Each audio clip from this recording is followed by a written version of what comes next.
Hello everyone and welcome to King's Casino Rozvadov for the final day of the Spanish Poker Festival.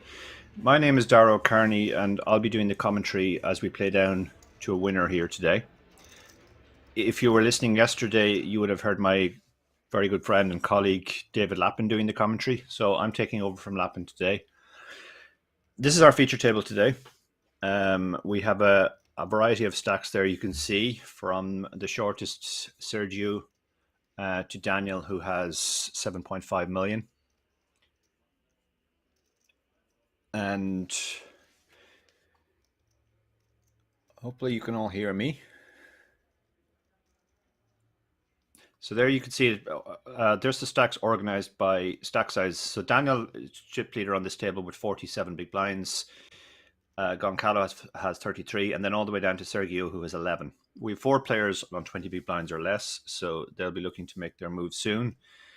Big blind 160k. The average in the tournament right now is about 3.7 million, and the average on this table is a little bit higher than that, 3.9 million.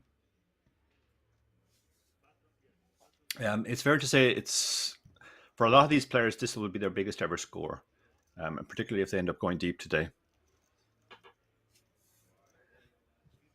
Shout out to Zonk the Bonk in the Twitch chat for confirming you can hear me. Thank you for that.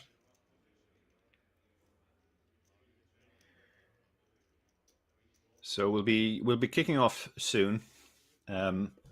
I've been doing a little bit of research on the individual players, and I will continue that. There you can see our feature table.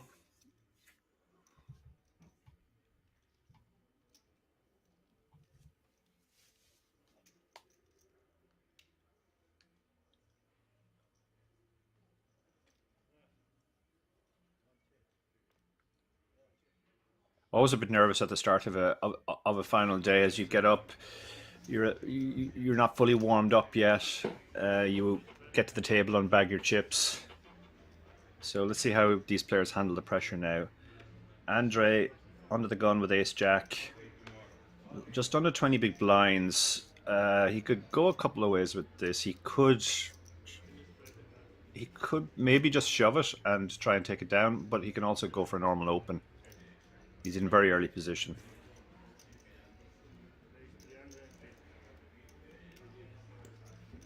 I'm not Fintan Gavin, by the way. Ignore what Nightbot is saying. Fintan is busy. My very good friend Fintan is busy in Ireland organizing some live poker, so he asked myself and David to stand in for him this weekend. So Andre does go for a normal raise, just over 2 big blinds. Folds around to the cutoff. He hasn't run into anything yet.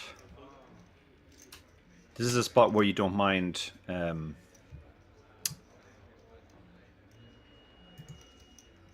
if you don't run into anything. But you can see on the button we have ace king.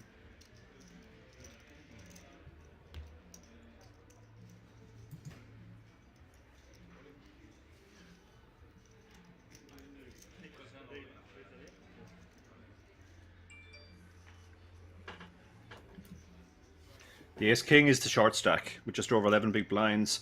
So Andre might feel priced into call now. He'll be thinking the short stack could be doing this with hands he's in decent shape against, maybe a worse ace, maybe something like king queen, as well as all the pairs he's flipping against. He's getting a very good price here. It's going to be hard for him to fold. This is a spot where you hate having ace jack because you know you're dominated by the obvious shoves. Wow, he has made a very good fold there. He got away from that.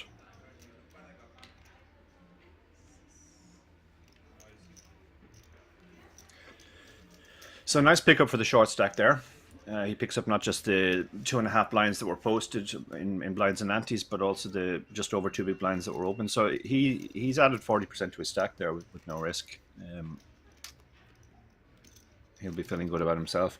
Payouts, as you can see in the Twitch chat, the first 4 payouts have a 10,000 WSOP ticket added. So actually there'll be a lot of ICM from 5th to 4th. In addition to the 60,000 for first and the 18,450 for fourth, that ticket will make quite a difference because it means effectively the difference between fifth is 14,000 and 29,000 almost. So it's quite a big jump.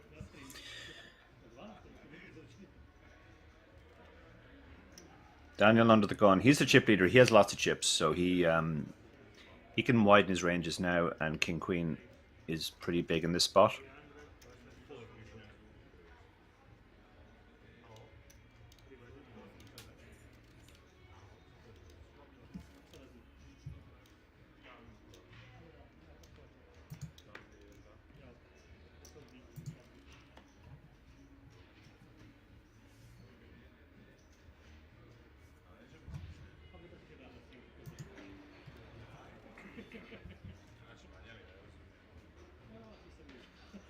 So let's see if he gets any action now.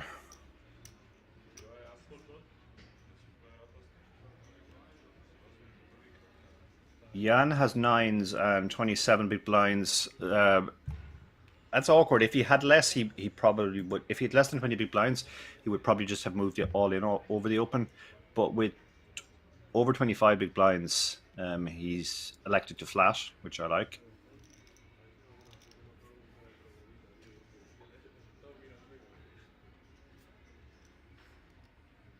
And Sadis will get out of the way with the ace-7.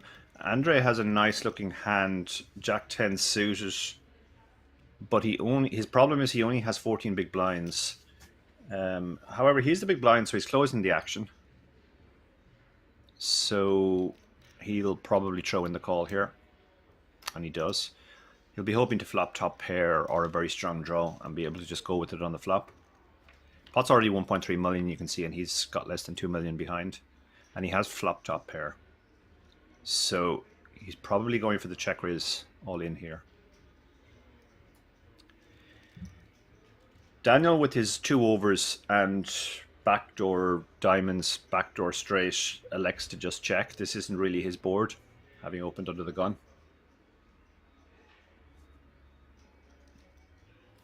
And Jan has reason to think his 9s is the best hand.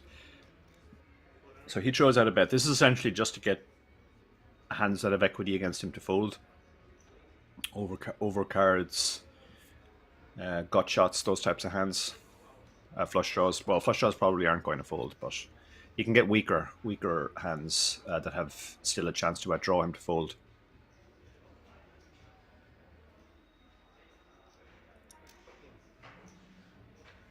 Andrew's just gone for the call. I'm a little bit surprised by this. I thought he would raise here to protect his hand, having flop top pair. There's a lot of dangerous turn cards for him. Any diamond obviously could potentially make a flush. Any overcard he could be outdrawn, and any card really between a 9 and a 3 could make a straight. Actually, 9 and a deuce could make a straight. So a lot of bad potential cards here for him. The 4 should be pretty safe. It's unlikely that Jan's in there with a 4. Jan's in a tricky spot now because his opponent could have a draw. But with only 1 card to come, less reason to protect. Andre won't like the king. He might try to a small blocker bet here. Or he might just go check, check. And it does go check, check. And he's going to win with his 10.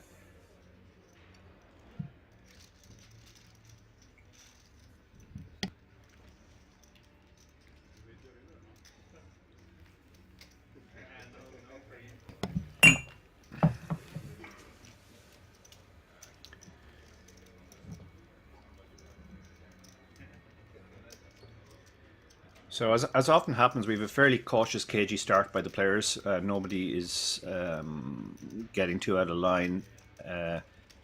Playing pretty carefully post-flop. We saw the top pair just check called. The 9s just took 1 bet there. The king-queen didn't bother c-betting.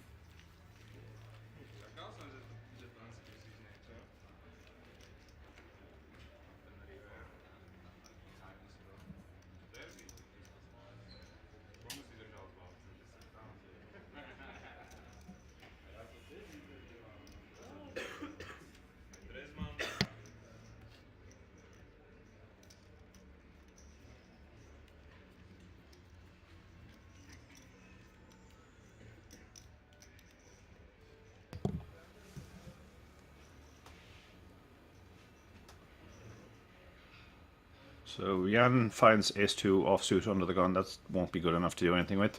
And he folds. Team Westenberg will be folding the 10-4 offsuit. And another rag hand goes into the muck.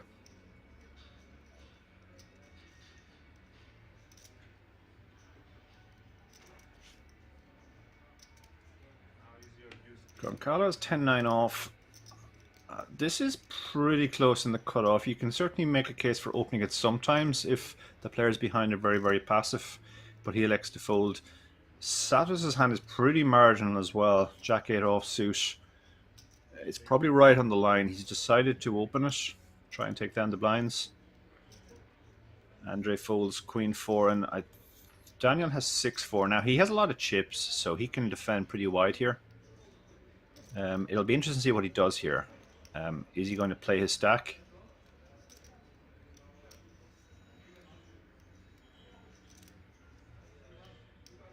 You can see from the top right of the screen there, we're down to 23 players of the 1810 who started. Yeah, I like this defend because Daniel can put a lot of pressure on his opponent post-flop. Pretty much on a lot of boards where there's just rag cards, he can come out firing. He flops a gut shot and a backdoor to the other straight, 5-3. Or sorry, rather 9-10. Sadas has hit top pair now, so he's probably committed to this hand. He bets. Nice small bet here. This is encouraging his opponent to possibly do something. Maybe stick around a worse hand. Daniel could consider a check raise here now with his gut shot, or he could just go for a check call and see what his opponent does on the turn.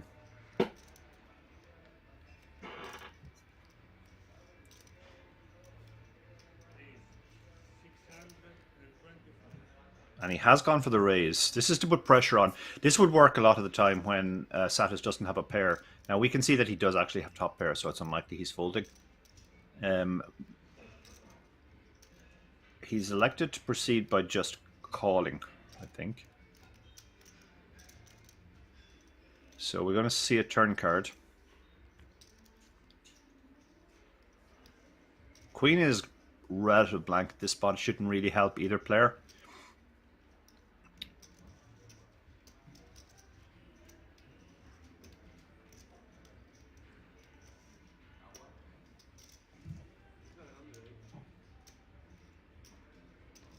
Daniel is going to keep telling the story that he has a hand here. He has just a gut shot, but this is a useful hand to use as a bluff because he can obviously hit a very strong hand on the river and value bet it. But he can also just keep firing and hope his opponent has a weak hand, which will give up to the second or third barrel.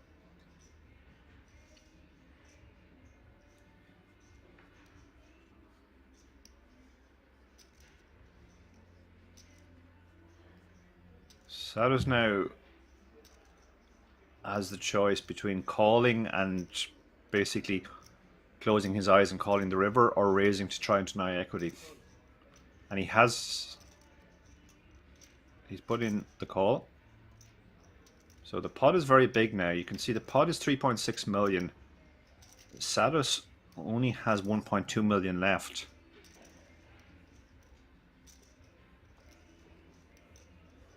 That's not a complete break. Obviously 5-6 gets there. Jack 10 is another hand that might have taken this line. Sometimes backdoor clubs would take this line if he had two clubs on the flop and decided to check raise his backdoors. So this is a bit of a scary card, but with only 1.2 million left and 3.6 million in the pot, can't imagine he's going to fold. I think that's what Daniel is trying to decide now. Is this guy ever going to fold? He has gone for the all-in. Now, this is only really risking 1.2 million because that's what Satos has behind. I think having taken this line, he just has to close his eyes and call now. But he doesn't like it.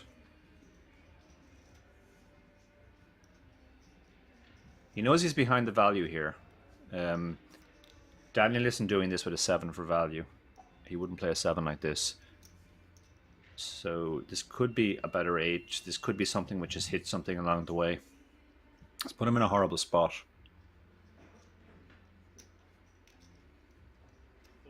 He's folded. Wow.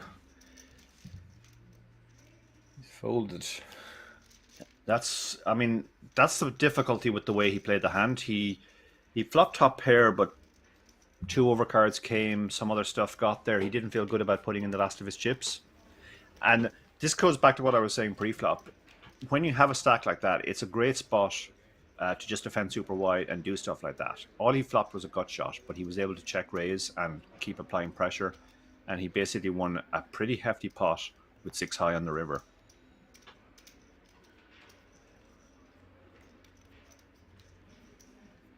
So, great play by Daniel there.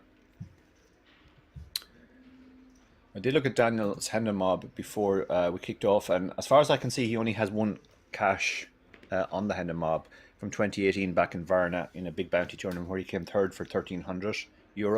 So, irrespective of what happens, this will be his biggest cash, I imagine. In fact, it already is. He's guaranteed 1,967.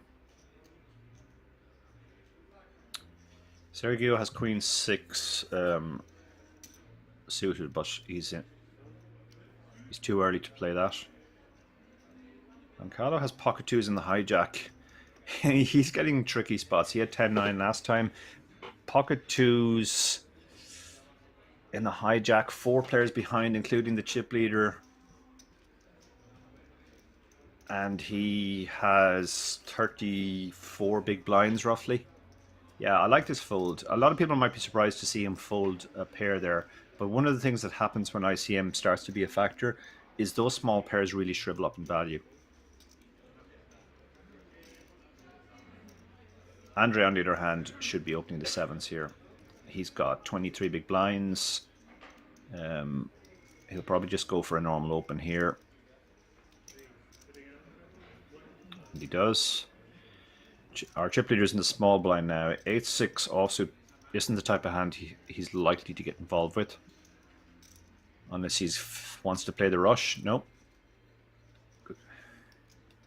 Makes the discipline fold. Villian has an interesting hand here now. With the ace, he could just shove. Because he has just over 11 big blinds. And he has moved all in. And there's going to be a snap call from Andre, and Villian's going to get the bad news that he's up against an overcard, that he just has 1 overcard. He was in that spot. You're obviously hoping King, Queen, King, Jack, Jack 10, Queen, Jack, all those types of hands that you're actually slightly ahead of. Ace 2, you hate the snap call because you're usually about 34%, like he is in this hand.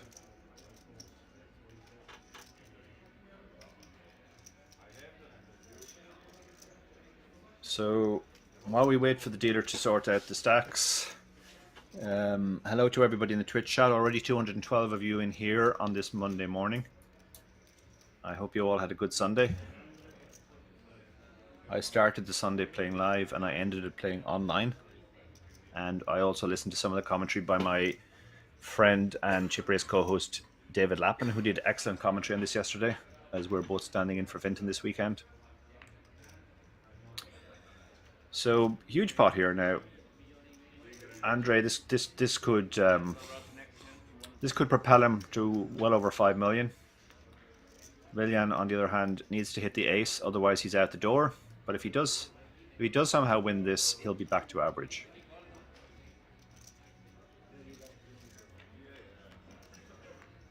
So here we go. Nothing. The safest of safe flops for the 7. He even has some backdoors with the spades and the possible straights.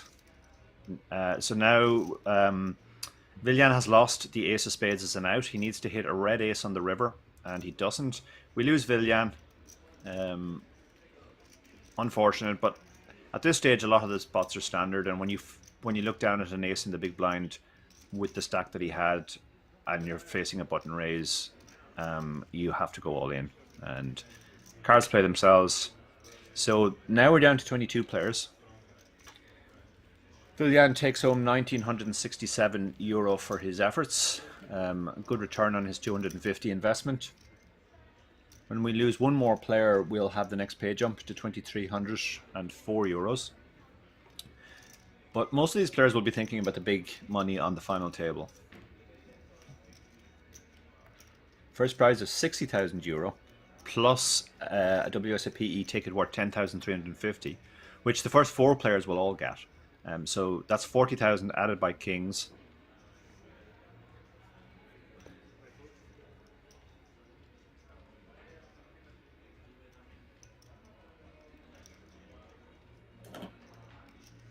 So the blinds are now 100,000, 200,000.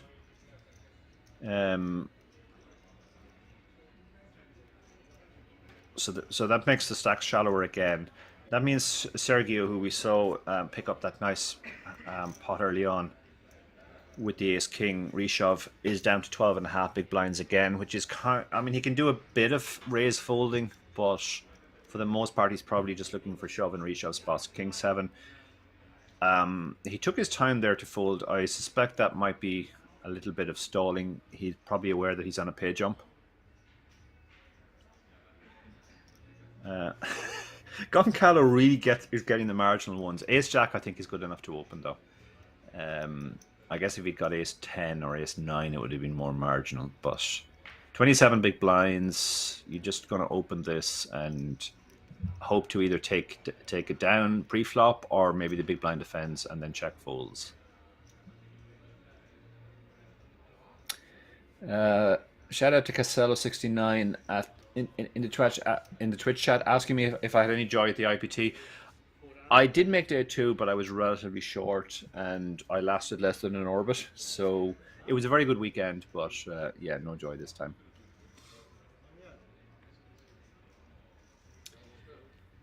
So far so good. Daniel has the 4-2 on the button, so I don't think he's going to be getting involved, even though he has that hefty chip lead now of almost 45 big blinds.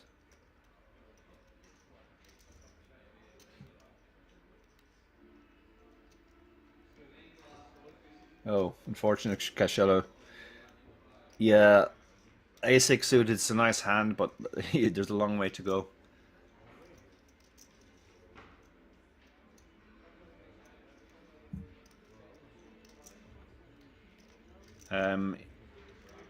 Jan has let the King 7 go, so Goncalo will be very happy to take down that pot and add 500,000 to his stack. Yeah, actually, Casello, I wasn't thrilled with my first hand on day 2 either. I raised called Ace 10 to 11 big blind reshove, but I think it actually might have been a fold against the player that shoved on me. I think it was a call in theory, but possibly a fold. So it happens to us all.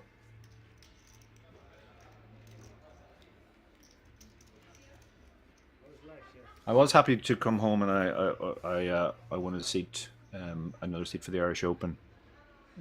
So ended up being quite happy with my Sunday, but yeah, live no good. Okay, so Sergio has Ace 8 suited. He has this difficult stack now of 12.5 big blinds. You can make a case for raising this. It'll look pretty strong off a 12 big blind stack if you min raise this, and you know that if somebody shoves on you or 3 bets you, your Ace 8 suited is almost certainly dominated. I think Sergio is also doing a little bit of time wasting, which is understandable. We're on a pay jump here of over €300, which is more than a buy-in. And he has the kind of, he is one of the shorter stacks, but he does have a genuine decision here. You can make a case for shoving this hand as well, for sure. It's probably right on the line, actually. I think Ace 9 suited would definitely be profitable, and Ace 7 suited would not be. So this feels very, very close. What's he going to do?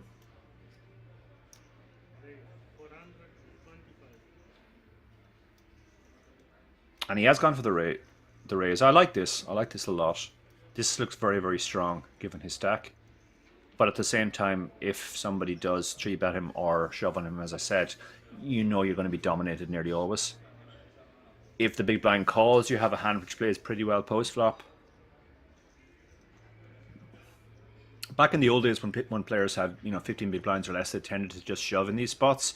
But when you're in that sort of 12 big blind to 15 big blind spot, you still have the ability to raise and raise fold.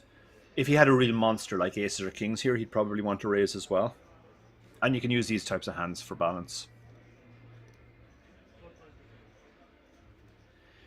Daniel has king 10 suited. Now, he's going to be aware of Sergio's stack size. And he's going to know that, yeah, he's going to realize that a lot of the time Sergio has a monster here, which king 10 suited is in just terrible shape against. And calling isn't really an option given the stack depth. A hand like king 10 suited benefits very much from having deep stacks where he can win a big pot if it hits a very strong hand like a straight or a flush. But Sergio only has 10 big blinds behind. Jan has elected to call from the small blind. Yeah, he's in. Oh, and look at this. G-Man has picked up queens in the big blind. Amazing spot for him. The pot's already 1.3 million. And his opponents have less. Yeah, so he's moved all in to try and win that 1.3 million. I think Sergio will probably get out of the way now. I said when he raised his hand, this isn't really a raise call. This is the type of hand that you raise trying to take the blinds.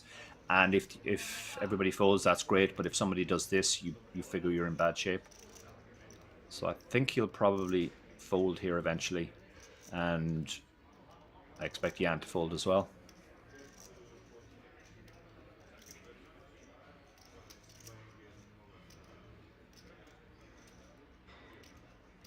And he does fold. Yeah, I like how he played that hand. And Jan also avoids going broke there. And Demon shows the hand to show that he wasn't messing around there.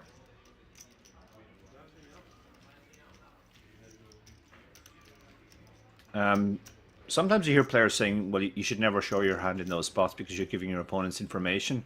But when you think about it, you're not really giving away information in those spots. I mean, you have queens. Like, what are you going to do with it? Pretty much everybody's going to shove in that spot. So there's no additional information being given to your opponents. And as we get deeper and deeper towards the final table, you kind of want your opponents to fold more and more when you shove. Even when you have a strong hand, you often want to avoid flips, etc., etc. So just letting the table know that you're doing that with strong hands can have some beneficial effects.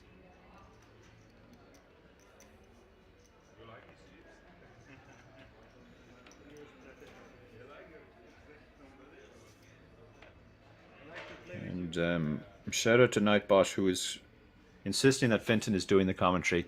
I can assure you he isn't. Finton is very busy this weekend, so he asked my good friend and colleague David Lappin to step in yesterday, and I'm here today to commentate all the way till the end.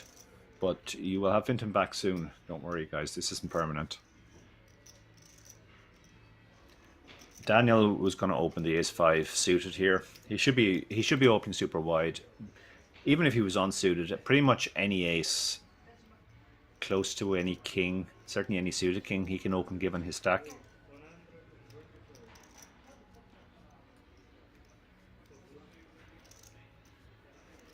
Thank you, Jay Wasello, on the ball in the moderating the channel, has successfully changed Nightbot. Hello to Hippie Poker in the chat as well. Welcome. Sergio with the 10-8 offsuit. He's so shallow he can defend here and just go with it if he hits a pair. One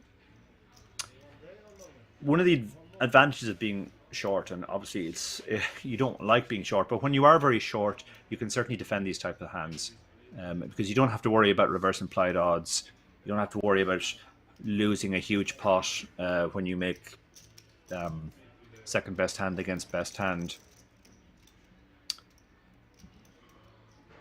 But it's a close decision. You can also make an argument for just folding and preserving the chips, but I personally would like to see a defend here. There'll be a lot of flops where you can check raise all in if you hit your 10 or your 8, or you hit some sort of straight draw.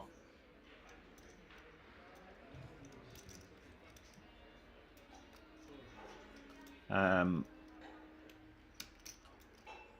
that looked like a dramatic move, but I think he moved all of his small chips in to make the call.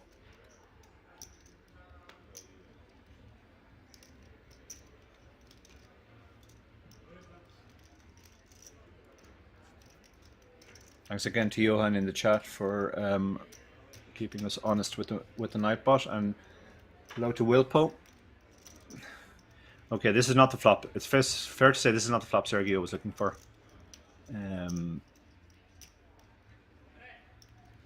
Stack to pot ratio of just over 1. Had he flopped any equity, he could have done a stop and go or a check raise all in, depending on how strong his equity was. I think instead we're probably just going to see a check fold. Sergio will probably throw out a small c-bet here just to fold out this type of hand.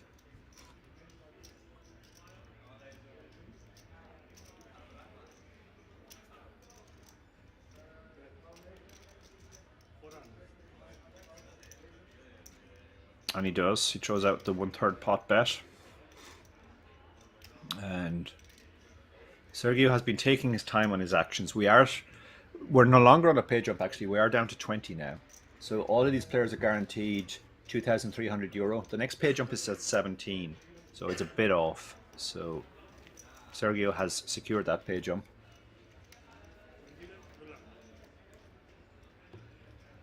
Wilpo says, I knew I recognized the voice. Love the podcast, man. Thank you very much. The chip race is a real labor of love for myself and David. And we love hearing feedback like that people enjoy it. You can see the stacks there. Daniel has actually pulled right clear now. He's up to almost 10 million. And we have 3 very, very short stacks now. Satos has blinded down to 5 big blinds. Sergio, after losing that pot, is down to 7. And Jan is also short with 13. So we're probably going to see quite a bit of action, all-in action fairly soon. Those players can't really hang around. You can see that although this is the Spanish Poker Festival, we have a wide array of nationalities there.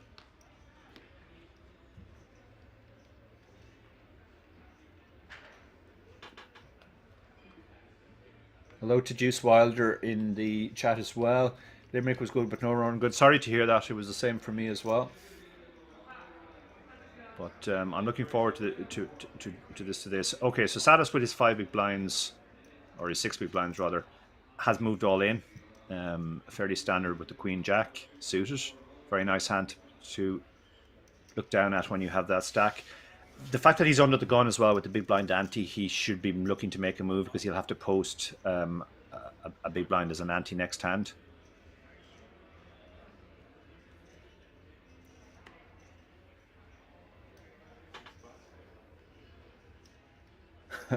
Who are you, donkey? I was asking what I've done with Finton. Trust me, Finton is more than able to handle anything I can throw at him. Finton is very busy this week organising live poker in Ireland, so he did ask me to step in today. And David Lappin, my friend and co-host on the chip race, deputized yesterday, but Finton will be back. I can assure you of that. Just not today. Goncalves getting a good price here. He's getting almost 2-1, and he has a hand which will rarely be worse than 2-1. You can see that even against Queen Jack suited, he's got almost 2-1, 30%. Sometimes his opponent might have a hand like Ace-5, which is in decent shape against. Sometimes he might have a worse. He might have 5s, 4s, 3s, 2s, which he's flipping against. So this is a pretty close decision, and he can certainly afford it with his stack. So he's mulling this over.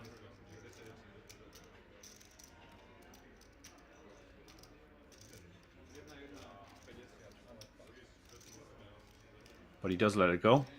And Sadas will be very happy to pick up the $500,000. Added almost 50% to his stack there. Shout out to, who else is in the chat? Herku Patuku, hello from Finland. Hello from Ireland. Finland is one of my favorite countries. When I released my first book, Poker Satellite Strategy, the first book signing I did was in Malta, and most of the people who showed up to get their copy of my book signed were actually Finnish, which surprised me. But then I found out that my friend Aki Pissing had written a very nice review of the book. And last year I appeared on a Finnish documentary called Last Call. The Finns are a remarkable poker nation for their size. Produce so many top-class players.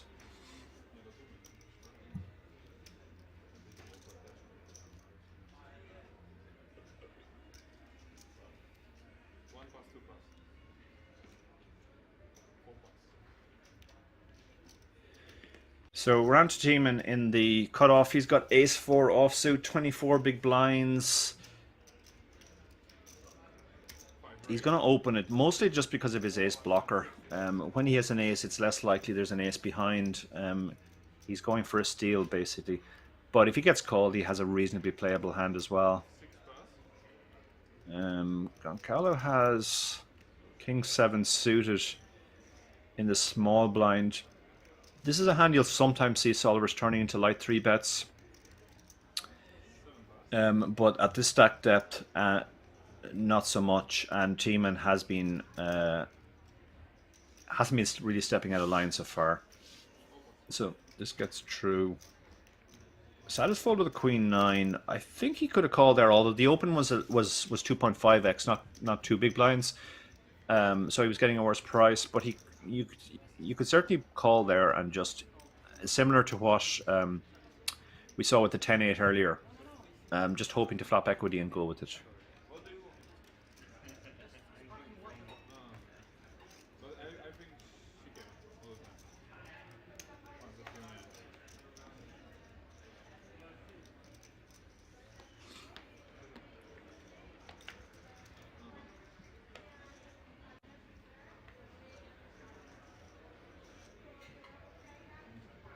Rhododendron in the chat says Tiemann is actually called Nathan. Jan, Ace Queen. This is going to be strong enough to go with. His options here are normal raise or shove. 13.5 big blinds. He decides to move all in, and he's going to be in. He's going to get bad news in a minute. The reason he's moved all in there is he picks up $500,000 if it gets through. His stack was only 2.7 million. You can fold out some hands that you're flipping against by just shoving. But he's gonna. I expect Tiemann will just reshove here. Ace King suited, and the hijack is pretty huge here. So we're going to see some action here.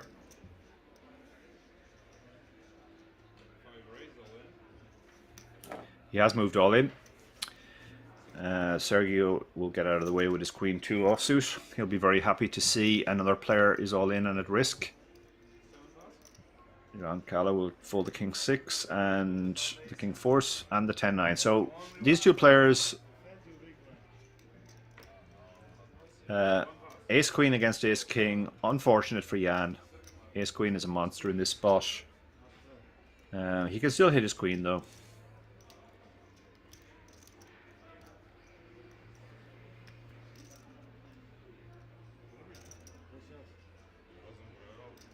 Rhododendron points 2 kings out and 1 queen, so 75-25. He's in bad shape, but one time in 4 he'll get there.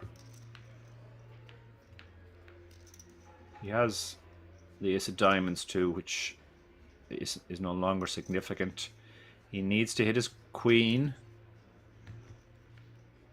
and there are only 2 of them left. A black queen and a black queen only to save Jan. Local, and no good. We lose Jan. We're going to be down to 19. We are down to 19. And Tiemann or Nathan or whatever he's called has made a very strong start. He's picked up hands, he's picked up queens, he picked up ace king there where his opponent had ace queen. But he's right up in the mix now. Daniel is still the chip leader on the table, but I think he'll be a very, very solid second.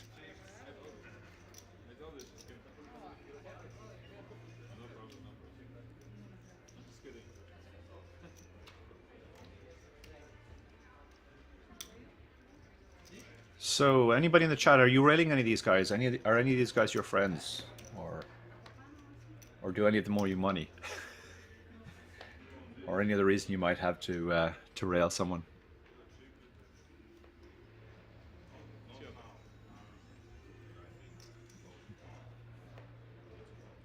So we are down to 19 now, so that's going to be 2 6s and a 7. And this table is one of the 6s.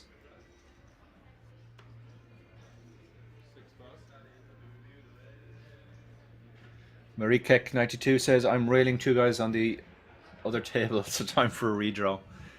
Yeah, I hope your friends are going well and they're still in.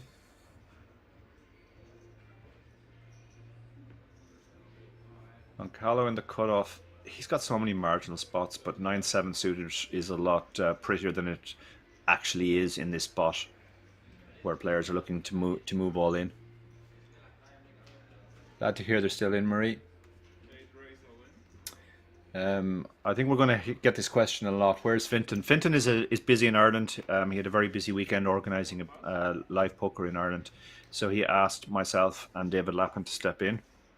David did the commentary yesterday. I tuned in at the end. He did an excellent job. David could talk for Ireland, and I'm here today to take you to the end of play.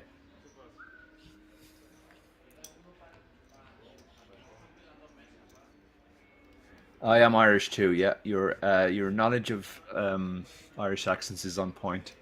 So Sada's shoved the king 7 suited there, got it through, and he'll be very happy. He's pretty much doubled his stack in this orbit just by moving all in, those 2 all ins.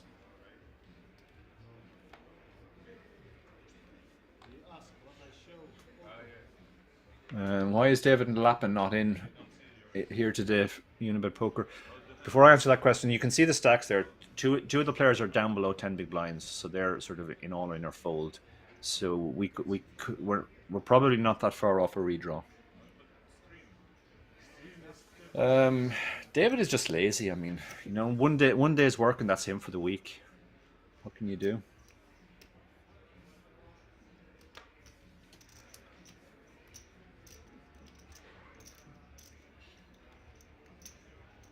Sergio's under the gun with the 8-2 suited. He's the one player who has shown a propensity to stall a little. It's perfectly understandable in this spot. He's very short. He has 7 big blinds. It's not a pay jump, but there is a redraw soon. So if somebody were to bust on another table and they did a redraw, that would save him a big blind and a big blind ante next hand. So, you know, you're always going to get this.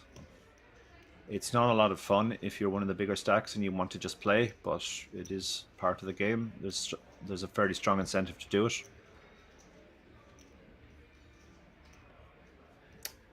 Thank you very much for your kind comments in chat. Who are you, Donkey?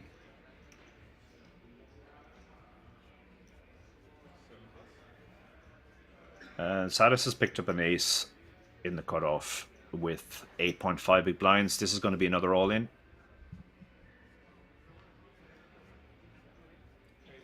Does move all in. At this point, a lot of the spots are standard. Andre has ace 5 on the button. I mean, Sadis has been very active and moved all in quite a lot, but ace 5 is just a very mucky hand to call an all in with, so he does release it pretty quickly. You're just going to be dominated so much, and even when you're ahead, like if the guy shows up with Queen Jack, it's almost just a flip.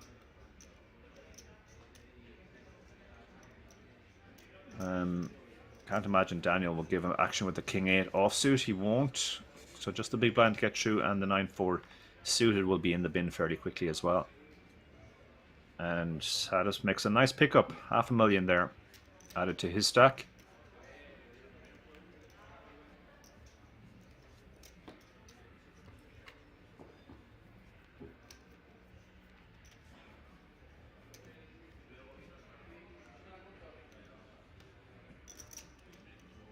So that moves him up to over 10 big blinds. Gives him a little bit more comfort. Of course, when they're short-handed, six-handed like this, the blinds race around faster too, and the big blind ante makes quite a big difference. You're basically posting 2.5 big blinds every 6 hands, as opposed to every 9 or 10 at a full ring table. The redraw's at 16, Murray is saying, so thank you for that. Sometimes they redraw at 18, sometimes at 16. It's going to be 16 because we're playing 8-handed.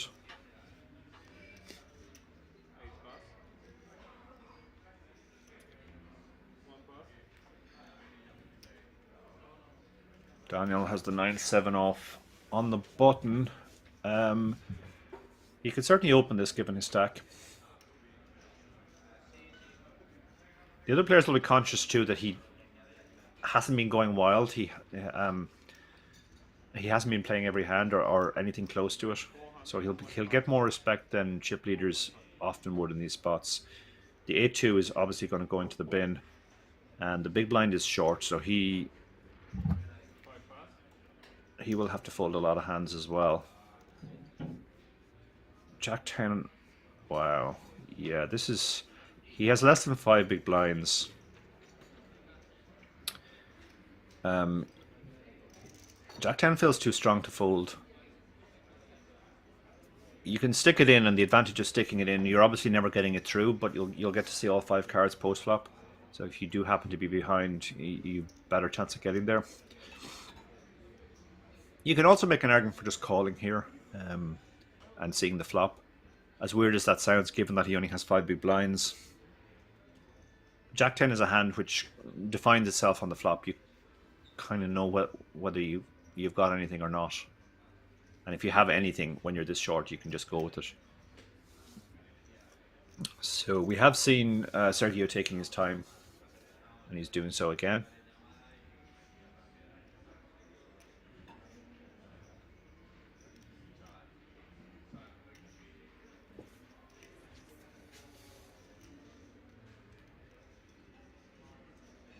He has gone for the call. Again, you know, this might seem unorthodox. Again, years ago, people never called off these stack depths, but nowadays, people realize you're getting such a good price. If you flop anything, you just go with it on the flop.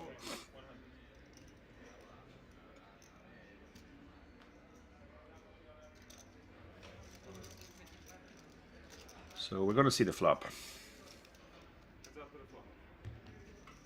1.2 million in the pot. Daniel has just over half that behind. He's flopped very well. He's flopped bottom pair and open-ended. His only question now is, does he want to check and maybe induce a bluff, or does he want to move all in and get a hand with equity to fold?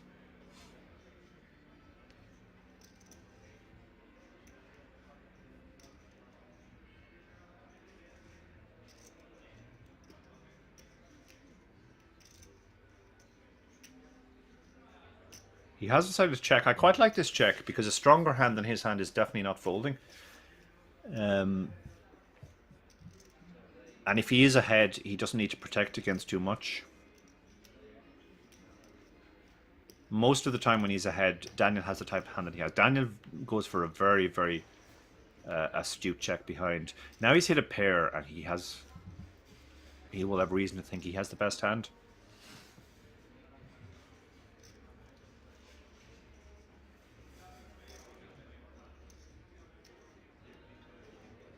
Sergio's trying to decide now whether he should just stick the rest in now or check again. He has gone for the check. It's kind of the same spot as it was. Daniel, having picked up the showdown, is now just hoping his 7 is good. Oh, and that's a bad card for Daniel because it looks like he's pulled ahead a lot of the time. He certainly can't give his opponent a 10. But I think Sergio probably just has to stick it in now. If Daniel was going to bluff at the hand, he probably would have done so already. It's more likely he has the type of hand he has. He's trying to get to showdown.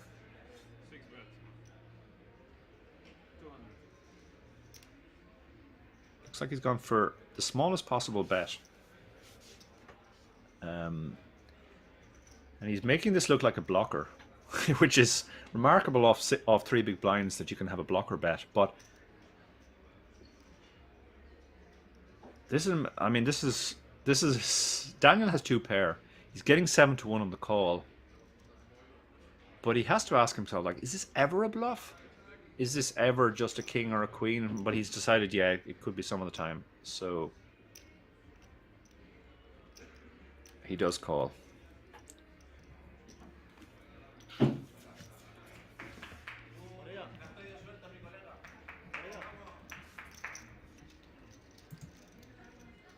Sergio played that hand, let's say differently from the way a lot of people would play it, but he got close to the full double up.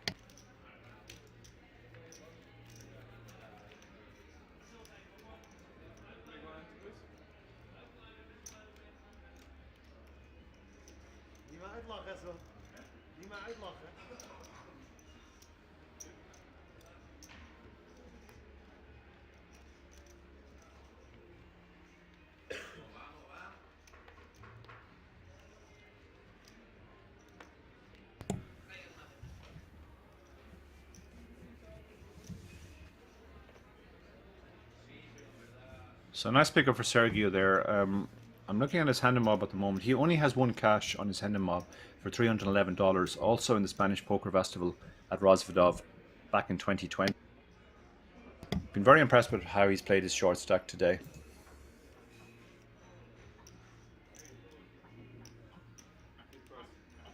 Queen Jack folded there.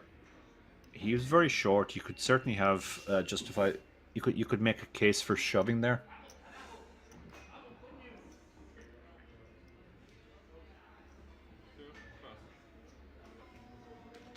Round to the button. I can't imagine he's going to do anything with the 10-5.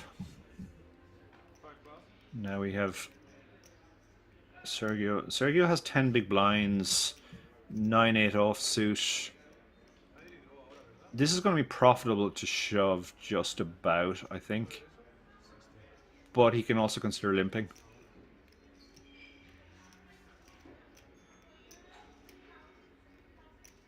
It's similar to Jack 10. It's the kind of hand which tends to define itself on the flop. You know whether you have anything or not. It does flop pretty well. At the same time, if you limp and you get shoved on, you're only folding 9 high. But you can also just go for the fold equity of the shove and know that you have a hand that probably has 40% against most calls.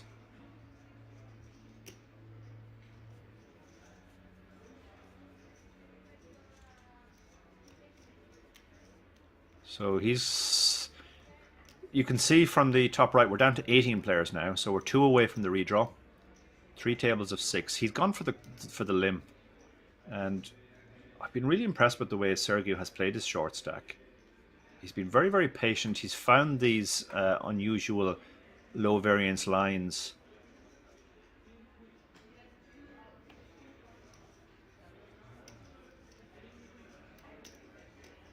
And Carla has a tricky decision here because his king 3 will be the best hand most of the time.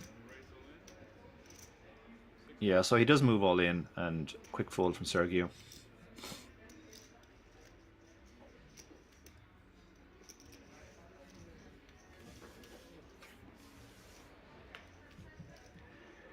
Unibet Poker says maybe he's read a certain book.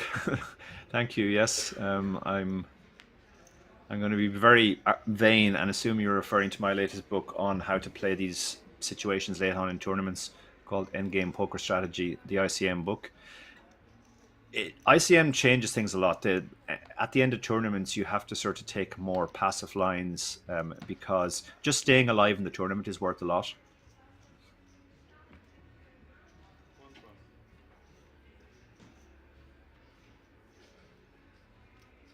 Daniel tens on in the hijack here. Definitely going to see an open here.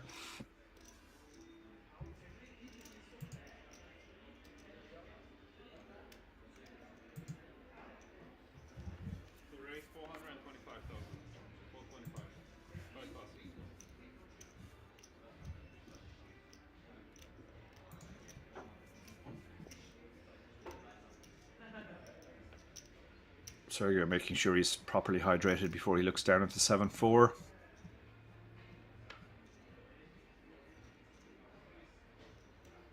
He hasn't been acting quickly.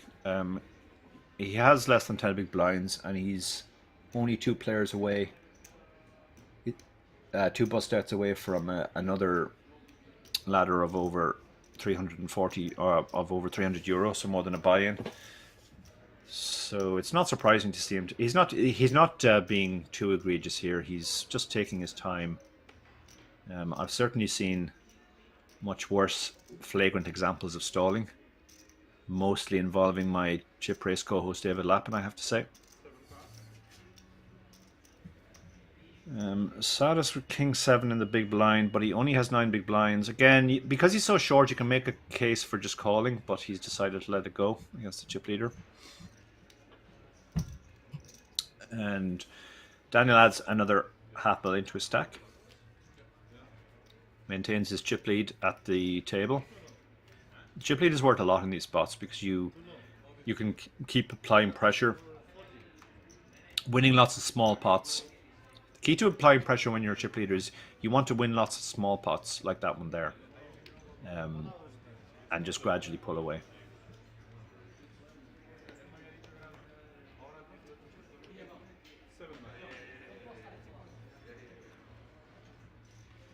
So let's see what Daniel has under the gun to work with this time.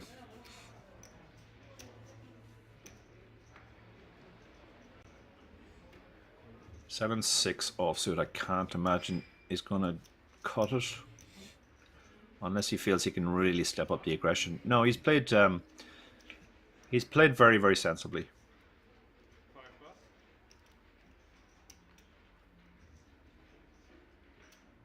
And sometimes you see chip leaders just opening any 2 cards, and people watching are very impressed and say, "Oh, he's playing so well." But it's a pretty basic strategy, opening any 2 cards, and it's not that difficult to play against because your opponents know what your range is, any 2 cards. But when somebody's playing the way Daniel is playing, where he's not opening every hand, there's more doubt. You know that he doesn't have the absolute junk. You're not too sure where the line is, so it's actually harder to play against a chip leader playing the way that Daniel is playing than against some guy who's just opening any 2 cards. Sergio, Queen 10, moves all in from the cutoff for less than 10 big blinds. And Andre's going to have a tricky decision in the big blind with King 10. This feels very, very close.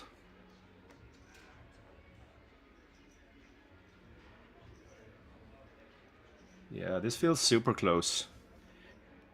Usually in these spots, one way to think about these spots simply is to ask yourself, how many hands is he shoving that I dominate compared to how many that he dominates me with? And when a hand like King 10, it's kind of half and half. You know, he's going to shove some worse 10s for sure, like Queen 10, which he has shoved, Jack 10 suited, maybe 10-9 suited as well. But he's going to shove Ace 10, King Queen, King Jack, Ace King, etc., etc. So Andre decides it's a fold.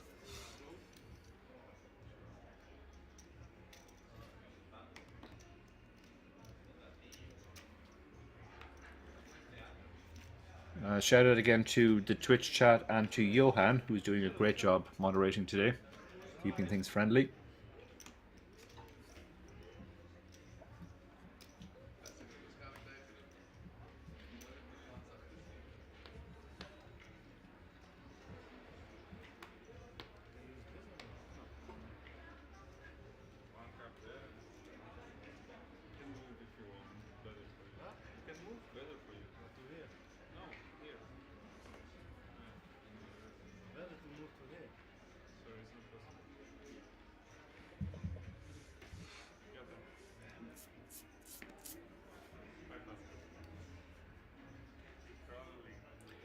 So you can see from the top right, we still have 18 players. Less than 1% of the players who started are now left, and they're playing for the big money, all the way up to 60,000 plus a 10k ticket to the WSOPE. Sergio is taking a little bit of time again with the 9-7, but I expect we will see him fold.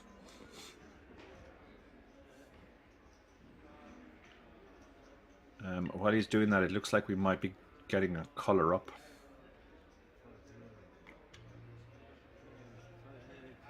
Tournament staff like to color up chips in play to save time when it comes to the official color up and the chip race.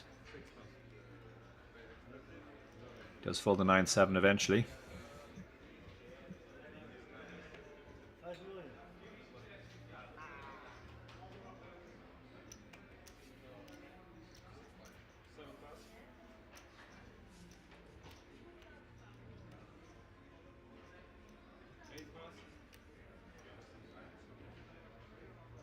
Andre in the small blind with 10-4. He's in a horrible seat. He has the chip leader behind. He has 25 big blinds. And he's decided not to get involved. And you can see the one of the benefits of being the chip leader is you'll get more walks in these spots when you have 9 high. Question from Cashello in the chat there. Where would you send someone looking to plug Poker Tracker 4 database leaks for MTTs? It's a good question. I believe there are some coaches out there who do that. That's not one of my specialities, I have to say. But there are guys who have tools out there. So you can look for specific coaches who do that. Also, if you use Poker Snowy, which is not a solver, it's an artificial intelligence tool, that actually allows you to do mass imports of Poker Tracker data as well, and it will identify spots where you played very differently from the way Snowy would. That can be a very useful way to study it yourself if you use Snowy. Sergio, this is a very similar spot to the one we saw him in early on when he had 12.5 big blinds and this exact hand under the gun. On that occasion, he went for the normal open and he folded to a shove, which it turned out was from queens. He probably saved his tournament life. He might do the same again. He might go for a min raise here, intending to fold to a shove. But he only has 12 big blinds now, so he might just shove as well. Also, there are less players at the table. We're now 6-handed. This is a very close spot.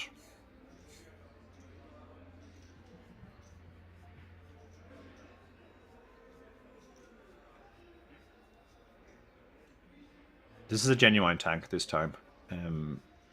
We have seen some less than genuine tanks, but this is a very close spot, and you can actually go two ways. You can go for the min raise intending to fold if somebody shoves on you, or you can move all in yourself.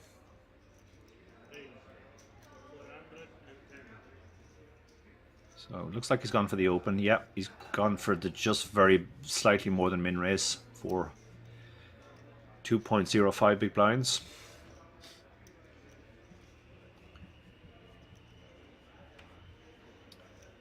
Ankara will fold the 9-6 here. And then it'll be around to Sergio. Or sorry, Satus. The King 5 offsuit will go in the bin as well.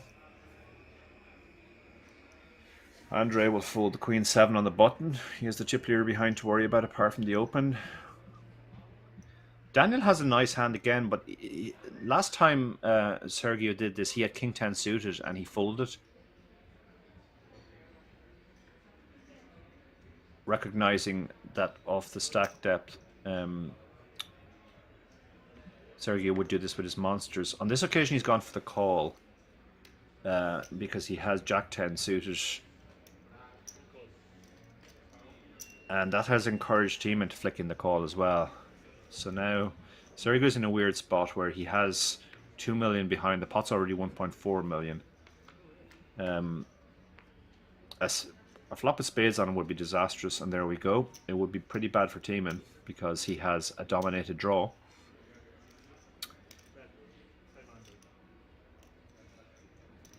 He's decided to lead at it.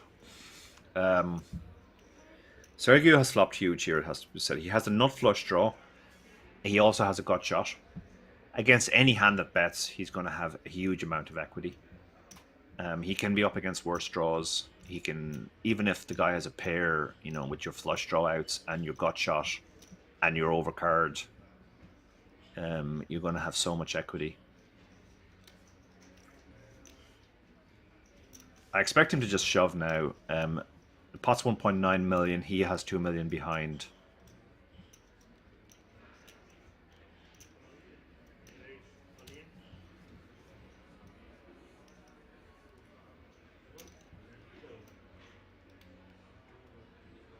And he does shove, and he gets the great news. He's been called by a hand he's in amazing shape against. He only has ace high, but he's an 82% favorite because he's up against a worse spade draw.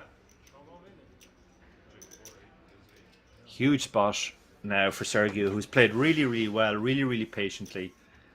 And now he has a spot to actually win a 5.4 million pot.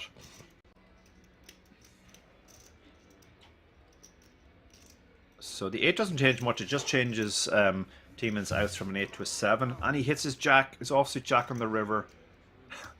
That is so unlucky for Sergio. He's played so well. Got it in so far ahead. That's poker, baby, as they say. But yeah, difficult after 3 days of playing really well, getting into this spot, to lose like that to a river card. That's so unlucky. But we lose him, and that will bring us down to 17 now.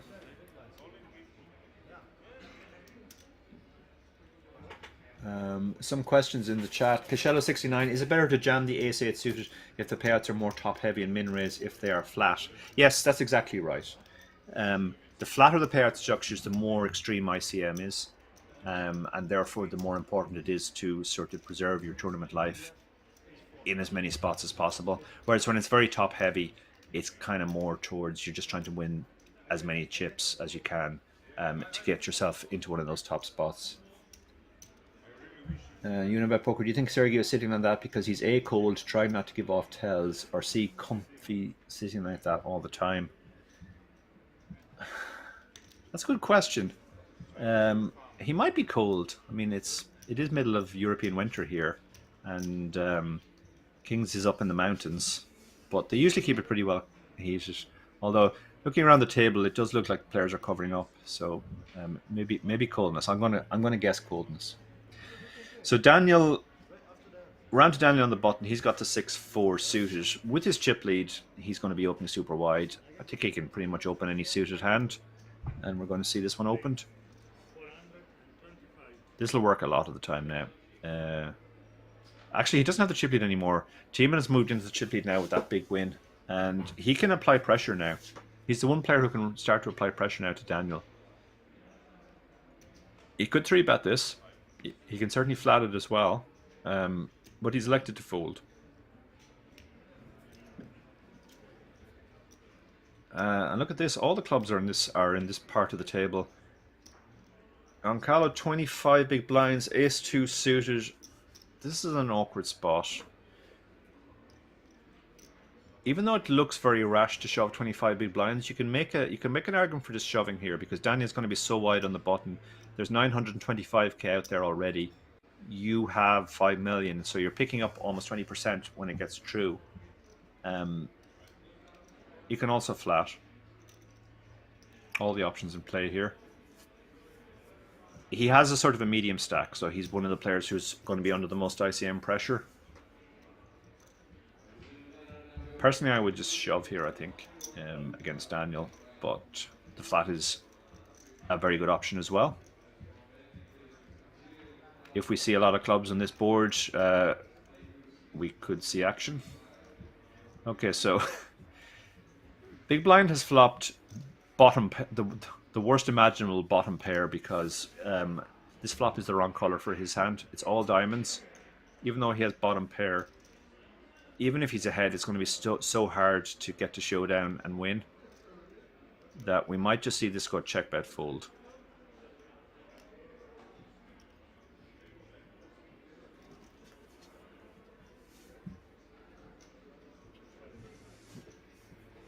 Very ostentatious check there from Goncalo. Daniel will probably just try to small c-bet here. He's going to do that on almost any flop, just to take advantage of his stack situation. This is a situation where you're betting your stack rather than your hand.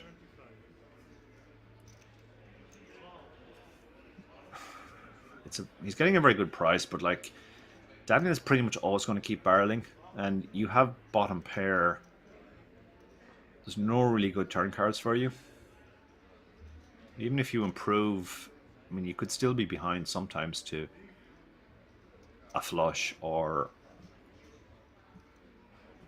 2 pair, better pair. The ace could make 2 pair for your opponent as well. It looks like he is going to call 1 here, at least. And he does. Now, the Question is, does Daniel keep firing with absolutely no equity? Well, he's picked up equity now. He's picked up a very bad gut shot. 5 makes him a straight, which we know would make him the best hand. Actually, a 4 and a 6 would make him the best hand as well, but he probably feels less confident about that.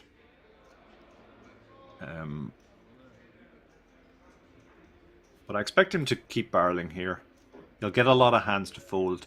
The big blind has a lot of hands here that are only prepared to call 1-bet.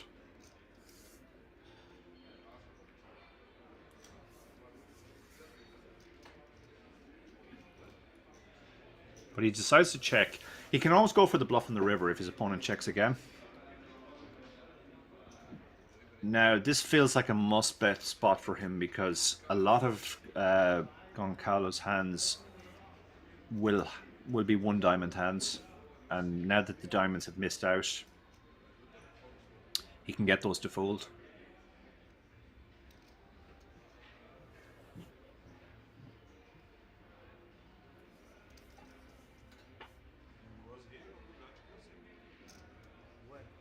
What he thinks about his decision, you can see from the top right of the screen, we're down to 17 players now. So we're 1 away from the redraw, 1 away from the next pay jump. Sorry, no, the next pay jump is actually 15. I'm wrong. We have made a pay jump. All the players guaranteed 26 now. Looks like Goncalo's going to fire out a blocker bet here. This is a bet essentially. He doesn't want to face a big bet, but so he's bet less than a third of the pot.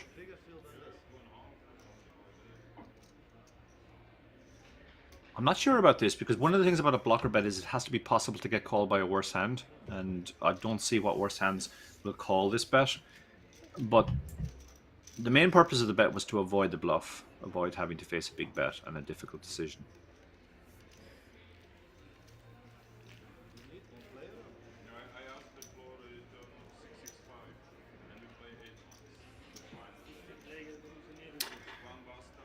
Hello to Gize Win in the Twitch chat. I think he's asking about the buy-in. The buy-in to this tournament was €250.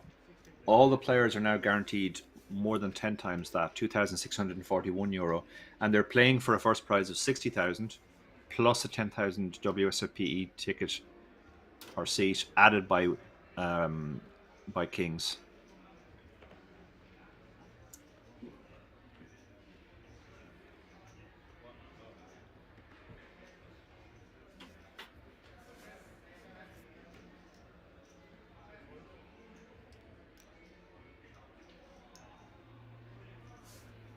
So fold around to the button, Ace-7, he's the chip leader now.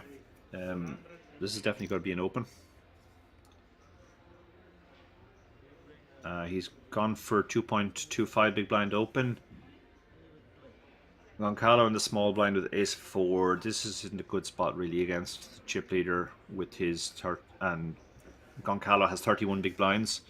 It's not really the type of hand you want to get involved with from the small blind. If he was in the big blind, I think he could just call, but we'll probably see a fold here.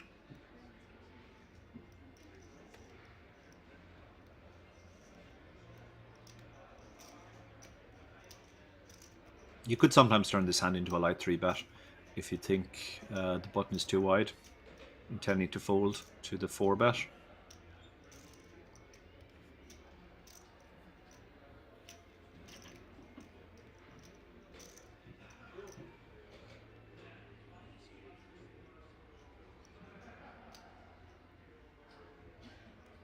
I think the fold is the standard play here, but you can also make an argument for a light 3-bet.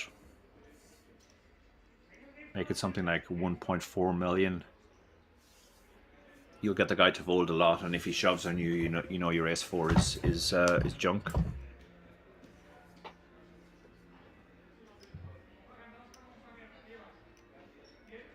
He's taking his time. Maybe he's trying to get a sense of whether Tiemann is at the bottom of his range or not. Tiemann does look very relaxed.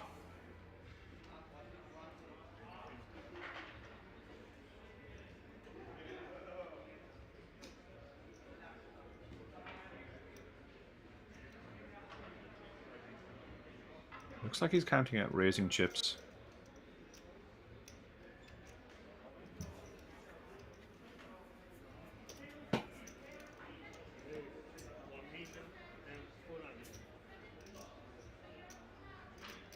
And he has gone for the three bet, as I suggested he might. He sized it so that he's not committed. He can absolutely fold to the shove. Timon's in a tricky spot now with ace-7. Ace-7, I mean, we can see he's ahead, but he's going to be in bad shape a lot of the time. And that's why he's elected to let it go.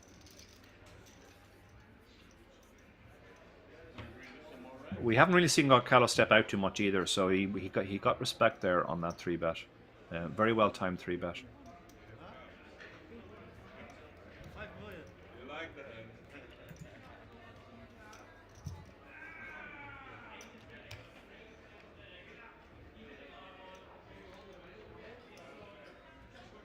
So there you see the stacks. We are 5-handed. With 17 players left, we have 2 tables of 6 and this table of 5. Everybody's above 20 big blinds, except Satos is down to 6 big blinds. So he's the player they'll all be waiting for to see if he's going to make his move soon.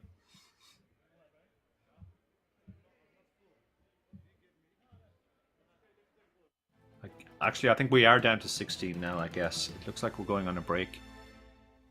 Yep, we're going on a break now, guys. We'll be back in 16 minutes.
Now come and hang out at the Kings Lounge located right next to the buffet and directly opposite the poker arena to try out some of the best shisha in all of Europe. For those of you that aren't aware, shisha is a steamed instrument that's used to vaporize and then smoke flavored tobacco. After a long day of playing at the poker tables, for me personally, this is the perfect way to unwind and relax in comfort and luxury. So why don't you come and check out the Kings Lounge? Cut.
now come and hang out at the Kings Lounge located right next to the buffet and directly opposite the poker arena to try out some of the best shisha in all of Europe. For those of you that aren't aware, shisha is a steamed instrument that's used to vaporize and then smoke flavored tobacco. After a long day of playing at the poker tables, for me personally, this is the perfect way to unwind and relax in comfort and luxury. So why don't you come and check out the Kings Lounge? Cut.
Take a seat. You can now come and hang out at the Kings Lounge located right next to the buffet and directly opposite the poker arena to try out some of the best shisha in all of Europe. For those of you that aren't aware, shisha is a steamed instrument that's used to vaporize and then smoke flavored tobacco. After a long day of playing at the poker tables, for me personally, this is the perfect way to unwind and relax in comfort and luxury. So why don't you come and check out the Kings Lounge? Cut.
now come and hang out at the Kings Lounge located right next to the buffet and directly opposite the poker arena to try out some of the best shisha in all of Europe. For those of you that aren't aware, shisha is a steamed instrument that's used to vaporize and then smoke flavored tobacco. After a long day of playing at the poker tables, for me personally, this is the perfect way to unwind and relax in comfort and luxury. So why don't you come and check out the Kings Lounge?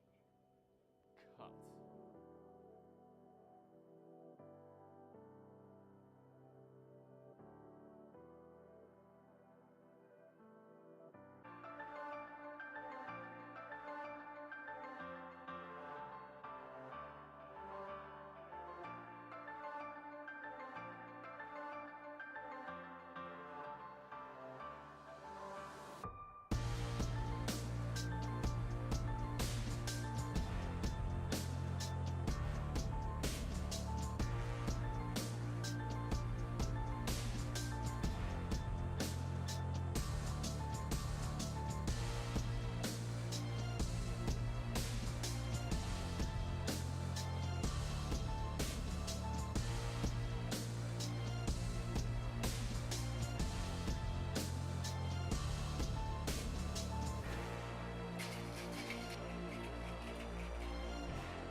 Take a seat.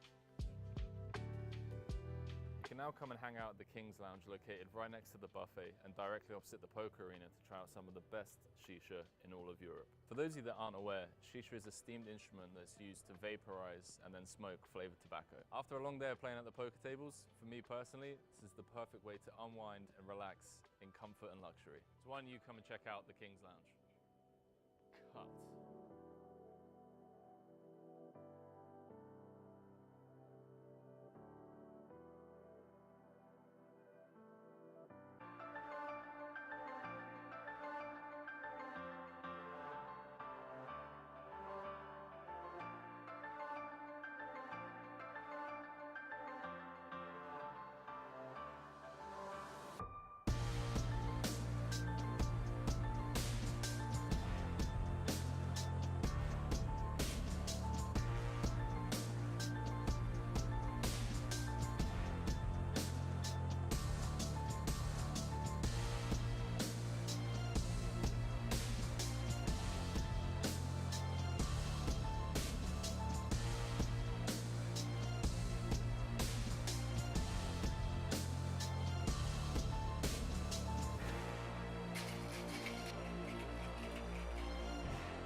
now come and hang out at the Kings Lounge located right next to the buffet and directly opposite the poker arena to try out some of the best shisha in all of Europe. For those of you that aren't aware, shisha is a steamed instrument that's used to vaporize and then smoke flavored tobacco. After a long day of playing at the poker tables, for me personally, this is the perfect way to unwind and relax in comfort and luxury. So why don't you come and check out the Kings Lounge?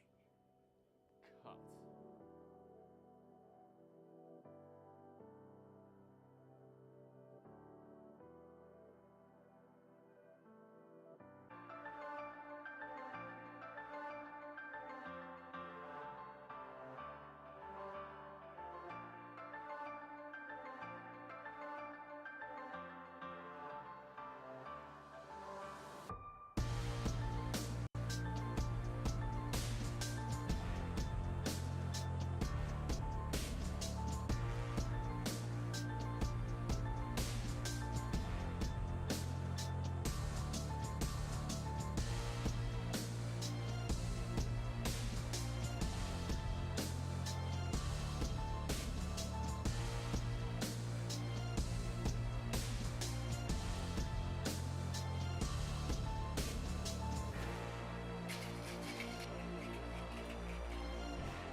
Take a seat. You can now come and hang out at the Kings Lounge located right next to the buffet and directly opposite the poker arena to try out some of the best shisha in all of Europe. For those of you that aren't aware, shisha is a steamed instrument that's used to vaporize and then smoke flavored tobacco. After a long day of playing at the poker tables, for me personally, this is the perfect way to unwind and relax in comfort and luxury. So why don't you come and check out the Kings Lounge? Cut.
can now come and hang out at the Kings Lounge located right next to the buffet and directly opposite the poker arena to try out some of the best shisha in all of Europe. For those of you that aren't aware, shisha is a steamed instrument that's used to vaporize and then smoke flavored tobacco. After a long day of playing at the poker tables, for me personally, this is the perfect way to unwind and relax in comfort and luxury. So why don't you come and check out the Kings Lounge?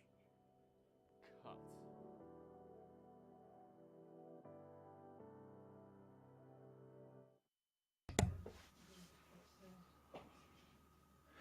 Welcome back after the break to the Spanish Poker Festival, final day in Kings Casino Rozvadov, the center of European poker. So many great festivals here down the years. Rozvadov has turned into the real center for European poker. Lots of different buy-ins, caters for all ends of the market. Now we are down to 16 players, so we have 2 tables of 8. This is going to be the feature table after the break. During the break, I saw some talk in chat about whether or not masks would be required at EPT Prague, which kicks off this week. I was actually speaking to a member of the PokerStars live event team who will be working the event a few days ago about whether or not we were going to have to wear masks at the table. And I was told they expect the restrictions to be lifted in time. And if they are, masks won't be mandatory at the table. Now, that is unofficial information. Obviously, it's not confirmed. So don't sue me if it turns out to be different. But that's the latest information I have. Similar to Robert Poker, I was told I suffer from asthma as well. So I'm hoping the restrictions are lifted too. But either way, I'm heading there on Saturday. So you can see we have a fair spread of stacks. Timon, who we saw was the most active player, certainly picked up a lot of hands before the break, is now the chip leader on the table with 10 million. Matthias, who's a new player at the table, has 9 big blinds, just under 9 big blinds. And Sebastian and Unit have 16 big blinds. Everybody else between 20 and 40.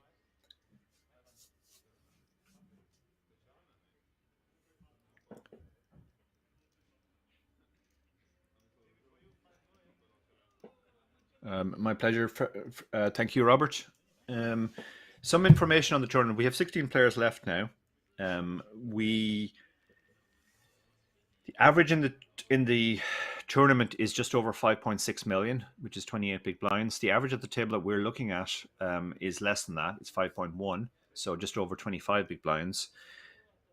We're 4 minutes from the end of this level, and there was supposed to be a break at the end of this level, but obviously we've just had the break and we've had a chip race already, so there won't be a break at the end of this level. We will play 2 more levels after this before the next break, so we're going to be back for 2 hours and 4 minutes roughly.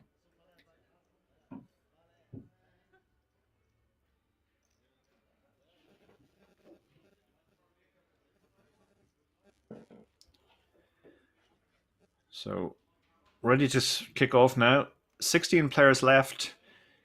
The pay jumps are starting to get enticing now, but the really big money now is for the top 4 because of the addition by Kings of 4 tickets worth over €10,000 each to the WSOPE, which will be here at Kings later in the year.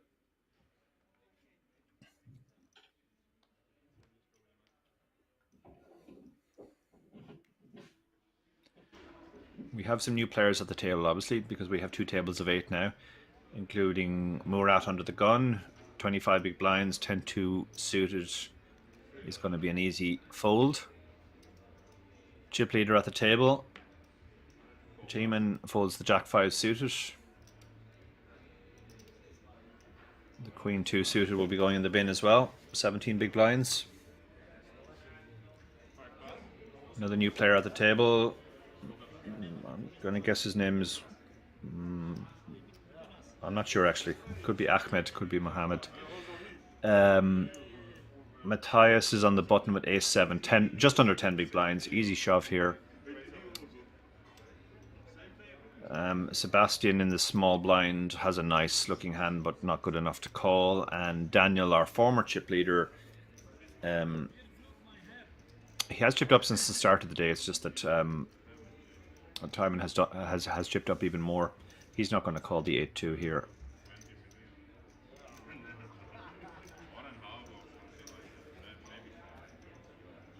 He does let it go. So nice pickup for Matthias. First hand on the table. He was in a spot with less than 10 big blinds where he was looking for a shove spot before the blinds hit him again. He can relax a little now.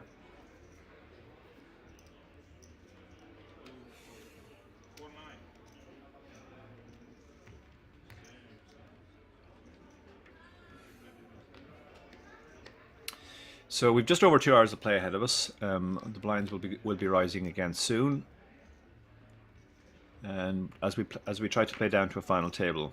Chip leader King Jack offsuit under the gun. He can certainly open this.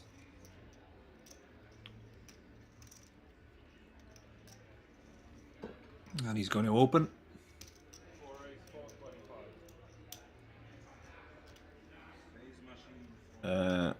Interesting spot for Unit Dragomir, just behind the King Jack suited. He has 17 big blinds. It's the kind of hand, if he was in late position, I think he would definitely shove that, but you can see he's counting the number of players behind. That's a concern when you have a hand like King Jack suited. It's not necessarily the opener, although the opener should be tighter as well because he's opening into the full table, but given that he's chip leader, he'll have a lot of worse hands than King Jack suited. But you can run into something. There are 6 players still to act, so he elected to let it go. 16 players left, as you can see in the top right of the screen, from the 1810 who started this. All of these players are now guaranteed €2,641, more than 10 times their initial investment. There's another pay jump of over €300 when one more player is eliminated. So round to Daniel in the small blind with the 9-3 suited. Can't imagine he's going to get involved here.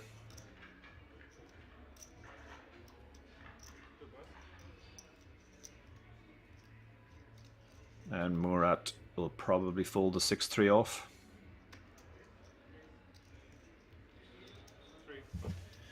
So chip leader adds another, the rich get richer. Chip leader adds another $500,000 to his stack. Moves up to 11 million.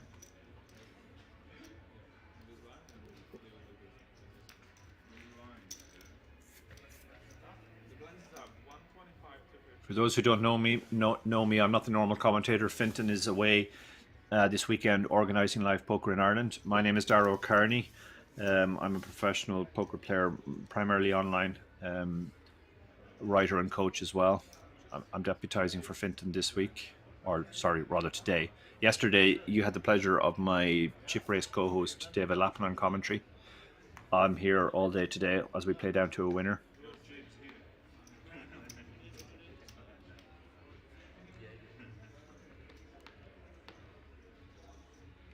This is the Spanish Poker Festival, and actually, if there are any Spanish people listening, and maybe not because we're on the English language channel here, but if there are, all 3 of my strategy books, the one on satellites, the one on PKOs, and the one on ICM, were recently translated into Spanish. Shout out to Carlos Barreta, who did the Spanish translation.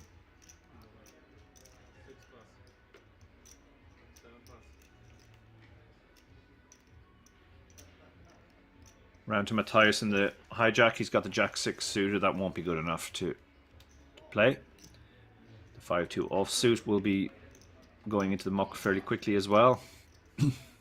Daniel, Ace-5 on the button. This is going to be good enough to open.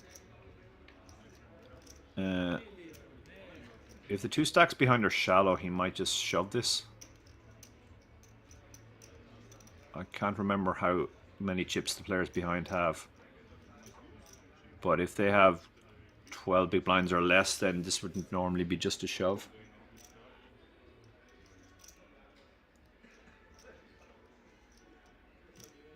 So as he considers his options,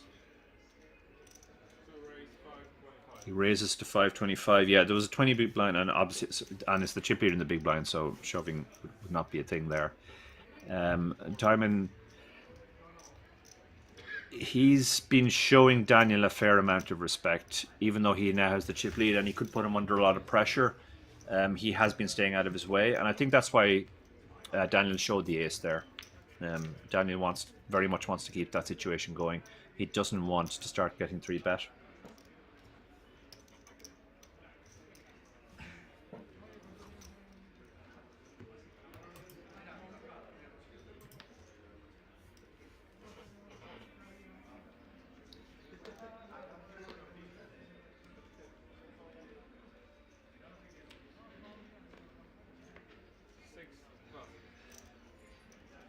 So on to the next hand. Andre folds the queen 6. Matthias has the blinds have risen, as you can see. So now he's just under 10 big blinds. So tens is just a shove.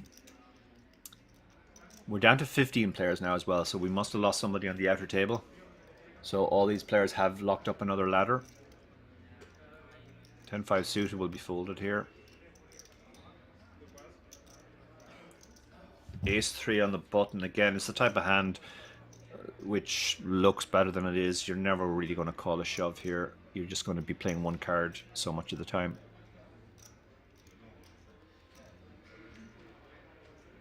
He's asking for a count.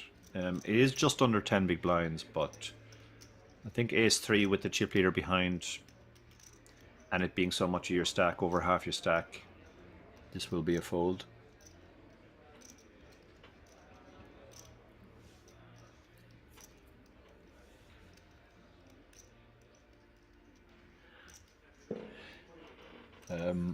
While he makes his decision, a shout out to Juice Wilder in the chat. Looking forward to my commentary on this. Lappin's commentary should be available. Yeah, I think it'll probably be available as a VOD on this channel. I'm not 100% sure of that. Sorry to hear you got one of the water soaked books.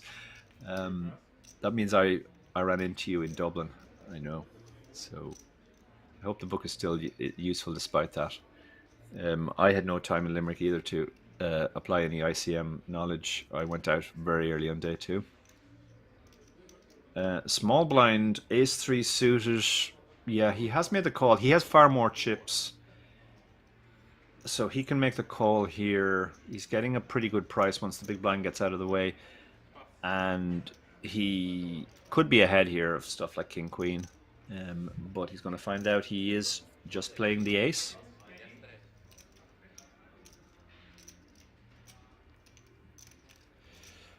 It is a loose call, it has to be said, but yeah, he was getting about 5-4 there. I guess he just felt like gambling.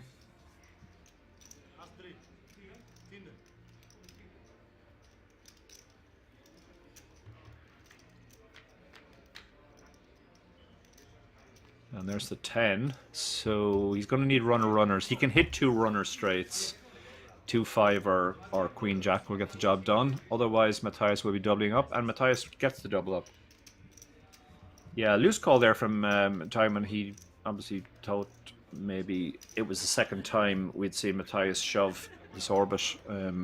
He was hoping for something like King Queen, King Jack, Queen Jack suited, Jack 10 suited, all those hands. The problem with Ace-3 suited, even though it looks very nice, when you're ahead of those type of hands, it's not much better than a flip.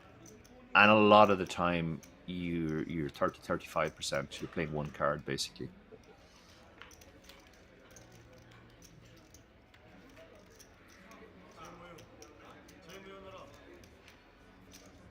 Glad to hear the book is fine, Juice Wilder. Eriko says, a perk of playing live is to see who you're facing. Matthias does look like a player who has a tight shove range. Yes, I agree with that read. I personally would have folded the Ace-3 suited there to this gentleman and would probably call other people at the table.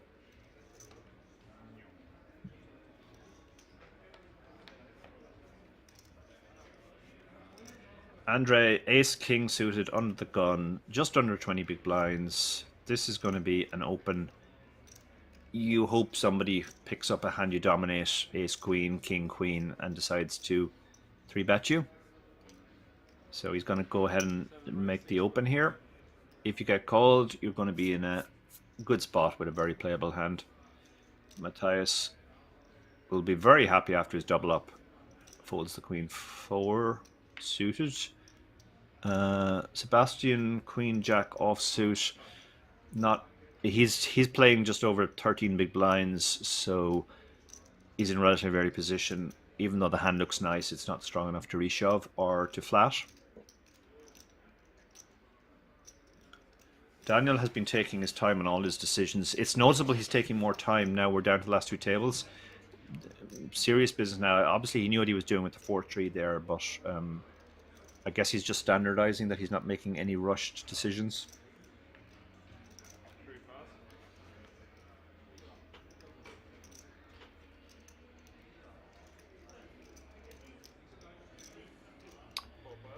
Queen 10 folds, and the small blind. He has a nice hand, but his problem is he has just over 11 big blinds as well. So against a button open, you could certainly shove this hand, but against an under the gun open, it's going to be a fold. And the big blind has 5-2 off, so he's going to fold. And Andre shows the ace-king suited. Again, I said this earlier in the last session. Sometimes people say don't show in those spots because you're giving away information. But you're not really giving away any information if you think about it. Everybody's going to open ace-king suited there.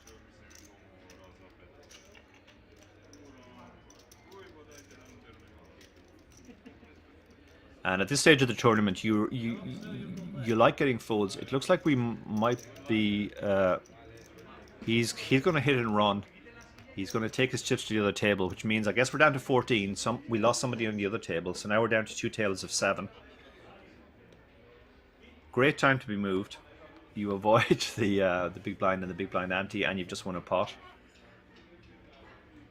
So the tables are balanced now. 2 tables of 7. We're now on a pay jump again. Of just over €300, more than a buy-in. We're getting down towards the final table now, and this is where ICM really starts to ratchet up, and it should affect most of the players. The chip leader can use their stack at this point, and the other players just kind of have to take their spots, but otherwise play cautiously.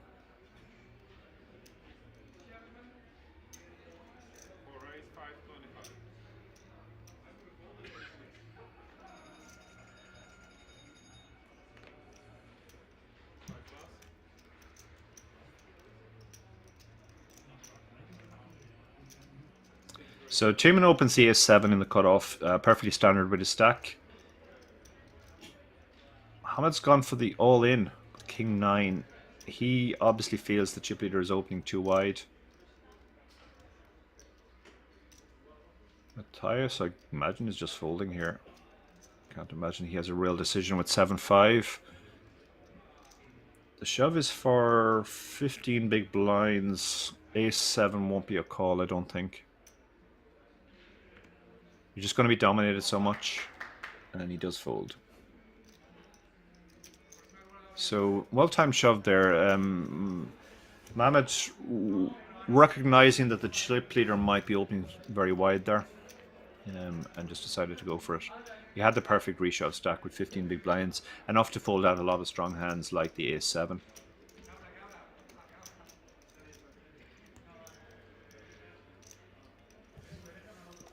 "14 players left, 2 tables of 7.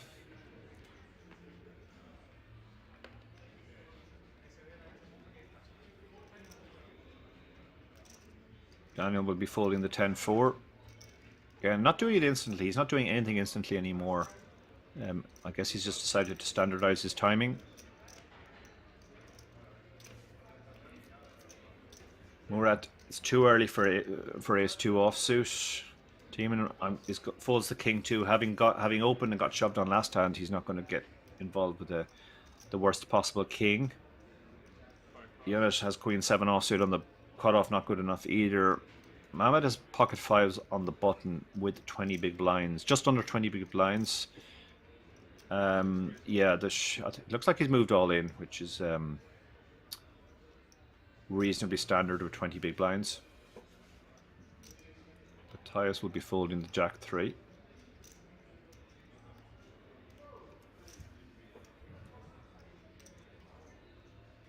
The reason why fives shoves here is that well, fives flops very badly, so you don't particularly want the other guys to call. It's usually the best hand right now.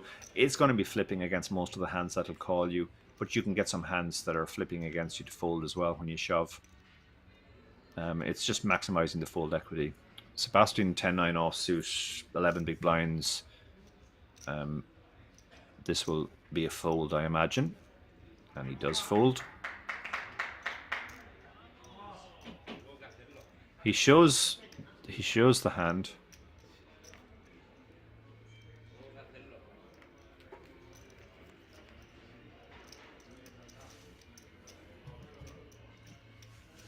So thanks again to everybody who's joined me for this stream as we play down to a winner. We have 14 players left, playing down to the final table of 9, I believe, and then down to a winner all today.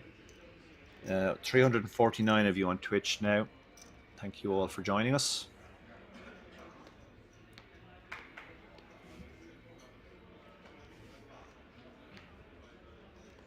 Cashello69 asks in the chat, why would you show like that?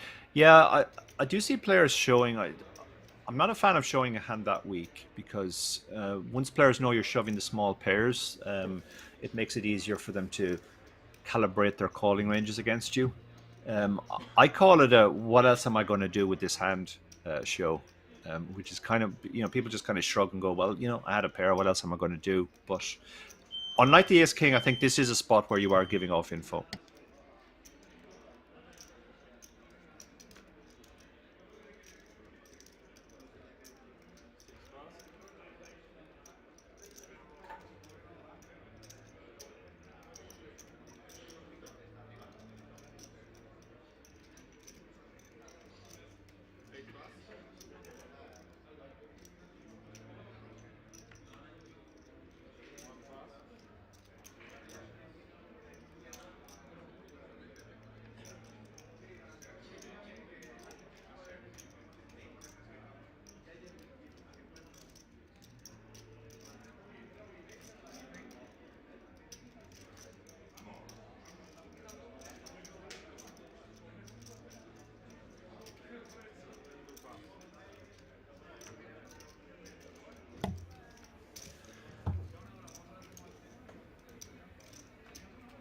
So the sevens opens and gets through this time. When you're chip leader here, you do want to sort of keep opening because every time he gets one through like that, he adds 625 to his stack. So even if you get shoved on and have to fold a few times, you're still getting a very good price every time you open that everybody will just fold. I don't think he's going to open the Jack 2 suited though.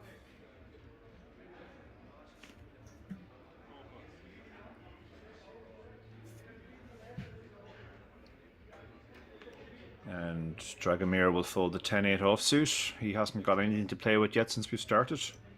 We're down to 13 players now, you can see. So these players have all laddered again. They're now guaranteed €3,318. The action has been thick and fast as we play down to a final table, and we're going to get a shove here on the button. Just over 11 big blinds. Ace-5 suited is plenty good enough. Daniel will eventually fold the Queen 9. He hasn't been doing anything too fast. Actually, he folded quite quickly there. Yeah, he knows his ranges. And Murat will fold the 6-4. So the shove on the button with the Ace-5 suited will get the job done.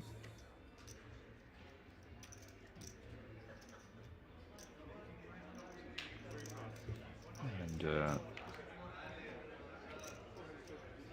a frustrated fold from Murat, who hasn't got anything to play with since we've come back. There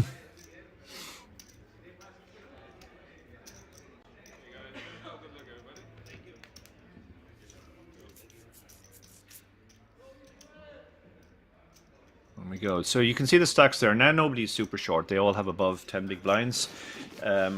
Team and the chip leader has 31 big blinds. It's getting quite condensed now. You have three guys just in that 20 to 31 zone. And the other four players are all between 10 and 20 big blinds. So we're not going to see too many flops. We're going to see a lot of pre-flop shoving, I think, in the next phase.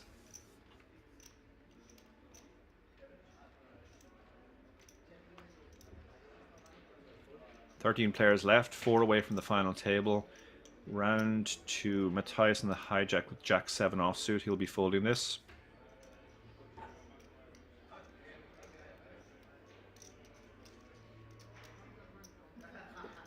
He does fold. And Sebastian, who shoved the last hand, will be folding the 10-5 suited. Daniel, just under 30 big blinds, 6-3 suited. He has the chip leader behind him. The chip leader hasn't really been playing back against him too much. I think against a more aggro chip leader this would be a fold, but he feels he can get away with playing this one. But he's going to get played back at. Murat has 14 big blinds. Sorry, less than 14 big blinds. No, more than 14 big blinds. I can't do maths anymore. 16 big blinds. Pocket 10s, just a standard shove here.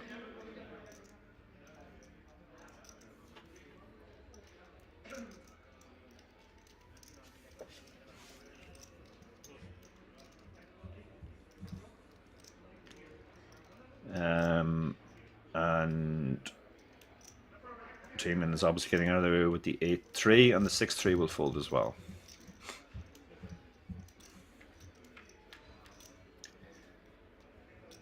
This is one of the problems of continuing. Is it 6-3 called? Oh no, sorry. What's happening here? Murat just called with the 10s, which is interesting.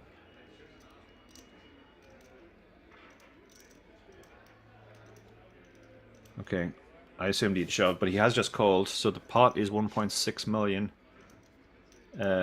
Daniel has shown no interest at this pot yet.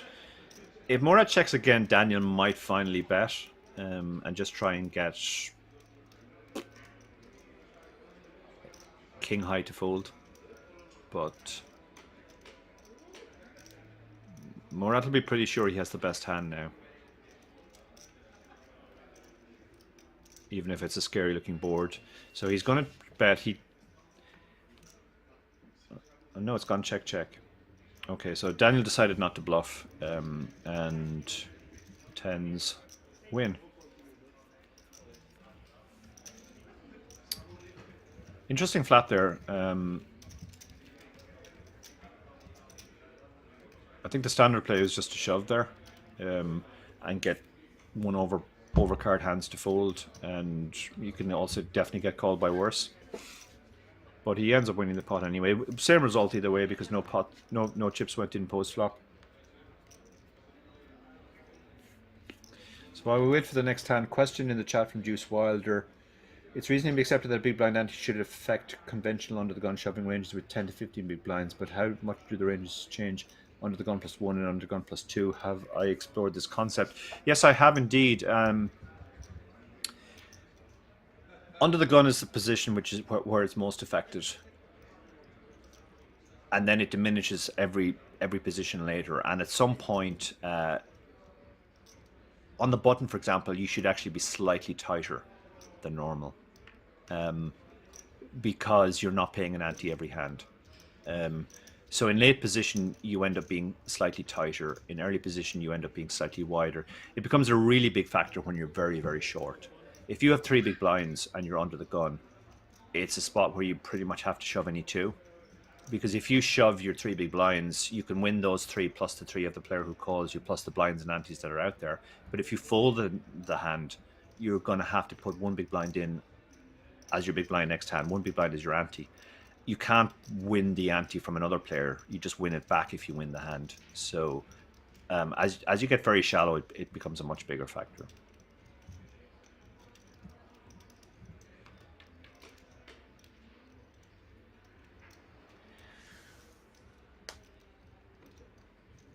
Okay, so we have a limp from the Queen Jack here in the, sorry, a raise from the Queen Jack, and the big blind has defended 9-6 offsuit. He's hoping to flop something. He flops nothing. It's a very bad flop for 9-6. This is just going to go check bet fold.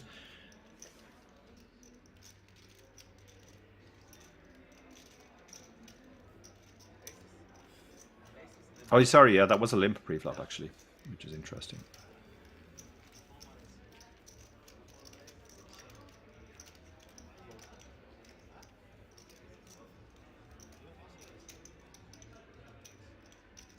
So Mohammed has shown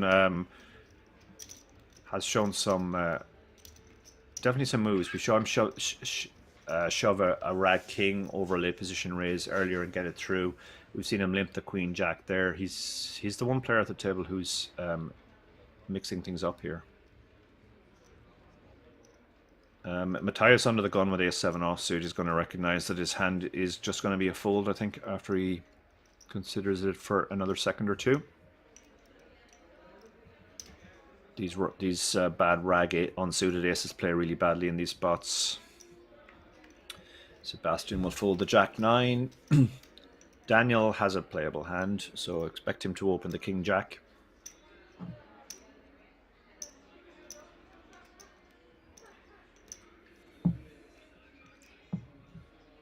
Let's see his sizing now. Is he going to go for the min-raise? It looks like he has. No, just over min-raise, 525.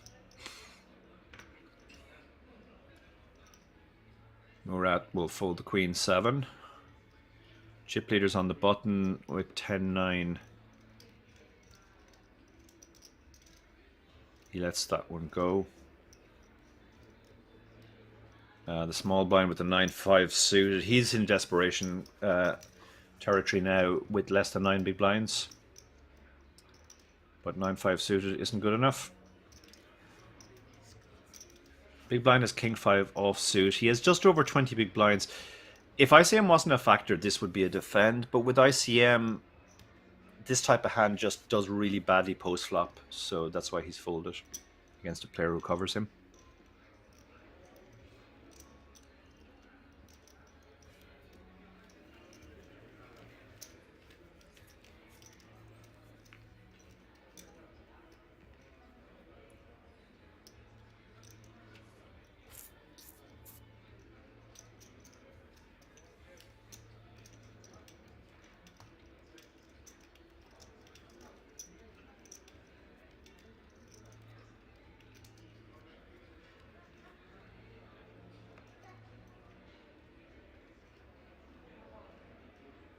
So as you can see, the top right of the screen, 13 players left. The average just under 7 million, which is 28 big blinds. I think the average is probably less on this table. Daniel under the gun with 6-5 suited. He has been the more aggro player, but this feels a bit too wide. He does let it go. 3-2 suited, just over 20 big blinds. This is going to be a fairly easy fold as well. Chip leader is next to act. He's looking at the stacks behind. He's got 6-4 suited. He's back down to 7.3 million now, so he's sort of sub 30 big blinds as well. So we're just going to kind of see a lot of guys waiting for a decent hand, an ace, a pair, decent suited king, and not getting involved with suited connector type hands. 10-9 on the button. This could be shoved. It's pretty marginal. He just about has fold equity at the moment. His problem is every time he folds and the blinds go through him, he's going to lose more and more fold equity. And people are just going to call him wider, and he's going to need to find a hand. Mohammed, who has been the most creative player at the table this session, he's gone for the limp with the queen-5, which is fairly standard. He could have raised it as well, made a small raise against a player who appears to be playing very tight, and then just folded to a shove. Matthias could definitely have shoved his hand with 17 big blinds, but it looks like he's going to get the full benefit here. Mohammed has flop top pair. Matthias has top 2. He checks behind. He's trying to induce a bluff here. Mohammed will probably make a small bet here, essentially thinking he's trying to protect his hand. Yeah, he goes for the small bet. Wouldn't be too surprised to see Matthias raise now, because the board's getting very scary. we know he's actually in great shape. In fact, he's got his opponent drawing dead, but he'll be worried about diamonds. He'll be worried about all the cards that could complete straights.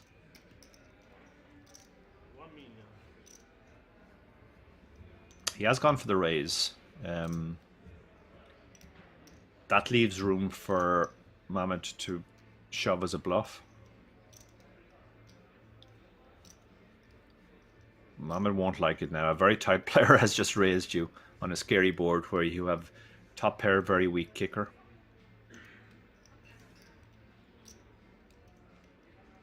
A lot of the time you'll be drawing dead here, as he is in this case. So against most players, you would never even consider folding this. You would at least call and see what happens on the river. But against somebody who you perceive to be very tight, you can certainly justify the fold. But he's gone for the all-in. Matthias should be calling here now. I can't imagine this is ever a raise fold spot, but he doesn't like it. I mean, he's scared of diamonds, he's scared of Jack 9, but he has top 2 pair, and he does find the call eventually. And Mohamed gets the bad news that he's drawing dead.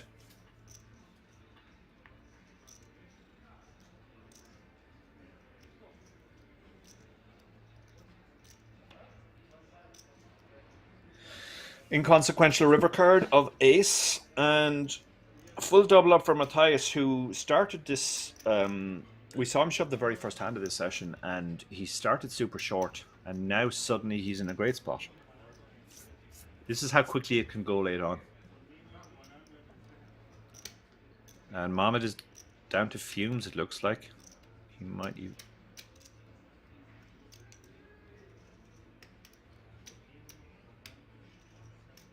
Yeah, he's down to fumes. Cruel game. He had top pair, which he decided was just too strong to fold. And you can see that now actually moves Matthias into the chip lead. So he started as super short, now he's chip leader. And Mohamed is down to 4 big blinds. He's in desperate straits now.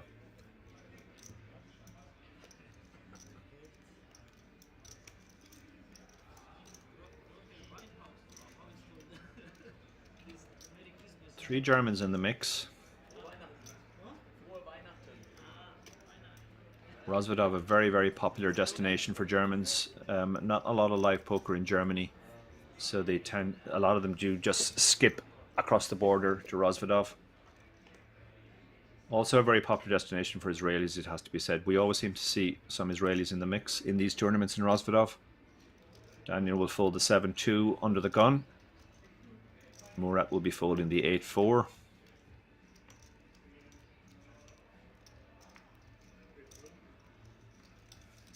And Tayman will fold the King 5 offsuit, I imagine.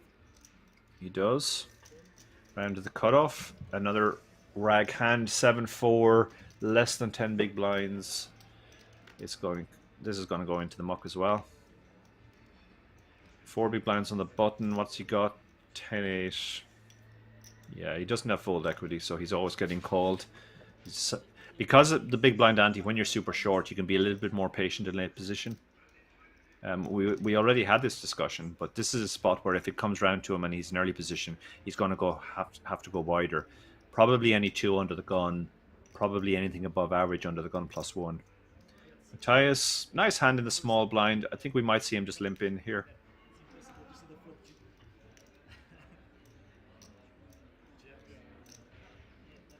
And it's suited. He does limp. Sebastian in the big blind, just over 12, just over 11 big blinds. He has a queen. This will usually be the best hand, because most of the stronger hands would have shoved, so that's why he elected to shove. Matthias could have shoved the 10-8 suited there, given that the big blind only had 11 big blinds, and he would definitely have got Queen 4 and other hands like that to fold. And even if you're called, you're probably going to have 35–40%.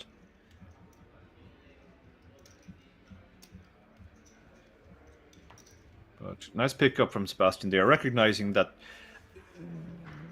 the way Matthias seems to be playing, he probably would have just shoved anything that was really strong, or raised it. So when he limps, his limps are going to be weak.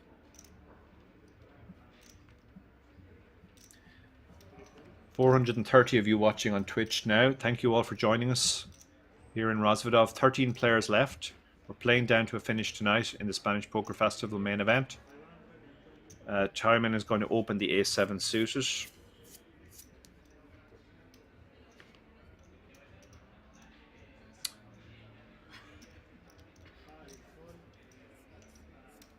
Mehmet will fold this, the 10-2.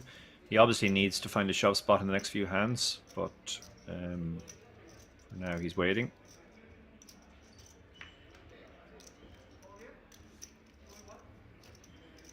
Daniel now covers, well, does he cover Timon? And the stacks are very, very close.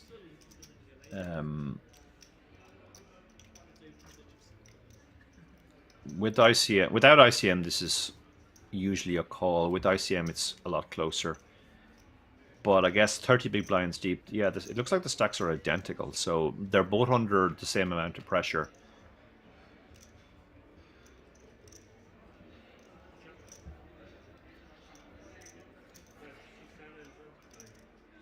Let me see. Timon fires out a big enough old C bet. Normally the sizings go down when ICM is a factor as well, but this should get the job done. Just some backdoors for Daniel, but that's not really strong enough to continue. Unless he just thinks Timon is auto C betting here, in which case you can make a case for check raising, intending to fold to a shove, but he lets it go. Question from Juice Wilder in the Twitch chat: are you commenting the entire thing? Yes, I'm here till the very end today, however long that takes. So I hope you all will be able to keep me company here on my own. This is the first time I think I've done commentary on my own, so it's definitely a lot more difficult without somebody to bounce off. So I'm relying on you guys to keep me company here. The levels are 1 hour each. We're playing to the end of this level and then another level before we take a break, unless we get to a final table before then.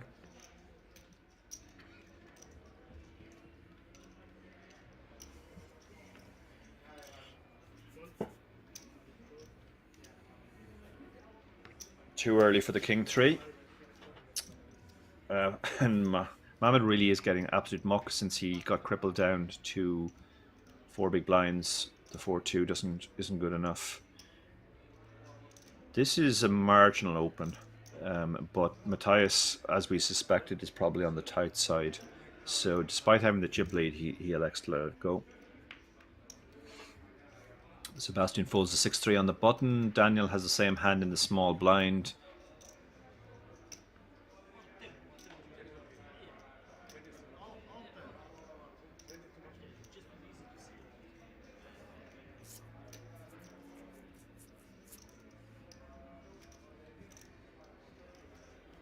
Yeah, 6-3 is just too weak, and he shows that. That's what am I going to do with this hand? Murat very relieved to get a walk with the 8-4.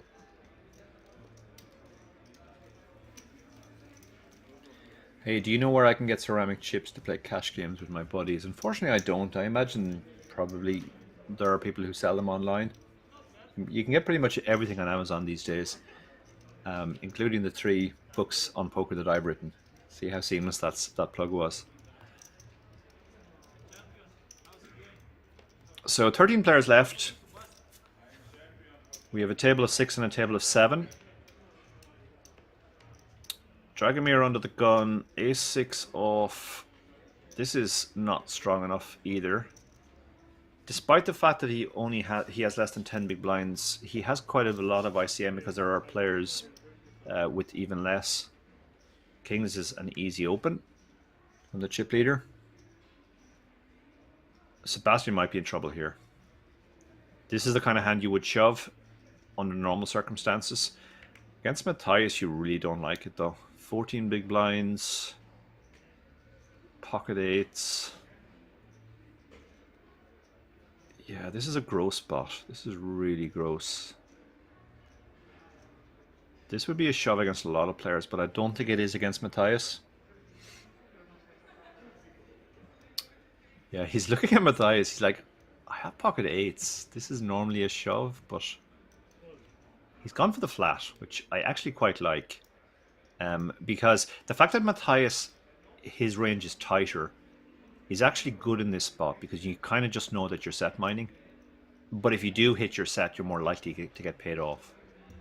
On a 10-8 deuce board against somebody who's very loose, it's less likely they have a hand that'll pay you off. But Matthias will have more overpairs in his range, so even though it seems weird flatting off this stack, I quite like it. And that's going to bring timing in as well, which is good as well when you know you're set mining.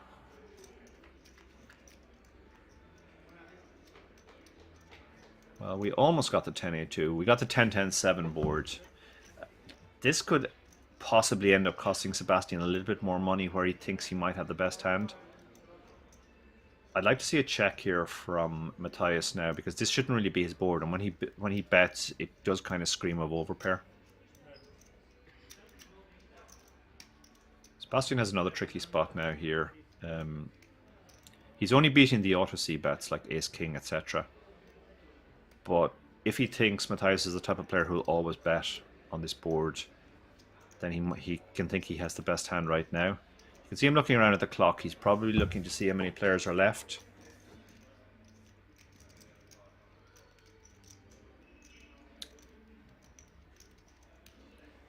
Very, very tricky spot for him here. You can make a case for all of the options. Shoving to protect your hand when you have the best hand is an option at this stack depth. Calling to see what your opponent does on the turn is also an option, although it's a lot of your stack now. And folding is an option against somebody who's this tight. He has gone for the middle option, the call option. So he's basically hoping he has the best hand and that Matthias will shut down on the turn now. Or he can hit an 8, obviously. The ace, this will scare Matthias now. We might see disco check check now. Unless Sebastian wants to turn his hand into a bluff. If he turns his hand into a bluff, he's targeting kings, queens, and jacks, but he's decided. The problem is also a lot of the few hands he was ahead of were ace highs on the flop, and they might go into check call mode now as well. I think this probably goes check check again, and it does quick check behind.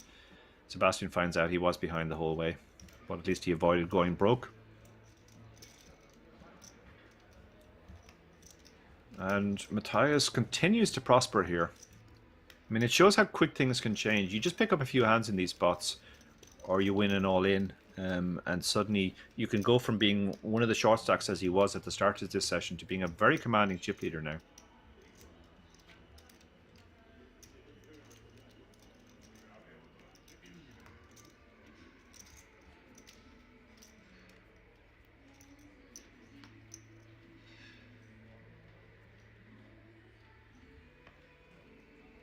Okay, now I think this is an any two spot. Yeah, a king should be good enough to go with here. He's going to have to post the big blind and the big blind ante next hand, which will be half of his remaining stack. He does move all in.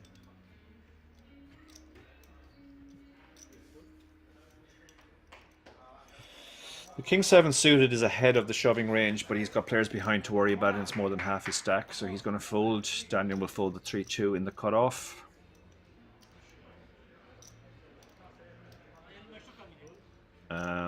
Murat will not be folding ace king.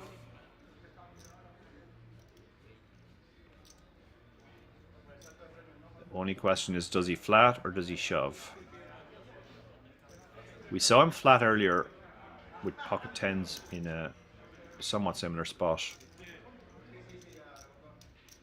He has called again. This is trying to get worse hands to stick it in.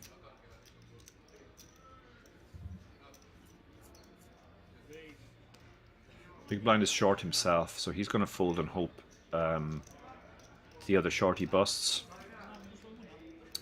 Mohammed gets the very bad news that he's dominated, so 70-30. Needs to hit a 6.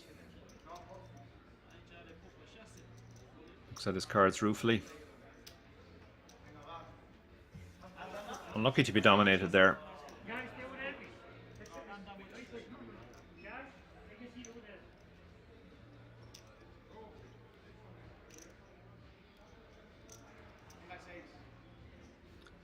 So let's see if he can find a 6.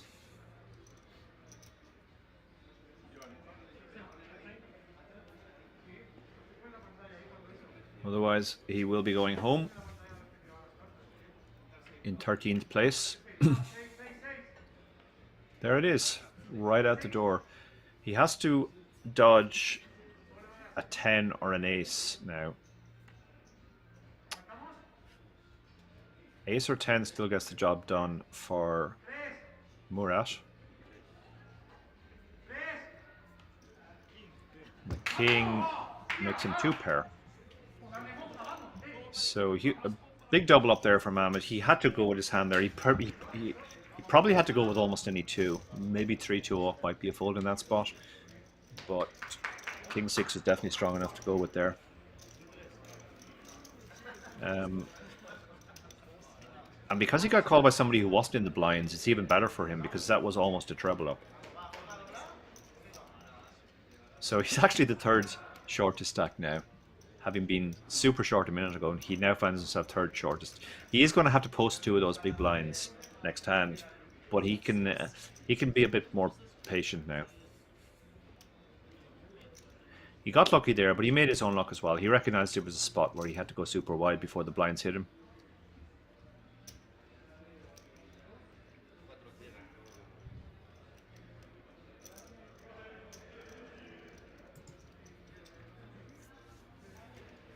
Matthias will be opening the ace-jack under the gun, making it 5-2-5, which is the size they've been using for the most part. Daniel won't get involved with the king-jack. Oh, sorry, the king-2 against the chip leader. Murat has a hand which you could shove against some people, but I don't think it's going to be a shove against Matthias.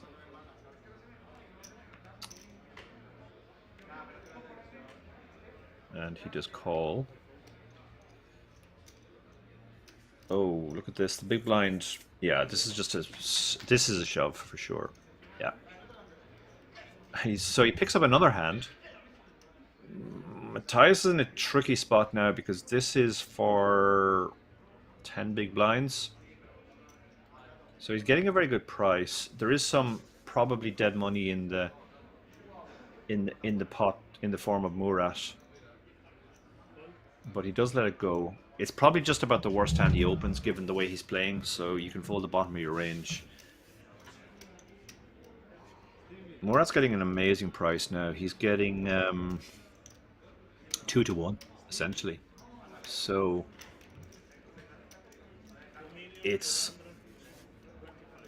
he covers his opponent. This is just such a mucky hand because it's dominated so much. You're dominated by ace-queen, ace-jack, king-queen, king-jack, aces, kings, queens, jacks. There's so many hands that dominate you. Even though you're getting 2-1, you're going to be worse than 2-1 a lot of the time here. So because of that, he does fold. I think he wanted to show there. He's asking, yeah. So another huge pickup for Mohammed, and he's right back into it now.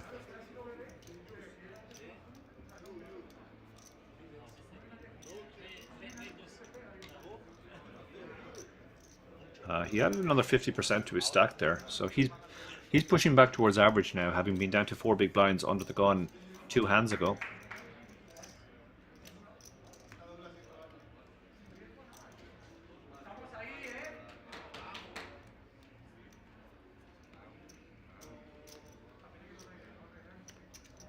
So Sebastian under the gun, king 8 suited, 8 big blinds.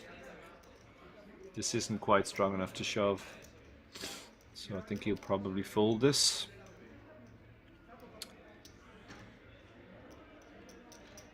He really doesn't have enough chips to do anything else. He has decided to shove. I guess recognizing that he has to be wider with the blinds hitting him next hand.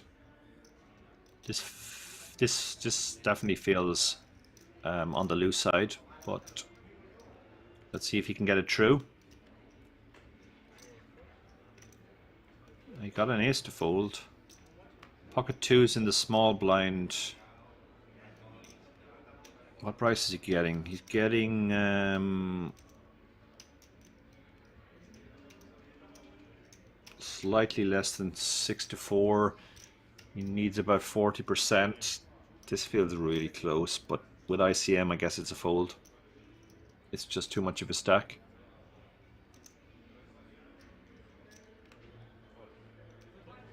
Yeah, he does fold.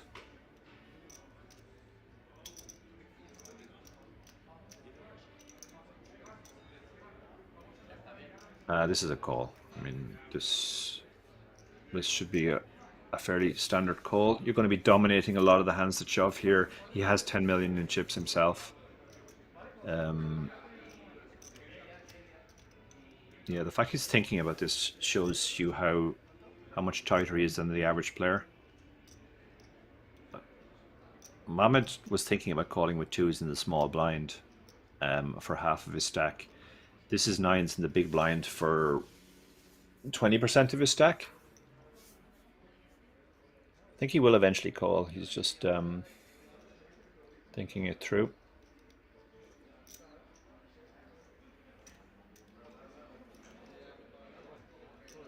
Yeah, he does make the call. And Sebastian's going to get the very bad news that he's dominated. Playing one card. However, it's almost a 60-40 because of the suitedness. And I guess all of his cards are live.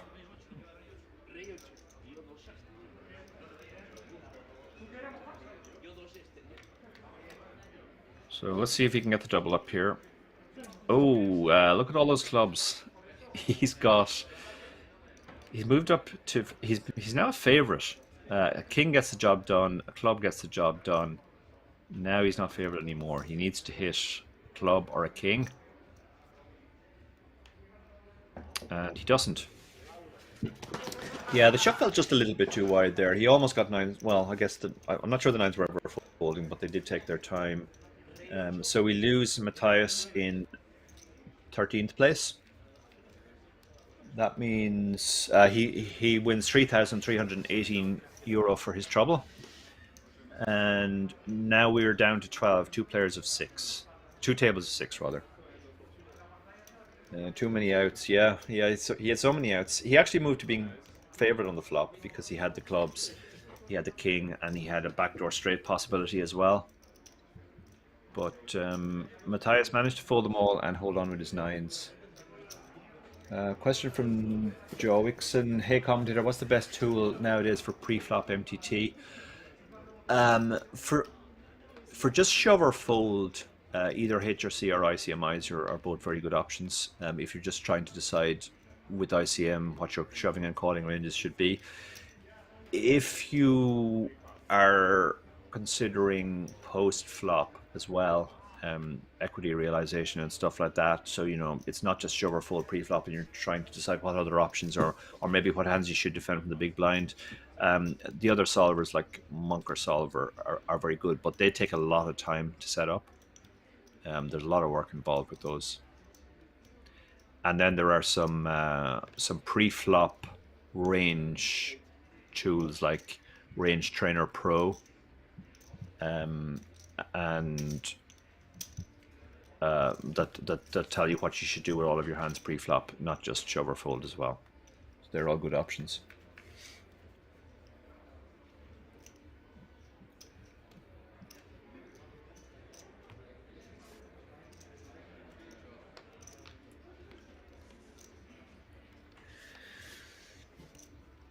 So 12 players left, three more eliminations and we will be down to the final table. Both tables playing short-handed now, which speeds up the action, particularly with the big blind ante. A lot of short stacks out there who can't really sit around folding too much. That's why we saw the shove there with the king 8 suited. Amatul has been the most aggressive player, but he folds the 10-2 suited there. Matthias will fold the 9-3 on the button, despite having the chip lead. Massive chip leader now.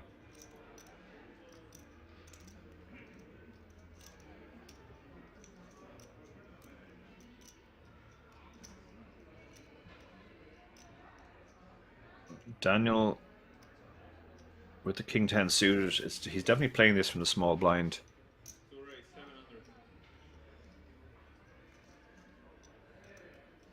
He's raised into the 12 big blind stack here,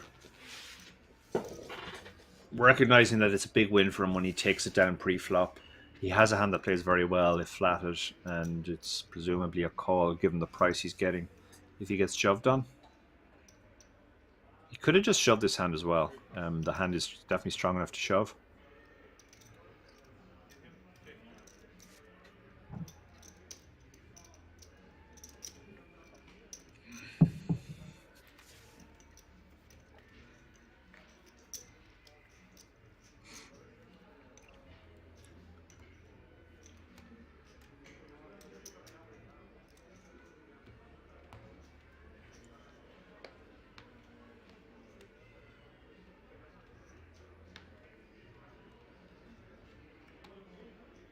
So we have an interesting situation now where most of the table is fairly short and they're just looking for spots.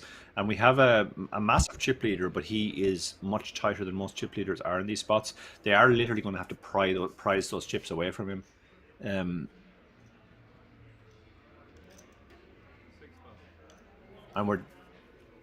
we're on a pay jump as well. The next pay jump is €380, which is more than 1.5 buy-ins. This is definitely a cutoff open for the chip leader with the king 10 suited. Ace jack suited this is an interesting spot now because he's up against a very tight chip leader. This would normally be a 3-bet against most people, but against the tight chip leader, he might elect to just call.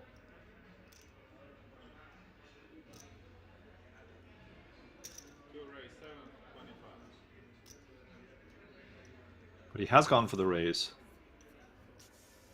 Actually, Matthias limped from the cutoff. Sorry, I missed that. I thought he'd raised from the cutoff. Yeah, against the limp, it's definitely a raise. And now, question is, what does Matthias do?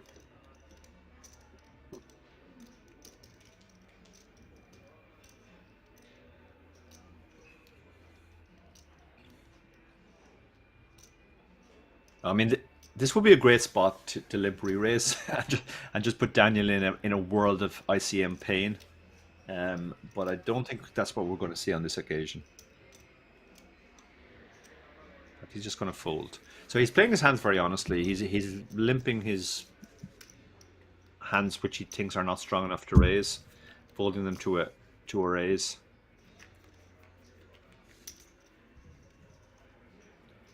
And this is actually a good spot for Daniel because Daniel is playing aggro, and Daniel will be picking up on these tendencies that he's playing his hands very honestly post flop, where he's raising his stronger ones and he's limping weaker hands. That's the second limp fold we've seen from him.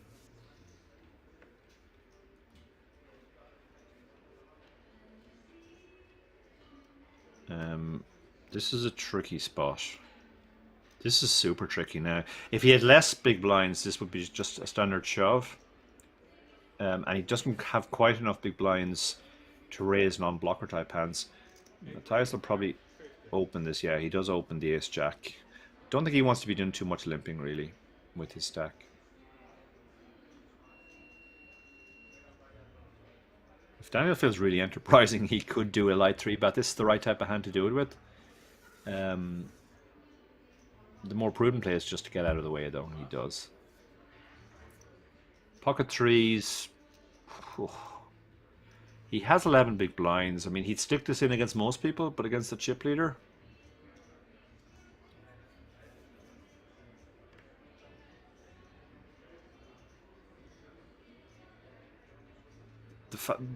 the fact that it's the chip leader and the way he's playing kind of pulls you in two directions. On the one hand, you have more fold equity on the shove than you would against most chip leaders. Matthias could very easily fold a hand like Ace Jack to a shove. But on the other hand, his range is stronger to start with. So this is a tricky spot for the threes.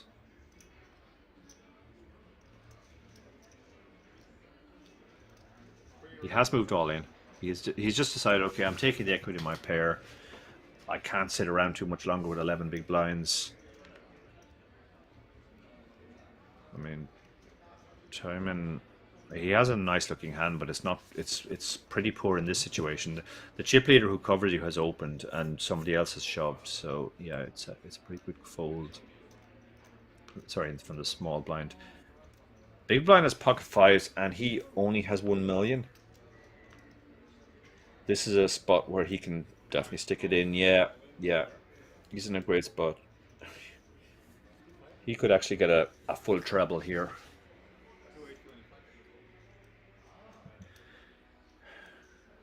Now, not sure what Matthias is going to do here.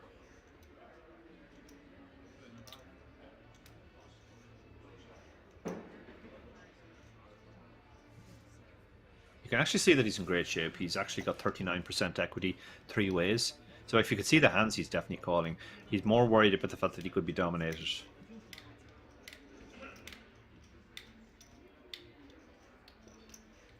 Even if he's dominated, though, he won't be too far off the 33%.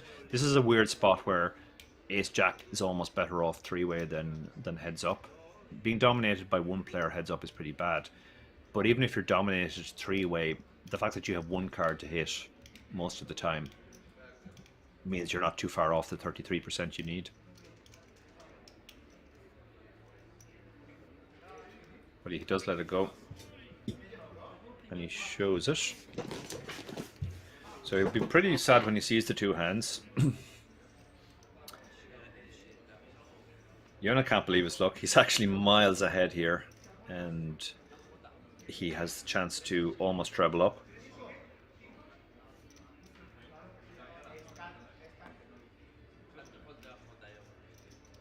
They'll essentially flip stacks here if the fives hold.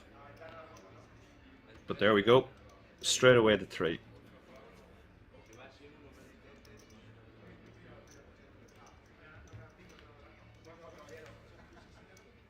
Oh, he's picked up some additional outs now. A 4 will get the job done in addition to the 5. So a 4 or a 5 and Dragomir will stay alive. But it's an inconsequential 7. We lose Dragomir. Very unlucky in the end. Found a good spot with his 4 big blinds. But not to be. So we're down to 11 players. Murat gets essentially a double up.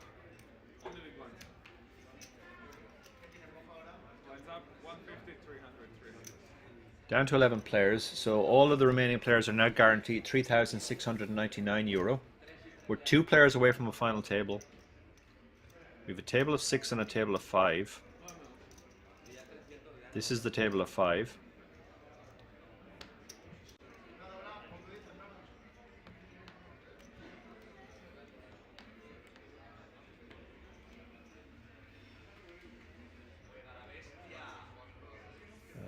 Matthias is not the type of player to do anything with 10-3 offsuit under the gun. Daniel will be folding the 4-2 as well. And we will move around to the cutoff, see what he has. The King 4 will probably be going in the bin as well. From the man who just doubled up. And now we have the button. The 8-4 suited 26.4 big blinds. He is going to go for the open here. This is definitely on the loose side, but he's just hoping to get the steal through. Oh, of course, it's big blind only, yeah. So only one player to get through. So yeah, that makes the open more standard. The 4-2 offsuit, I can't imagine he's going to defend here. Although we did see him shove King 7 earlier against a late position raise. If he thinks Timing is too wide here. He might play back, but 4-2 is just such a mucky hand, and he does let it go. And he smiles. It looks like he suspected that his opponent had nothing there, but 4-2, what are you going to do?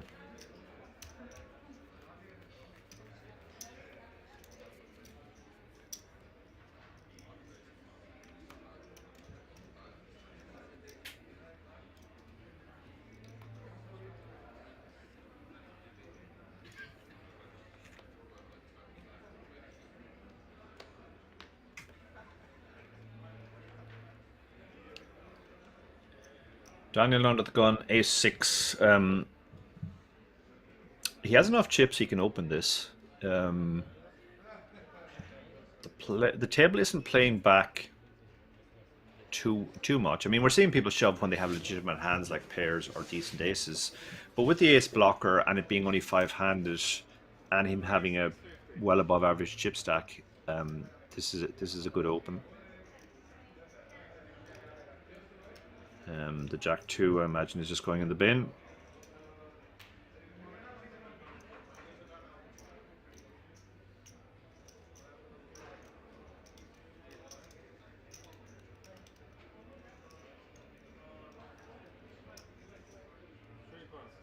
And he does fold. Round to timing on the button for the second hand in, or yeah, well, he's officially the cutoff, but dead button. Now I think Mohammed will be sticking this in.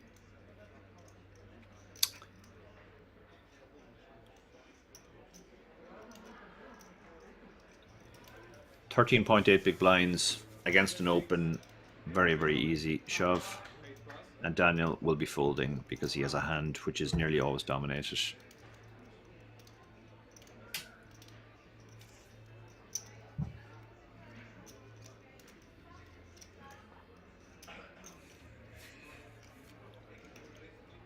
Maybe not nearly always dominated, but dominated a lot of the time.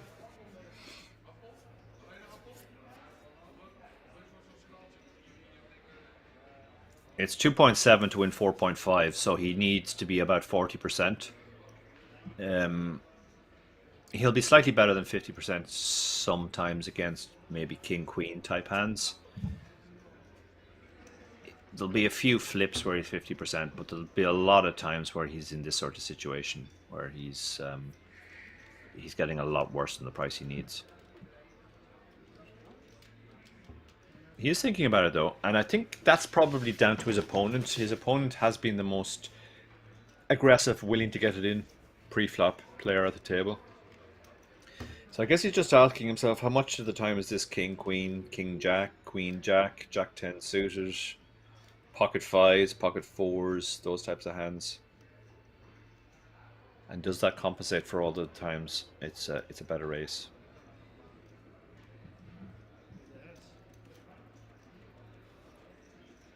I think he'll probably think this through and eventually fold. He does.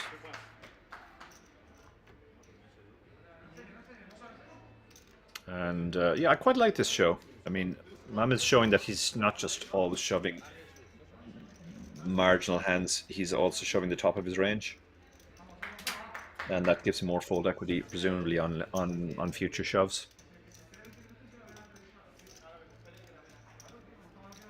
So 466 of you in the Twitch chat as we continue to play down to a final table here at the Spanish Poker Festival main event in Rozvadov. We have 11 players left. We're 2 away from the final table. If we get there before the next break, we will take a break, obviously, for the final table. Otherwise, we're going to play to the end of this level and the next level. But I kind of expect us to hit the final table before then.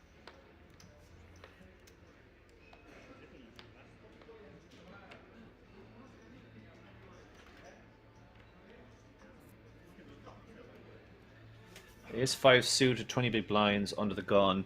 This is an open. You're basically just hoping to steal the blinds, and you're going to fold your hand if you get 3-bet. Blockers become very important in these spots, particularly when you're short-handed. Just the fact that you have the ace yourself makes it less likely that the opponents behind have have a strong ace which they can play back with. 8-5 in the big blind. He does cover his opponent, so that means he can call a bit wider than normal, but 8-5 might be just a bit too wide. 8-5 offsuit. It's also a bigger. It's not a min raise as well. It's quite a big raise. But he looks like he wants to call, and he has put in the call. This is a call you can only justify if you're going to put your opponent under a lot of pressure post flop.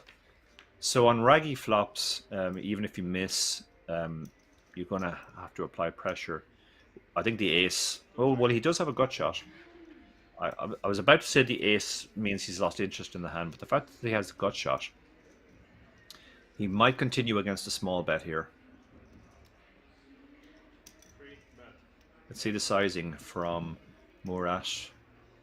And he's gone big again. He's gone a good solid half pot. With the gut shot now, you can't really hang on, I don't think. This just looks like he always has the ace, and you just have your gut shot. He doesn't even have his spade as backup. I think the call was probably a little bit too loose pre-flop, and now we're seeing why. You're against an opponent who is going to make these big bets, and you're not going to be able to continue very much, even when you flop equity.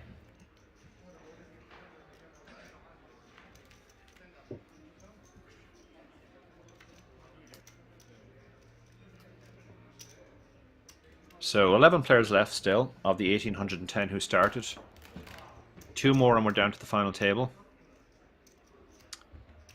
You can see the stacks there. Nobody's super short now. Mohammed is still rocking the short stack, but he has 17 big blinds. Matthias, who's the chip leader, is probably actually the tightest player at the table. So we have this interesting dynamic where the shorter stacks are the ones that are more likely to get involved. Matthias is just going to navigate his big stack to the final table now, I think.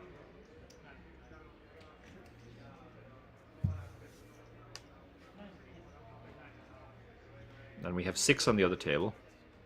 So presumably one more elimination and we'll go hand for hand. If the elimination happens here, we will have a player move to this table.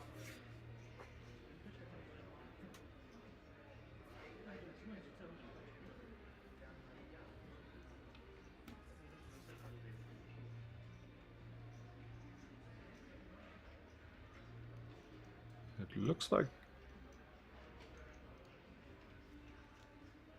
the tournament director is buzzing around. Not sure what's going on here, unless we've lost a player on the outer table.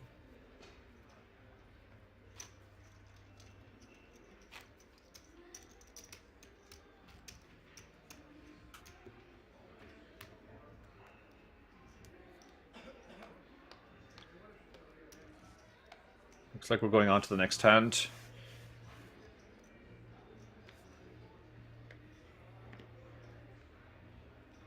Still 11, so we still have 6 on the other table, 5 on this table. It folds to the button. King 2 suited would normally be an open for a big chip leader. But Matthias, yeah, confirming our suspicion that he's a lot tighter than normal, has folded the King 2 suited. Daniel, I mean, this is normally a limp from the small blind, and that's what he's going for. We're at just over 20 big blinds, 22 big blinds, 4-2 suited. This is normally just a check behind. It's a hand that plays pretty well in position. If you're going to raise, you want to raise stronger hands that you're happy to call a shove with, or weaker hands like Jack 2 off that play worse post flop. So something for both players. Daniel has a gut shot and a flush draw, and Murat has a gut shot as well. Daniel might take a stab at this now. The ace high board is better for the pre-flop limper, because he would limp some ace x as a trap, and Murat would presumably just raise all of his ace x. So this is a good spot for him to bet and take it down now. Should get the job done.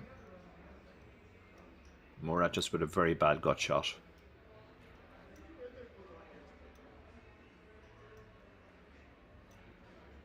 And he will let this one go, it looks like. He's done the stare, pretend I have a decision, and then look off to the side as if he's lost interest in the hand. But no, he's still waiting. Hasn't given it up yet. Problem with his hand is it's just 4 high. 2 of his 3s might not even be clean. They could make a flush for his opponent.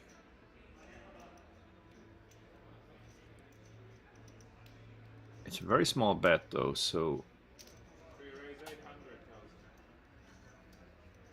he's gone for the raise. This is very enterprising. He's basically recognized his hand isn't really good enough to call, but he can turn it into a bluff raise. I'm not sure what he's representing here though, because probably all of his ace-x raises pre-flop, and a lot of his queen-x does as well. So Daniel might sniff this one out and think, well, this is just suspicious now. What does he actually have?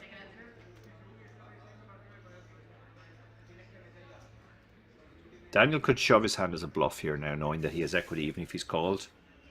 And he does, yeah.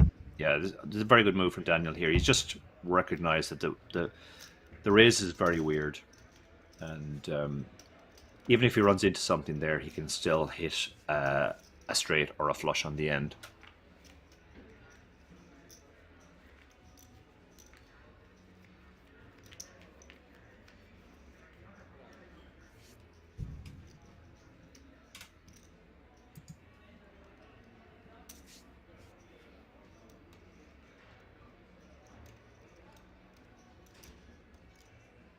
So we move on to the next hand. Nice pickup there for Daniel, who has certainly been the most aggressive player throughout the coverage today.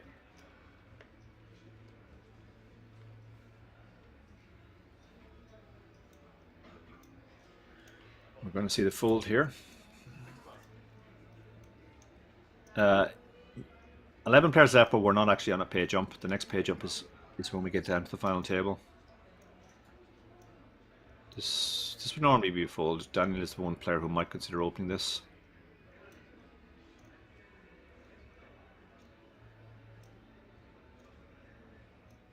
But he decides Jack 4 is one of the few hands he can actually just let go here. He's not opening 100%. Murat should probably just be folding the 7-2 here as well. And he does. And the chip leader will see that he had a dominating hand. Or not the chip leader, sorry. Time in the big blind who covers him. So nobody's really stalling. Everybody's just playing at a normal pace. We're not on a pay jump, as I said.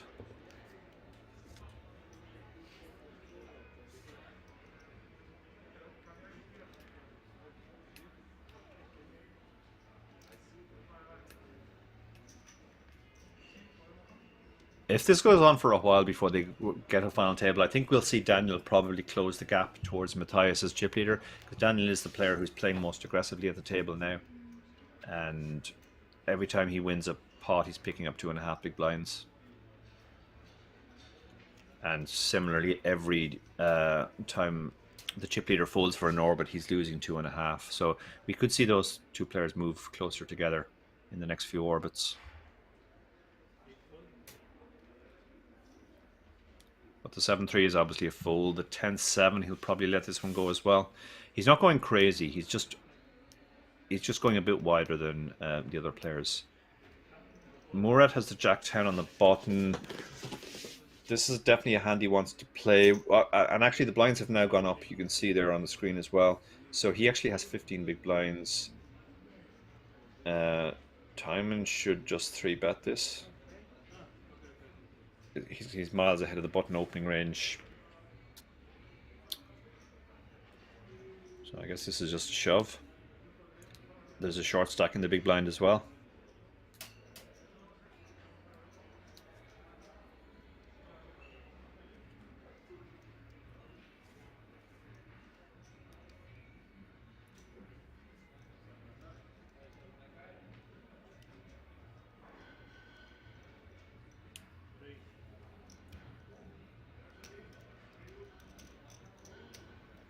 Okay, he hasn't shoved, but it looks like he's put in a raise.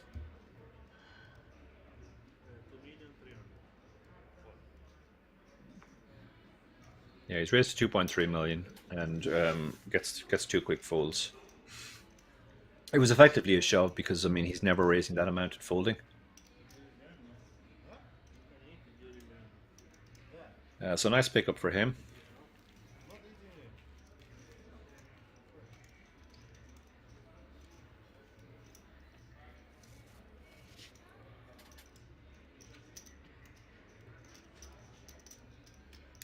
So we're playing one more level before the next break, unless we get down to the final table, in which case we will take a break once we hit the final table. 11 players left. Final table will be 9. All these players are now guaranteed €3,699 for their 250 buy-in. The pay jumps so far have all been in the region of about €300. The next pay jump is the first one that's a lot more than that. It's €750. So, but it's 2 players away. Jack 9 on the button. This is an open with his stack. And he makes it 625, just over a min raise. Mamet would be shoving fairly wide here with his 12 big blind stack, but 7-5 won't do it. Matthias in the big blind with 6s. I think he's probably just going to call.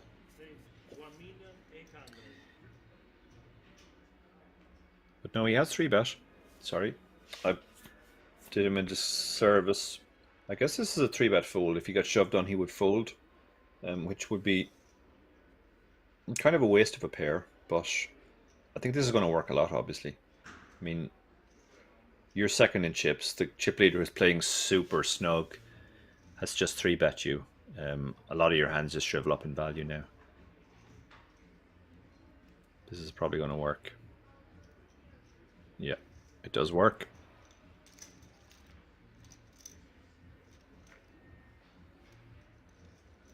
So even though he's playing tight, I mean, Matthias recognizing that his hand he had a pretty strong hand there, usually the best hand, and he could get his opponent to fold a lot of hands that are in good shape against 6s. So he continues to prosper.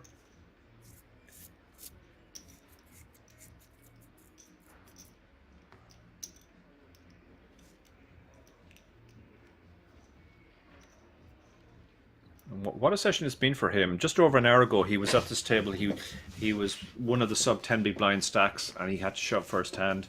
Now he finds himself massive chip leader. Just over an hour later, and the 7-4 suited, after having to fold to the 3-bet, is definitely going in the bin. 7-5 as well. Matthias has shown a tendency to limp these types of hands, so we may see another limp here. Looks like he considered folding, and then he looked back at his chips, and he went for the limp.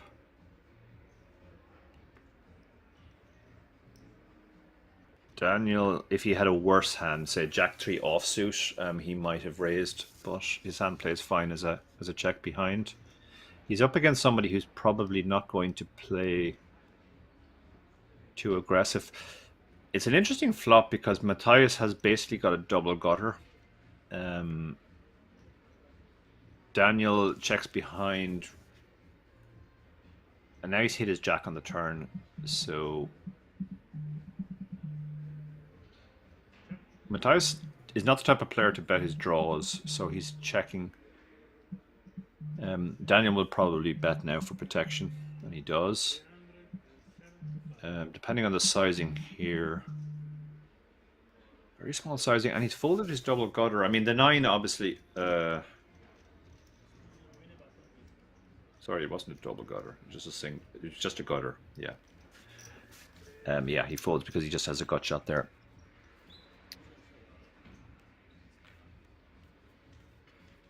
I thought that. Yeah, 7-6 was the double gutter. Sorry about that.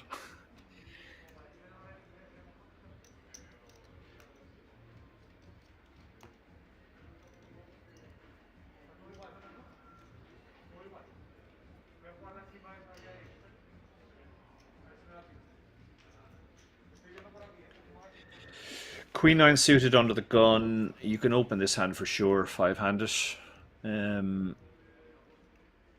It flops very well. I mean, you're under the gun, but you are really the hijack, so.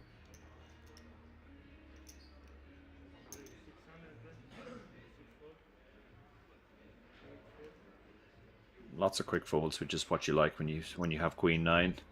Daniel with 9-7 in the small blind, probably not getting involved here.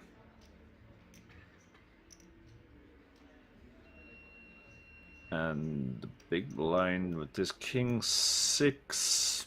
I mean, this is the type of hand which, again, if ICM wasn't a factor, you would like calling, but it flops very badly, does very badly post flop, so he lets it go. And another nice pickup for Chaiman. And he's now the big blind. Players continue to play at a fast pace. Nobody is posturing here, trying to make the final table by stalling.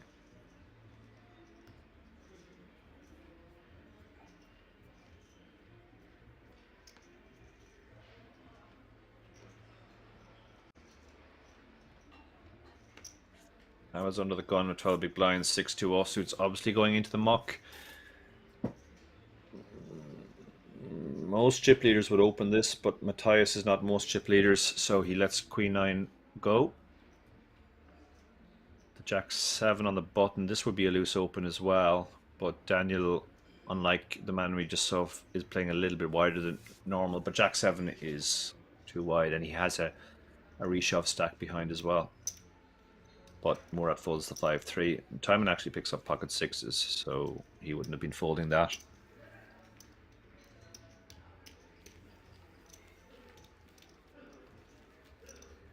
And on to the next hand. Still 11 players left, 2 away from a final table. If we don't get there by the end of this level, we'll be taking a break, but the level is still 50 minutes away.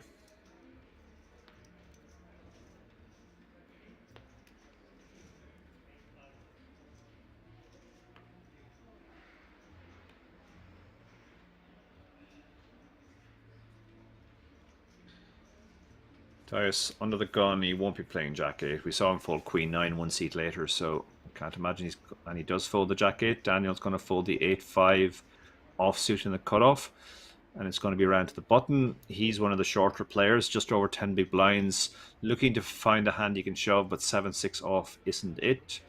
Timon in the small blind, 7-5 offsuit. Normally the type of hand you'd probably limp from the small blind. And Mohammed is looking for a shove spot, and he has found it. No decision with ace king, and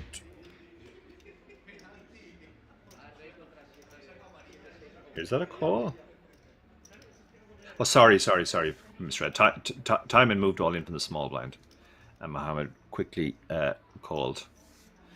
So he needs to dodge a 5, a 6, or a 7 now, or running diamonds.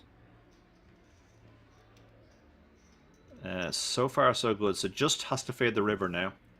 A 5, a 6, or a 7, and he gets the double up. Yeah, Timon shoved there, 7-5. It's on the loose side, but he was taking advantage of the ICM pressure, which made sense. I personally prefer the limp there, but I can't fault the shove too much.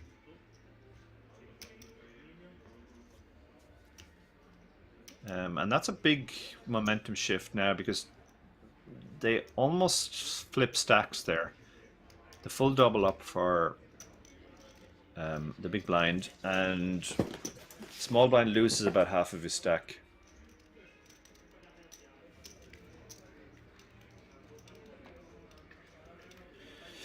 So a shout out to Tall Mountain in the chat asking who the commentator is. My name is Darrow Kearney. I'm a professional poker player, mostly online. I'm also a writer, a coach, and an occasional commentator. I've written 3 books on poker strategy, 1 poker satellite strategy on satellites, another one on PKOs, and my latest book actually is the most relevant to this. It's on ICM, called Endgame Poker Strategy, the way your strategy changes and shifts at this stage of a tournament. I'm deputising for Fintan Gavin, the normal commentator, my fellow Irishman, and he was yesterday. We had commentary from David Lappin, my chip race co-host, also Irish. So Daniel's going to open the king queen here, obviously.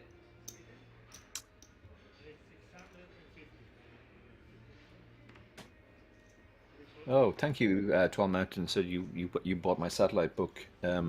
Henry Kilban has been a very good friend of mine, a very good promoter of the book. Small blind's going to fold here. Obviously, he just got the massive double up. He's in a great spot now. Remember, not too long ago, he was down to 4 big blinds under the gun, and he shoved a rag king into ace king and got there, king six. So it shows you how quickly things will change if you just stick around.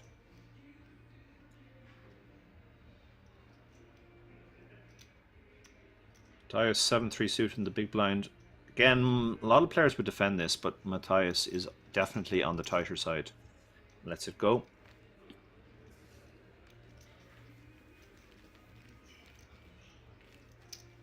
I think Daniel will enjoy the fact that the final table bubble could take a while now. He's the type of player who is most likely to chip up in this period, just by opening a bit wider than everybody else and playing a bit more aggressively post-flop.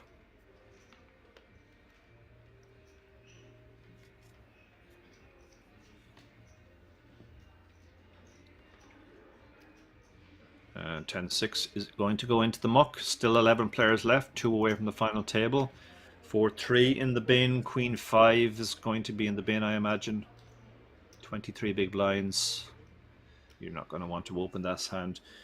Okay, what's Matthias going to do with King Jack suited? We've seen him limp a lot of weaker hands. Is he going to raise the King Jack? Yeah, he does. So he's sticking to his strategy of raising his stronger hands, limping his weaker ones. Daniel, recognizing that, would probably just call here with the Queen 10 suited. It plays very well in position. Matthias is not the type of player who's going to put you under a massive amount of pressure post-flop if he misses. So Daniel can probably expect to win the hand post-flop more often than normal, given that he has position.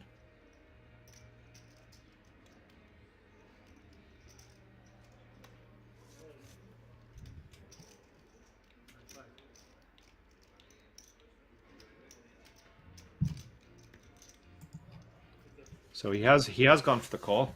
So we're going to see a flop. They both miss. Now the question is, will Matthias continue? They both have pretty wide ranges, but no, Matthias is continuing his strategy of just playing very honest poker, raising his strong hands, betting when he has it, checking when he doesn't. This would be a good spot for him to bet now because the ace is his card. If he's at all capable of bluffing, this is a spot, and he is. This is very good to see. He's recognizing this is a good card for him, and this should get the job done. He'll get far more respect than most players will here, and yeah, pretty quick fold. So nice to see Matthias mixing it up there. Even though he is playing tight, he recognizes that allows him to get away with stuff like that, and he chips up a bit more.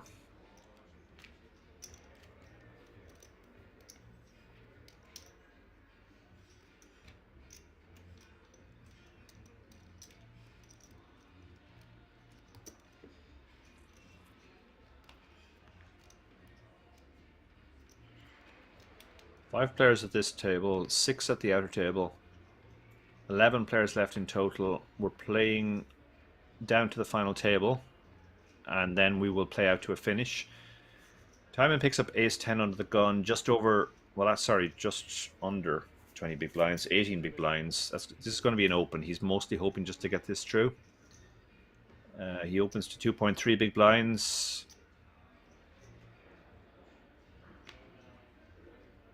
Mohammed folds the 10-9. Matthias has ace-queen. This should be a 3-bet.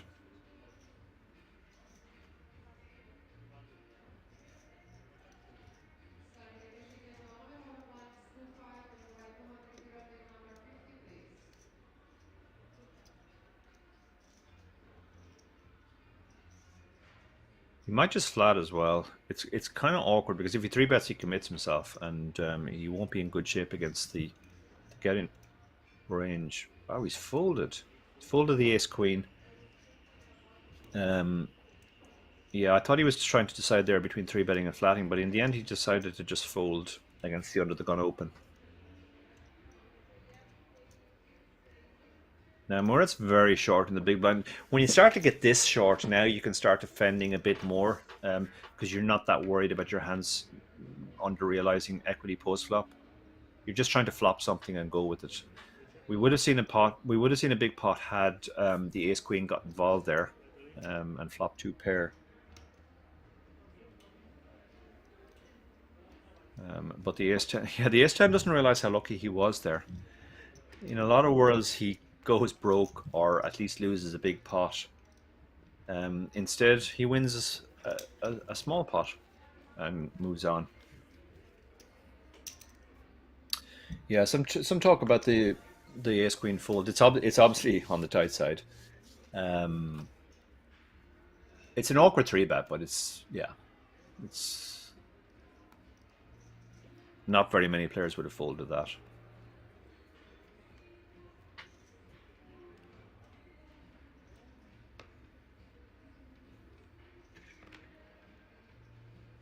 King 10. Now, this gentleman is a lot different. He's been himself and Daniel have been the two most aggressive players. So even though he's first to act, we might see him open this, but no, he's decided 23 big blinds. I don't have an ace blocker.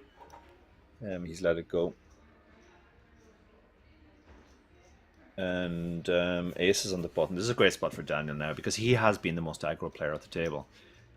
And this is a spot where the small blind is short. If he has anything, he's going with it. And the big blind might be a little bit frustrated after having just lost. Oh, sorry, no. The big blind is time. And Jack 10 is definitely going to defend here. Now, he has an awkward stack. He's going to be in trouble on a Jack high or 10 high flop. He doesn't have enough wriggle room really to get away with it. The 10 puts him in a tricky spot now because he usually has the best hand. We can obviously see that he doesn't here. Actually, he's in really bad shape. But Daniel will bet here. There's a lot of worse hands he can get value from. So he fires out the bet. What's his sizing here? He goes for 1/3 pot because of the drawing nature of the board. He has been using smaller sizings. The Jack 10 has to hang on for one street at least. And now he's picked up a gut shot to go with his middle pair. So he might hang on again. The board's getting scarier, but Daniel will recognize here that he almost always has the best hand. But he's decided to check and take a street out and see what happens on the river. And this is a tricky spot now. Timon probably thinks he has the best hand, but he doesn't want to bet it. Does Daniel go for value here?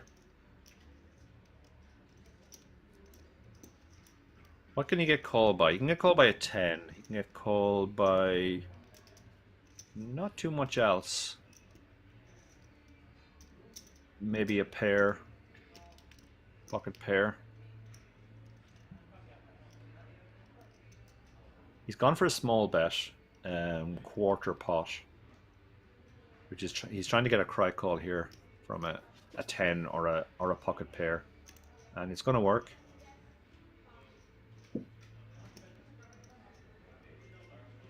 And Timon gets the bad news that he had the second best hand the whole way. So Daniel continues to chip up.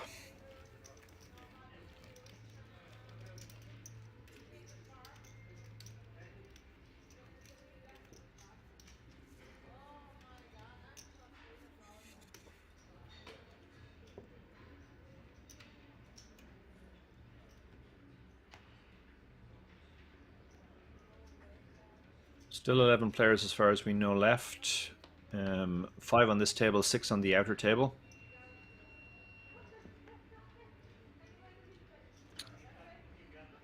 This would be normally an open from a chip leader at a 5-handed table.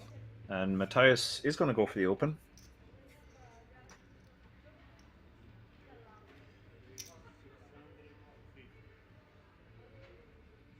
Daniel can't see him getting involved against the chip leader with King 8. The other 3 players still to act behind him. He lets it go. 10-6 will have no interest in playing this hand.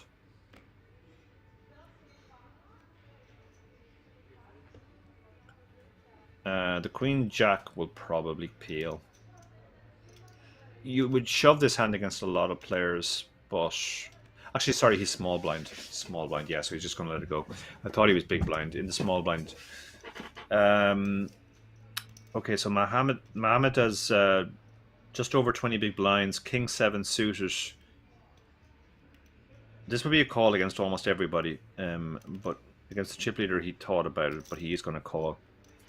Himself and Daniel have been the 2 most aggressive players at the table. Most willing to get involved. He's going to lose some chips here. He can't really give up to 1 bet with his middle pair and backdoors.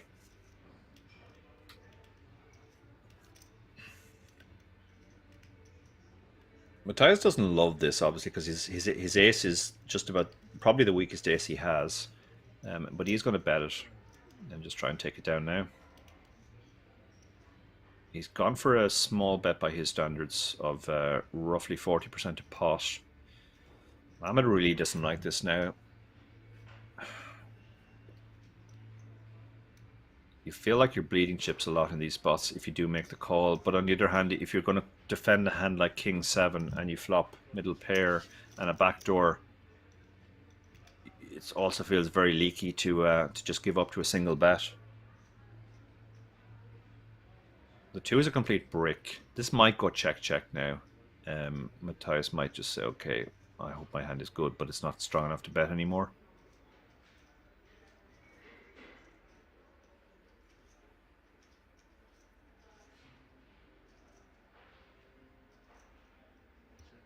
And it does go check. 2 on the river. Mohammed could think about turning his hand into a bluff now and trying to get a weak ace to fold, but he probably doesn't think Matthias has too many weak aces. So this is just going to go check as well. And Matthias is going to win another pot.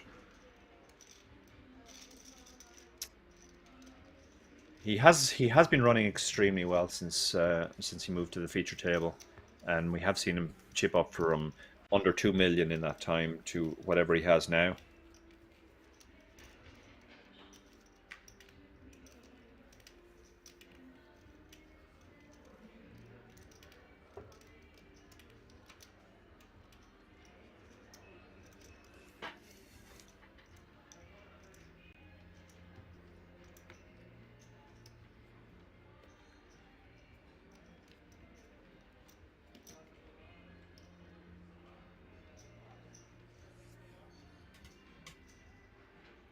So, shout out to everybody in the chat. Again, 452 people now watching on Twitch and more on Facebook.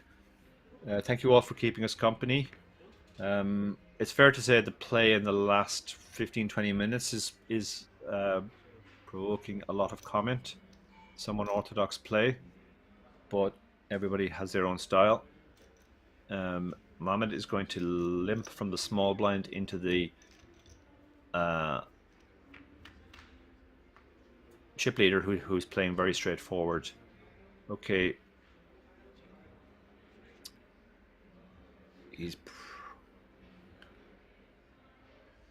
King high boards tend to favor the limper, so there's an argument. And Matthias has found the bet here. He's flopped absolutely nothing, but you love to see it. I mean, he is at least willing to mix it up. And he takes this one down. Just recognizing that's a board where the preflop limper has just missed a lot of the time. A lot of his hands with a 5 or a 3 would probably might just fold preflop, and a lot of his hands with a king would raise. So took a stab and took it down. Continues to chip up.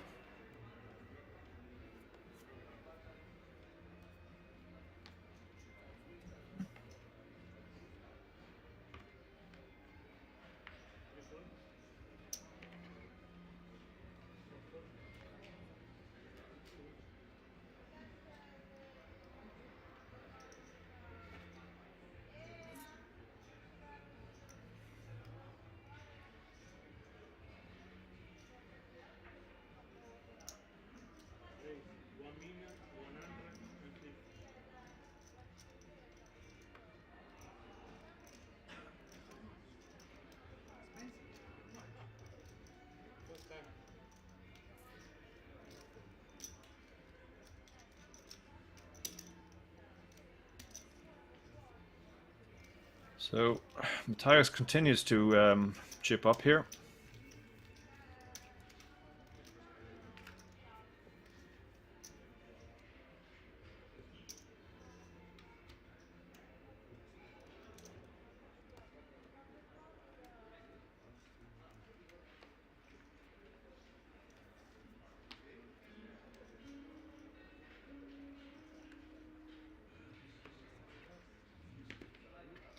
Ace 7 under the gun, 13 big blinds. Yeah, he lets it go. He doesn't fancy it. Ace King, on the other hand, this is the type of hand you would happily get in for 13.3 big blinds, which is what he starts the hand with. Matthias is up to 15 million now. He's definitely on a bit of a rush. Let's see if that affects him. Is he going to do anything with 7-6? No, he doesn't. Jack 10 in the small blind is probably going in the bin as well.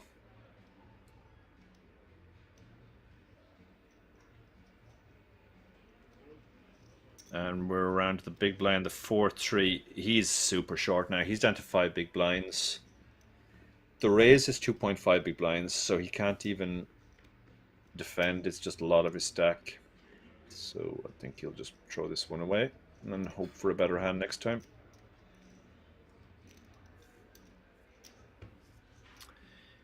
And he folds. So the ace king takes it down. Still 11 players, as you can see in the top right of the screen. 2 away from a final table. 5 players on this table, 6 on the outer table.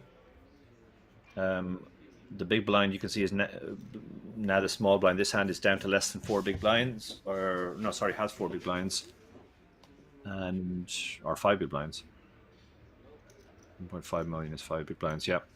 2 other players below 20 big blinds, and then the chip leader has almost 50 now.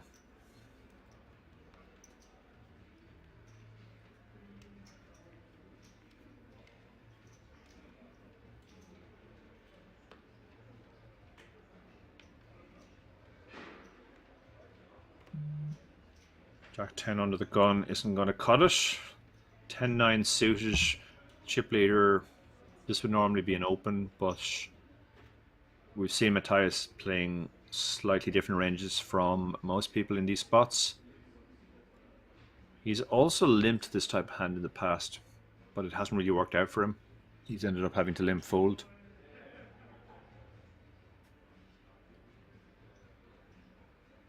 He's just folded this time. 10-7 on the button. Daniel has been the more aggressive player. We have a very short player in the small blind now, and that, yeah, I think that affected that decision. This guy is going to shove a lot, and Jack looks down at a picture card and decides it's enough, and gets the Jack 3 to fold.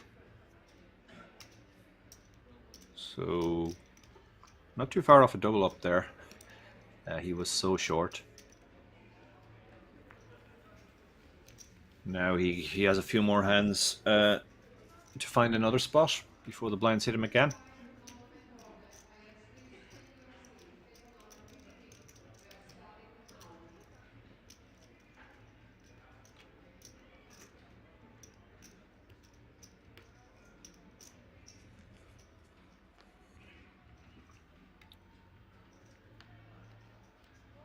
So chip leader is under the gun. Ace 5 suited. We saw him most open Ace 8 offsuit from this seat earlier, so expect him to open here.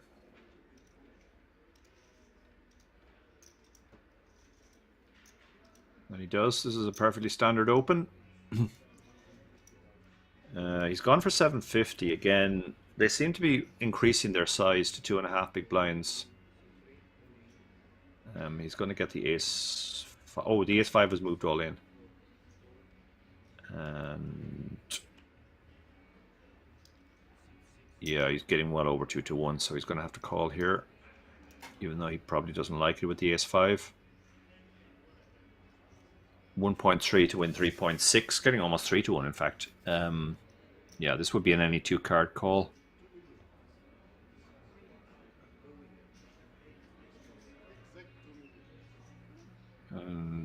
Yeah, he's shrugging. I guess he doesn't like it. He's just worried he's dominated a lot. Even if you're dominated, you're kind of getting the price though. So looks like a bit of talk between the two players.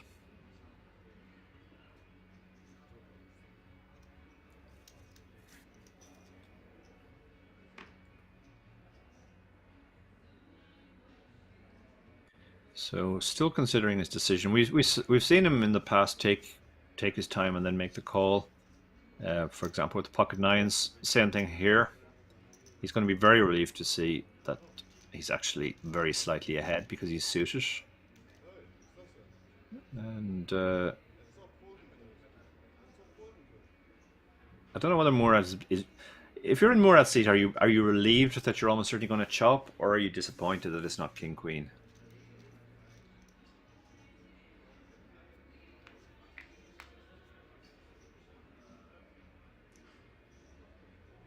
Okay.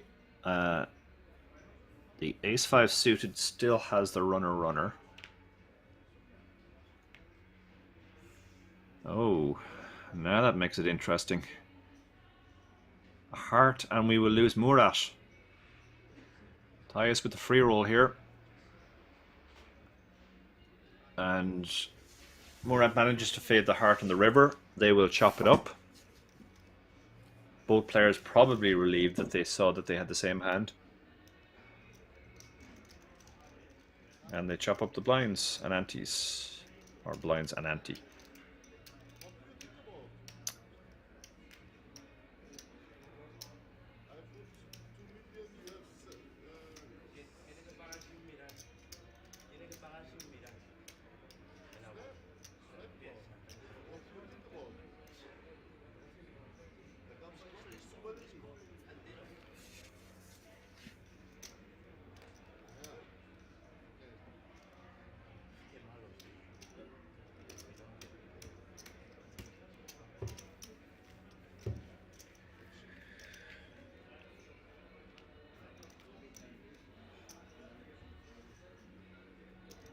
So on we go.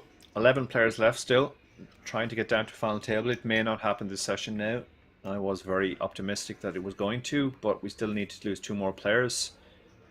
5 on this table, 6 on the outer table. Some players are very short, but they're managing to cling on. Queen 4 under the gun will be going in the bin, I imagine.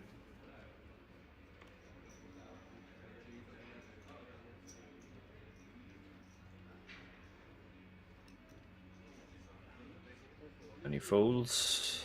Murat folds the 10-8. Timon should just be moving all in here, I imagine. 11 big blinds on the button.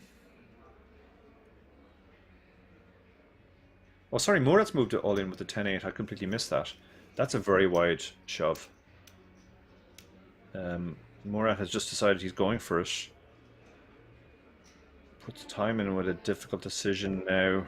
He's seen ace-5 last hand. It's nearly all his chips. But he's getting a very good price. This is a tricky spot. It's right. It feels right on the line. With ICM, it feels right on the line. Without ICM, it's a pretty easy call, I think. But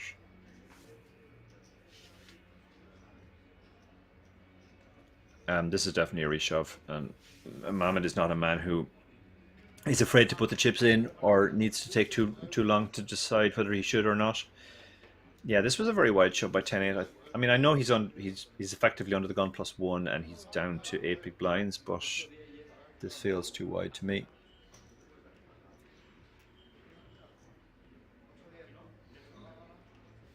So the King-Jack suited ended up being a very good fold because he would have been dominated.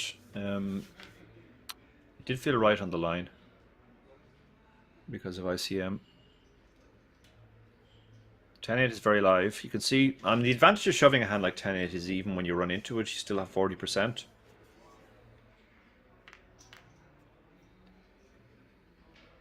And there we go, 2 pair against 1 pair. The 10-8 is now 2 pair. So it flips right around. He's now a 70-30 favorite. And he is now more than 70-30. He's 95%. Mohammed needs to find one of the two remaining aces. And he doesn't. Oh, wow, he got so much there. He's got 2 houses.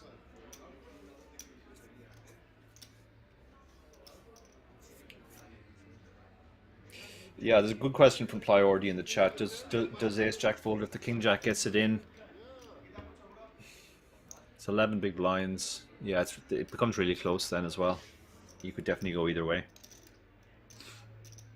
But no matter what happened there, the 10-8 was winning because he hit so much. So he's right back into it. Unfortunate for Mehmet, he made the correct call or the correct reshove. But he's ridden his luck as well. That's how it goes in poker. Sometimes the wrong move at the right time gets it done.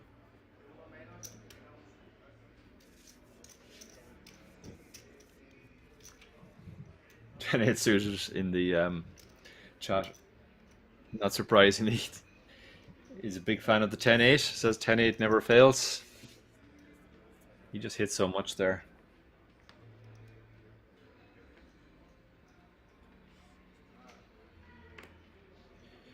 Yeah, I'm thinking again about the Ace Jack. It feels super close. I think it might just about be a fold if the reshove comes in.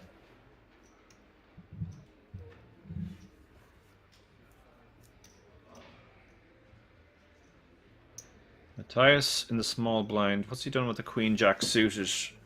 He's raised, big raise as well. Yeah, he's gone for a big raise. This doesn't really allow much flatting. I think Matthias is recognizing that Daniel is the type of player who likes to flat, so he's going to charge him and takes it down.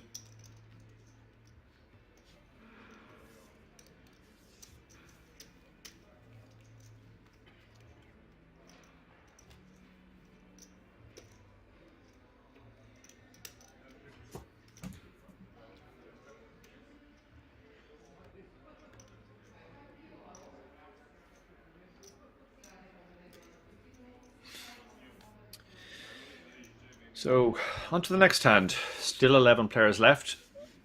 6 on the outer table, 5 on this table. All the players are now guaranteed €3,699, but they'll be eyeing up the big prizes. The biggest of all is 60,000 for first, plus a WSOPE ticket worth €10,350. Folded to Matthias on the button. Most chip leaders would open this hand, but Matthias is going to let it go. Daniel will not be folding the Queen 10 from the small blind, I don't think. He starts the hand with 28 big blinds, probably just a limp, and he does limp. And Murat with his 16 big blinds is very happy to see a flop with 6-3.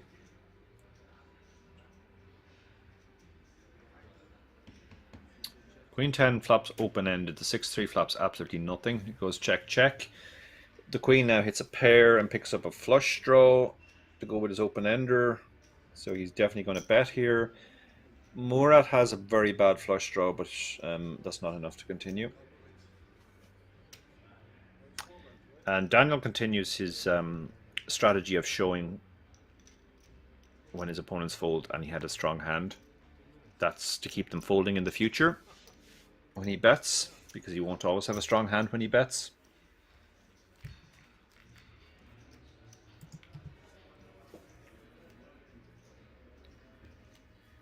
Johan in the chat says it's a long time ago since a player bust. Yes, we had a lot of bust outs right at the start, and I thought we were going to get to a final table pretty quickly, but we've had a long period. You sometimes get that, but then again, you know, we have seen players who are short and in with the worst hand, and they doubled up.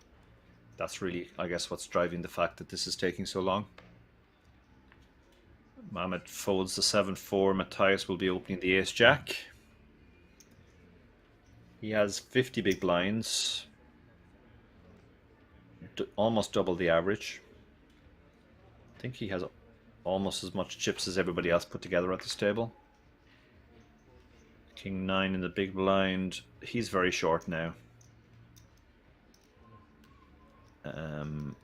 He sticks it in. Okay, he's decided, you know what? 10 big blinds, King 9, I'm not waiting any longer. Even against a chip leader. Seems a little bit rash against somebody as tight as Matthias, but he obviously decided he didn't want to let himself get any shorter. He's in reasonable shape here, 2 live cards, 37%. We have seen the worst hand tend to win and double up a lot, but let's see what happens this time. He's going to need a king or a 9. And there's the 9. 9 on the flop, he pulls ahead. Now he has to fade the ace or the jack. And turn card is good. Now just the river card to come. Can he fade the ace or a jack? And he does. Paint might have caused his heart to race, but the king 9 doubles up. And that's the first setback we've seen from Matthias, really. He's just been up and up since we came back this session. But not too big of a dent in his stack. He still has 12 million.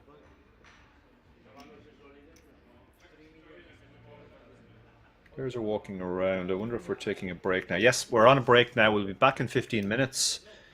Come join us as we play down to the final table.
You can now come and hang out at the King's Lounge located right next to the buffet and directly opposite the poker arena to try out some of the best shisha in all of Europe. For those of you that aren't aware, shisha is a steamed instrument that's used to vaporize and then smoke flavored tobacco. After a long day of playing at the poker tables, for me personally, this is the perfect way to unwind and relax in comfort and luxury. So why don't you come and check out the King's Lounge?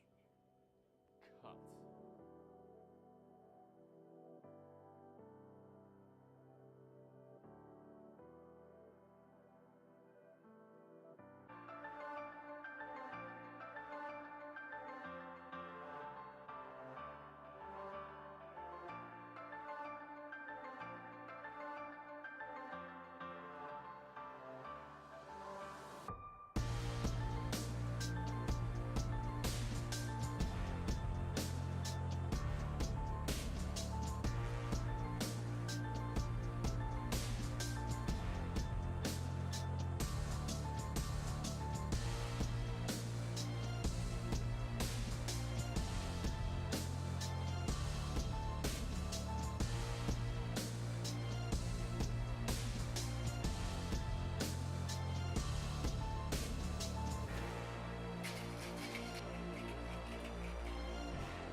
now come and hang out at the King's Lounge located right next to the buffet and directly opposite the poker arena to try out some of the best shisha in all of Europe. For those of you that aren't aware, shisha is a steamed instrument that's used to vaporize and then smoke flavored tobacco. After a long day of playing at the poker tables, for me personally, this is the perfect way to unwind and relax in comfort and luxury. So why don't you come and check out the King's Lounge? Cut.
Take a seat.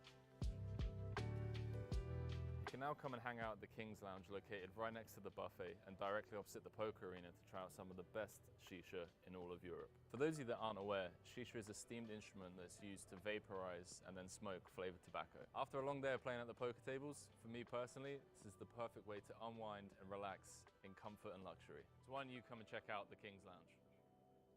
Cut.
now come and hang out at the Kings Lounge located right next to the buffet and directly opposite the poker arena to try out some of the best shisha in all of Europe. For those of you that aren't aware, shisha is a steamed instrument that's used to vaporize and then smoke flavored tobacco. After a long day of playing at the poker tables, for me personally, this is the perfect way to unwind and relax in comfort and luxury. So why don't you come and check out the Kings Lounge?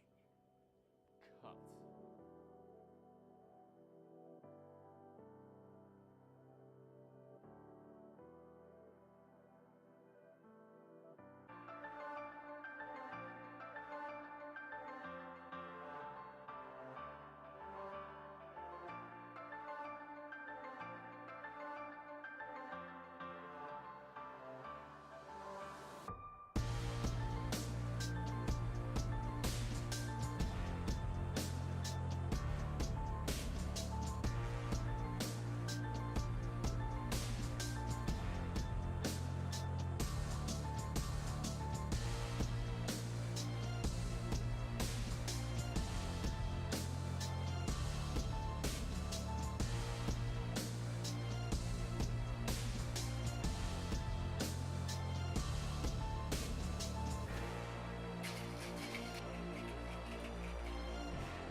You can now come and hang out at the Kings Lounge located right next to the buffet and directly opposite the poker arena to try out some of the best shisha in all of Europe. For those of you that aren't aware, shisha is a steamed instrument that's used to vaporize and then smoke flavored tobacco. After a long day of playing at the poker tables, for me personally, this is the perfect way to unwind and relax in comfort and luxury. So why don't you come and check out the Kings Lounge? Cut.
Welcome back, everyone. I hope you had a good break. Welcome back to the final day of the Spanish Poker Festival in the King's Casino in Rozvadov. 11 players remain as we continue to play down to a close tonight. We're playing down all the way to a winner. The winner will take away €60,000 and a WSOPE ticket. My name is Darrow Carney. I'm a professional poker player, primarily online. Also a writer, coach, and occasional commentator and podcast host. This is our feature table. You can see the spread of stacks there. Matthias came in to the last session as the shortest, or one of the shortest, and is now the chip leader on the table with 12 million, despite the hit he took last hand. Daniel in second place has been the most aggressive player, and the other three players are below 20 big blinds, and in fact 2 of them are 10 big blinds or less. So I think we'll see the action moving on fairly quickly now, given how shallow the stacks are. We should be hitting a final table fairly soon. I'll be commentating all the way till the end. Thanks to everybody who has tuned in on Facebook and Twitch. Feel free to fire away any questions on Twitch. I have the Twitch open. I don't have Facebook open, unfortunately. But yeah, thanks for keeping me company. Let's see who can make the final table now. Some of the short stacks are really just hanging on for dear life at this point.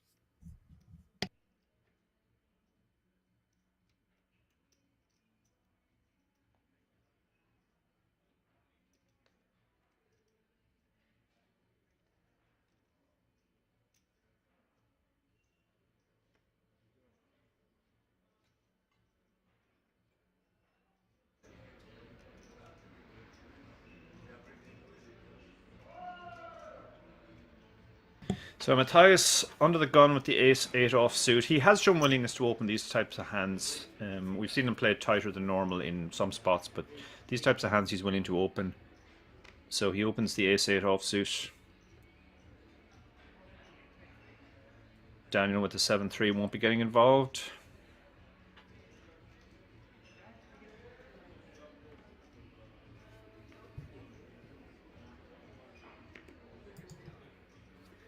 Um, 20, no, sorry, blinds have gone up. So this is 16 big blinds, king, queen.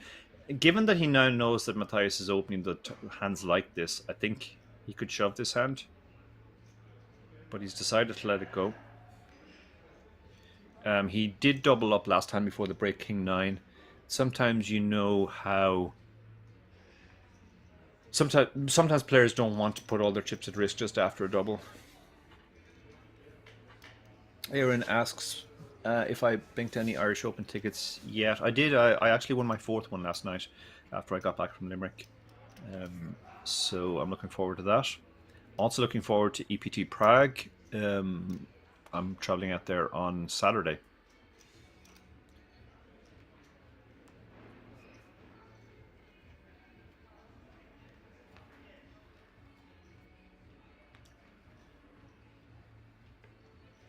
So Spanish Poker Festival main event. 11 remain. 5 on this table, 6 on the outer table. Daniel under the gun with ace-7, 23 big blinds. He lets it go. He has a lot of players to get through, and there are reshove stacks, and it is the chip leader in the big blind. Murat moves all in with... No, sorry, Murat raises with the ace-9. I thought he was going to shove there because he has just under 11 bigs. Shove would be the standard play. He's decided instead to raise. I guess this looks stronger. Matthias's king-8 offsuit. It's not really the kind of type of hand you want to play against a guy who's short and is going to just get it in with if he hits anything. But on the other hand, he's getting a very good price here, getting almost 4-1 on the call. Will we see him make the call? What about you, Aaron? Have you won any tickets yet? Or are you going to play the Irish Open? So Matthias does fold, and Murat picks it up. The raise there looked weird, but I guess that makes it look stronger as well.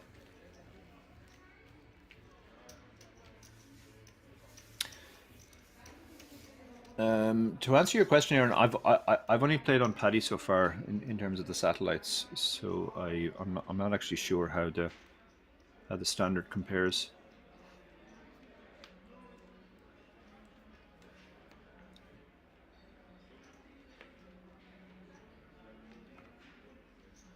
Queen 10 under the gun. I mean, under the gun, which is effectively the hijack. He lets this one go. King, queen, 16 big blinds. You could shove this hand, can open it. I mean, you probably don't want to raise fold it. And there's not too many hands you want to induce either. But he has gone for the open. I think the 9-6 will obviously fold here. And the big blind has nothing as well. So he will fold the 8 deuce. And he'll show. So Timon adds 1 million to his stack. That's how big the blinds are now. Every blind steal is worth 1 million.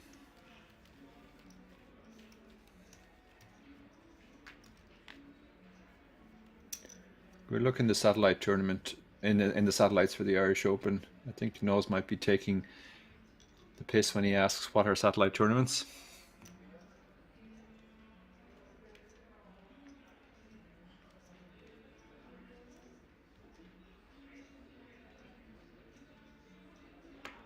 But maybe not. If not, satellites are tournaments where the prize is a ticket or a seat to another tournament.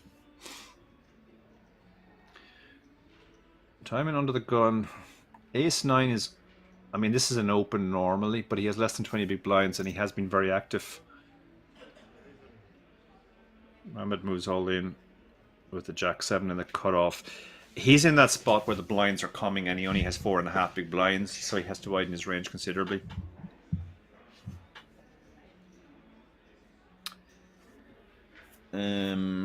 Okay, what price is Murat getting here? Murat's getting 2-1, so yeah, this is a call for sure. I mean, we can see that he's actually ahead. He has called. They go over. Mama's got getting the bad news. He's behind, but he is live, so 36%. He needs a jack or a 7. We've seen him go up and down. He obviously took that unfortunate beat with the ace-king, which has left him short, and now he's had to make the move again. Last time he did this, he had king-6, and he got there against ace-king. Can he get there with the jack-7? Stay alive. Here we go. Nothing for either player there. Still needs a jack or a 7. He has some runner possibilities for straights, and that brings in a few. A 6 or a 10 makes him a straight now. But he doesn't hit the river this time.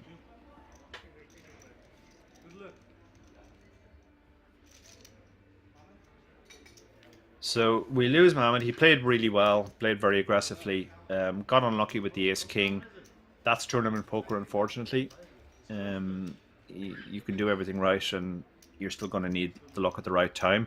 He was lucky earlier with the king-6, so he can't complain too much. That means we're now on the final table bubble. 10 players left. 9 will be they'll join at 9 for the final table. My name is Darrow Carney. As I said, I'm filling in for Fintan Gavin. Fintan is busy this week and organising some live poker in Ireland. He will be back though. This is just a temporary aberration. Yesterday, my chip race co-host David Lappin filled in. I tuned in towards the end of my Sunday grind. David did a great job. I'll be here until the end of play today. Obviously, since we lost a player on this table, we need to get a player from the outer table now. So we will be joined by another player, and then we will have 2 tables of 5, continuing to play down to the final to the final table, and ultimately a winner tonight. So they're moving in a player now.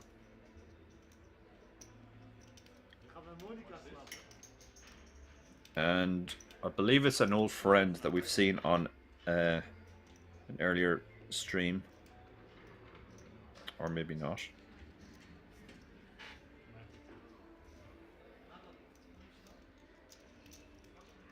Let's see who it is.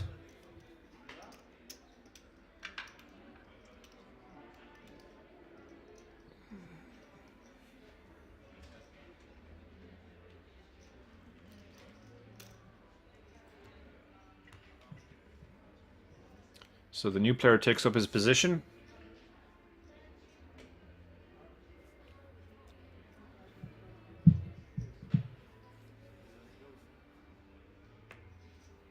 I don't think we've seen this gentleman before.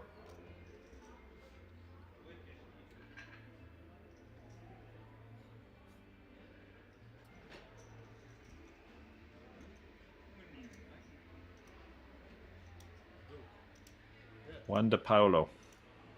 So Juan has moved to the table with just under 18 big blinds.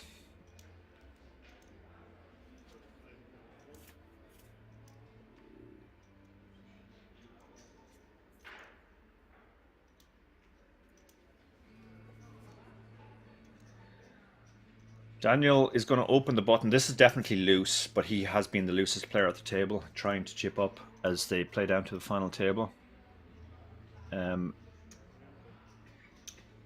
Murat has called in the small blind with Queen 8 suited. He could have considered a shove there too with that hand. And look at this flop. He's flopped so well. He's flopped middle pair and a flush draw. Daniel has just middle pair, so he'll probably going to try a small bet here, try and take it down. He's not going to take it down though. Murat immediately moves all in, and I think can't imagine Daniel's going to fold. Although it's such a drawy board, I guess if he thinks he blocks 9-7 and he actually blocks flush draws as well. But with ICM, I think this is going to be a fold.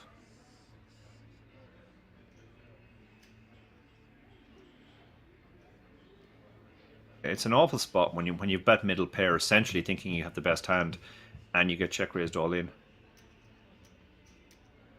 It's a huge check raise as well. The bet was 800,000 and the check raise is for 6.5 million.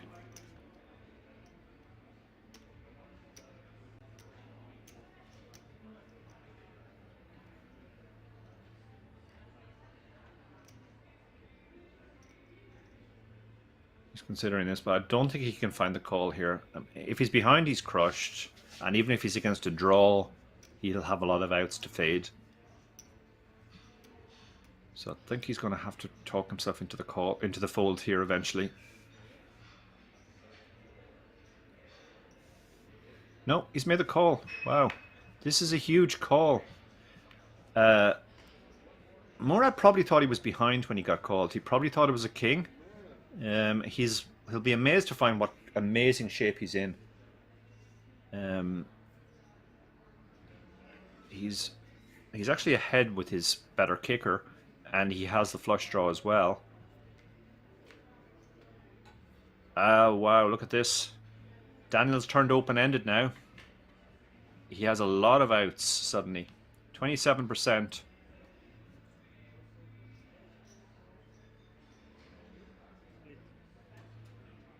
Murat looks bemused by the call, it's fair to say.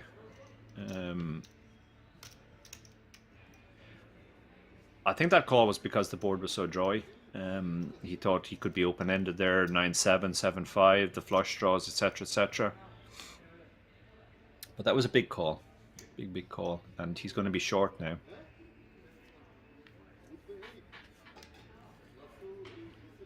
So, what do we think about that call, chat? Would you have made that call? Juice Wilder in the chat says, after reading your satellite book last year, I won a last-minute ticket to the online version, thinking I could register the following day, but it auto-regged with 30 big blinds with Lappin and Steve O'Dwyer to my right. Unlucky. Yeah, I've been in that spot. And 30 big blinds is more or less the worst stack size you want to come in with as well. It is what it is. Aaron Noel says, I had ape styles on my table for the Irish Open. Yeah, this is the problem when everything moved online. Obviously, all the best players in the world can play without having to leave the comfort of their own home. So suddenly the field gets a lot tougher in these online events.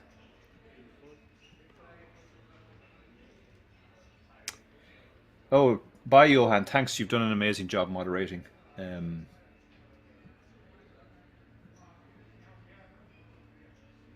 See you again soon, I hope. Daniel...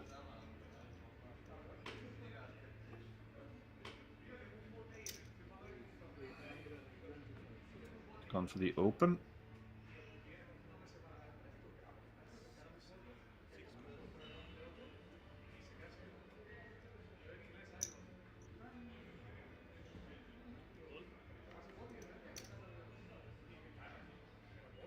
Yeah, well, it was a split pot because the queen didn't play in the end because of the board pairing. So actually, Daniel isn't short now. He actually made chips on the pot. And that's why Murat, I guess, was so bemused at the end. He got it in miles ahead and he ended up having to chop the pot.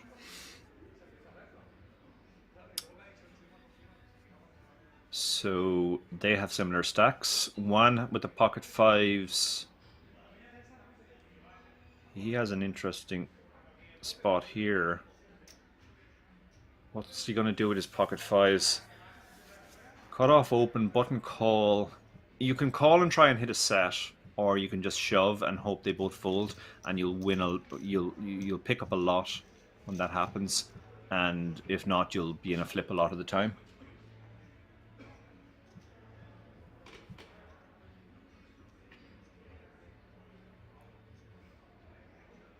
So, King King 10. The 10 hits a pair. The fives still has a pair as well, but it's an under pair. It's a pretty bad under pair. The ace 9 has nothing going for it. What's Daniel going to do here with his 10? He's probably going to just throw out a small bet and try and fold out hands that have equity against him. Murat folds the ace 9. He has nothing, and the fives release as well. So Daniel picks up another pot.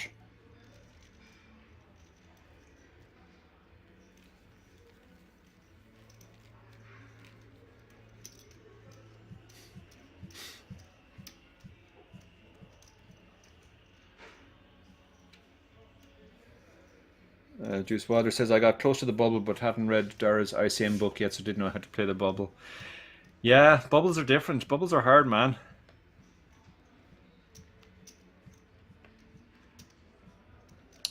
Daniel got very lucky there to chop, it has to be said. He could have been almost out the door.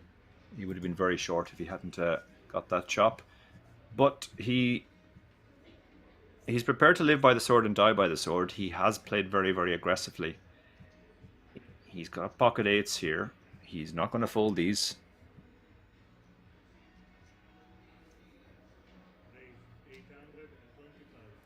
Okay, Juice Water, you were just unlucky with your button reshove.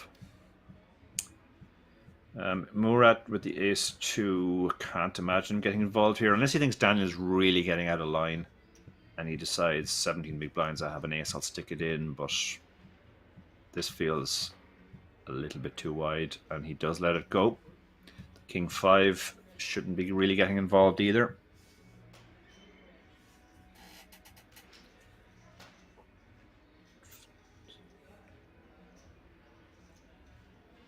And he does release. Round to the small blind, Juan de Paulo. We don't know his hand yet. 8-7 suited. It's a pretty hand, but it's not great for this situation. He has less than 15 big blinds. I mean, again, if he thinks Daniel is going super wide, he could possibly shove. I shoved this exact hand myself on a WSOP final table against a guy I thought was opening far too wide. He's gone for the call. I mean, yeah, this is going to bleed a lot of chips, unfortunately. Matthias has released King 4 in the big blind, getting an amazing price. So an 8 or 7 and 1 could be in trouble here. Now he has a different type of flop. He's flopped a flush draw. Some backdoor straights as well. He's checked. Daniel's looking at this board, not loving it with eights, deciding just to take his showdown. If one bets here, Daniel will probably call one at least. If one checks, Daniel might throw out a kind of a freeze bet, a small bet to buy a cheap river. What's one sizing here?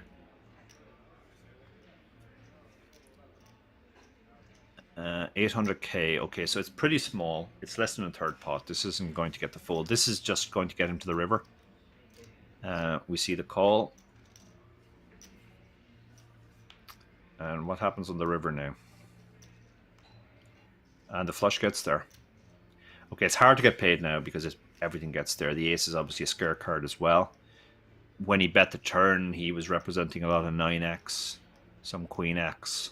So the eights really aren't incentivized to put too much money in here. The eights were mostly just calling the turn, hoping he checked the river.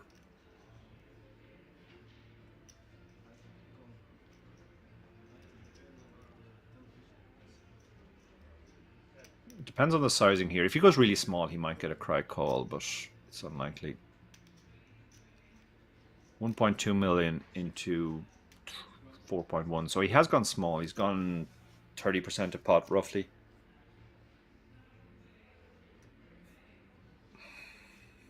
Daniel's getting a very good price here, but he'll be thinking, just this is never a bluff at this size. If he wanted to bluff, he'd probably go a bigger size. The only question in his head is this ever a worse hand that's blockering, like sevens? Or... I'm struggling. A 4 wouldn't take this line, really. Probably just 7s, 6s, those types of hands, but even they probably wouldn't block her, so... I think he'll find the fold eventually, just thinking this is never a bluff and this is never a worse hand betting for value.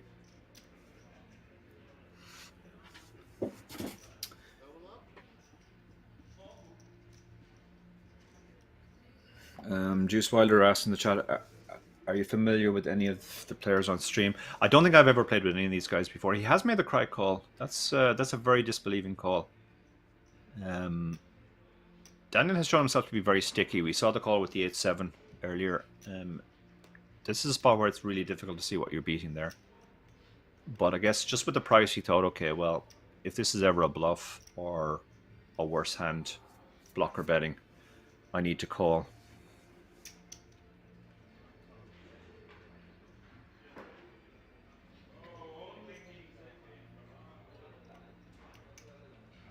That was a very disbelieving call, let's call it.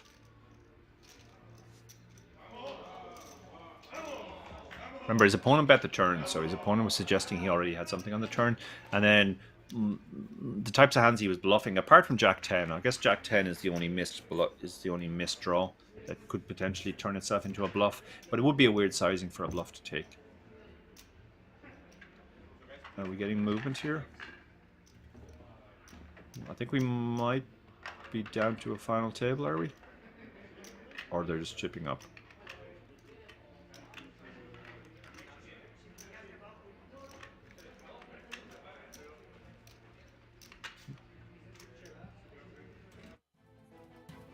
Yeah, we're gone on a break, so we're down to the final table, back after the break.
now come and hang out at the King's Lounge located right next to the buffet and directly opposite the poker arena to try out some of the best shisha in all of Europe. For those of you that aren't aware, shisha is a steamed instrument that's used to vaporize and then smoke flavored tobacco. After a long day of playing at the poker tables, for me personally, this is the perfect way to unwind and relax in comfort and luxury. So why don't you come and check out the King's Lounge? Cut.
Take a seat.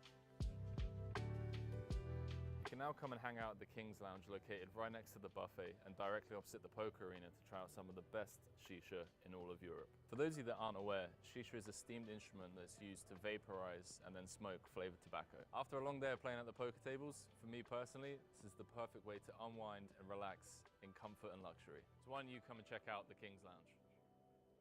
Cut.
can now come and hang out at the King's Lounge located right next to the buffet and directly opposite the poker arena to try out some of the best shisha in all of Europe. For those of you that aren't aware, shisha is a steamed instrument that's used to vaporize and then smoke flavored tobacco. After a long day of playing at the poker tables, for me personally, this is the perfect way to unwind and relax in comfort and luxury. So why don't you come and check out the King's Lounge? Cut.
Hey man, have to go and take a seat. You can now come and hang out at the King's Lounge located right next to the buffet and directly opposite the poker arena to try out some of the best shisha in all of Europe. For those of you that aren't aware, shisha is a steamed instrument that's used to vaporize and then smoke flavored tobacco. After a long day of playing at the poker tables, for me personally, this is the perfect way to unwind and relax in comfort and luxury. So why don't you come and check out the King's Lounge? Cut.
So welcome back, everyone. Final table time, and you saw the stacks on the screen there before we started. Everybody was pretty much bunched between 16 and 35 big blinds. George Salas, who is one of the bigger stacks, has picked up queens in early position, so he's moved. Getting some messages you guys can't hear me yet. I hope you can hear me.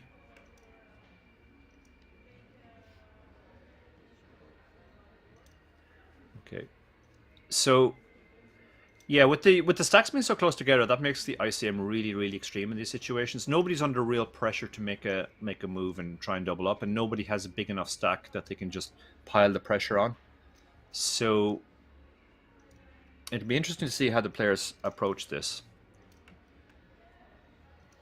If everybody was playing absolutely perfectly, it should play very, very tight for a while. But if everybody's playing far too tight, then somebody might decide to go for it.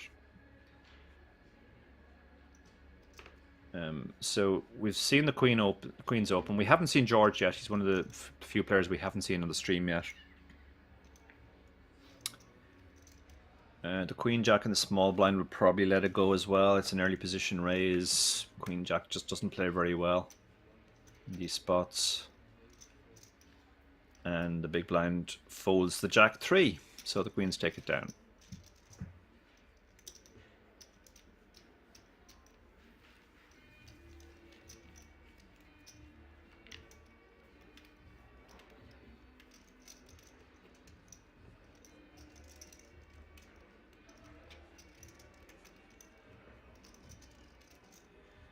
So for those of you who don't know, my name is Darrow Kearney. I'm a professional poker player, primarily online. I've also written a few books, do some coaching, have a podcast.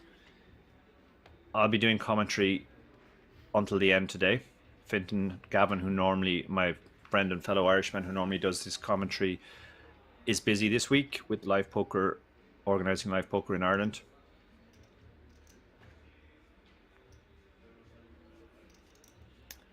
Poker Weird is asking me ICM thoughts. Yeah, I mean, the ICM is really extreme here now, so the guys just have to play very, very straightforward kind of. The first open will get through a lot more than it should. So you just kind of have to open the right ranges, and it'll probably take a cooler before we start seeing some of the eliminations. It's also there's weird additional ICM on this final table too, because the first 4 actually get a 10k ticket added as well. WSOPE ticket worth more than 10k actually. So where if you look at the payouts, in theory the jump from 5th to 4th is from 14,000 to 18,000, but when you add in the 10k of the ticket, that's actually 14 to 28. So that makes the ICM really extreme, and means the players really should be prioritizing trying to finish top 4 more than you would on a normal final table. So fold around to the small blind. He's got the 7-6. He has 23.5 big blinds. It's one of the short stacks. You can make a case for shoving here because the short stack has to fold so much because of ICM. But he's decided to just let it go. I think limping or shoving there were options as well.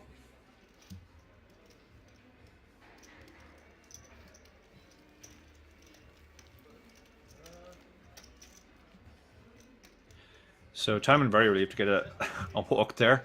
It's pretty big. You add $1 million to your stack. I mean, admittedly he posted 800,000 of that, but he has a full orbit now.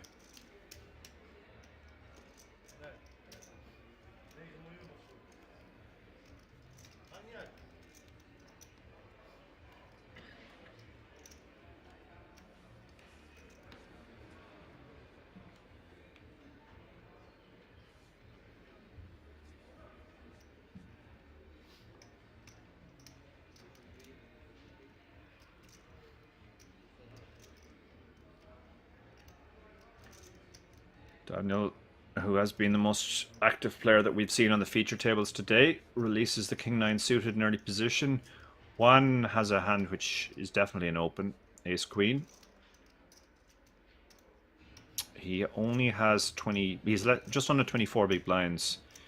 Too much to shove though, so he'll probably just come in for an open here. He does. Opens to 1 million, which is 2.5 big blinds. He's decided to size up a little, get more fold equity. King 9 will fold. The 4-2 will obviously fold as well. Now it's just a question if anybody behind has a hand, particularly in the blinds, that'll allow them to get involved. The ace 4 should just fold as well. It's not really good enough to do anything with. Even though he has 17 big blinds and he's looking for reshove spots, this isn't a good one.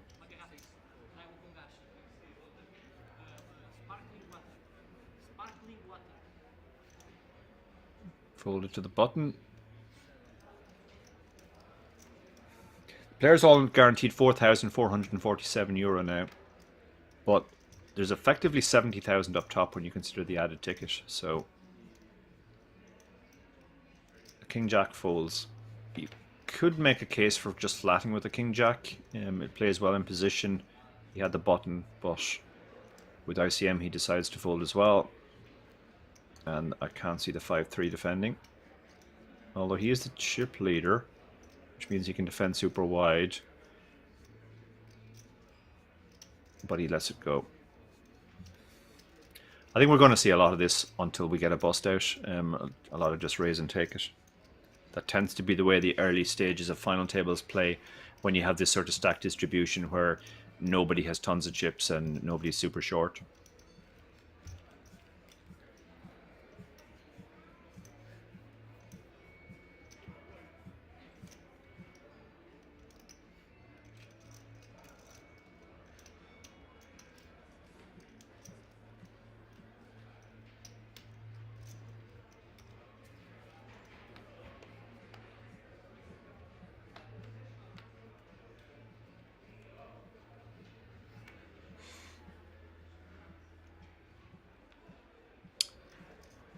So, who's got a hand this time?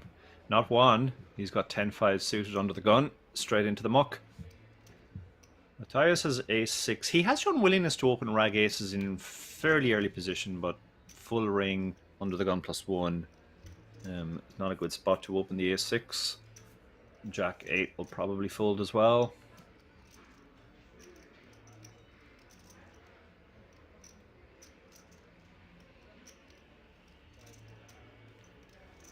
The 3-2 is definitely folding. The next pay jump is €1,300, which is quite significant. It's almost a third of what they're guaranteed already. So now that we've hit the final table, the pay jumps do start to become juicier. Fold around to the button. 8 deuce offsuit will be going into the muck, I think. Queen 8 in the small blind, chip leader facing one of the shorter stacks. We could see a limp here. Limp seems reasonable. He can put pressure on.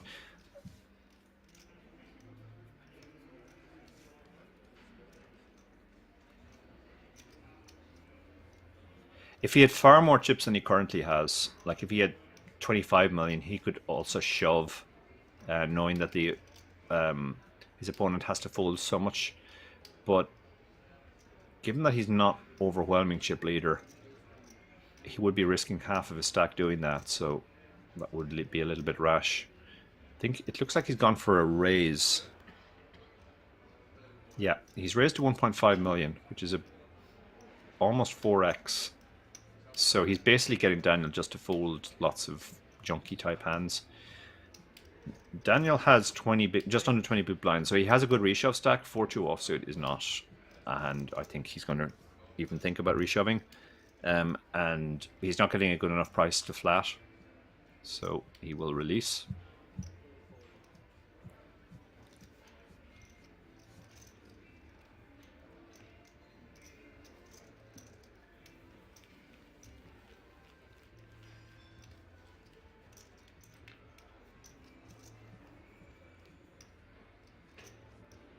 So we're not. I don't think we're going to see too many flops for the next 30 minutes to an hour or so until we get a cooler.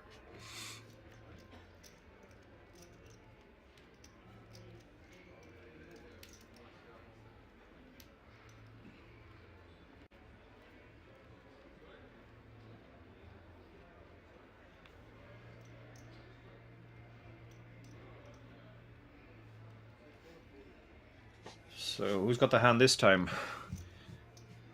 Goncalo has a nice hand, but he's in an early position and it's shallow poker, so 10-9 suited becomes a much less attractive open at this stack depth and in this ICM situation. It's still kind of tempting though, because everybody's been playing so tight. We haven't really seen any 3-betting yet, but he lets it go. Few Portuguese in the mix. And as Noah's in the chat says, Portuguese player winning Spanish poker festival would be nice. Yeah, I can imagine the local rivalry would make that particularly sweet.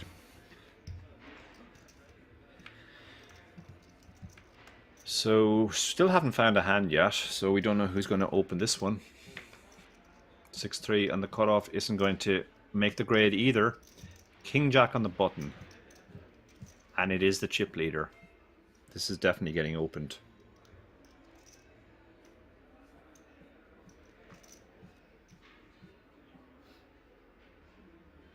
I think he has two shorter stacks behind as well. So there is some sort of argument for just shoving this hand as well. But he might. It looks like he's going for the open. Yeah. Let's see his sizing now. 1.1 million. So he is sizing up. Normally in these spots you see players using the min raise or just over the min raise, but he's gone for almost 3x. Queen 9 offsuit. If he was suited, this is the type of hand he might shove, but offsuit he's going to just let it go.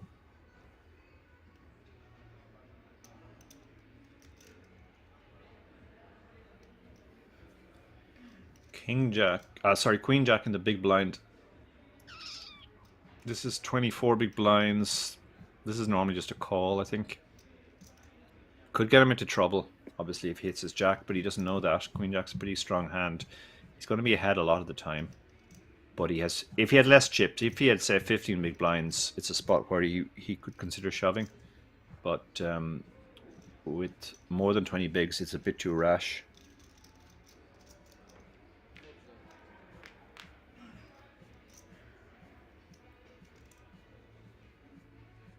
Okay, so they both miss, and they both won't feel great about the ace on board.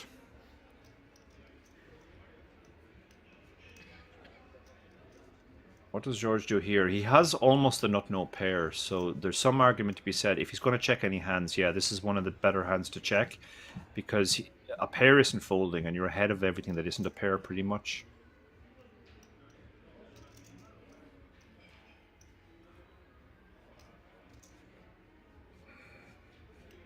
I'm thinking about bluffing now. I mean, he might think he has the best hand as well. This is an interesting bet. George probably has to, depending on the sizing, George will probably hang on for one and hope he just checks the river. It's kind of hard to push him on an ace here because he didn't 3-bet pre. But it gets it done. It gets through. George gave him respect there and folded the best hand.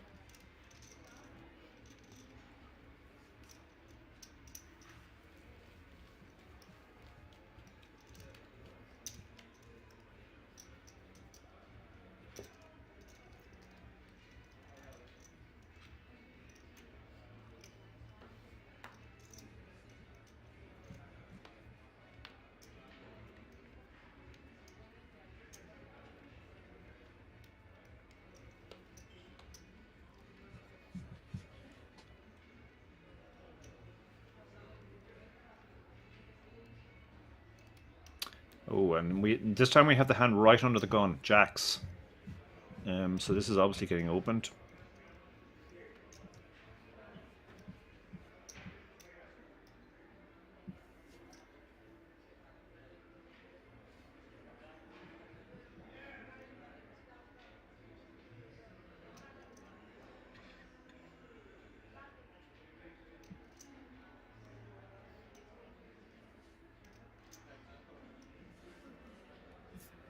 So while he thinks about his sizing,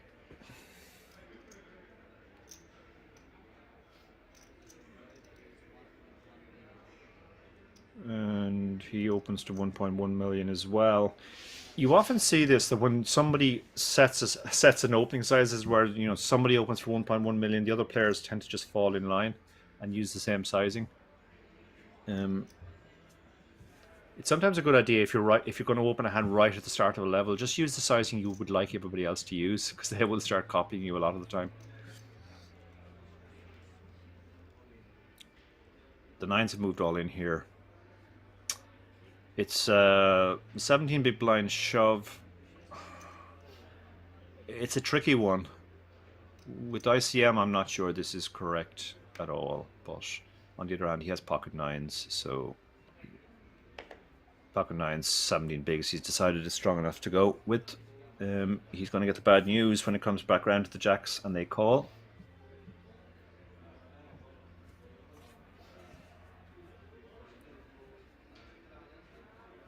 Oh, look at this. We've ace king in the small blind, and he covers both players.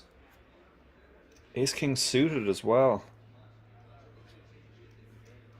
Wow, this is some spot. I mean, he knows he has no fold equity here because one of the players is already all in. He's looking at ace king. It's ace king suited as well. If he reshoves here, the jacks is in a world of pain. This might work out for the nines. He might find himself in a flip against ace king.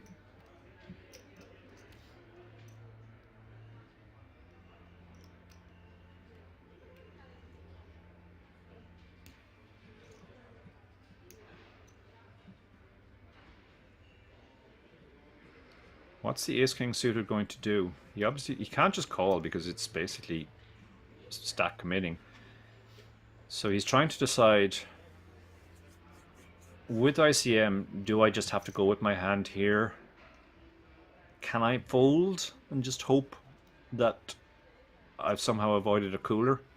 You're blocking the two hands that you're obviously scared of, kings and aces. But even being in a flip is not an amazing spot for you at this stage of a final table.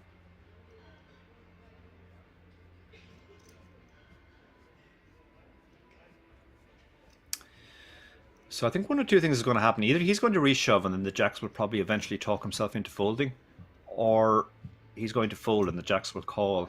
And those are two very different outcomes for the nines. Yeah, the ace king suited is folded.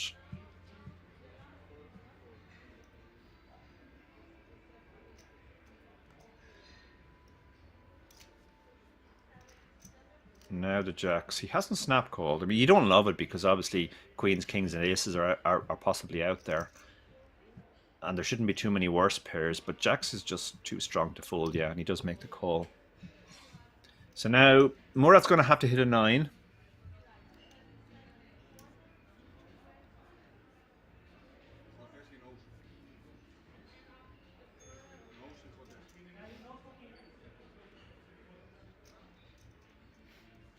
So huge spot here. We could be about to see our first elimination. If not, Goncalo will be short if the nines somehow get there. Nothing there. Well, I guess some backdoors. 8-7 now makes a straight for the nines. That's pretty much it. So mostly needs a 9, and now he only needs a 9. Only a 9 works for him.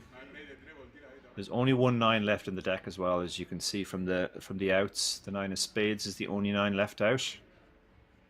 And he misses his one outer. Goncalo hits his set just for... he hit his unnecessary set. That's a waste of a set. But he'll be very relieved to hold there. The ace-king suited would have flopped massive as well.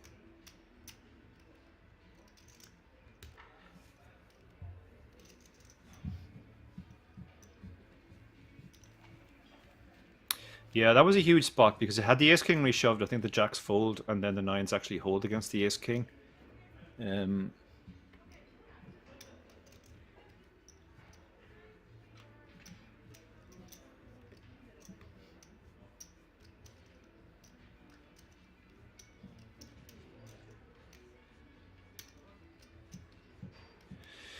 So down to 8. Murat goes away with €4,447. The next player, all the remaining players are now guaranteed 5,747. They have a fairly big ICM bubble coming up from 5th to 4th because of the 4 added 10k tickets. So I think we're still going to see pretty tight play. 6s under the gun. This is probably a fold with ICM, to be honest. You're just these small to middle pairs just really go down in value, but he has opened it.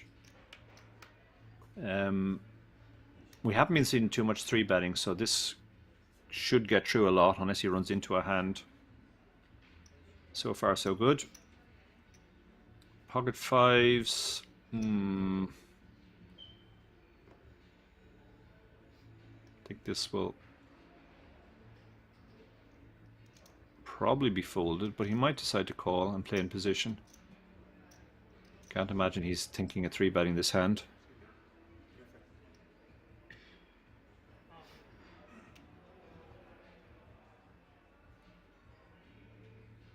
So 2 Portuguese players involved here. Bartus.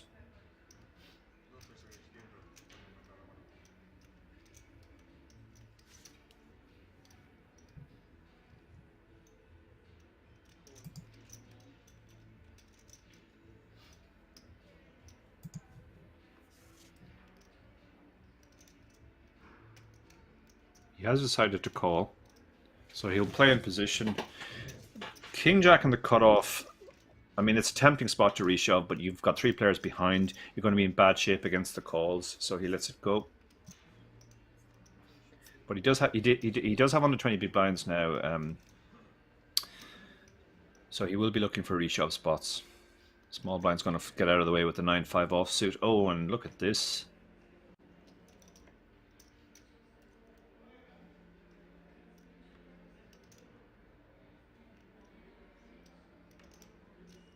Ace Queen covers both players.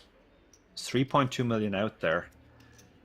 This is a reasonable spot to just shove and try and take that 3.2 million, knowing that the most you can lose is 13 million. Flatting is also an option here.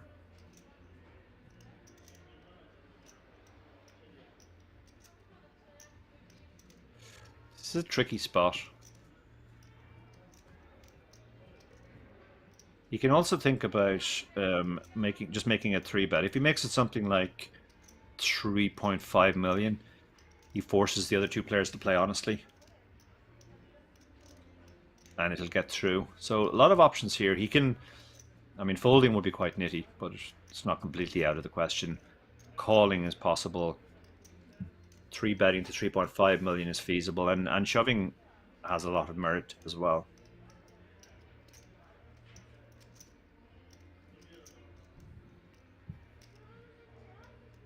Yeah, this is it's very unusual where you can consider 4 different options pre-flop, but this is one of them.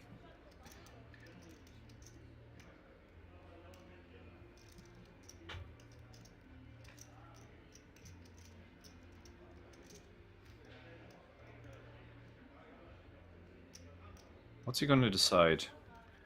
Folding would be nitty, as I said. Calling is the low variance option.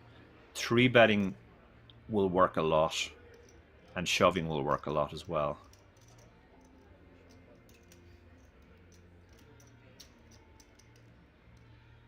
So he has gone for the 3-bet. It's a tiny 3-bet. So he's laying a great price on the 2 players. The 6s are almost certainly getting out of the way now, but the 5s might decide that they're priced in, getting over 3-1.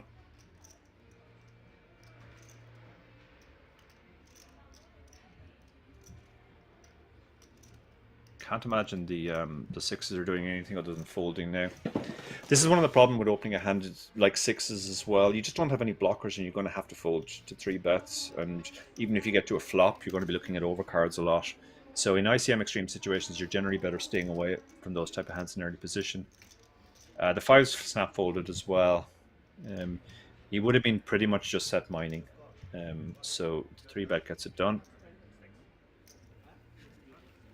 Or the squeeze, rather. So we can see that actually moves him into a very commanding chip lead now. So he's in a spot where he can really start to apply the pressure.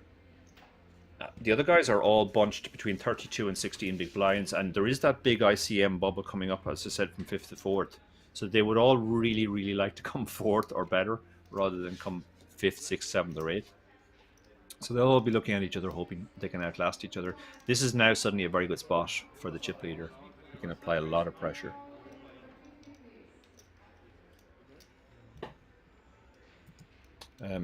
Looking at his Hendon mob, he has $12,933 in total lifetime cashes. He last cashed a tournament back in Rozvadov, back in 2017, also the Spanish Poker Festival here in Rozvadov. He was 13th in a side event, so he has no major results on his resume. So this is a great spot for him now. He's already guaranteed the biggest cash of his life, and he could potentially blow that out of the water if he wins it.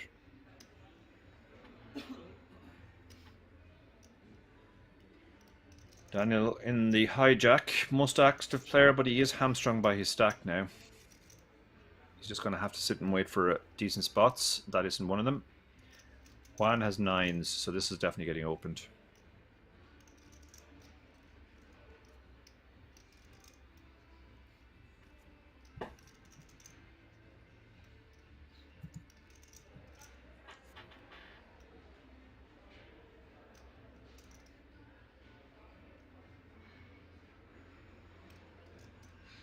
Guess he's just thinking about his sizing here. They have been using 1.1 at this level. Is he going to stick to that?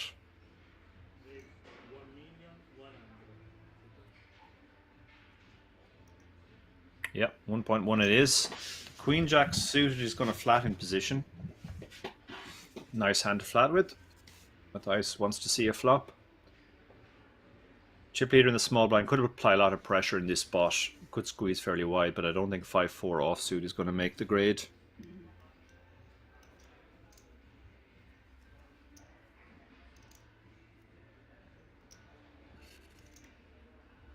Some bad puns kicking off in the Twitch chat, I can see. Hello, Unshook One. And the 9-4 suited in the big blind has got involved as well. So we're 3-way. The 9s are going to like this flop. It's unlikely. Certainly unlikely the button has a 7. Once in a blue moon, I guess the blind has a 7, but this is about as good as flops get for the 9s. Queen Jack is whiffed completely, so he's probably just going to fold. This is probably just going to go bet fold. Bet fold fold. What's his sizing here? Looks like 1.3, 1.4, 1.3. So he's gone small. That's all he needs to do. He's just trying to fold out hands like Queen Jack, basically, that have 2 overcards against him, and he gets that done. Enrique, I mean, he has backdoors, and it is the kind of board he's more likely to have hit, so he could have thought maybe about a check raise. It wouldn't have obviously have worked, but he just folds. And one takes down a nice pot, 2.8 million. They're all big pots now at this stage. That's why you have to also be careful about the hands that you get involved with. Because, you know, you get involved with a few hands you maybe shouldn't have opened and you lose a few pots and suddenly you can be very short.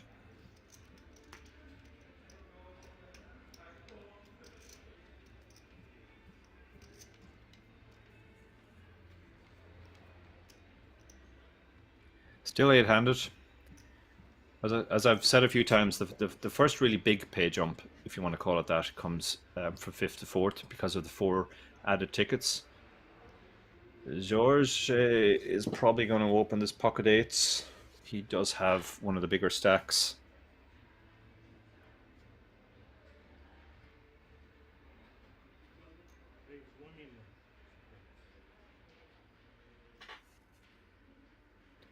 King 10 suited. This is the type of hand now you would definitely think about reshoving. The problem is he's in quite early position. He has not just the opener to worry about, but also the players behind. And the opener's range is going to be tighter because of the fact that he's opening from an earlier position. So he lets the king 10 suited go. The jack deuce will be in the muck fairly soon.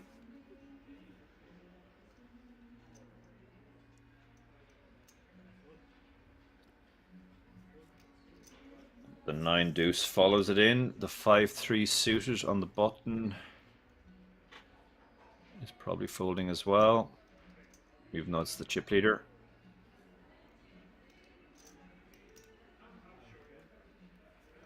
(10-8) in the small blind, I imagine, is going to go into the muck as well. King 6 in the big blind. This is the type of hand that you would possibly defend without ICM, but with ICM it's a fairly easy fold, especially to the bigger size. So question from Juice Wilder in the chat: what are your thoughts on phase satellites, Dara? Yeah, they're an interesting format. I actually don't play them very much myself because the first phase of a phase satellite is really not it's not like other satellites. It's just a normal tournament because you're carrying your ships forward. Obviously once you get to the final stage, then it's a satellite, but yeah, just play the first stage is fairly normal, like a normal tournament, and if you do get through, then play it like a satellite.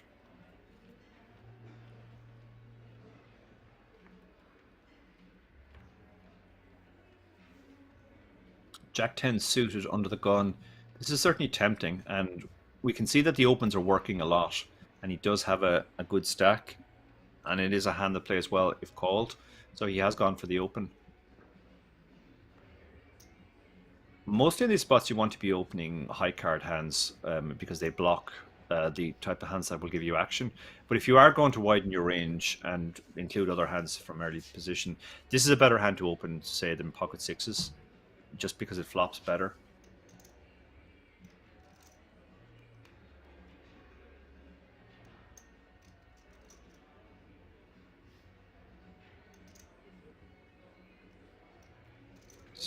So far so good. He hasn't run into a hand yet, and the 7-4 suited, can't imagine he's getting involved either.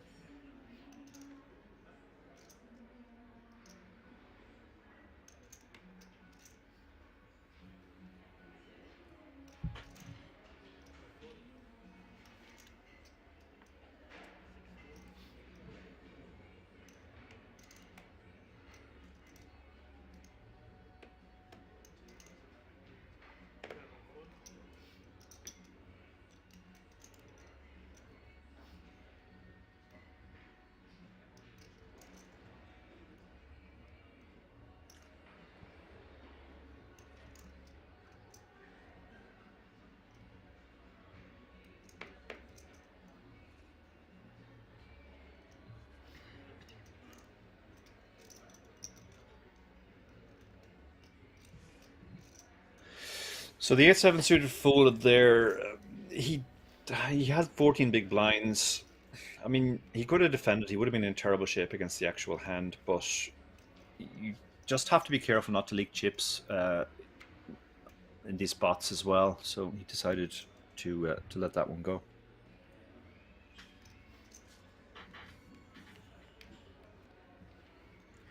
So you can see the first open really is very powerful. It's getting through a lot.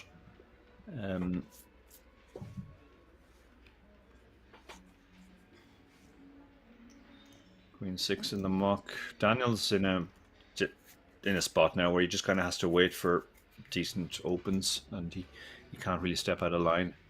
Wine is going to fold the 10-8 as well. Matthias, who was chip leader on our feature table before we came to final table for most of it, continues to play very snugly. This is an open when you're the chip leader for sure. You look down at an ace and you can pretty much just start reaching for chips.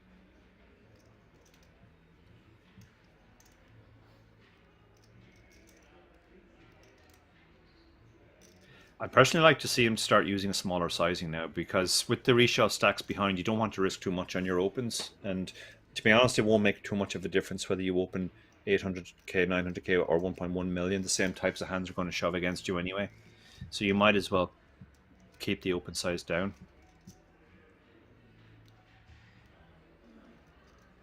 See what he does here.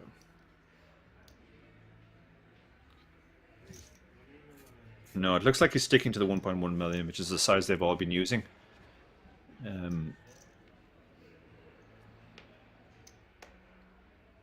Ace-4 suited on the button. 21 big blinds.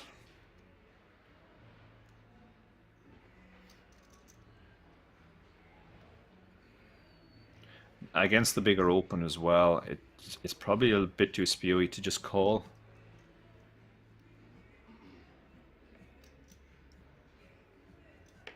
So he lets it go. The Jack-7's not going to do anything. He's getting very short now, 13.5 big blinds, and the Jack-6 in the big blind will be folded as well, I imagine.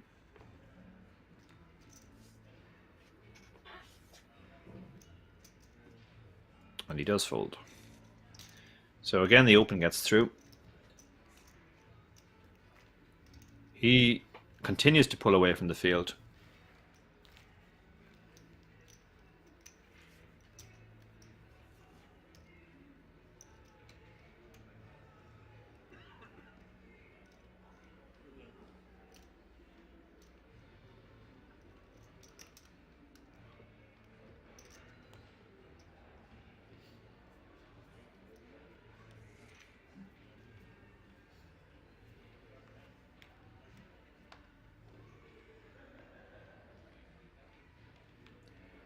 Oh, look at this. Aces under the gun. So we don't have to wait very long to see who has the hand this time. Juan will be opening the aces.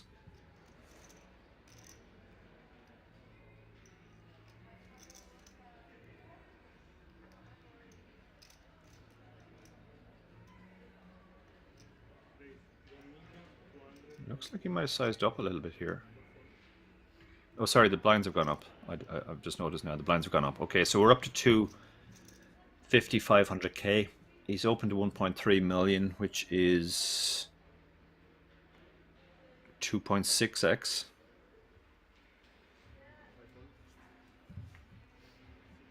And unless he runs into a hand, this is going to get through.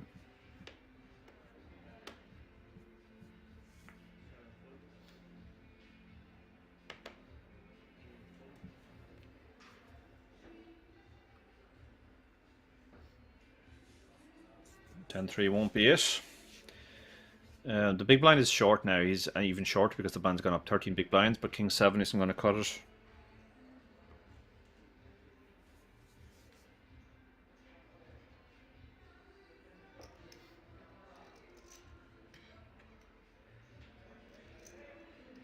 He will eventually fold here, I think.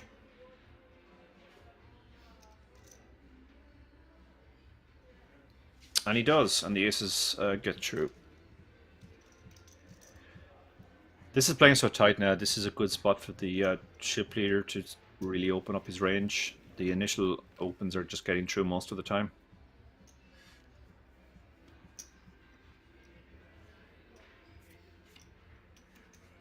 Eight players left, playing down to a winner tonight.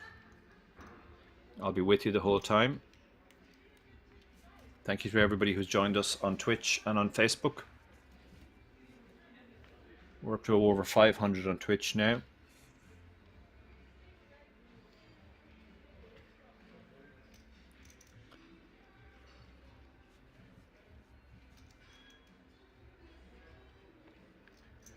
Yeah, he can open this because he's chip leader. Only because he's chip leader. He's in a spot now where he can sort of open any ace, anything reasonable, any reasonable suited connectors or pairs or high card type hands. It's just going to work so often. If he raises, the pot's 1.3 million, so if it works even half the time, it's going to be profitable to open any two cards. It's going to work probably more than half the time. That said, you don't want to open any two cards because then it just becomes obvious that you are opening any two cards. But this is a good spot to open super wide. And he's going for the open.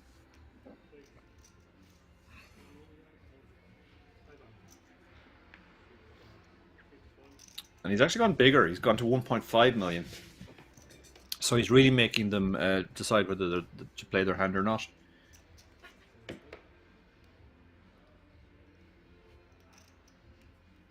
King 6 suited in the cutoff.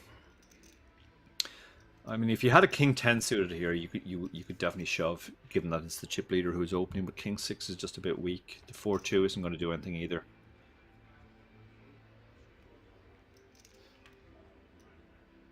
I can't imagine the Queen 8's getting involved.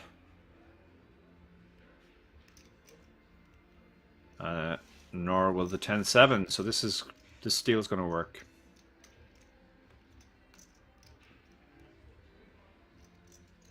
And you can see why it's just so profitable to be the chip leader in this spot. You get to open a lot of hands. You pick up 1.3 million every time that happens, where everybody just folds.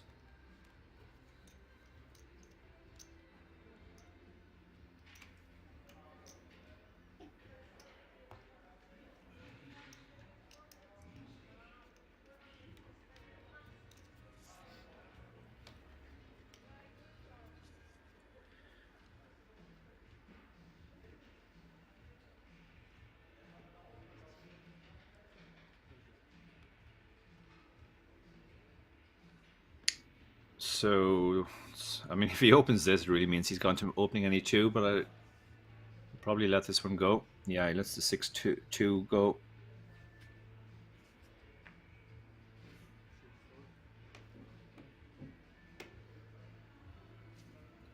King 9 suited. 17 big blinds. It's awkward. It's awkward. It's too early to shove, really. But he's going to open it. Again, this is just work on. Yeah, I think the Ace Jack will probably stick it in now. Yeah, Ace Jack moves all in. Perfectly reasonable with less than 11 big blinds. Let's see if he runs into anything behind. So far, so good. Button's going to fold the 8-5 suited.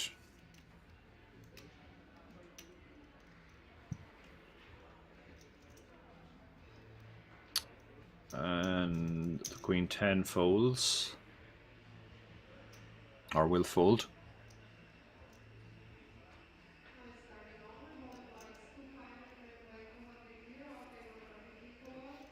Okay, now what price is Francisco getting? He has to call 4.3 into 7.8. He's not getting 2-1, so this is going to be a fold.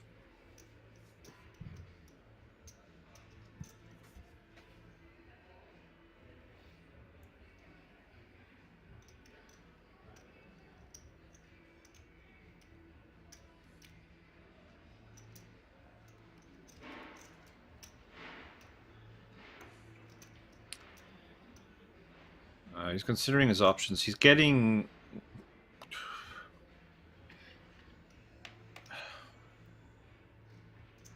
He doesn't need much more than... What does he need? 4.3 into 12.1.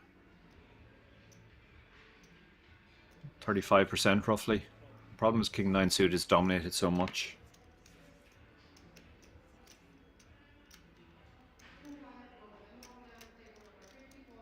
So he does eventually let it go.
Fold around to the 9-5 suited. That is mucked quickly.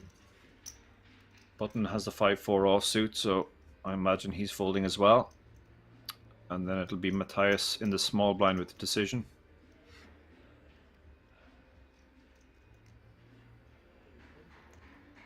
He has the 8-4 suited.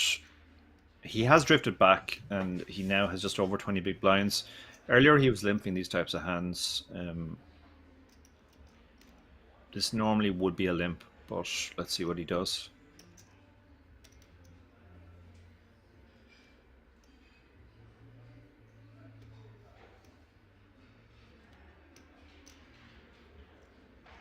He just folds, I think. It looks like he's just going to fold. Yeah, he does fold.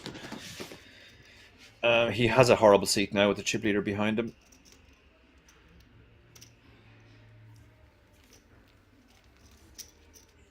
He's going to have to play very, very tight. As I've mentioned a few times, we have that big ICM bubble coming up from 5th to 4th because of the 10k added tickets.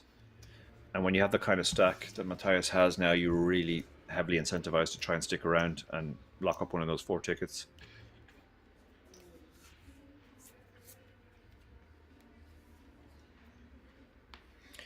And it's great to be a chip leader here because your opens are going to get through a lot. You're going to get more walks, like you just got a walk there. Your 3 bets are going to get more folds.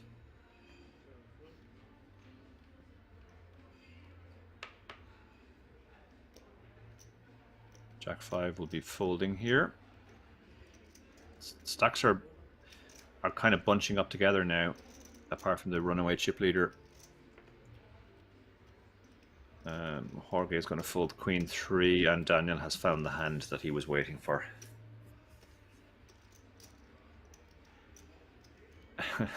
It's hard to do anything now without looking very strong. If he min raises, yeah, I mean, all he can really do here is just make a small raise and hope somebody comes over the top. He could shove as well, and you know, players will still call the range of hands that they're going to call, but he's drawing out some rope here, hoping somebody will think that he might be raise folding. And actually, chip leader might decide, look, he's only got 5 million behind. I've got King Jack. Maybe I can 3-bet here and get him to fold.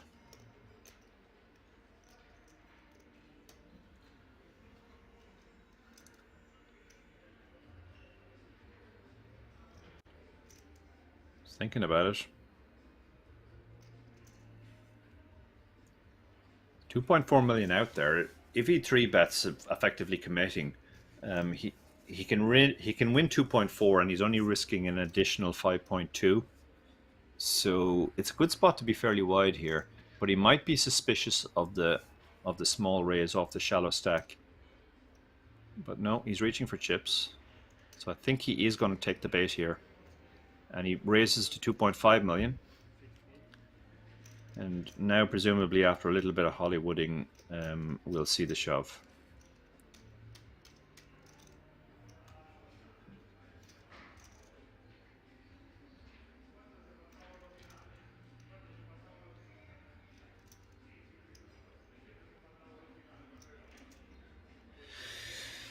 He has moved all in.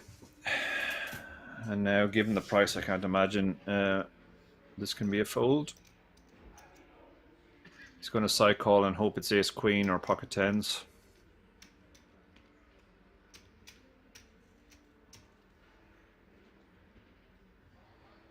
Getting well over 2-1 here.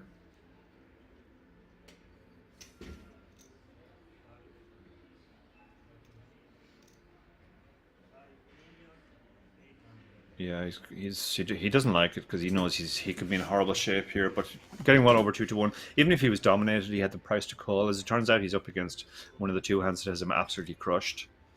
So he only has 13%.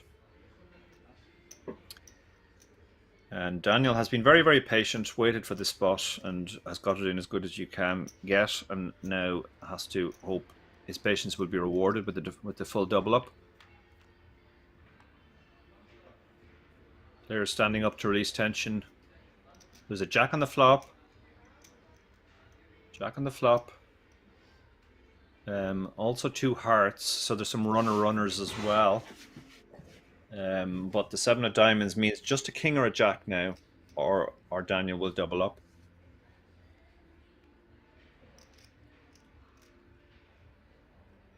And let's see if he can fade the river. The queen. The paint will have Caused his heart to jump there for a minute, but he doubles up. First misstep by the chip leader.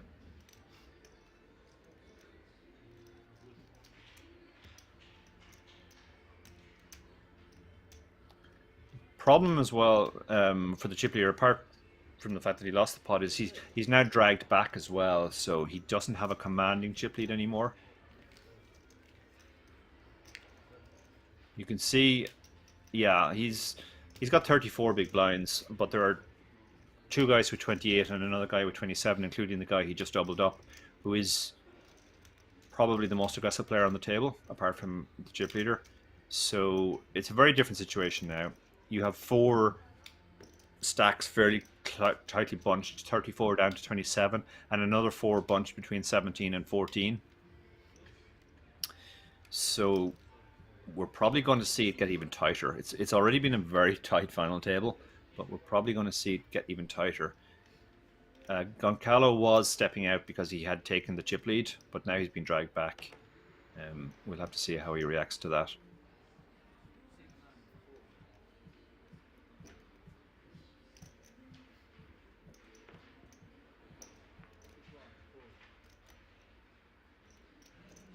Daniel having secured his more than double up, actually, when you consider the blinds and antes that were in there. He's going to fold the 4-2. The Jack-4 will be joining those cards in the muck pretty soon.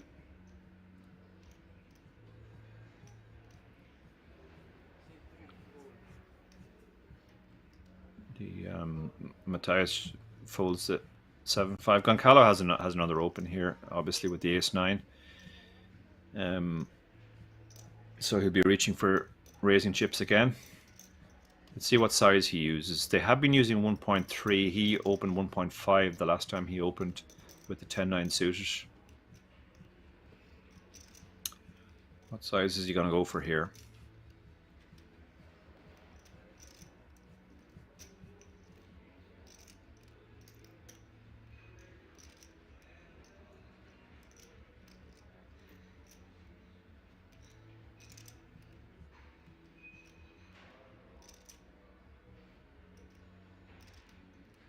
So he's thinking about it. He's trying to decide what size he wants to open to. Looks like 1.3. No, 1.1, sorry. Completely misread that. No, 1.3. Yeah, he opened to 1.3. Oh, look at this. Look at this. He's run straight into aces. He has run straight into aces. It's a reshove stack as well. Does he flat here now? Does he take a risk and just flat? Knowing that no matter what the flop comes, he's going to have an overpair or a set. It's against the chip leader as well, who could be stepping out of line and maybe has more raise folds than he should. So, strong argument for flatting here. But it looks like he is counting out his stack to see how much he has. He can't really make any raise size other than all in here. So his only options are flat or all in. He has moved all in.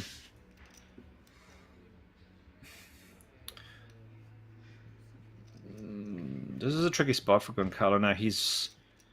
Because he's open to a bigger size. This is why I prefer the smaller size, because then you have more raise folds. Now he's probably committed. He has to call... what does he have to call? 5.5 into 8.9. So he needs about 40% roughly.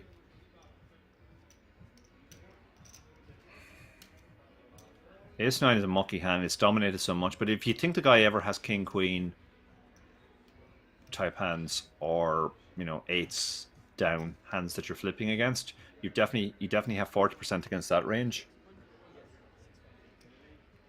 But if you think the guy is only doing this mostly with better aces and pairs above your nines, you can talk yourself into the fold, because you only have about 32% against that range. You need 40%, so it's a difficult spot now, and it really comes down to what he thinks the shoving range is. You might find the fold here. Just ace-9 is just such a mucky hand. You're going to be dominated so much.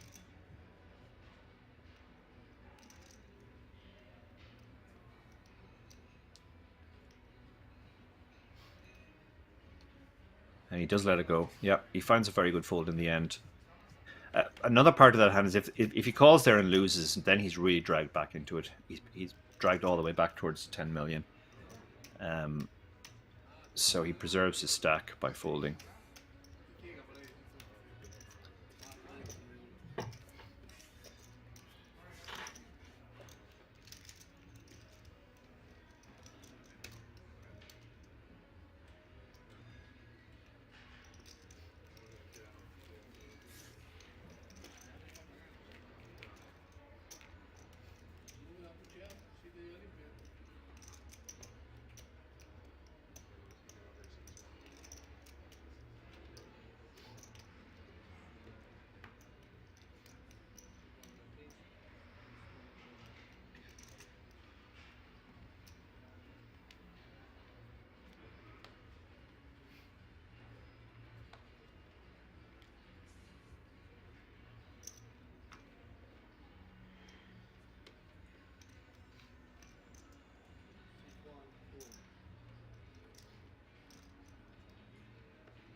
So Goncalo has another hand that would normally be an open here.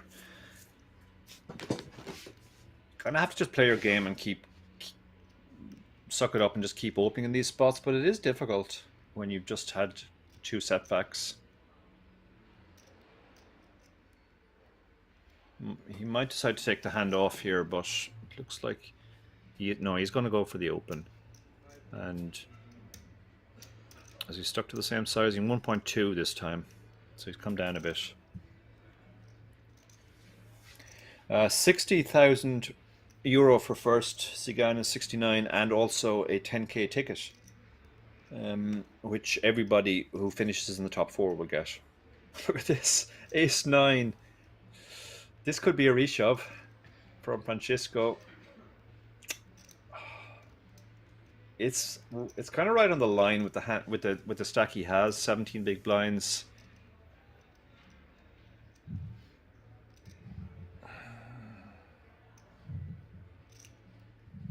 This is a tough spot. Tough spot.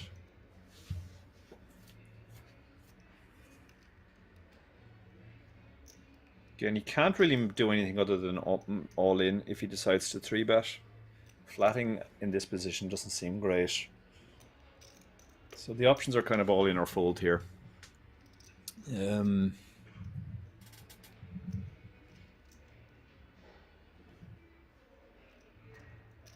Have you seen the chip leader raise fold a few times? It can go 2 ways. You think, well, maybe the guy will make an impatient call, a frustrated call if I shove. Or you can think, well, he's still opening too wide and I'll take advantage of that. He did decide to let it go in the end. It was a very tough spot. I think ace-10 is definitely a shove and you shouldn't really have to think about it. And ace-8 is definitely a fold. So ace-9 feels like the line.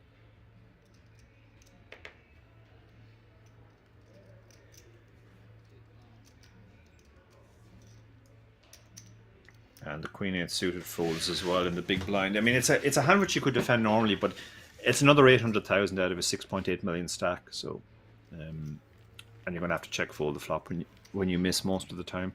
So he decided to let it go, and Goncalo will feel a bit better now. At least he's picked one up.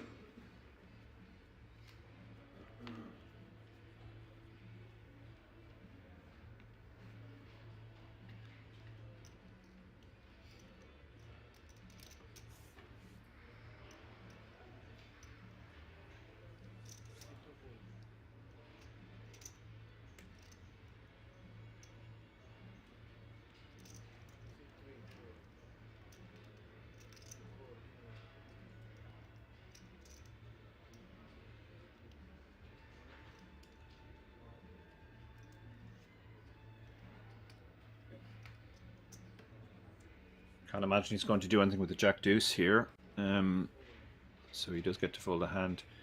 Ace 4 in the cutoff, 17 big blinds. This is probably just an open and hold it, hope it gets through. You have a hand which you can easily release if you get 3-bet. The opens have been getting through a lot. No, he decides to let this one go. Without ICM, that wouldn't be an open. I think Ace 7, Ace 5 is probably the line. But with ICM and the fact that people are folding more, those type of hands go up in value. Weak blocker hands. This is probably just a shove. 13 big blinds. You can limp as well, I guess.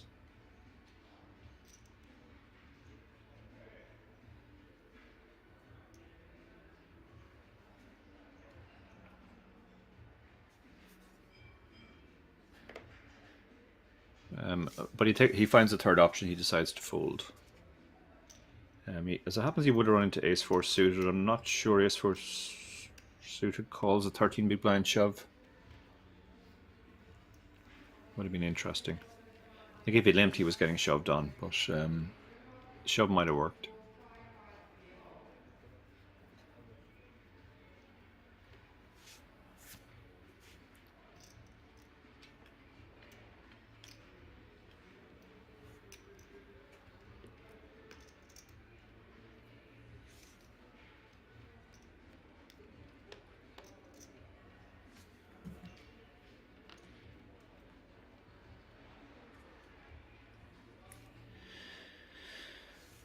So this period of tight play continues. We're going to see one fold this Jack 7, obviously.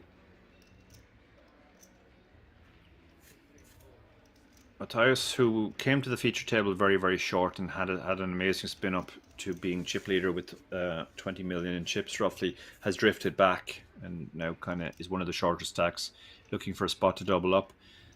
And Callow can open this. It's an ace. But he decides to let this one go. He has got 3-bet a few times, so that's tightening up his range a bit. He also doesn't have the massive commanding chip lead he had before the King-Jack hand. Francisco, this is an open. Ace 8 in the cutoff more than qualifies, but he decides to let it go as well. So they are playing very, very tight now. I guess they're eyeing up the 4th spot. King Queen offsuit.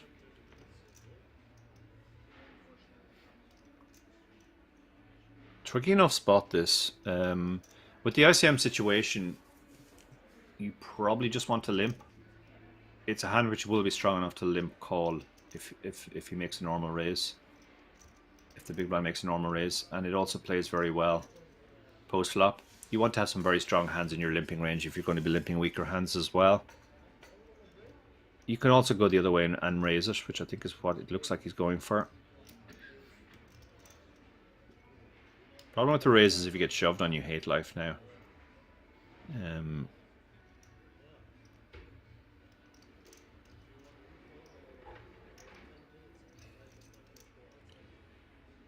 King 4. Getting 2-1 on the call and in position, but King.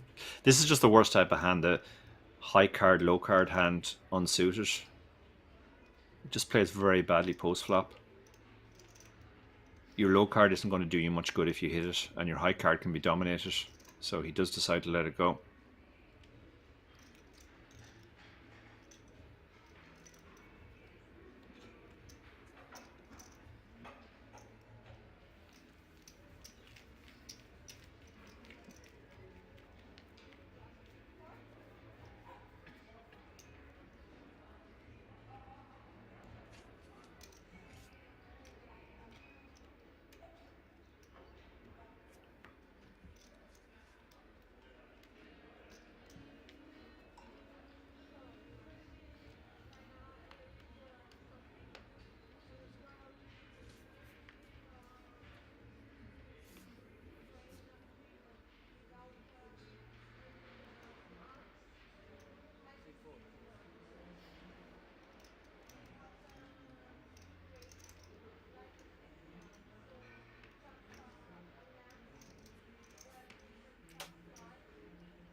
So we continue with playing the game of who has a hand they can raise with. It's full round to the hijack. 9-3 doesn't cut it. The cutoff won't be getting involved with the 8-2 off either.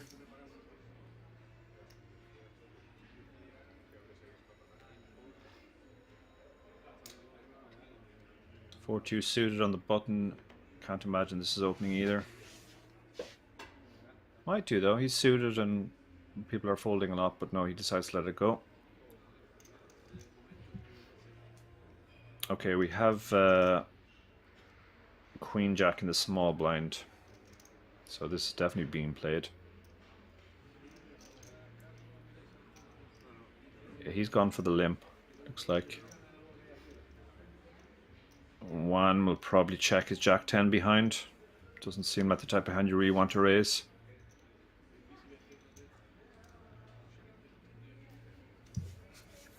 Daniel taking a very different approach here with the Queen Jack to the approach we saw with Jorge take last time, which was to raise it. Okay, it is going to induce the raise, and it's actually a raise by a worse hand as well. It's quite a big raise too. It's now 1.3 million to call. Queen Jack is just miles ahead of... It's just a very big hand blind on blind.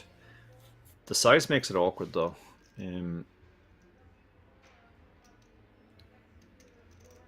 That said, he is still getting over 2-1, so I think he'll eventually call here.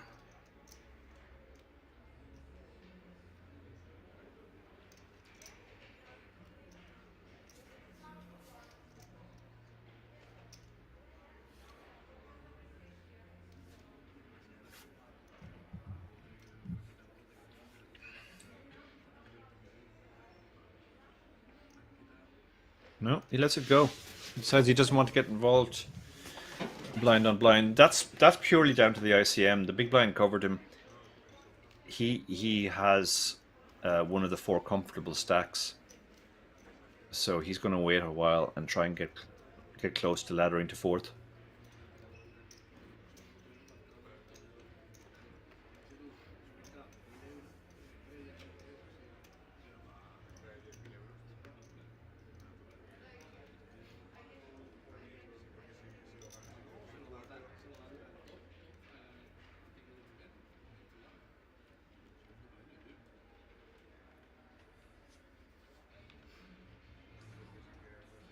So 8 players still left. It's been a while since our only elimination of this final table. We're seeing a very tight phase of play, which is being caused by the ICM of the situation. The stacks are very bunched together. The ace-king suited obviously is going to open though. It's probably going to... He's just moved all in, has he? Yeah. Okay, he's moved all in for 17 big blinds. He just doesn't want to mess around. And we have queens behind, so we have a genuine cooler. I was about to say we're going to have to wait for a cooler, and we've got one. So we're either going to have a player elimination here, or we're going to see somebody crippled down. One of the big stacks has 7s in the small blind, but when there's an all-in and a call ahead of you, 7s doesn't look so great anymore. I think he'll scratch his head a little while, maybe look at the 2 stacks, and then eventually fold.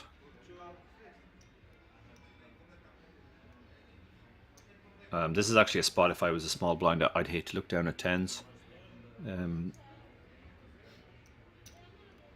7s should be a fold, I think. And he does fold. And we have the tightest big blind on the tightest player on the table as the big blind.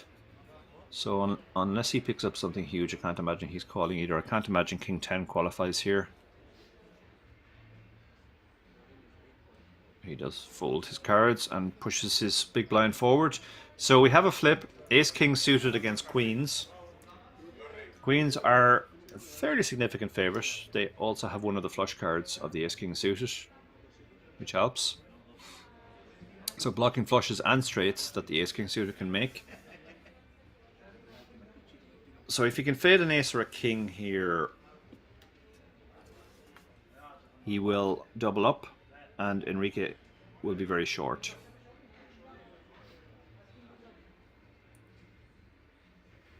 So the player's standing up to release some tension, and here comes the flop. Right out of the gate we see the king. So the ace-king suited pulls ahead. Queen's in big trouble now. Needing one of the two remaining queens. No runners.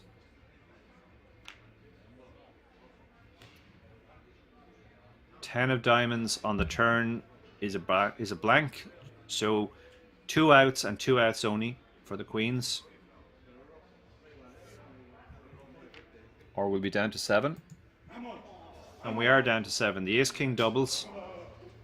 I mean, they were always getting it in. If he'd opened the ace-king suited, the queen's shove, he's going to call. So, worth noting that the 7s would have actually hit a set there. So, I suppose in some worlds, maybe the queen's... He opens the ace-king, the queen's shove, and the 7s talks himself into a call. But, yeah, the ace-king suited and the queen's were always going in there. And the ace-king wins by hitting the king. Down to 7. Teaming for his trouble gets €5,747. All the remaining players are now guaranteed €8,084. So pretty hefty pay jump there, €2,300. The really hefty one, as I've mentioned before, is coming between 5th and 4th, where in addition to the 4,000 in the prize pool, there's a 10,000 ticket added effectively in that jump. So you can see there the stack, 5 stacks between 34 and 24 big blinds. Very bunched together. Francisco and Matthias are the 2 short stacks now, both below 20 big blinds, but nobody is super short. 14 big blinds is the shortest stack. So you're in a situation where if the chip leader doubled up the short stack would be near to the chip lead. And we do have that big pay jump coming from 5th to 4th in the not too distant future.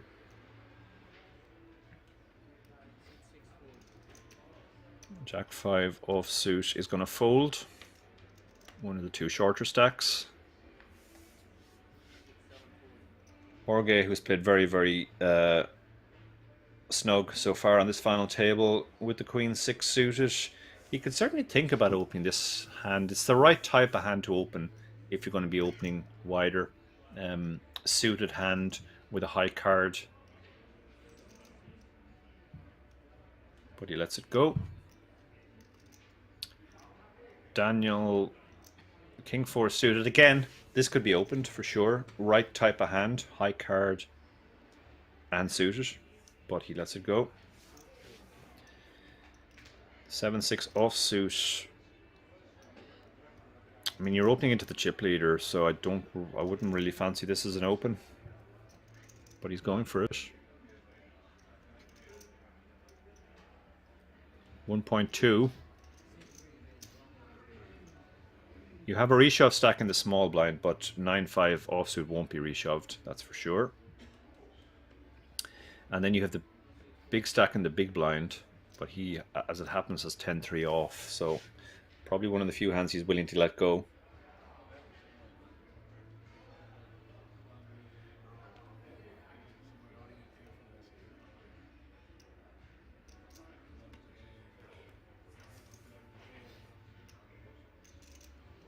And he does let it go.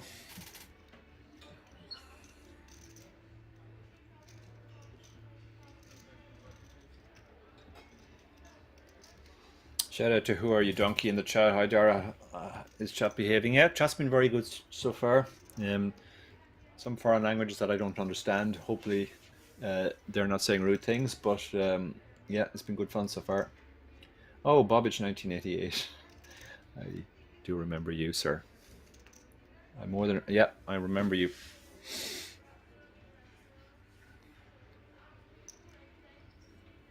How are you, Mr. Bobbich?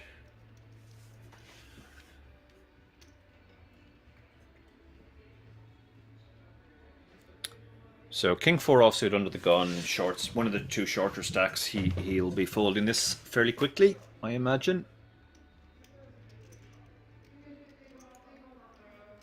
Ace 8. This could be opened for sure. Once you have the ace, you can open for most seats, even relatively early. It's just the it's less about the value of your hand and more about the fact that you have an ace blocker and just the opens are getting through so much.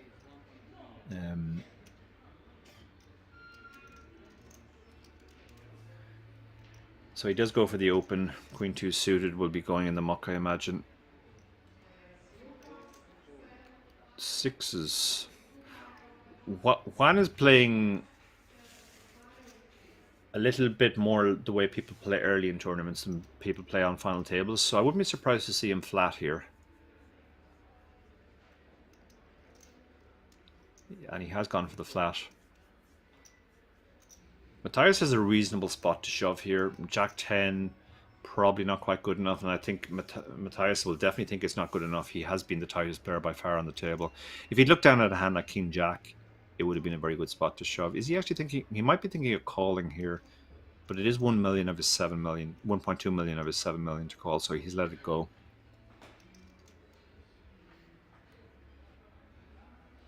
We could see a light squeeze here. It's the right type of hand, but I guess, no. I mean, Juan has almost as much chips as he has, so maybe not the best man to go after. And Jorge has as well, in fact. So, yeah. With the sacks being bunched together, I think he'll probably just let this go. And now we have the big blind. Ace 5 offsuit. This is a tricky spot. It's 30 big blinds, and you have an ace, but you're going to be dominated a lot of the time here. You're not going to be thrilled if you hit your ace and chips start getting shoveled into the pot. But he has gone for the call.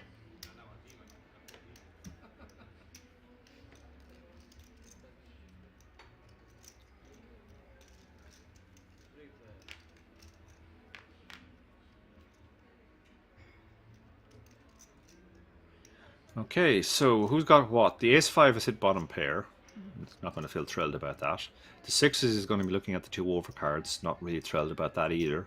But on the other hand, it's one of the better flops for sixes, and he has some backdoors. And the ace 8 has just missed completely, so he's probably going to abort the mission now. He does check. And it checks around. Okay, now the ace 8 perks up a little because he's picked up a gut shot. The ace 5, probably praying he has the best hand, but he won't be that optimistic. And the sixes is kind of in a similar spot. The sixes has picked up a gut shot as well.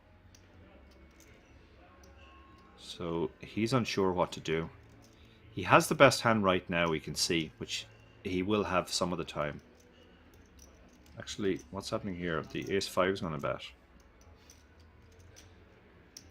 So the ace 5 has bet. Guess he's thinking this is mostly a protection bet. He's just hoping he has the best hand. Puts the sixes in a tricky spot now because he will have the best hand sometimes, as we can see he has here, but he also has a gut shot. It's a pretty bad gut shot because, you know, you're just chopping with other sixes and you would be losing to 10-6 or Jack 10, but...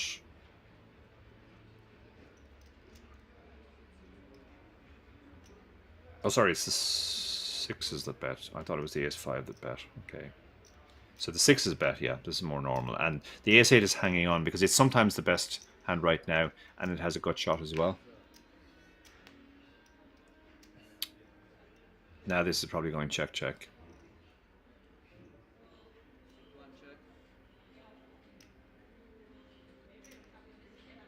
Yeah, it's one with the sixes who bet. No real point in betting now.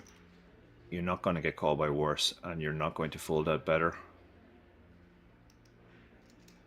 So I think you just check, and then you're very happy when you see that you've won the hand.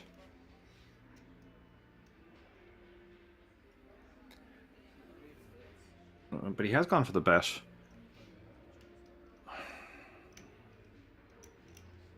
This is very, very thin. I guess you're targeting a 5 or pocket 4s.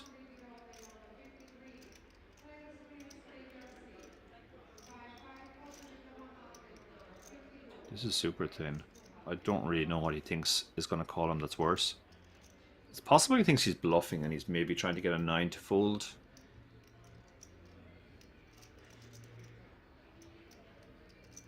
But it's not a very big bet, so it looks like he went for value. Wow, has he got called there? He has got called. Okay, so I guess he knew his customer better than I do. Maybe there's history between these two guys, and he knows that Jorge tends to be a disbeliever. But he bet into two people on the turn, and then he bet again on the river. So I mean, Jack 10, I guess, is the only hand that you're beating.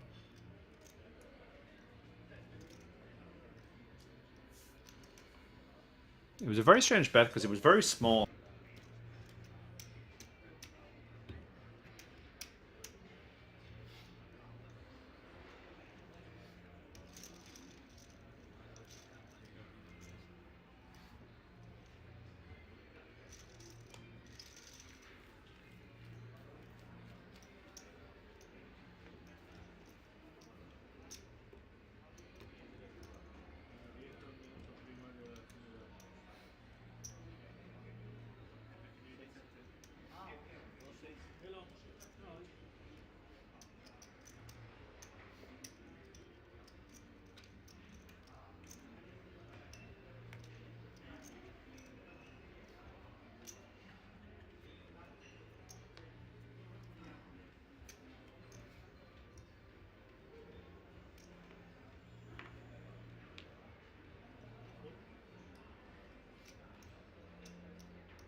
now come and hang out at the Kings Lounge located right next to the buffet and directly opposite the poker arena to try out some of the best shisha in all of Europe. For those of you that aren't aware, shisha is a steamed instrument that's used to vaporize and then smoke flavored tobacco. After a long day of playing at the poker tables, for me personally, this is the perfect way to unwind and relax in comfort and luxury. So why don't you come and check out the Kings Lounge?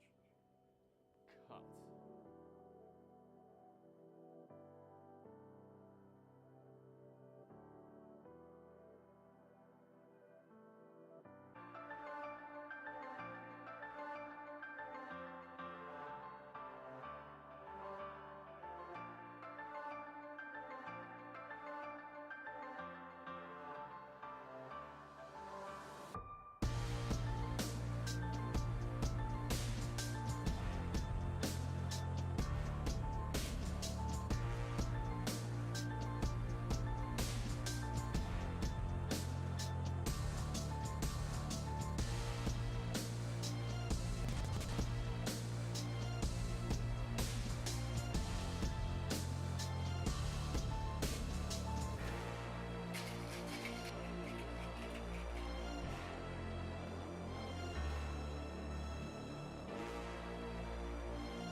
Hey man, have to go and take a seat. You can now come and hang out at the Kings Lounge located right next to the buffet and directly opposite the poker arena to try out some of the best shisha in all of Europe. For those of you that aren't aware, shisha is a steamed instrument that's used to vaporize and then smoke flavored tobacco. After a long day of playing at the poker tables, for me personally, this is the perfect way to unwind and relax in comfort and luxury. So why don't you come and check out the Kings Lounge? Cut.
can now come and hang out at the King's Lounge located right next to the buffet and directly opposite the poker arena to try out some of the best shisha in all of Europe. For those of you that aren't aware, shisha is a steamed instrument that's used to vaporize and then smoke flavored tobacco. After a long day of playing at the poker tables, for me personally, this is the perfect way to unwind and relax in comfort and luxury. So why don't you come and check out the King's Lounge?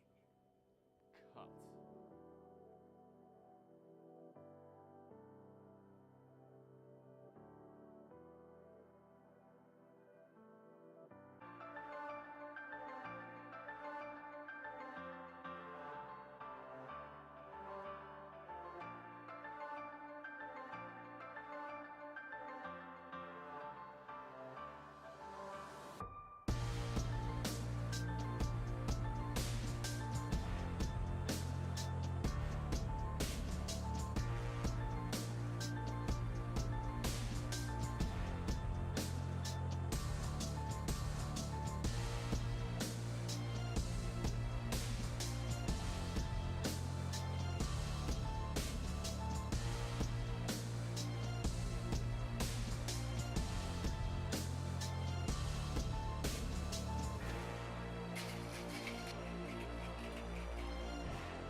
Take a seat.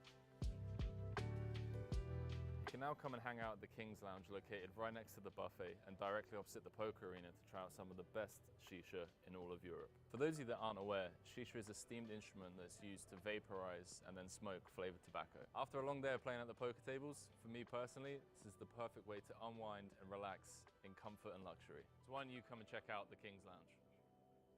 Cut.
now come and hang out at the King's Lounge located right next to the buffet and directly opposite the poker arena to try out some of the best shisha in all of Europe. For those of you that aren't aware, shisha is a steamed instrument that's used to vaporize and then smoke flavored tobacco. After a long day of playing at the poker tables,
Hello, guys. I think I'm back. I hope I'm back anyway.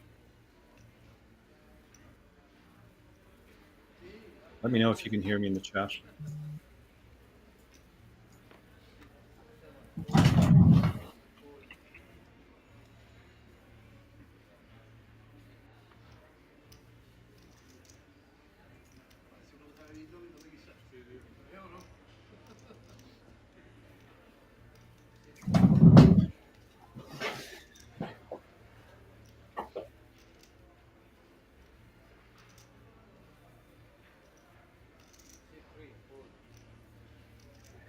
Okay, guys, can you hear me? Awesome. Yeah, I have no idea what happened there. My microphone suddenly randomly stopped working, and I ended up having to dig out my old microphone, and that's what I'm working off now. But if you can hear me now, that's good.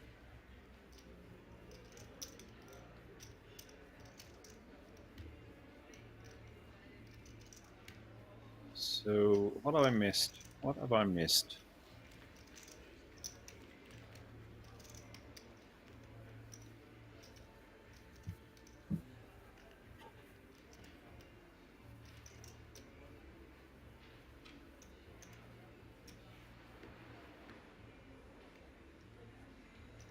Okay, so do we still have all the same players? Let's have a look.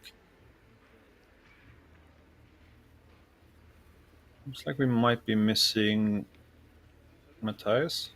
Are we missing Matthias?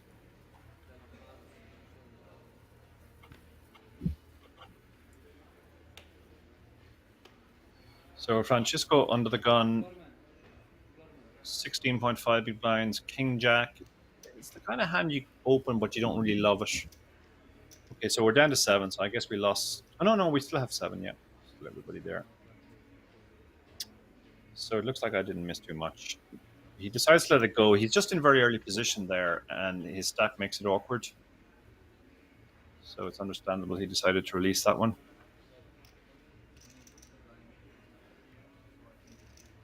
Daniel's going to fold a 5 deuce.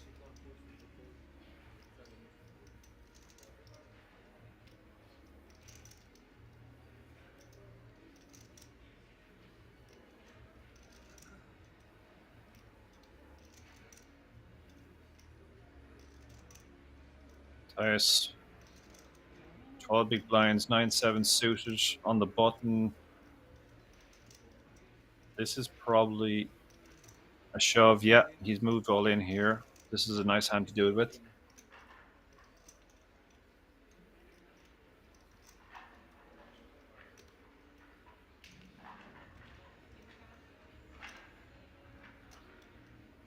And the Jack 8 suited will get out of the way, I imagine. And the big blind doesn't look interested either.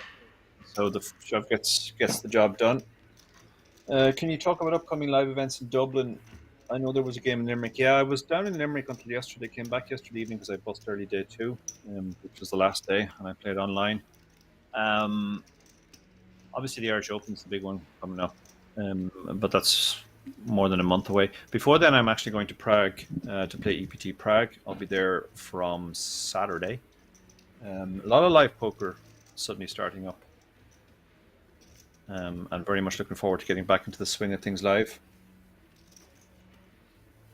Live poker is the reason why I'm here today as well, rather than Finton. Finton is busy off organizing a live event. George has the same problem under the gun with Queen Jack as we saw the King Jack the last time. It's a nice hand, but the stack makes it tricky, and yeah, I like that fold. Makes a lot of sense.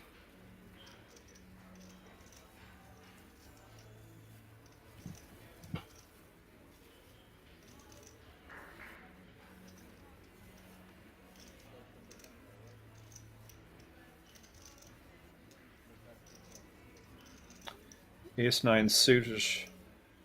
Won the massive chip leader now. Look at that. He's got over 50 big blinds. He can really open very wide, and Ace-9 suited more than qualifies.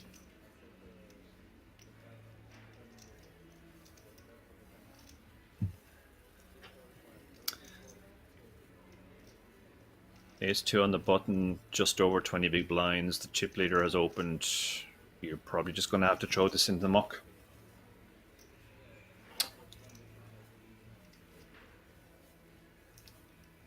Small blind looks very uninterested with the 10-3, and the big blind has the Jack-3, so he'll be folding as well. And Juan continues to profit from his massive chip lead here.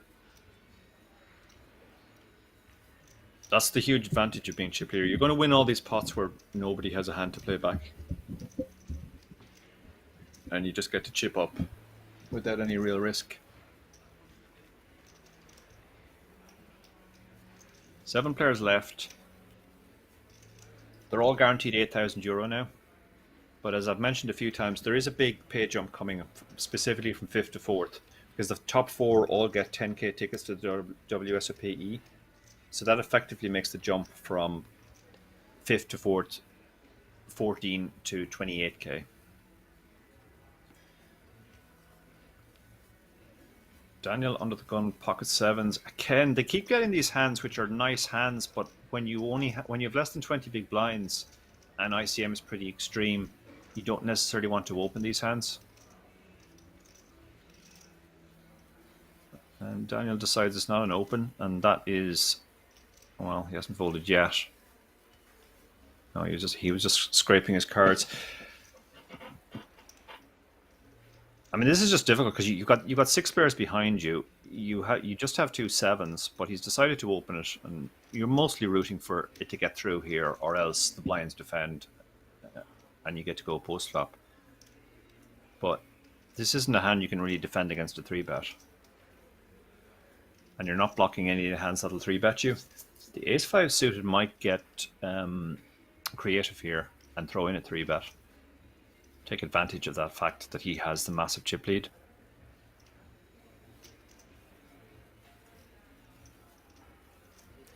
Looks like he's just going for the call.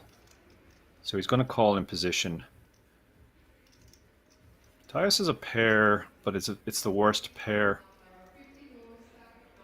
Yeah, he lets it go. I think if that was different, say he was small blind and the button had opened, he could shove there, but against an under the gun open, 2s is not going to be in good shape.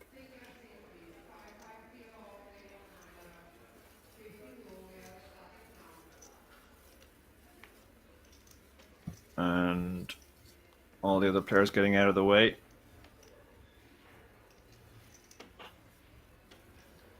Round to the small blind. He's got Ace-4, but I can't imagine he's getting involved either.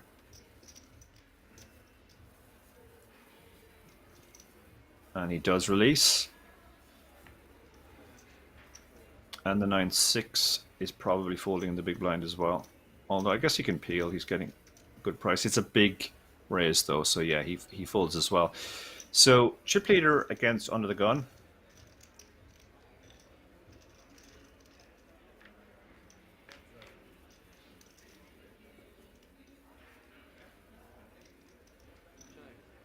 Problem with a hand like sevens is you're going to be in this situation a lot, looking at overcards, wondering whether your hand is good. Stack to pot ratio is only 2, so tricky decision now. Does he bet and just hope it gets through? Does he check and see what the chip leader does? He decides to check, and the chip leader is going to apply pressure here. He has some backdoors going on. Crucially, he has position, but most crucially of all, he has the stack to do this with.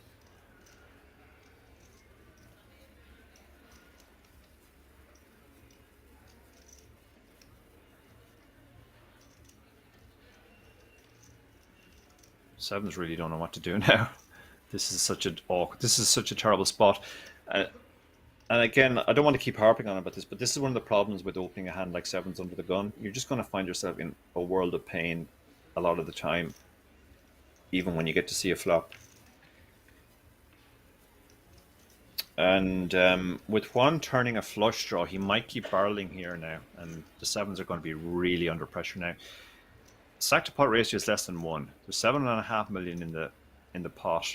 Daniel only has 6.9 million behind. One might just stick him in here now and think, well, he's going to fold everything that isn't a king. And even if I get called, I can hit my flush on the end. He's having a think about it, though.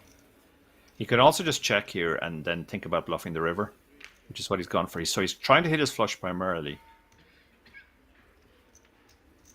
It's an interesting river because there are some straights. Ace 5-2. Well, 5-2 isn't in the range, I guess. Yeah, no, the five doesn't matter too much. But will Juan decide to bluff again here now? He must know his hand isn't good here. So the question he has to ask himself is, what can I get my opponent to fold? He won't fold a king, but he might fold everything else.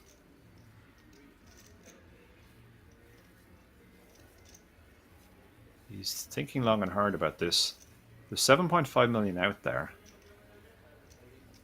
Yeah, he's moved all in. This is a good move. This is going to work a lot. Daniel needs a king to feel good about calling here.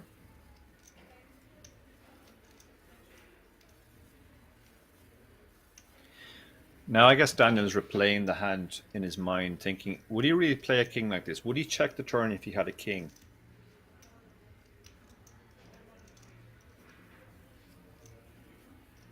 Would he check the turn if he had a set? Would he check the turn with any better hand than my hand?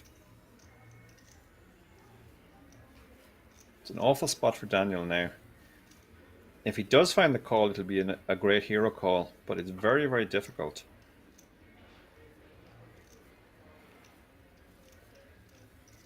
He's trying to decide what types of hands would do this with. It's not a very plausible line for a king, unless it's a weak king, I guess. If it's something like King 10 suited, maybe you check the turn.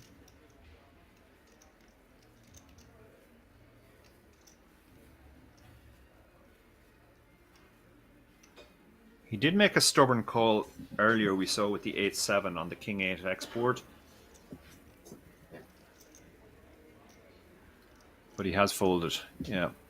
He got himself into trouble there by the loose open. The problem, as I keep saying, is sevens just doesn't, unless it hits its set, it's not really able to take much heat post flop. And when you're playing against the chip leader, he can apply that heat. So Juan continues to chip up. He is clearly using his chip stack very well, taking advantage of the fact that he's chip leader. The added ICM pressure from 5th to 4th is massively to his benefit, because the other players really are focused more on coming top 4 right now than on winning the tournament, because that's where the first big pay jump is.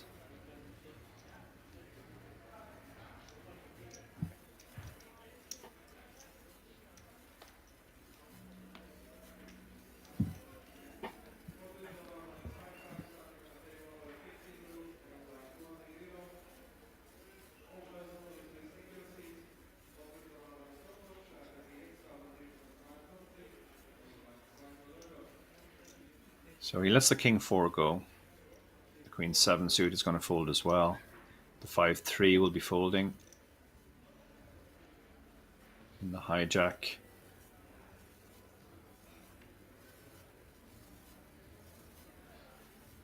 And we're around to the cutoff. He's already indicated that he's going to fold, and he folds the 8-7. Francisco is presumably folding the 10-5 offsuit on the button.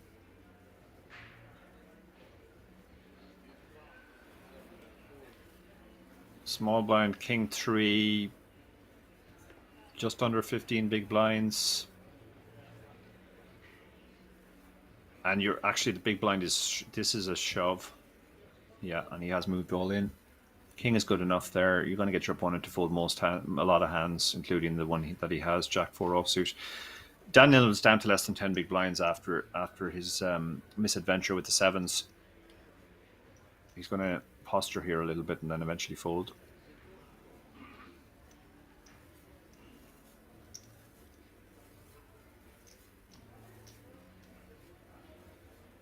King 3 is an ugly hand, but it's usually the best hand, the king high, and it doesn't play very well post-flop. So the best way to play it in that situation where the big blind is less than 10 big blinds is just stick it in and get him to fold. Even if you run into a pair, you're going to have your king. You might get called by worse hands sometimes, queen jack, those types of hands. If you run into ace x, you still, unless you're unlucky to be dominated, you'll still have a good live hand.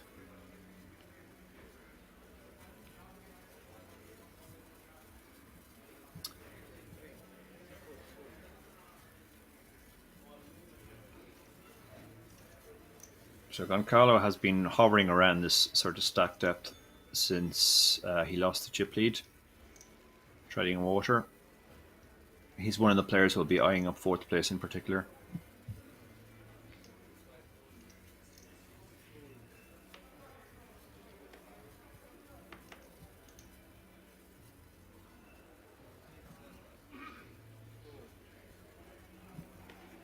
On the button, ace 10. He's got a short stack in the small blind and the big stack in the big blind.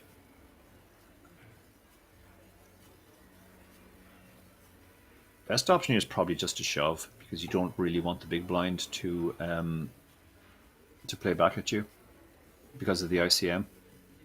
And that's what he's gone for. He's gone for the shove here. Just thought, well, I nearly always have the best hand, and but I don't want to raise call. And the chip leader will get out of the way as well with the queen 8. Advantage of the shove here is that if he had just raised, the queen 8 very likely just calls. And then you're going to have to play against the chip leader post flop. So better off to just take the blinds and antes.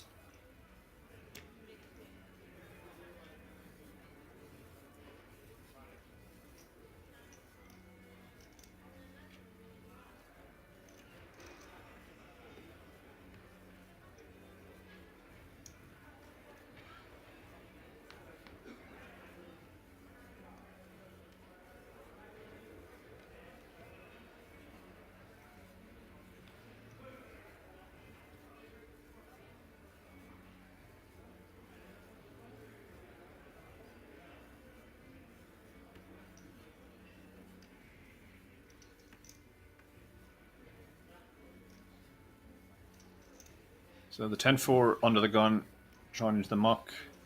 Player behind folds as well. Ace deuce, not good enough. Ace 8. Can awkward stack, 14 big blinds, but yeah, this is normally just an open and you're trying to get it through. But you can see all of the players are really, their minds are focused on this big pay jump that's looming, and it's causing them all to tighten up. Fold it to the button. He's looking for a decent shove spot now. Anything reasonable will get shoved here, but 9-5 offsuit doesn't qualify. Chip leader against the tightest player on the table. What does he do here? This is actually a very profitable shove because the guy he's going to fold so much.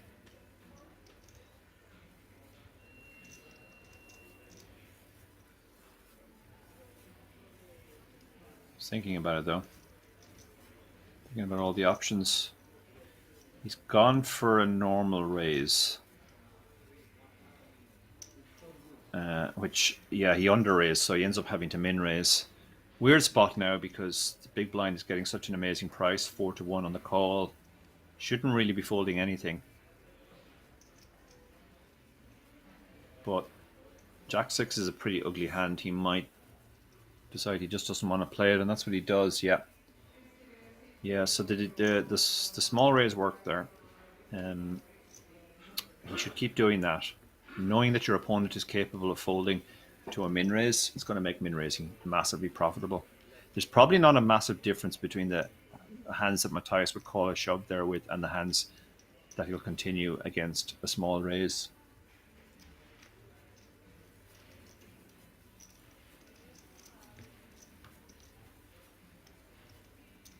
So the chip leader continues to prosper from purely by virtue of the fact that he has the chip lead and can play much wider than everybody else at the table.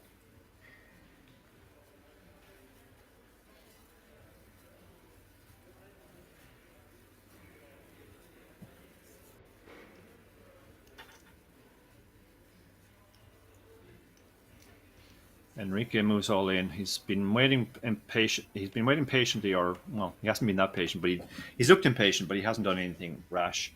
He's finally got a hand he can move all in with ace queen, and he does. Let's see if he runs into anything. 10-2 won't be calling. Queen 5 certainly won't be calling.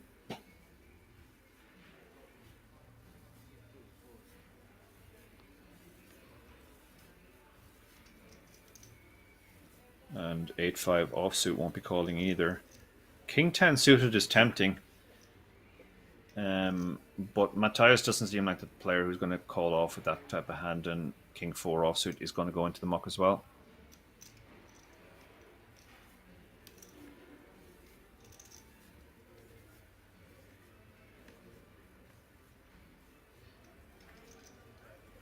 So he picks up the blinds.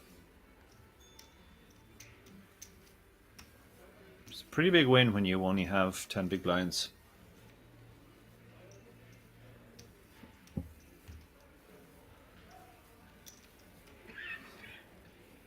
Immediately has to post most of his gains from the previous hand.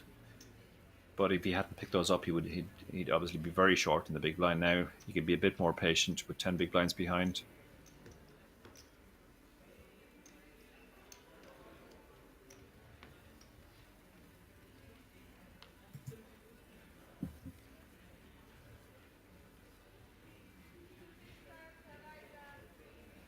So under the gun, 14 big blinds, pocket tens. What are you doing? Are you shoving? Or are you raising? Happy to raise call. Probably just going to shove because of the ICM. Yeah, he does move all in. Ace Jack, under the gun +1. ICM is big. I mean, it's a good hand, but again, you kind of have to ask yourself, how often am I dominating compared to how often am I dominated? Obviously, ace king and ace queen are shoving, so we're dominated by those. Is he shoving ace 10? Is he shoving ace 9? It's a lot more dubious, so that's why he folds.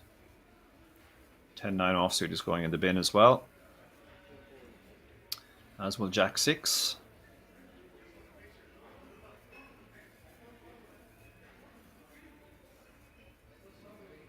And the button folds. 3-2 suit is folding as well.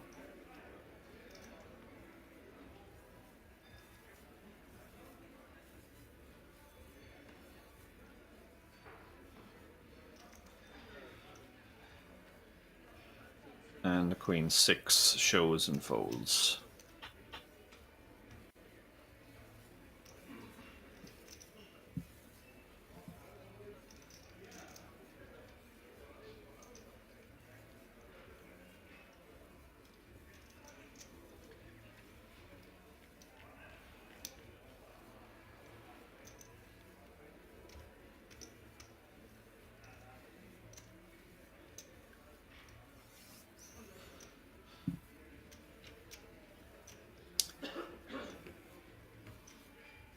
So very tense phase of the tournament for all the players except the chip leader. Chip leader is loving life now, getting to play a lot of hands, picking up pots contested. All the other players, 6 players effectively vying for 3 10k seats in addition to the prize pool. Jorge has the normal problem we've talked about before. You've got a small pair under the gun. He makes the correct fold. King 4 offsuit is going to into the muck as well, as will 7-3. He might be the chip leader, but he's not going to open any 2. Matthias in the cutoff. He looks interested, but he's got 8-6. I can't imagine he's doing anything with this. He folds. Ace queen on the button. Okay, we're going to see some action here. This is probably strong enough to induce. By induce, I mean raise, and if somebody shoves on you, you're happy to call. You can induce hands that are worse than yours: king, queen, ace, jack, ace, 10, all those types of hands to shove over your raise. It is 20 big blinds though, and ICM is pretty big, so instead he has decided to move all in. Yeah, so it seems like all the shorter players are just playing their all in or fold game. Just go has 5s, but with ICM this isn't. I don't think this is ever a call. It's just, again, you have to ask yourself, like, how often am I dominating him? Is he doing this with ace 4? Is he doing? He might be doing it with 4s, 3s, and 2s, but then he's going to do it with 6s, 7s, 8s, 9s as well, maybe. And at this stage, taking a flip is an ICM disaster. And that's normally what you're getting when you call it off here.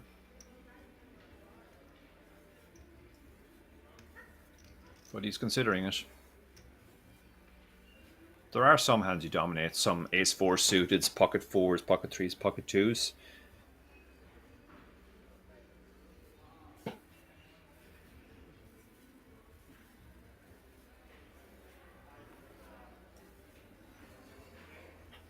It is all of his chips as well.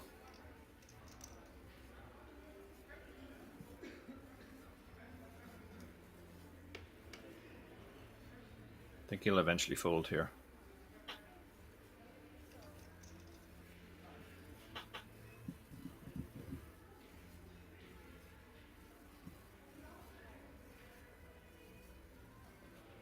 He's not folding quickly though. Players don't like folding pairs in these spots. They know that they're usually ahead with their pair. So he's giving this serious consideration. But he does let it go in the end, under protest. So that's the advantage of the shove. You do fold out those flips, and as I said, flipping at this point is when you have that type of stack is an ICM disaster. So Roncallo, he'll know he didn't get a better hand to fold, but he'll also be aware that he got a lot of flips to fold. He'll be mostly relieved to pick the pot up.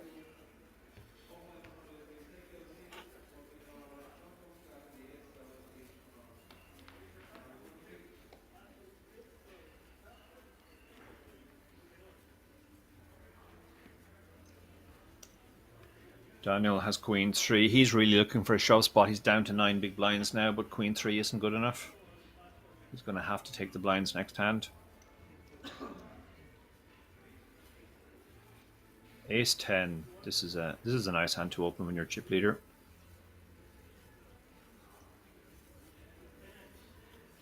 Just has so many chips now. He's miles clear of everybody else. He reaches for the open. Makes it 1.8. He sizes up here. He's pretty much saying, I'm probably not folding if you shove. And he's discouraging calls as well. King Queen suited is a lovely hand to call in position. It's also a hand you can think about shoving sometimes. There's 3.3 million out there. And he's decided to just fold. So they really are playing cautiously against the chip leader. Because he sized up there, he got the King Queen suited to fold. 6-2 will be folding as well. Oh, we have 10s though on the big blinds. I can't imagine the 10s are folding. He has less than 20 big blinds. Standard play here is just to shove and try and take down the 3.3 million that's out there. Maybe fold out some flips. Hands like Queen Jack, King Jack.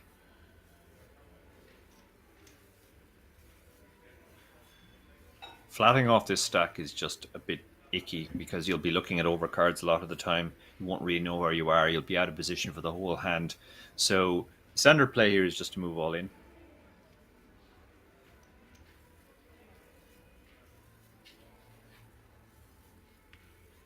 I think if he does move all in, it'll work as well.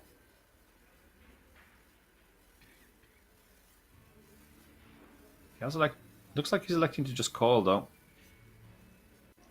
So he's going to call and hope he doesn't see an ace or a king on the flop probably. Obviously he'd love to hit his set, but that's not going to happen very much. Okay, so the queen is not as dangerous a card as the ace or the king would be. So he should figure he probably has the best hand now. Question is, does one want to start applying pressure? He has some backdoors. His ace high can be good here as well. So yeah, he is going to apply pressure, put out a 1.5 million bet. And now Jorge has the same problem that Daniel had before with the sevens. He doesn't know whether he has the best hand or not. His hand is definitely too strong to fold now. His hand very rarely improves. So if he decides, look, I think I have the best hand right now and I'm better off just taking the pot down, he might shove all in here to deny equity to his opponent.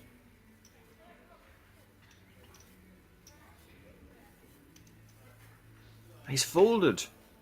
Wow, that's a big fold. I mean, this is a license to print money for Juan de Paulo. He can open so wide and just bet every flop and people will fold. I thought he was calling pre-flop just to not see an ace and maybe a king on the flop and then go with it. But it turns out even the queen was sufficiently scary to get him to fold. He had the problem that if he was behind, he was almost dead because he had very little backdoors. He didn't have a backdoor flush or anything going with his hand, but that was certainly on the tight side. But you can see that he is actually, even though he only has 15 big blinds, he's third in chips, so he's under extreme ICM pressure. Look at those stacks. 66 big blinds, the chip leader. Second in chips has 22. He has almost as much. He has almost half the chips on the table at this point. And this is a position now where he can open so wide. He can open close to any two cards and bet every single flop. And he'll just print money. Yeah, the 6-5 suited. I'm opening the 6-5 suited here. They're playing so tight against you.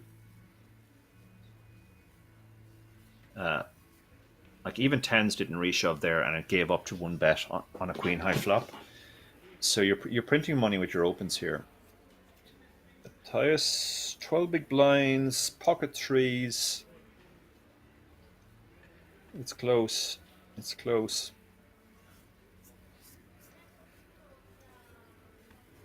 The A2 suited should be just folding.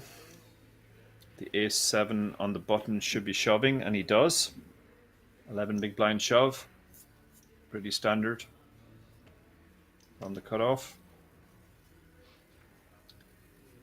5-4 is going to be folding. The 6, the king 10 will fold as well, I'm pretty sure.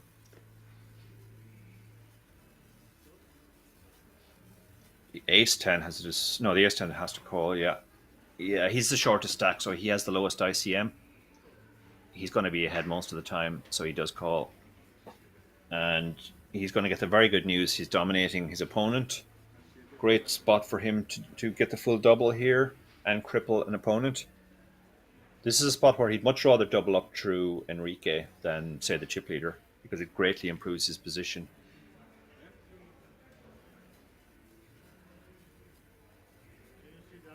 So, can the ace-10 hold?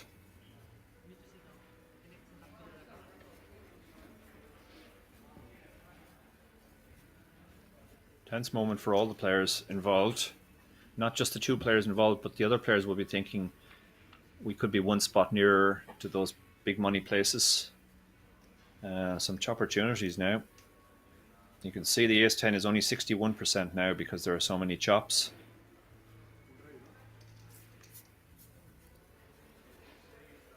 The 6 of diamonds on the turn. It's still going to chop quite a bit of the time. You can see all the outs on the top there, 19. Yeah, and that's one of them. That is a chop. And it's fair to say that all the other players at the table, except maybe the chip leader who doesn't care too much either way, they're very sorry to see that chop. They were hoping either to see an elimination or the bigger stack crippled down to almost nothing. S&G Manic asks, who is doing the commentary? Voice I've heard before. Yeah, as now you said, it said, my name is Darrow Carney. I'm a professional poker player from Ireland, also a writer, coach, podcast host. You might listen to, if you listen to the Chip Race, you'd have definitely heard my voice. Occasional commentator, filling in for my fellow Irishman, Fintan Gavin. Today, Fintan is busy with a live engagement in Ireland. I will be here until the end, unless my backup microphone also decides to go on the fritz. I've already lost one microphone.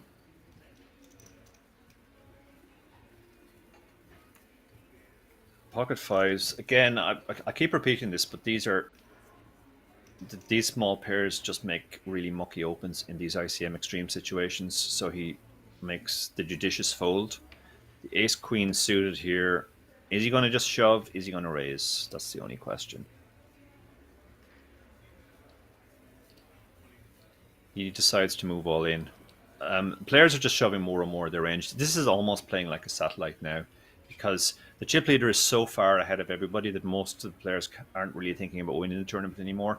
But there are 4 10K tickets for the top 4. So similar to a satellite with 7 players left, 4 seats, you're going to see just more shoving and less normal raising. Ace-10 is in a tricky spot here.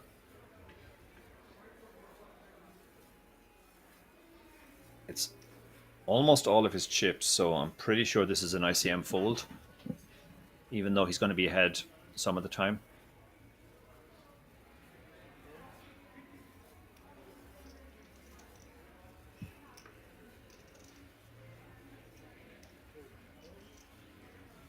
So he'll get this through unless he runs into a hand. One won't be calling with the 5-4. End of hand. Send the chips to Francisco. Shout out to Gibraltarian in the Twitch chat, says, oh, I thought it was Louis Walsh. Yeah, us Irish guys get around and our voices all sound the same. So if you tuned in yesterday, you would have heard my fellow Irishman David Lappin on commentary as well. He did a great job yesterday filling in for us all.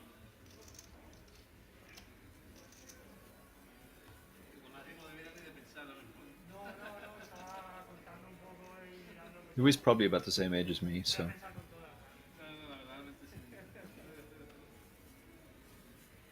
Reasonable shout. Another difficult spot for Goncalo. He's got Queen Jack, which is a nice hand, 7-handed, but you're under the gun. You're offsuit. You have just over 20 big blinds. You don't have a blocker. You'd prefer something like Ace-6 suited here to Queen Jack off.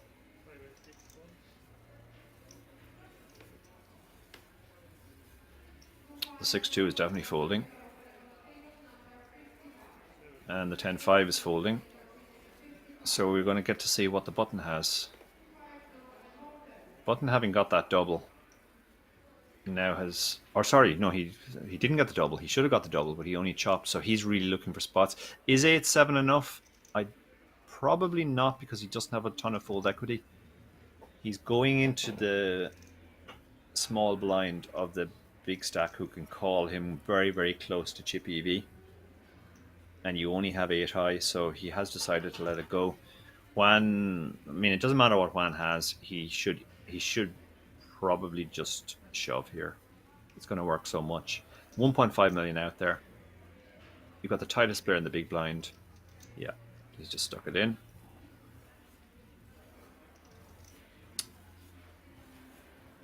And, I mean, effectively stuck it in. And 9-5 suited has to fold, obviously.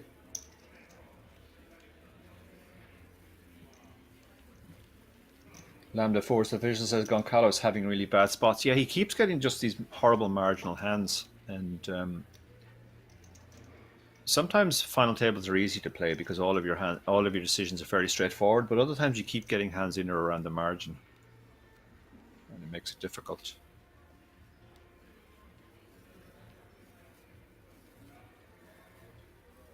So Enrique will fold the 5-4 suited here. No reason to get involved.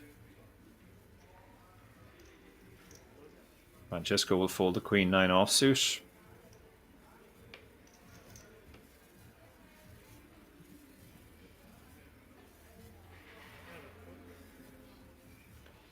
Jorge will definitely fold the Queen 3. King 4 suited might be strong enough to go with here. 8 big blinds. Blinds are coming for him. Yeah, he's decided to go for it. This is a good spot. You're mostly hoping to get it through, but if you get called, you're going to have equity. Darius looks interested. I don't know if he's looked at his cards yet and knows what he has. I guess he does. Okay, he is asking for a count, so maybe he has a close one here. Oh, he has got ace-8, yeah. It's most of his chips, but as the second shortest stack, when the other short stack shoves, this is a great spot to go wider than you would against other players, because not only do you get the double if you win against the player who has the widest shoving range, but you also eliminate a guy and ladder. Yeah, so he has gone with his hand correctly in this spot. And Goncalo will definitely be folding. So Daniel will be relieved to see that he's live. When the tightest player on the table reshoves from the small blind, you're going to be worried some of the time you've run into a pair or ace-king, that type of hand, king-queen maybe.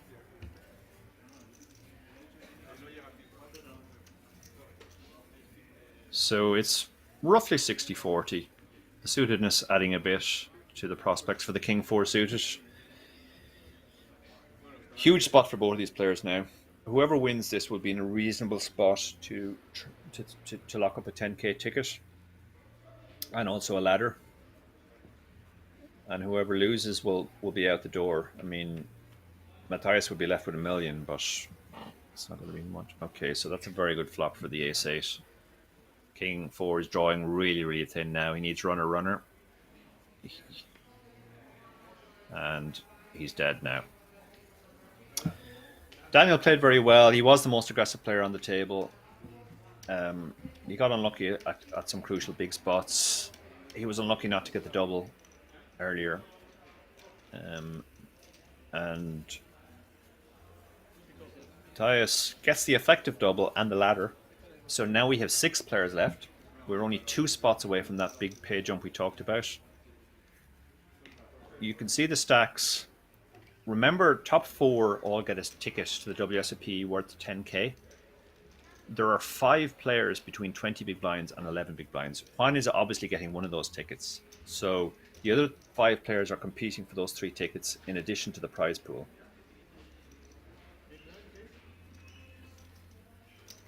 Daniel gets €8,084 for coming 7th. The other players have all secured a 5-figure payday now, over 10k. 10,570, they're all guaranteed.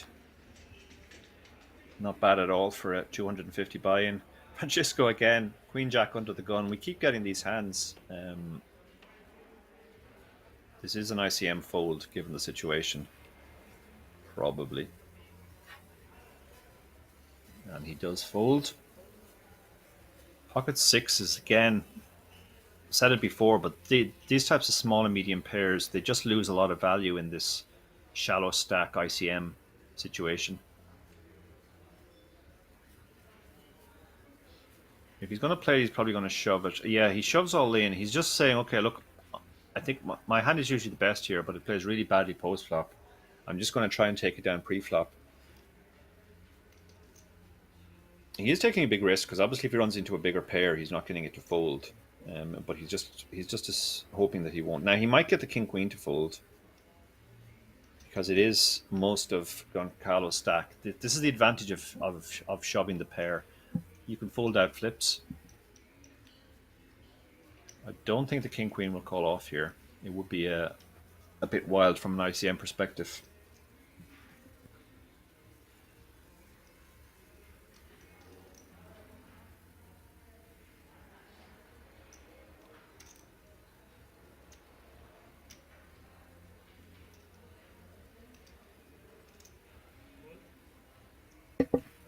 And he does eventually fold it, and the 8-5 will fold as well. So we're probably going to see a lot of this, where the players just continue shoving when they have a hand. The 5 players bunched between 11 and 20 big blinds, and the chip leader gets to open most other hands.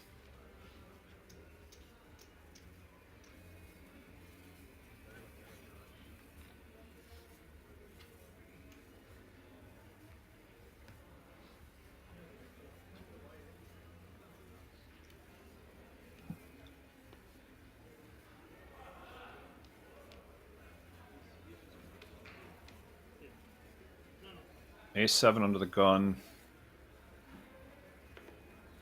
Probably a bit too early to open. Yeah, he lets it go.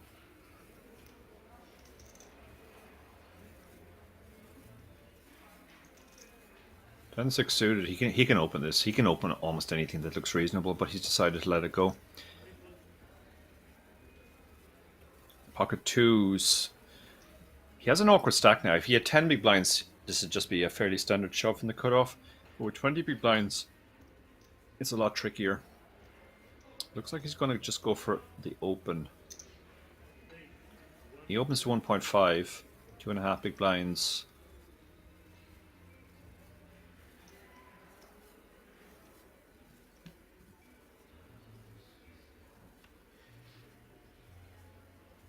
Button will fold the 9-8.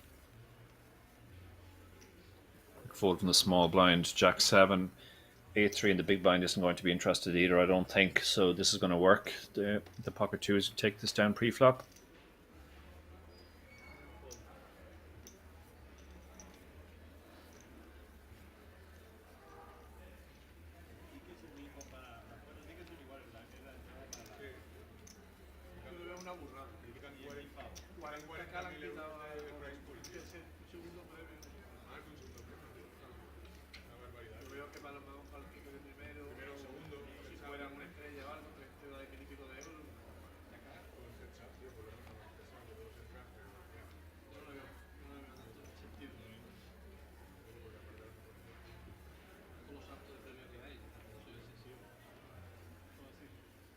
Ace-7 under the gun. When you're chip leader, you should definitely be opening these hands. It's just going to work as a steal so much.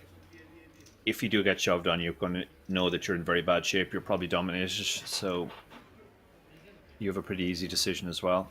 This open is going to be super profitable. I've gone for 1.8. I'd like to see smaller opens. I know he's trying to discourage calls, and also reshoves, but opening for less will achieve most of the same things, and you're just risking less every time. Matthias is obviously folding the 6-4 offsuit. King 2 will be going in the bin too. Carlo getting very little to play with, but he's doing a very good job of hovering around the same stack while giving other players the chance to bust around him.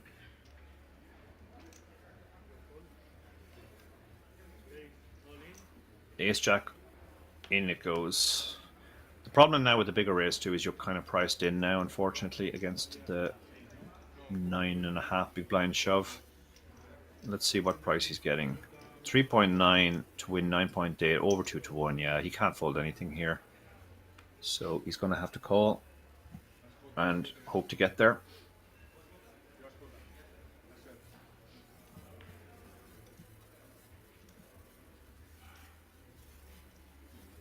Enrique has but patiently waited. Every time he's got it in, he's had the best hand. However, this is poker, and the best hand doesn't always win, so he's going to have to win this all in to stay alive.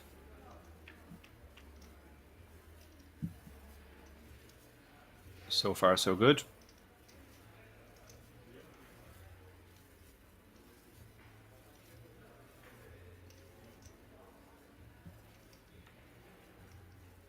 That is a complete brick. So just has to fade a 7 on the river now. Otherwise, he's going to get the full double up.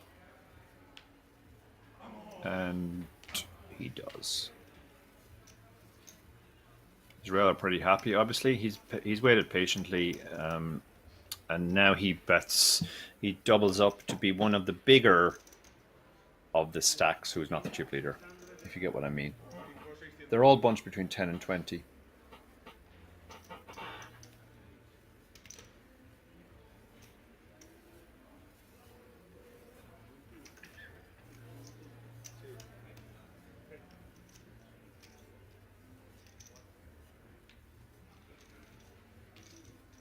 So on we go. Spanish Poker Festival, main event, final table.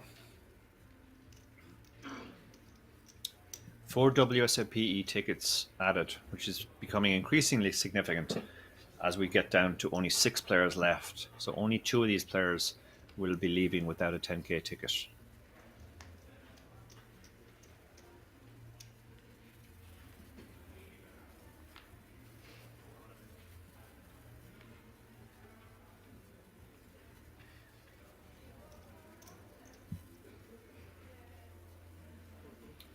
Matthias folds the 6-3, suited under the gun. Goncalo will be folding the 10-7. And then round to the player who's just doubled up when Goncalo eventually folds this.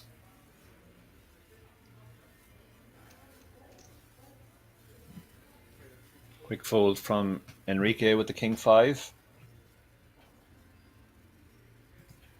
Kings. This is one of the few hands you don't want to shove. Most of your hands you just want to shove, but with kings you're definitely looking for action. But he's moved all in. Yeah, there's something to be said for this, because if you're not shoving your strongest hands, then you make it obvious when you just min-raise that you have something like this, but he's not going to get any action.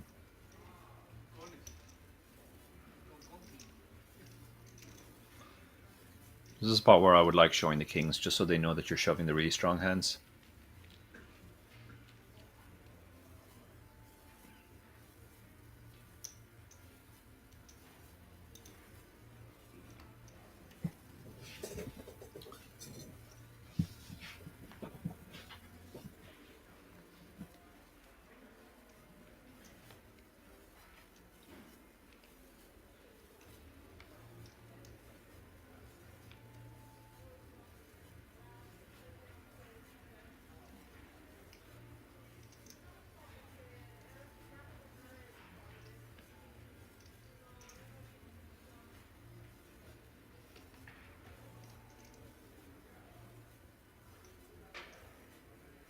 Eight six under the gun is going to be a fold here.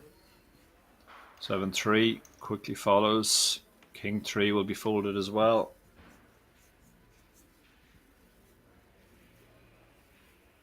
Ten 2 will be going in the bin.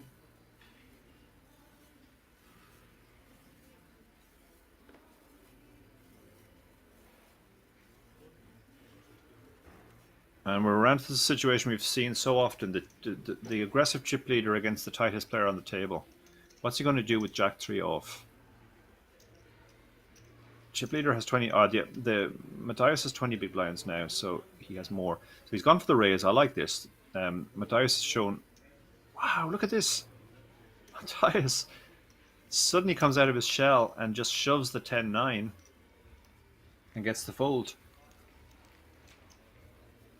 So he's figured out what the chip leader is at. He's just min-raising any 2 cards. And he's gone. You usually have to fold here if I shove, so I'm going to shove.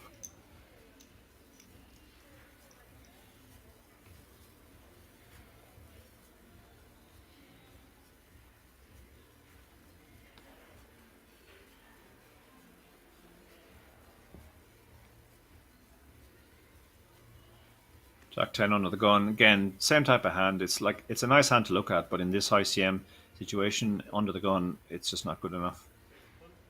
7-3 is getting folded as well. 7-6 I expect to be folded too.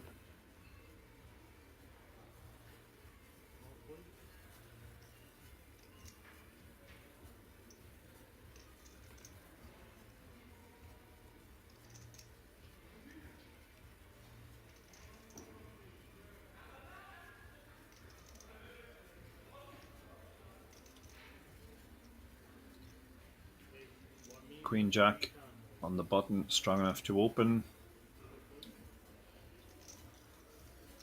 This is a spot for Goncalo now. King Jack offsuit.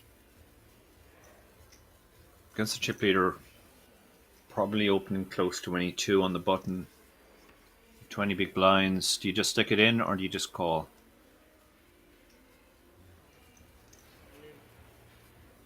Having a think, and he has moved all in. So again, he's recognizing just how wide the chip leader is opening.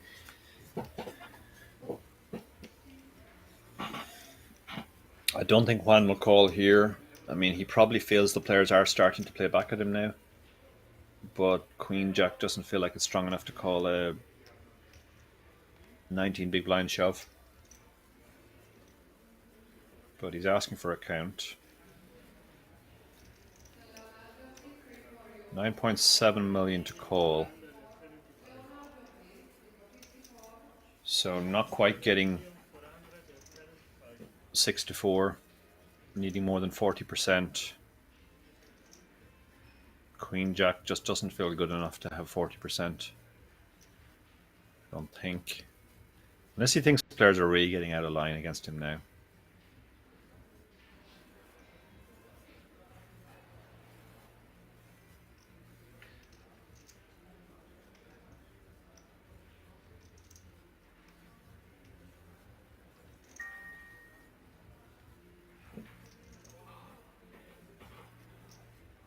Not sure whether he's seriously considering calling here or this is a little bit of posturing because he's getting shoved over and he wants the table to think he might make a frustrated call next time somebody shoves on him.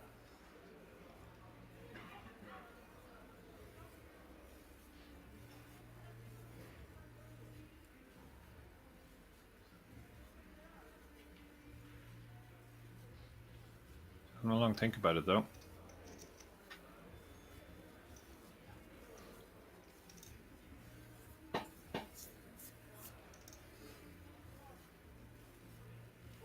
Made the call. Wow.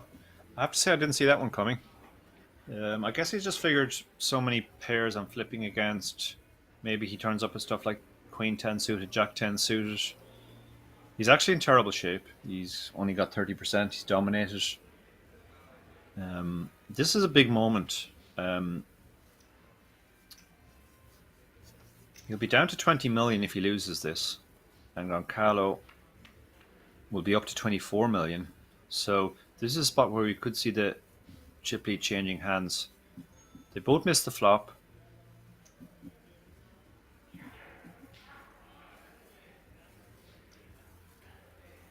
So Juan is going to need a queen or 9-10. 9 of hearts is an interesting card because he now loses the queen of hearts as an out. But he picks up 3 10s, but the river bricks, and yeah, I think, yeah, I see some discussion about the call. I think that might have been a slightly frustrated call because it was the second hand in a row he got shoved on.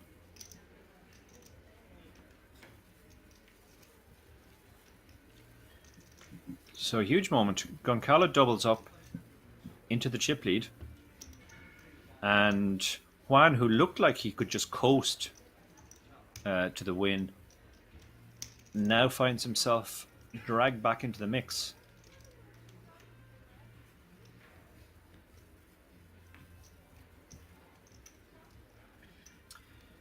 Goncalo had the chip lead early on this final table, and he did up his aggression when he had the chip lead. Interesting to see if he does the same again now. This is a great spot for him. He's back in the chip lead. he has position most of the time on Juan as well. King's under the gun. What's he going to do? Is he going to just raise, or is he going to shove again? He has mostly been shoving, even with his big hands.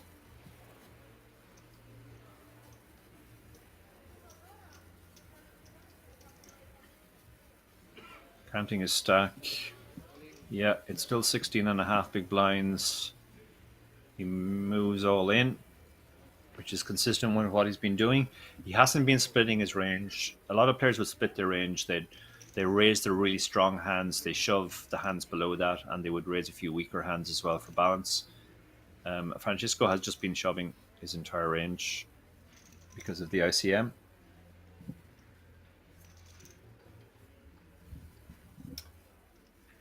Shout out to Zacabello in the chat. Yes, this is me, Dara O'Kearney, commenting today, filling in for Fintan Gavin, who is away on a live engagement in Ireland.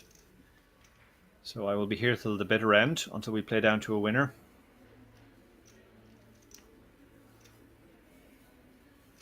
Francisco is going to fold, or sorry, Goncalo will fold in the small blind, the 8-3, and the big blind, who has been acting the fastest of anybody at the table, makes the quick fold with the Queen 6.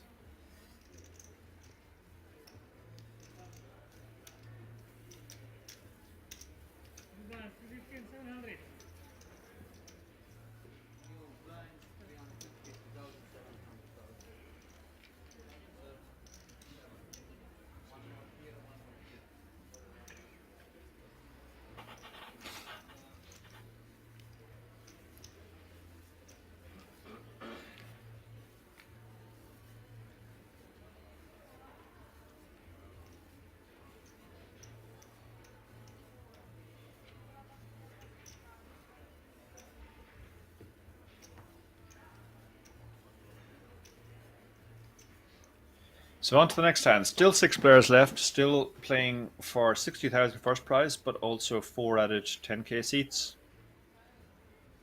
And it's that latter fact which is mostly affecting the play at this stage. The players are in a very extreme ICM situation, similar to a satellite. Juan picks up the King-Jack suited. He's going to open this for sure. He's not as comfortable as he was. The blinds have gone up as well, so he's down to under 30 big blinds.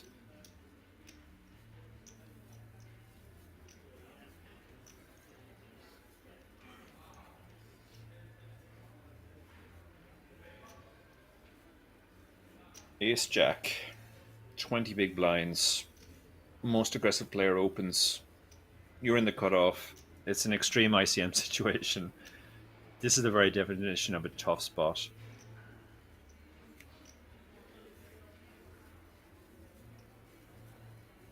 Probably just have to go with your hand and go, I'm pretty much sure I have the best hand here. And I have 20 big blinds. If I shove and win the 3.6 million, that's amazing. But Matthias has shown a propensity to just flatten these situations and take it post-flop. Now, this is a great spot for Goncalo. Look at this. He's picked up ace-queen. He's the chip leader. He won't necessarily get credit if he squeezes. That said, there's 5.4 million out there, so I'm not sure he wants credit. He might like to just take the 5.4 million now.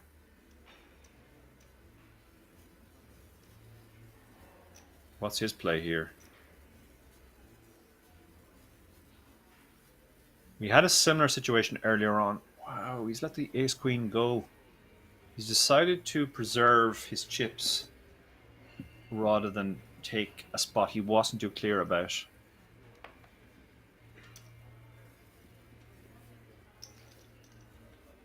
And yeah, I wonder if that's... Sometimes you see players when they get a big double up, they kind of want to sit on their chips for a while. Don't know if that's a factor. You saw a similar spot very early on the final table where he had exactly the same hand, ace-queen, against an open and a call, and he went for a 3-bet, and he actually took the pot down. Having had to play very, very tight for a long time because he was one of the mid-stacks and now have moved into the chip lead, it seems like that maybe affected his decision there. He decided he just wanted to sit back.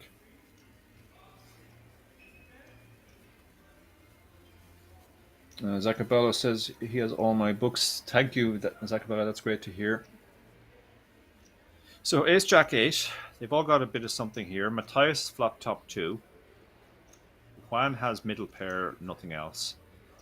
Francisco has bottom pair and really won't love it because he has nothing else to go with as well.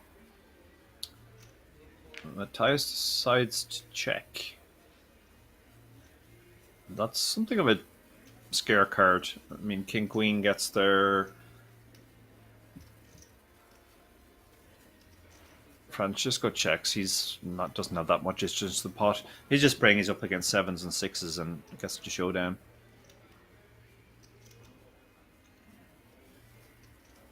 King Jack has turned a gut shot now as well, so that might encourage him to throw out a bet here.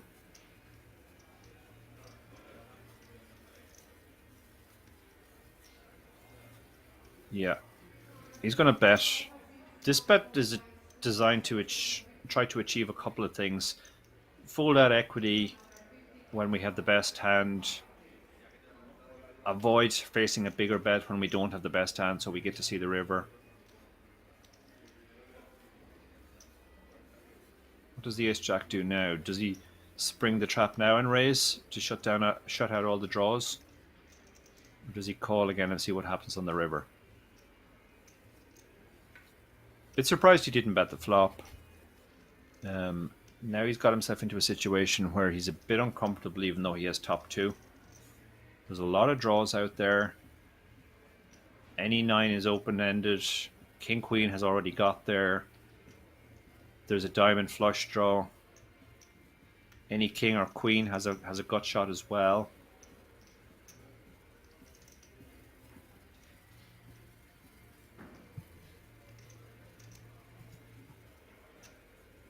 He's really not sure what to do here.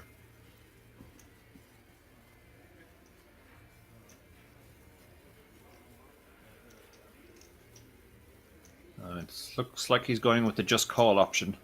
He's going to see what happens on the river. The 8-5 quickly folds.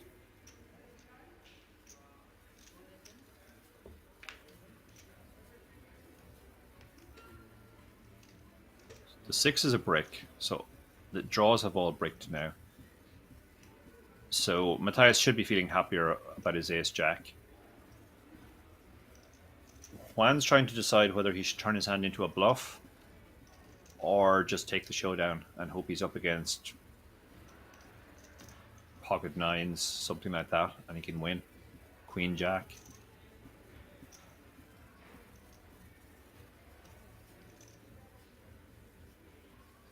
He's decided to check. Is Matthias going to go for value now? Is he going to think, okay, well, I definitely have the best hand now. King Queen would have bet again. Queen 9 would have bet again. I can get a call by a lot of worse hands. I can get called by an ace. Any ace. I can get called by worst 2 pair. Jack 10 isn't out of the question.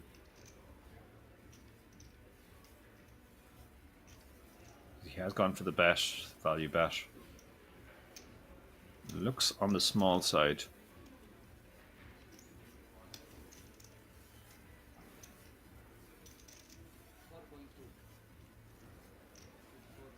Yeah, he's bet 4.2 million, so he's bet roughly third pot. Trying to get a cry call from an ace here. Might even get a cry call from the jack.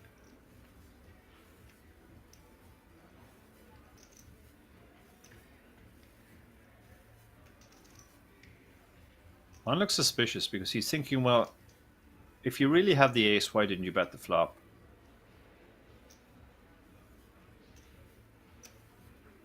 King Queen would make sense to play like this, but with the king of clubs, he's actually blocking that hand.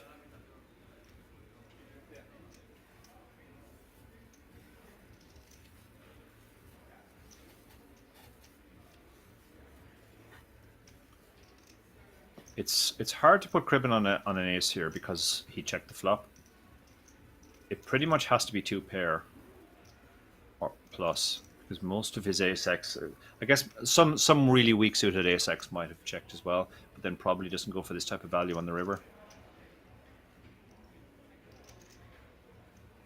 That's why Juan is considering the call here. It just feels fishy. Yeah, he has made the call. He just thought it's suspicious. Cribben is going to turn over his hand now. And Juan de Paulo gets the bad news. He's behind. The hand makes sense. He had two pair. That's why he checked the flop. And I think that now moves Cribben into the chip lead. So we're seeing the chip lead change hands a lot, and a lot of that is down to just how close the stacks are together. So that even when the short and nobody's super short, so that even when a short stack wins a pot against a bigger stack, he suddenly can take the chip lead.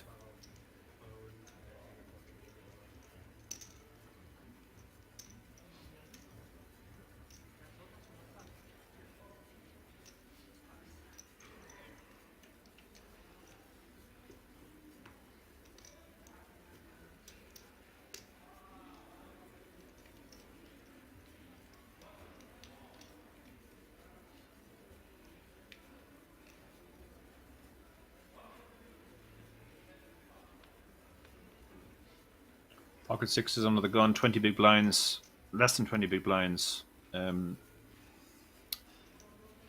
repeating myself endlessly at this point, but this type of hand really shrivels up in value in these ICM extreme situations where you have the whole table to get through. However, Juan is the one player who has shown willingness to just play a more normal style, let's say, not taking ICM into account. So he's going to go ahead and open. Jack 10 suited. This is a very nice hand to have when you have close to the chip lead. We saw him fold ace queen last hand, which actually would have got him into trouble if he had flatted. It looks like he's probably very conscious of the fact that there's a huge pay jump coming up from 5 to 4.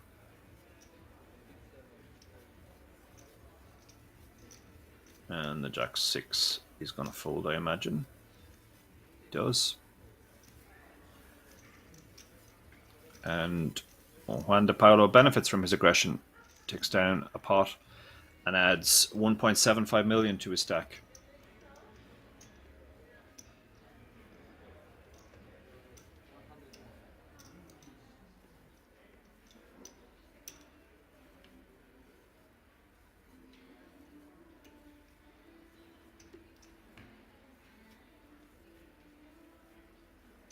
So up to over 600 viewers on Twitch now. Thanks to everybody for keeping me company.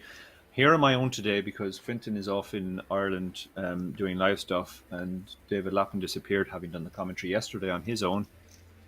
So it's good to have company in the Twitch chat. Matthias, I mean, with the chip lead, he should be opening this hand, but we've already seen that he's not really the type of player who widens his range too much when he has the chip lead.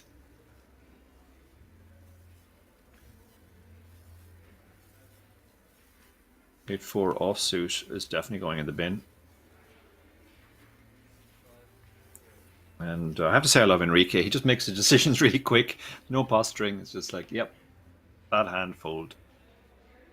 Francisco, 14 big blinds, pocket sevens. This feels like a shove. And it is. Let's see if he runs into anything. 10-4 will not qualify.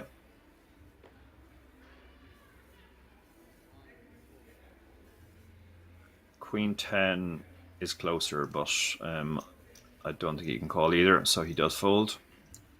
Again, we see the advantage of the shove there. It folds out the flip. If he made a normal raise there, Francisco, Juan would probably just call with the Queen 10. But by shoving, you get him to fold pre-flop and deny him equity.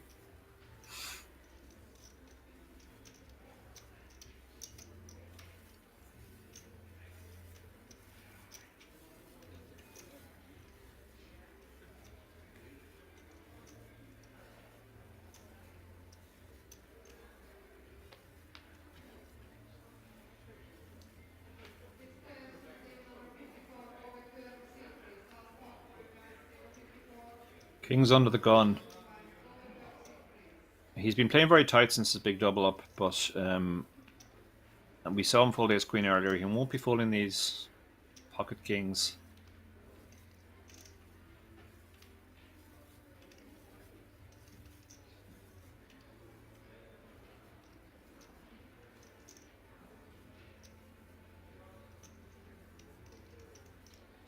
His only real decision here is his sizing.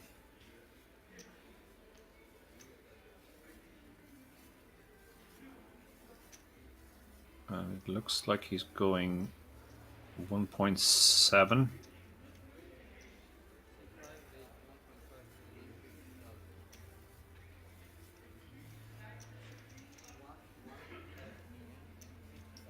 So he does open to 1.6. So he sized down. Players have mostly been 3xing, but he sized down a bit, which I like when you have kings. 10-2 will be folded. I mean, the reality is you're not getting action here unless you run into something, but you have to give the players the opportunity to play back at you when you have kings. Jack 6 suited. I think a lot of players would call here, but Matthias tends to fold in these spots. And he does fold.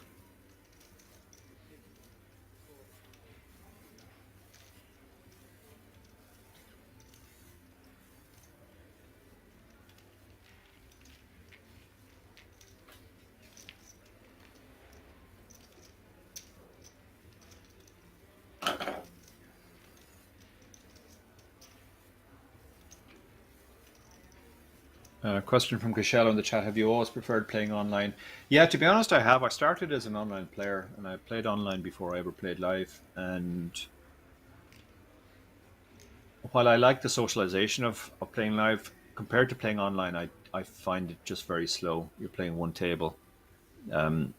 You might be playing only 5 or 6 hands an hour, and compared to the constant action of online, obviously there are good things about live too. There's more information to process. You get to see your opponents, etc., etc.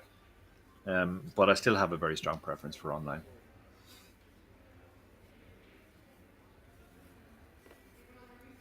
Jorge with the Jack 8 is going to fold. He's played very, very snugly all final table. Hasn't really stepped out of line.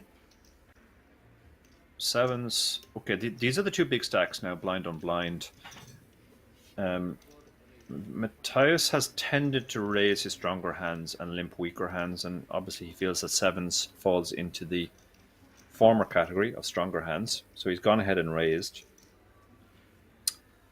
It's a big raise as well. 3.5x, so that's discouraging calls. Goncalo has the type of hand you can definitely argue for calling here. It's just a nice hand. It's not going to be dominated too much. It can flop stuff apart from a pair as well.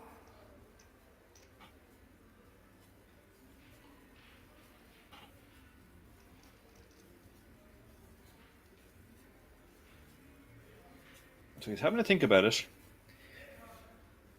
He'll be worried about the fact that Matthias is just so tight, and you might not even be good if you hit your 10 or your 8. That's his concern here, I think. Okay, he's taking out some chewing gum to help make the decision.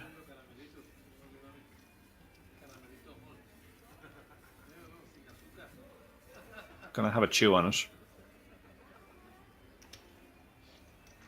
You don't normally see this kind of length of time taken on pre-flop decisions in these spots, but this is purely down to how tight Cribben is seen, and the fact that he tends to raise all of his strong hands and limp his weaker hands.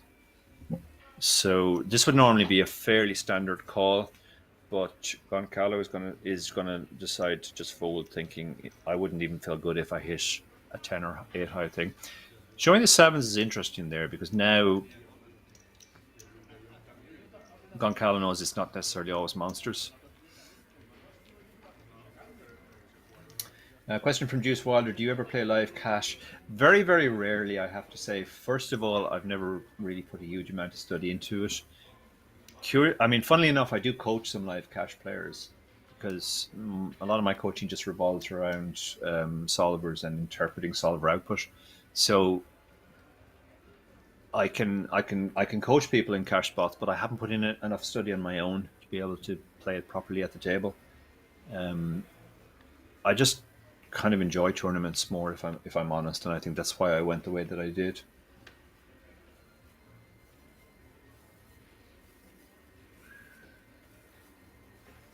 Why are people tanking 10 minutes every single time? I mean, stakes are pretty high now. These guys all bought in for €250. There's a 14k pay jump coming up between 5 and 4. So people want to make sure they don't make a mistake here. That said, not much justification for taking too long with the 5-3. And he doesn't. He quickly folds. 10-5 suited. This is normally a limp. I mean, I've forgotten how the exact stack of Enrique. You can probably profitably shove here as well. You're just going to get him to fold so much with the ICM. But he has taken the lower variance option, let's say. The previous long question, what was that? Scroll back.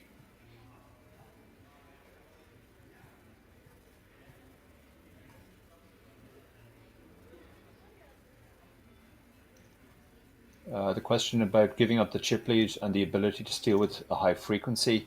Yeah, I definitely wouldn't have made that call.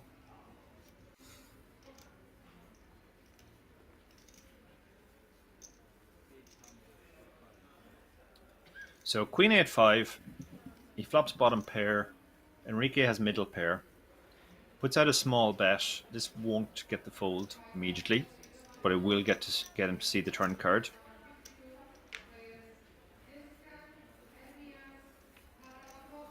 Enrique doesn't have a lot behind. That's a scary turn card. If you're Enrique, spades get there.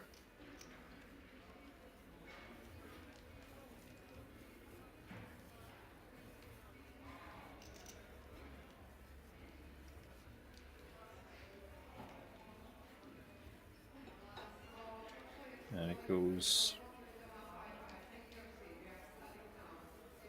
Gallo's trying to decide what to do now. Probably figures this isn't his. He doesn't have the best hand anymore, but can he get his opponent to fold a better hand? That's the question. He's targeting mostly 8x here.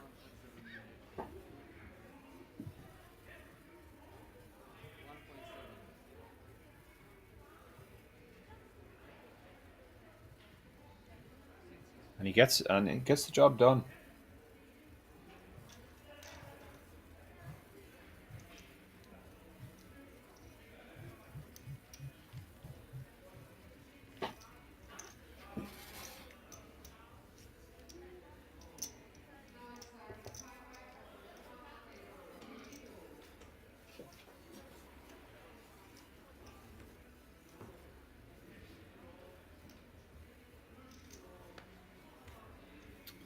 So still six-handed.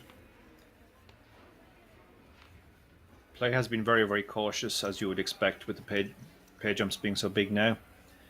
Jorge will fold the Jack-7 under the gun.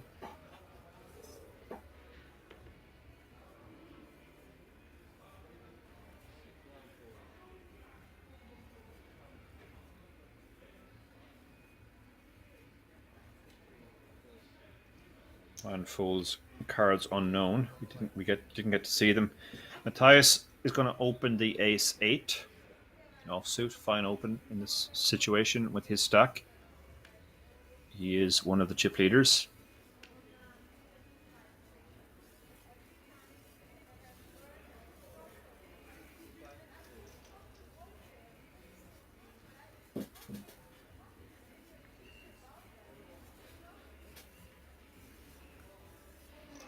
Ace-4 in the big blind. His problem here is he's only got 11 big blinds, and he's up against the tightest player on the table. If this was a loose player raising on the button, you would pretty much always just stick it in. But against a tight player raising from the cutoff, it's a much different situation, and he has decided to let it go.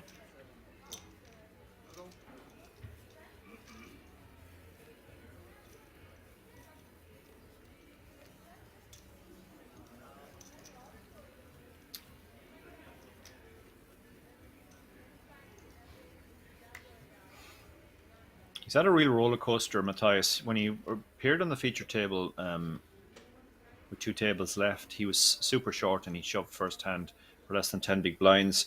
He then went on a heater where he was pretty big chip leader on the table for a long time. He then sort of drifted back and to being the shortest on this final table for a while. And now he's back up in the chip lead.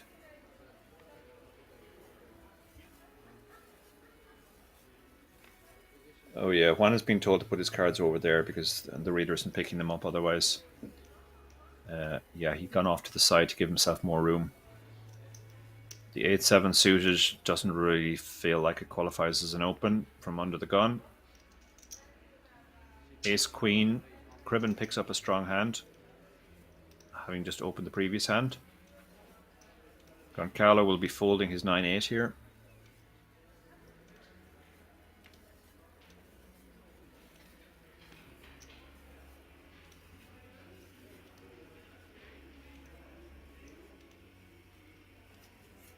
Now it's Enrique's turn on the button. Enrique's the short stack now with 8.7 million, 14 big blinds. He's got dealt junk again. Francisco, this is very similar to the last spot. He has a hand which is normally more than good enough to go with against almost everybody. But against Matthias, he doesn't really feel it. And he makes the good fold. Hippie Poker asking, will I play the $1 million bounty event in Las Vegas? Yeah, I will. My plan is to travel over the week before that, and I'm looking forward to that one. A friend of mine played the mystery bounty that's going on in the Win at the moment, and won one of the 100,000 bounties. So he was very happy about that. It's an interesting event, an interesting concept.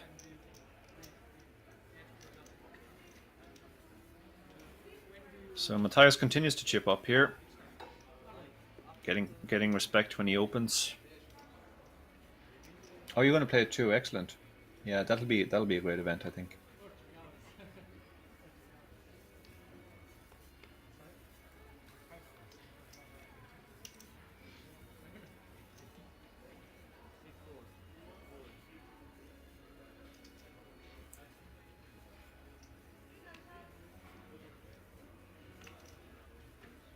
Carlo 8-7 again. He's gonna put this in the muck again, I think. He's acting quite deliberately. He's not making quick decisions. Real contrast between himself and his neighbor. His neighbor tends to just fold very quickly when he has no decision. This time he has a decision. And he moves all in. He decides, I'm shoving my entire range here. I'm not going to do anything fancy with queens.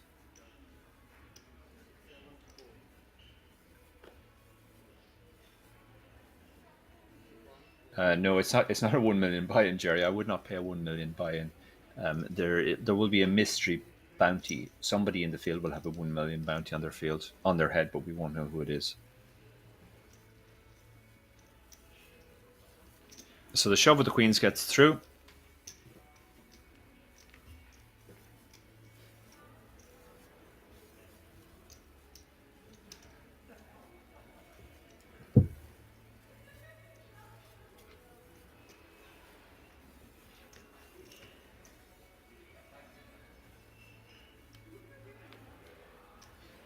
Still 6-handed. I think when we get down to 4, we could see it go pretty fast after that. But as I've said many times, that jump from 5 to 4 is so big, it's affecting all of the play up to that point.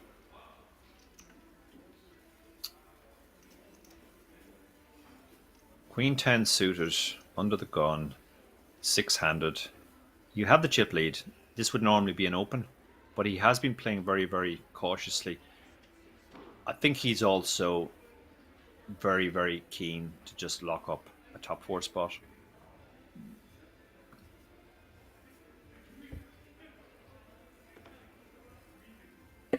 Jorge 7-2 suited on the button is not going to do anything. Juan with the ace-2 suited. He's now short. This is probably just a shove, to be honest. 14 big blinds, you've a suited ace. Doesn't play great. Oh, but he's decided to limp.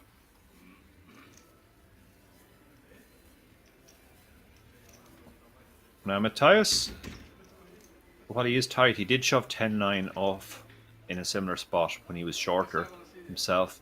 Is he going to shove here and just try and get Juan to fold? Pick up the 2.1 million, knowing Juan only has 9.5 behind. So that's the most he can risk. Or is he just going to say, well, this is a very nice hand to play in position as well? He goes with the latter option. Checks his option. And that's an interesting flop because they both hit. The ace-2 doesn't feel amazing about it because he obviously has the worst possible kicker. Matthias definitely thinks he has the best hand with the queen, because he would expect most of the aces to have shoved. Juan has some backdoors as well. 4-5 for the straight, king jack, clubs for the flush. But so he's gone into check call mode. I think this goes check now because Matthias has tended to throw out a bet on the flop on him, and if he gets called, he just tries to go to showdown. There's not too many draws out there, so it's hard to push Juan on a draw. So therefore he thinks, well, I'm either well ahead with my queen or well behind if he has an ace. Juan doesn't value bet his ace, and I don't think Matthias will value bet his queen. So this probably goes check as well. Hard to see what calls if you bet now that you're ahead of. But he has gone for the bet. So the check from Juan has induced the bet. He doesn't love it because he's aware of how tight Matthias is, and Matthias took a while before he checked pre-flop, which he might sometimes do with a ace-7 type hand as well.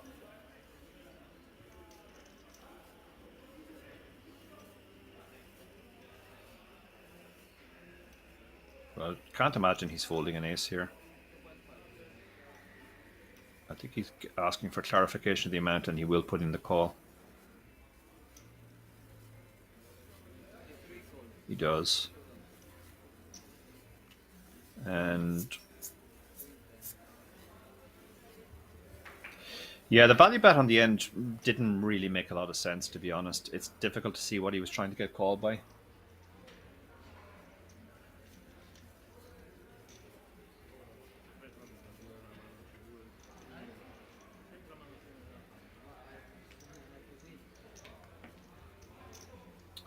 So that moves Juan back up the charts. He's now back up to third. 3 of 6. He's over 20 big blinds. Enrique, Francisco, and Jorge are the three guys who are all down below 15 big blinds. And with that big bubble, that big payout jump from 5th to 4th coming up, Jorge is very short now. And Enrique and Francisco could be looking at each other thinking, well, it's one of us for that last spot. And the other significance of that pot is Goncalo has now moved back into the chip lead because Matthias leaked some chips there.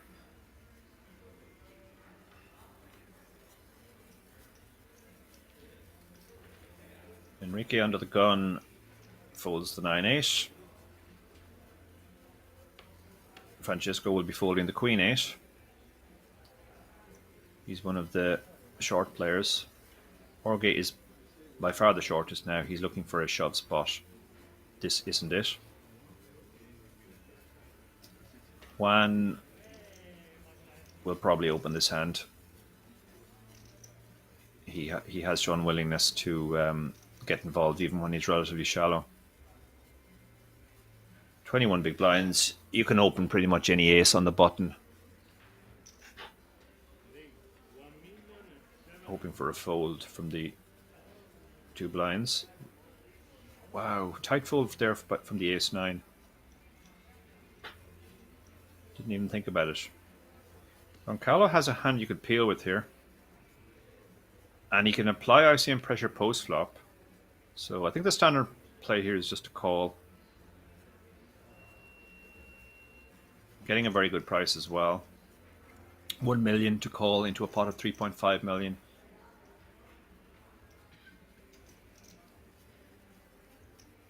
That said, he has gone into his shell somewhat since his big double up, like he's trying to lock up the 4th spot. So let's see what he does here. Is he going to just call? Is he going to make a very tight fold, or is he going to try something more adventurous and turn his hand into a 3-bet bluff? In the end, he does just go for the call. He can apply a lot of pressure now on any board that doesn't have an ace or a king on it. But that isn't it, obviously. He'll hate to see the ace because so much of Juan's raising range on the button contains an ace. He has some backdoors, obviously. 5-7 makes him a straight, and club makes him a flush. Gonna check. Juan checks behind because his ace is very weak. And now Goncalves' interest in the pot has gone up because he's picked up a flush draw. So he very much would like to see a river card.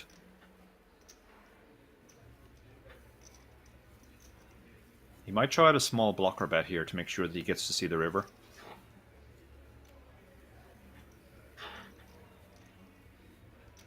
King is another really bad card for him because when when Juan doesn't bet the flop, some of the ace X disappears from his range, but he has a lot of king X, which would check as well.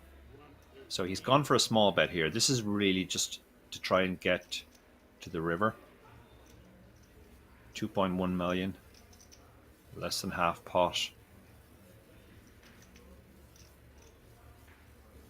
He's mostly rooting for a fold, but there aren't too many hands that Juan checks back that just fold to a single bet on the turn, because most of his pure bluffs would just bluff the ace-high board. So he nearly always has some sort of showdown here, either a weak ace, a pocket pair, or a jack. So Juan's decision here is if he had missed the river, whether he should bluff or not. Now he's hit, as it happened, he's hit the flush on the river. It's also a very good card because a lot of Juan's range here is Jack X. So that will call a fairly big bet. On the other hand, he might target weak Ace X and King X as well and bet small. So his main decision here is how big he wants to go. Pretty sure he has the best hand now, but his question is how much will Juan call? If he has a jack, he'll call a big bet. If he somehow has Queen 10, which is probably possible as well, a gut shot that checks the flop, he'll call a big bet. But if he has an ace or a king, he probably only calls a smaller bet.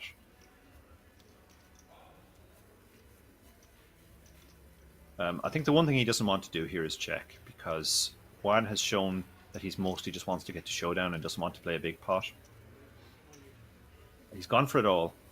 So it's a Jack X or Queen 10 there. But he gets the quick fold.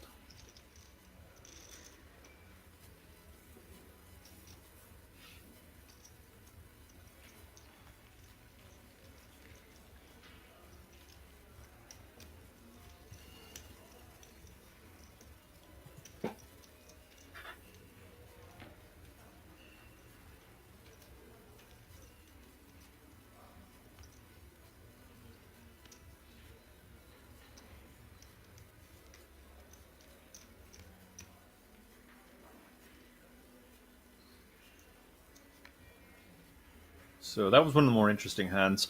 One of the problems Goncalves had there is it's very hard for him to be bluffing on the river when he shoves like that, because the clubs get there, Queen 10 gets there, so it's hard to see what he would be bluffing with there. Jorge, I think this is just a shove. Yeah, he's got an ace. He has 8 big blinds. Blinds are coming. So he moves all in with his ace. Can't imagine Matthias is seriously considering calling here. And he folds. Small blind will fold to his 7-6.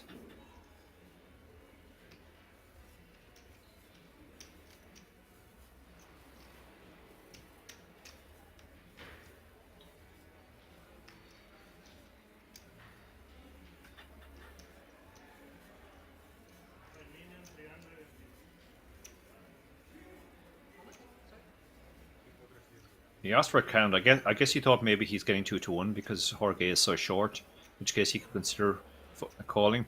But it's actually 5.2 million to win 7.3, so he's only getting 1.4 to 1. This is never a call.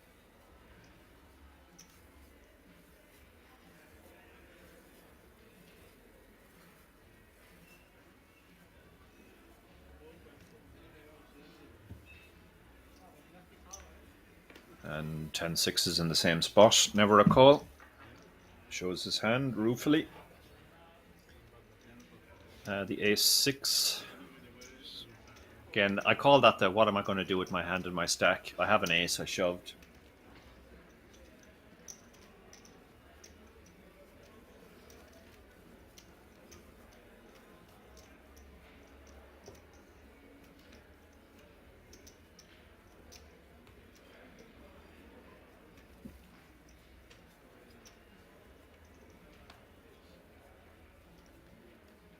He's under the gun now as well. He's still looking for decent shove spots, and Queen Jack suited feels like it qualifies. I think if he hadn't shoved last hand, he'd definitely have shoved this hand, but I think he's still going to shove this hand. He has 10 big blinds. He has Queen Jack suited. The blinds are going to hit him next hand, and he does move all in, as anticipated. King 10 suited. It's a nice hand. It's actually ahead of the shove, but you can't really call in the middle of nowhere. So he folds. Queen deuce folds. 10-8 offsuit on the button will fold as well.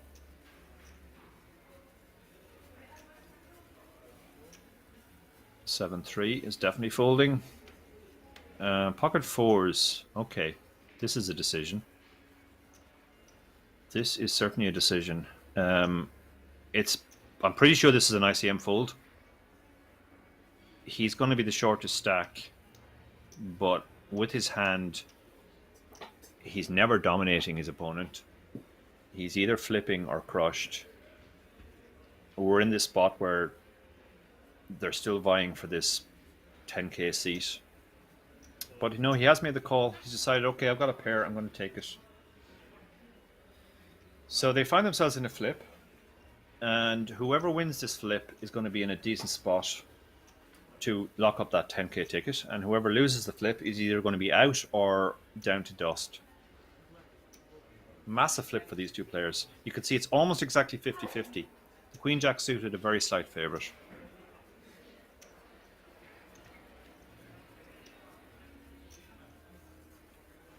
And that flop keeps things interesting. The fours are now favoured by virtue of still being ahead, but the Queen Jack suited has a backdoor flush and has a gut shot, and he hits his jack on the turn, and now the fours are almost dead. He has two outs in the deck, 4 of hearts, 4 of clubs. That's it. Otherwise, he's out, or he's down to 500k. And another jack on the river just to rub it in.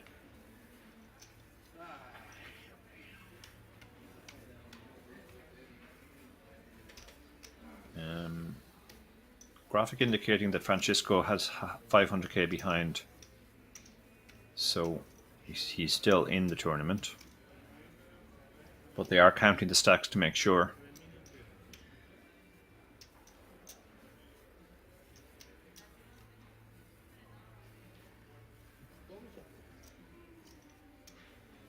Looks like he might be covered here. Dealers are making sure. And the tournament director is there as well. Yeah, he is left with a few chips. He's going to be small blind next hand. But with the big blind ante, he can win a fairly big pot if he wins, because he can win the full big blind ante. So if he wins the next hand, he's less than one big blind, but he can actually win.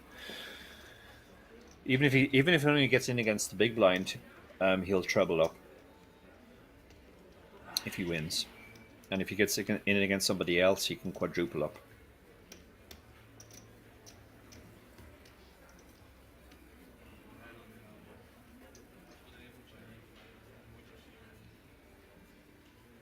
But he is. It looks like he is all in on the small blind. So no decision for him.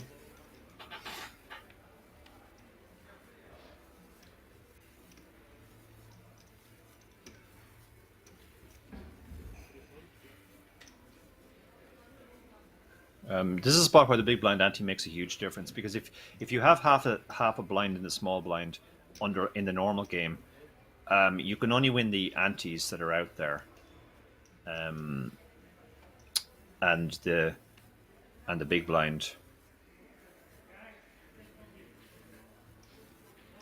and you have to post an ante yourself as well. But you can win the full big blind ante here, and you can, if somebody else raises, he can win what they put in, or rather half a big blind. Oh, look at this. He's got his queen in the small blind. This is so much better. It looks like the others might be attempting to just check him out of the tournament. Goncalo limped the 10-5 off. I think with that in mind, just two players ganging up on one here, they'll probably check it down. Francisco's still ahead, but he has a lot of outs to dodge. The jack is okay for him. The others seem very intent on checking it down, and heartbreak for Francisco. The deuce of all things does him on the river.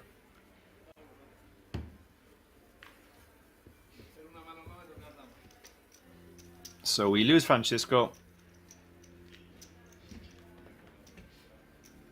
That means we're down to 5. We're down to that huge bubble we talked about. Francisco gets €10,570 for his efforts. Fine return on his 250 investment. All the players remaining are now guaranteed at least €14,240. But the really big talking point now, or the really big spot, is we're on the bubble for the 4 10,350 WS or PE main event seats. So all but one of these players is going to get, in addition to whatever they win from the prize pool, a 10k seat.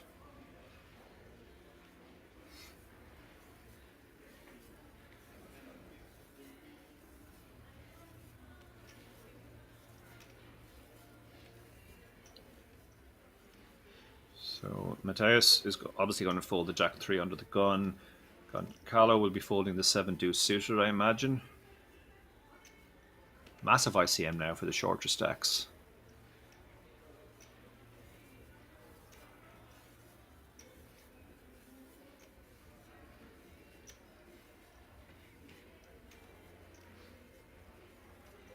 And that's the reason for the open here. Goncalo is going to try and apply ICM pressure.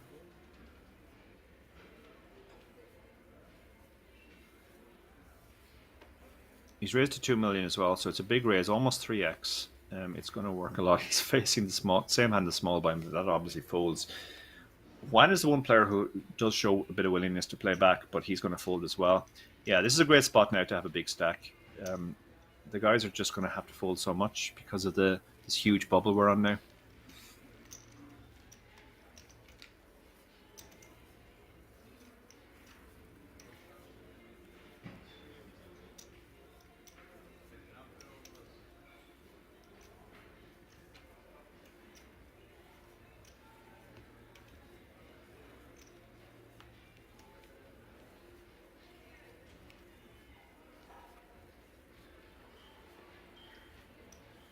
He's going to push his luck and open the jack 9.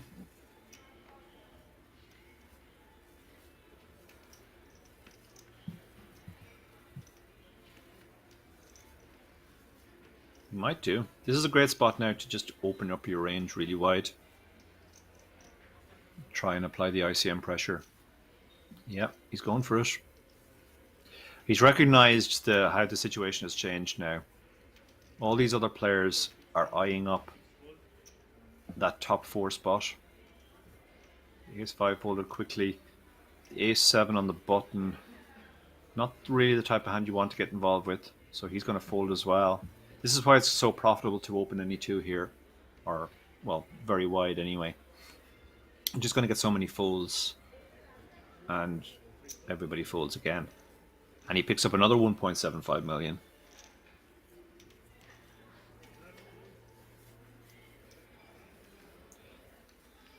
He's going to be big blind now. I'm going to say that most of the time he'd only be about 5% to get a walk in the big blind, but he's probably, I'm going to guess 30% to get a walk in this situation, because all of the other players really don't want to tangle with him.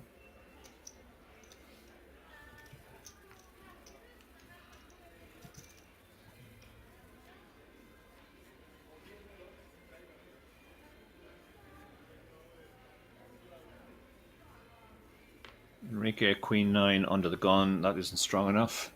He folds. Pocket eights. I mean, you don't love it because it's 20. You've got 25 big blinds. You don't have an ace blocker, but pocket eights is a very strong hand, 5-handed or 4-handed, as he is effectively after the under the gun folds.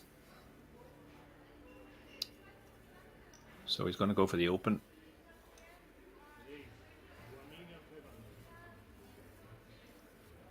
Seven three will fold. Small blind will definitely fold unless he has a very strong hand, and he doesn't. Oh, this could be interesting. He's not folding. Does he want to apply ICM pressure here with a 3-bet, or will he just flat and take it post flop? Shoving is very profitable here as well because you're risking the 15 million Jorge has behind to win 3.3 million. So you're adding more than 20% to the effective stack. You have equity even against calls. He's going to fold a lot, including, I'm pretty sure, this hand. So there's a lot of ways he can go in this. He can just flat. That's the lower variance option. He can 3-bet intending to fold to a shove, or he can shove himself. He's gone for the option number 1, the flat.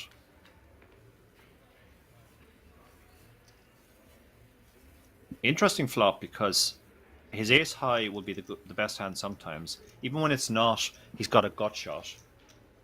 And against a lot of Jorge's hands are under pairs to the board, and they're at risk of being counterfeited.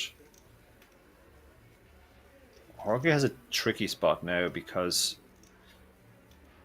when you're betting, you're mostly just trying to fold that equity. So he does check. He's going to see what the turn does. The turn is a safe card for him. He definitely doesn't want to play a big pot with his pocket eights on this board. That's why he checked behind there. Goncalo has enough showdown here that he might just check again. If he had a worse hand, I think he bets and then probably sets up a bluff on the river. But this hand might be the best hand.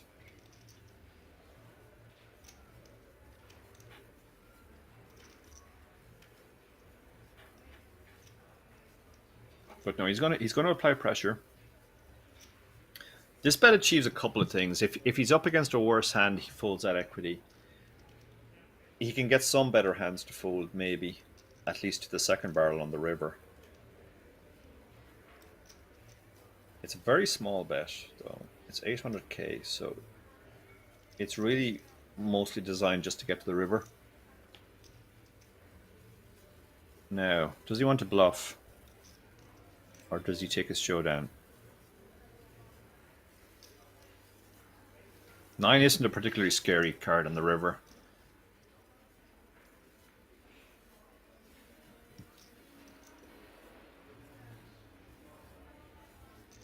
If he wants to bluff here, he needs to go reasonably big. He basically needs to say, I have a king. Yeah, so he's decided to check and take his showdown.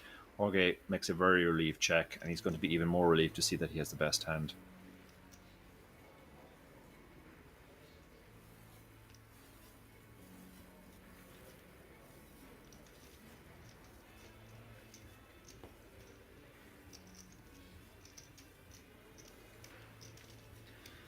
So you can see the stacks there. Goncalo remains chip leader. Matthias, who's been pretty quiet, is in second. Jorge moves up to a fairly comfortable third now. So with those 4 seats on offer, Juan and Enrique are the 2 guys who are pretty much competing against each other right now for that seat.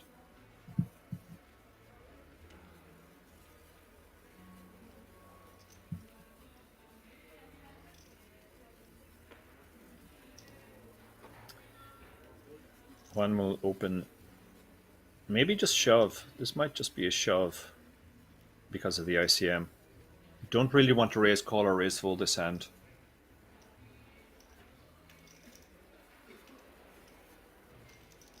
So I think he probably eventually will just shove.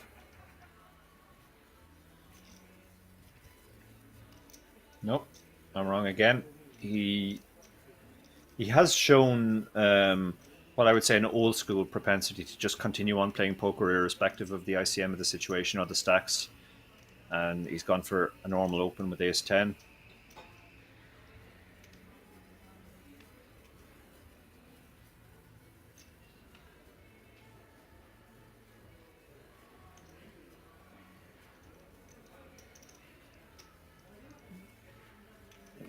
Carlo is going to fold the 10-7, not going to apply any pressure there, and Enrique, who's the player Juan is mostly competing against for that seat, folds and leaves himself a good bit shorter now than Juan.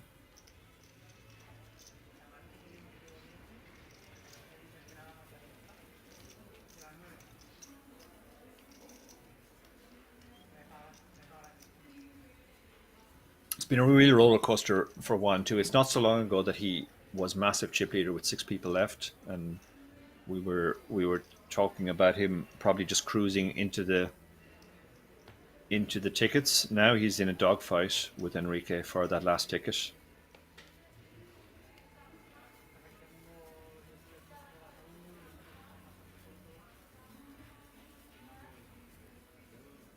Ace 4 under the gun. He has less than 20 big blinds. It's not really strong enough to open.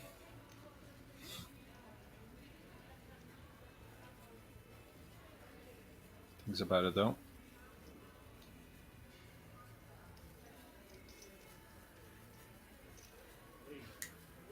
He's going for it. He's not afraid to open these types of hands into the field. And he gets 6s to fold behind. That is a very tight fold against a player he comfortably covered. Goncalo is looking at it thinking, I think this guy's opening too wide. Please give me something to play back with, but I don't think 8-5 offsuit is the hand.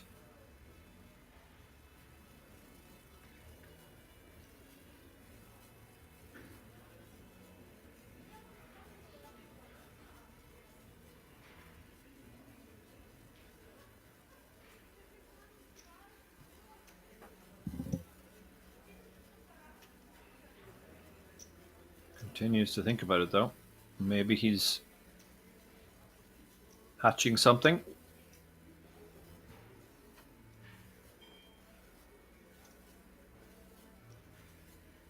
But he does release in the end. The Jack-6 offsuit isn't going to be interested either.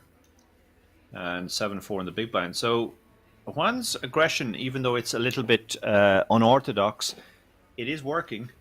He's not running into hands. Or when he is, in the case of the pocket 6s, he's getting them to fold.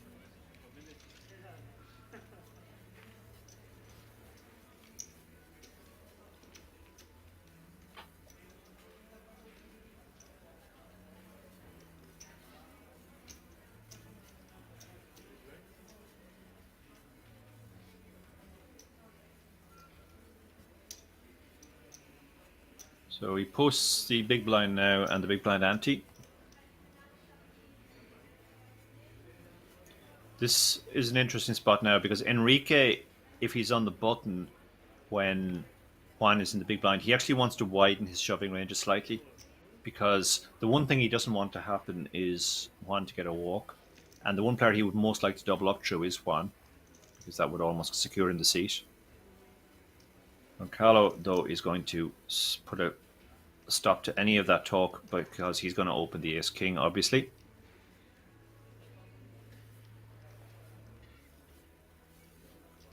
He has been the most deliberate player. I mean, it's pretty obvious what you're doing with ace-king here, but he is standardizing, taking roughly the same time on all his decisions.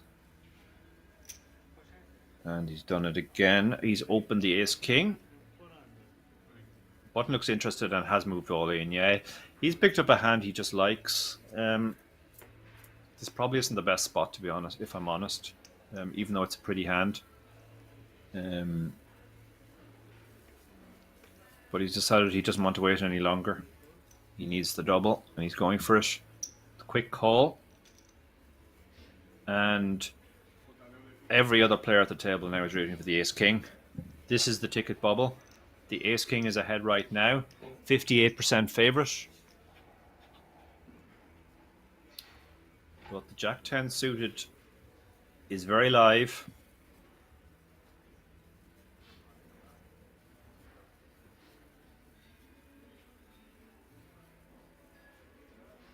So they're all standing up. This is a very tense spot for all of the players now because there's a 10k ticket on the line in addition to the 4k pay jump. Ace on the flop. That makes things very difficult for the jack-10 now. Going to need runner down to 6%. And 2 on the turn. It's over. The 4 seats are awarded. Goncalo takes out Enrique. He played a very patient game. He maybe lost a little bit of patience in the end and decided, I'm not folding jack-10 suited. We're going on a break now while the players go on a break as well. We'll be back in about 15 minutes. So talk to you all then.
Now come and hang out at the King's Lounge located right next to the buffet and directly opposite the poker arena to try out some of the best shisha in all of Europe. For those of you that aren't aware, shisha is a steamed instrument that's used to vaporize and then smoke flavored tobacco. After a long day of playing at the poker tables, for me personally, it's a perfect way to unwind and relax in comfort and luxury. So why don't you come and check out the King's Lounge? Cut.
can now come and hang out at the King's Lounge located right next to the buffet and directly opposite the poker arena to try out some of the best shisha in all of Europe. For those of you that aren't aware, shisha is a steamed instrument that's used to vaporize and then smoke flavored tobacco. After a long day of playing at the poker tables, for me personally, this is the perfect way to unwind and relax in comfort and luxury. So why don't you come and check out the King's Lounge? Cut.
You can now come and hang out at the King's Lounge located right next to the buffet and directly opposite the poker arena to try out some of the best shisha in all of Europe. For those of you that aren't aware, shisha is a steamed instrument that's used to vaporize and then smoke flavored tobacco. After a long day of playing at the poker tables, for me personally, this is the perfect way to unwind and relax in comfort and luxury. So why don't you come and check out the King's Lounge?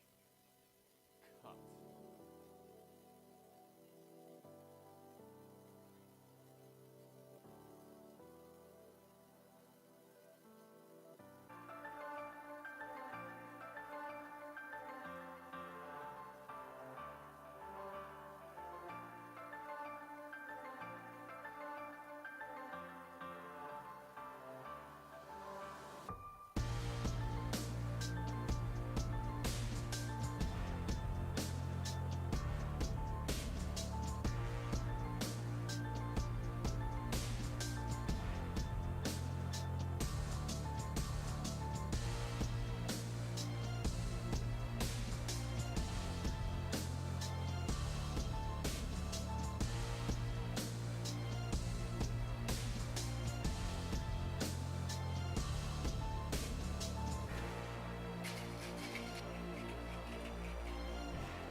now come and hang out at the King's Lounge located right next to the buffet and directly opposite the poker arena to try out some of the best shisha in all of Europe. For those of you that aren't aware, shisha is a steamed instrument that's used to vaporize and then smoke flavored tobacco. After a long day of playing at the poker tables, for me personally, this is the perfect way to unwind and relax in comfort and luxury. So why don't you come and check out the King's Lounge? Cut.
Now come and hang out at the King's Lounge located right next to the buffet and directly opposite the poker arena to try out some of the best shisha in all of Europe. For those of you that aren't aware, shisha is a steamed instrument that's used to vaporize and then smoke flavored tobacco. After a long day of playing at the poker tables, for me personally, this is the perfect way to unwind and relax in comfort and luxury. So why don't you come and check out the King's Lounge?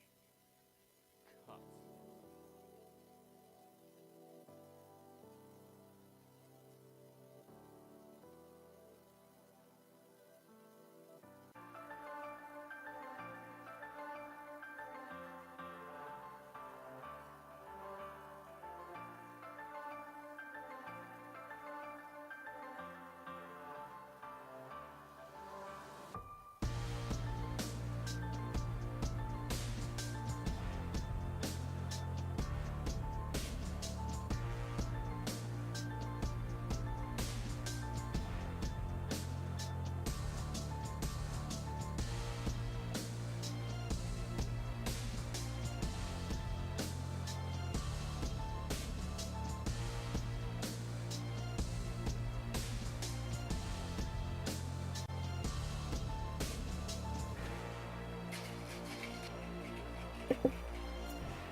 Welcome back, everyone. Welcome back to the Spanish Poker Festival final table. We are down to 4 players. We're playing down to a finish tonight. My name is Darrow Kearney. I've been commentating throughout the day as we push into our 9th hour now, what might be the last session. One of these 4 players is going to walk away with €60,000 for first prize. All 4 of them are guaranteed a 10k WSOP ticket already, in addition to whatever they win in the prize pool. You can see the 4 stacks there. Goncalo is a pretty significant chip leader now. Matthias, who's been the tightest player on the table, is in second with 23 million. Jorge, who was short for a lot of it, but survived well, And Juan, who was a massive chip leader with 6 left, is now the shortest of the 4 stacks remaining. Thank you to everybody who's kept me company on Twitch and on Facebook. This is the first time I've ever commentated completely solo. It's certainly challenging. Nobody to bounce off except you guys in chat.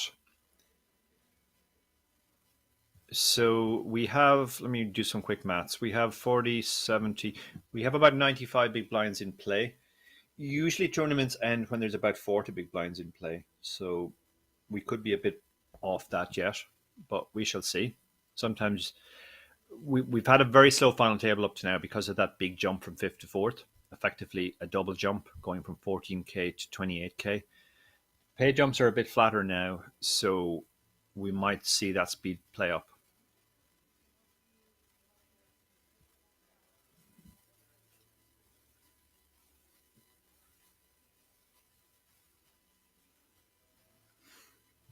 And Fintan Gavin, who normally does the commentary on these, my fellow Irishman, he's not here because he had some live commitments, or he's organising something in Ireland this weekend, or was organising. Yesterday, we had the excellent David Lappin, my Chip Race co-host, on commentary. David went through the entire day. Today, it's my turn as we play down to a winner.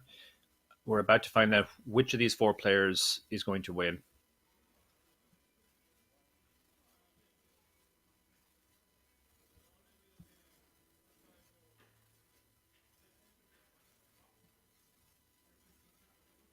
So we're getting ready to kick off here. 4-handed play is always exciting.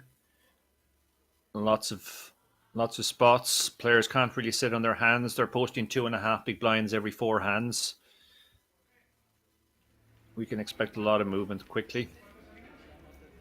So you can see all 4 players are back, about to get underway.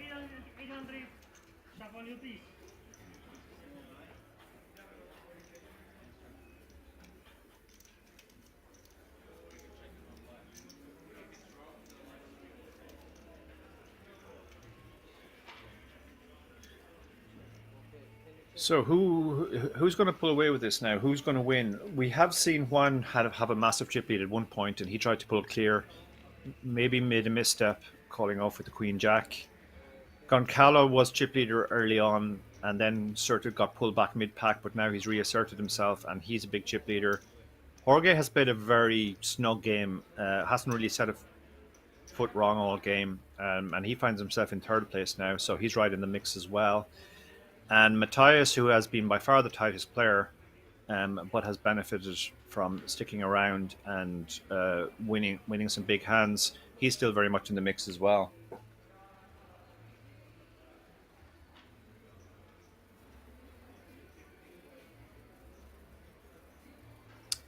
So Goncala under the gun, chip lead. I mean, under the gun is cut off 4-handed, so this is definitely strong enough to open. With his big chip lead, he should be opening very, very wide now. There's 2 million out there, so every time you steal the blinds, you add 2 million to your stack. Only question here is his sizing. He's gone for 1.7 million. I like the sizing. He's risking 1.7 to win 2. It's going to work a lot. It's certainly going to work more than half the time, in my opinion. And he adds an easy 2 million to his stack.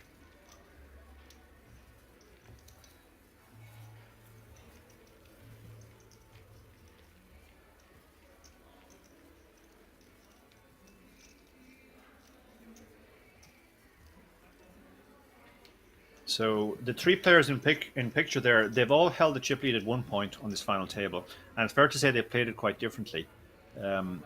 Matthias has tended not to change his play up at all when he's chip lead. He just goes on playing exactly the same way. Juan got much more aggressive with the chip lead, but was also willing to take big spots for lots of chips. Goncalo has upped the aggression as the chip leader, but he's also tried to stay out of really big pots to maintain his chip lead. Juan on the button. Queen 7, this would normally be a fold, and he does fold.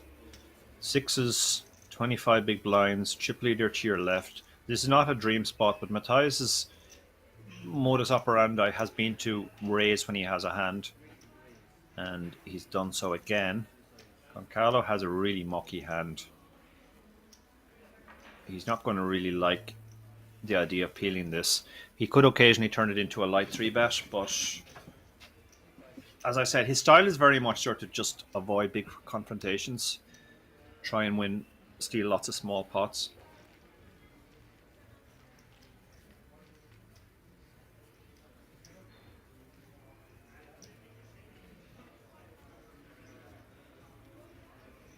So we move on to the next hand. Four-handed play goes very fast, obviously. You've only got 4 players in each hand. You can get in about twice as many hands as at full ring. And the blinds and antes really do race around, so the stacks can move fairly quickly as well. Ace-Jack suited under the gun. Easy open here for Juan.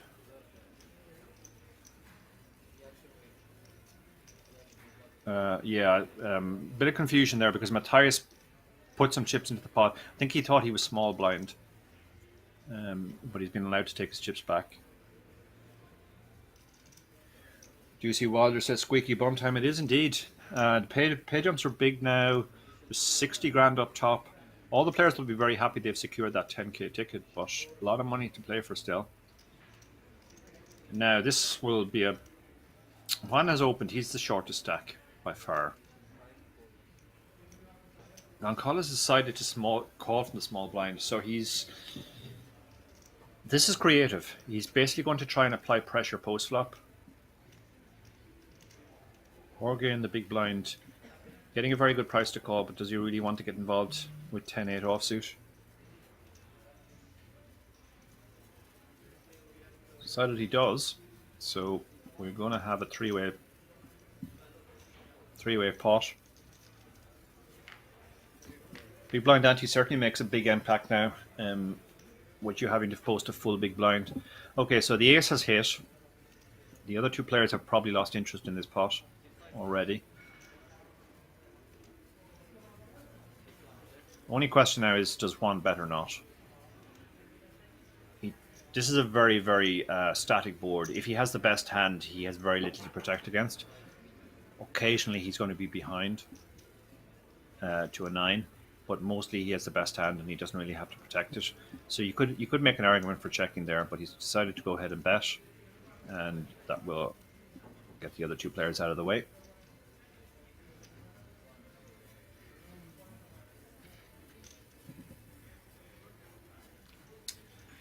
And all the pots are big now because of the blinds and ante, so they're in there. 2.5 big blinds every hand.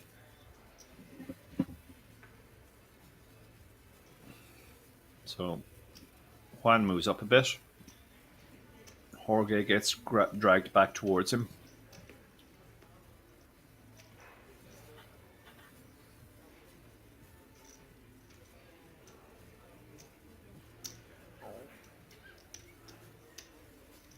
Posts his big blind and his big blind ante.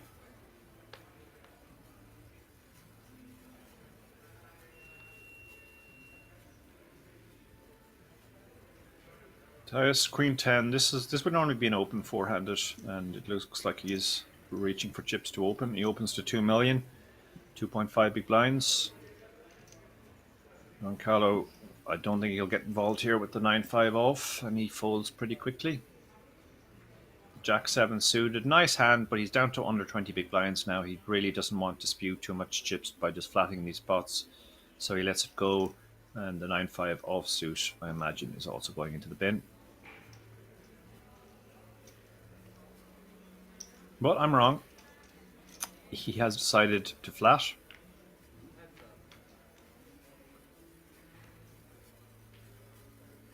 He misses, so he's probably lost interest in the pot now. Question, Matthias has shown a propensity to c-bet. Purpose of this c-bet is really just to clear out equity, and he will get a quick fold.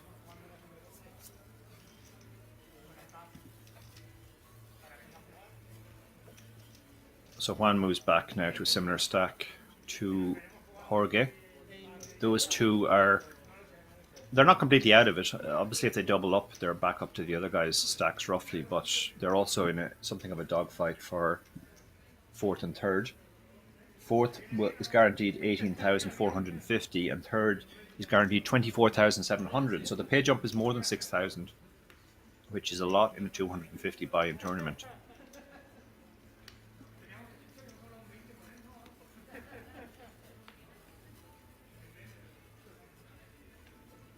Ace 2 suited under the gun when you're the chip leader. You're opening this every day of the week. You also have the tightest big blind in Matthias right now.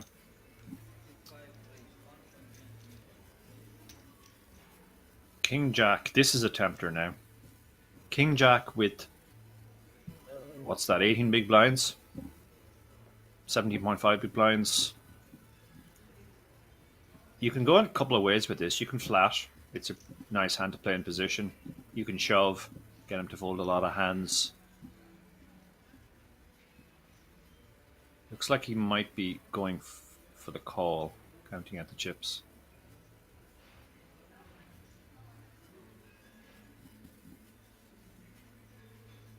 Or is he going for a raise? He might be going for a raise. I think with his stack size, the only raise size that makes any sense is all in.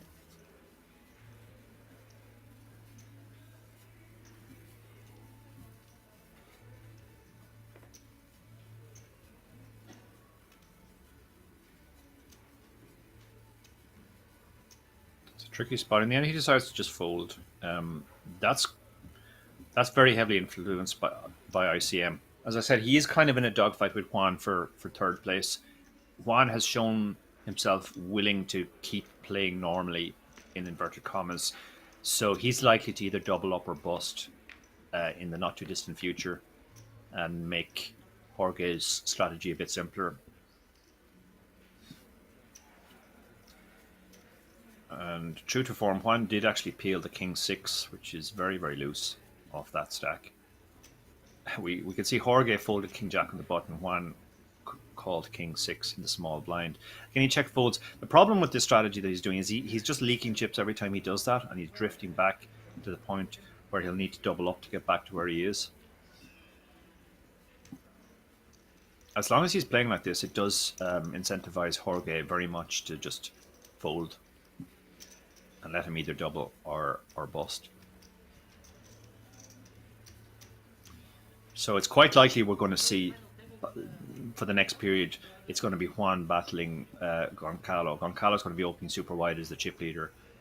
Juan is the one guy who doesn't seem to care what the chip stack distributions are. He's just playing his normal game.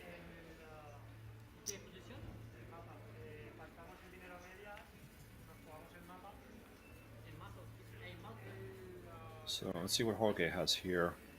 Jorge has been played this final table extremely patiently. I have to say, when I saw him first, I thought maybe we're going to see a very different type of player. He's going to be going for every spot, but he's actually played very, very snug on the final table.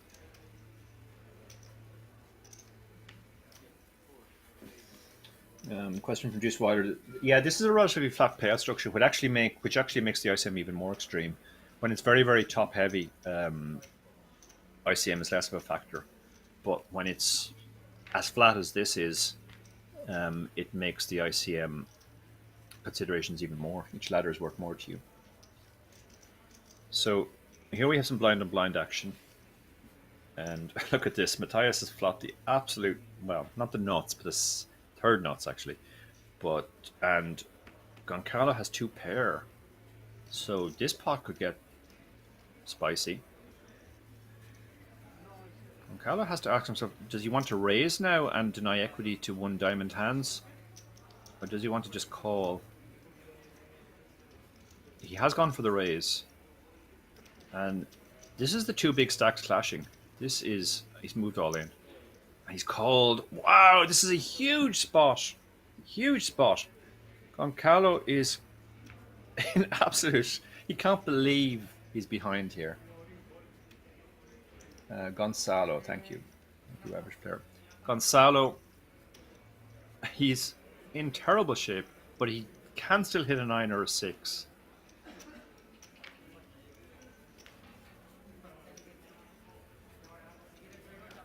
And now he's down to 10%.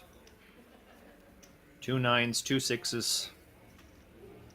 And he bricks. That is a massive moment. Matthias Kribben, by far the tightest player on the table. When we saw him first, he had less than 10 big blinds. We saw him drift back to being the short stack on the final table. Now he's massive chip leader.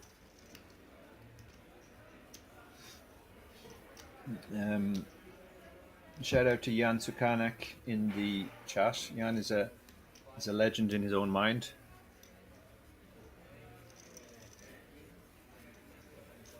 A local as well, has to be said. With a name like Sukanek, you might have guessed that he was Czech. That was such a spot. Wow. I'm surprised Gonzalo didn't take a little bit longer, given who he was up against. Because other players would shove draws there, or maybe shove worse for value. But the way Matthias has played, when he shoved really fast there, I'd be very tempted to think the worst hand he has there is 8-7 for a straight.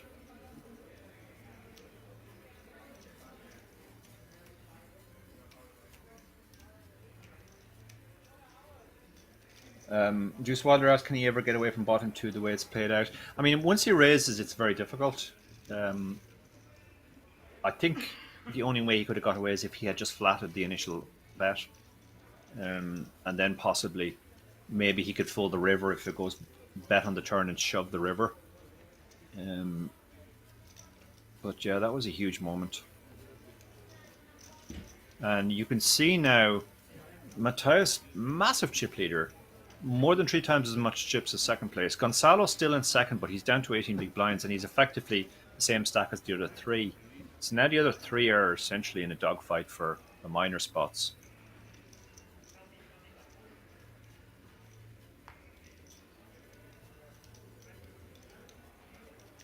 And this makes it super interesting now.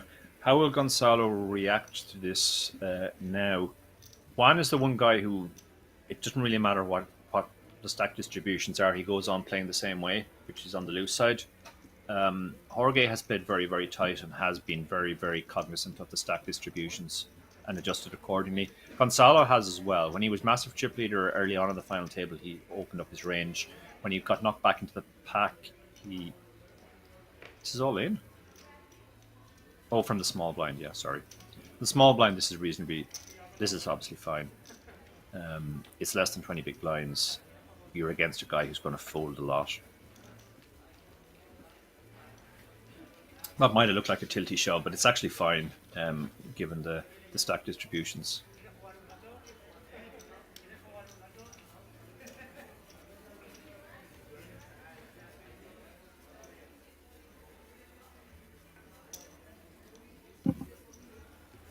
I think the one thing we can say about Matthias is, even though he's massive chip leader now, he's probably not going to open up his ranges too much. We've seen him be massive chip leader before and continue just to play very snugly.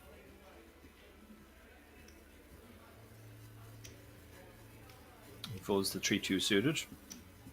I mean, he could probably get away with opening almost any 2 now. The other 3 are really in a dogfight for second, third, and fourth. Gonzalo, 20 big blinds, 10-8 suited. This is a plus EV shove as well. His problem is he's going into Juan de Paulo's big blind. And he's the one man who might call you off with something like Queen 10. So he's gone for a raise rather than a shove. No, sorry, he's all in. I missed the triangle. So he's moved all in, and he's going to get it through again. So he's shoving his way back into a comfortable second. Not afraid to go for it.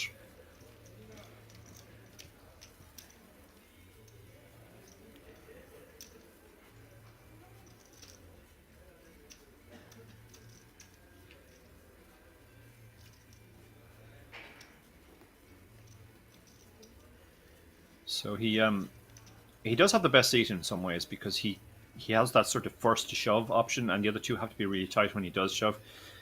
He has another hand which he could shove. Absolutely. He could also just normal raise it. He has gone for the shove. And the others must really be thinking maybe this is just tilt now. He's, as now you said it, pointed out, he's also acting much faster. He's been acting really slow all final table, and now he's going pretty fast, which might make them think he's tilting. I mean, Matthias is not the type of player who would ever normally consider calling off with ace-5 suited, but he's seen this guy shove 3 hands in a row now after losing the last pot. So he might just think, you know what, he's lost his mind and he's shoving everything. But I think, yeah, he's far too disciplined. He's not going to lose his discipline now.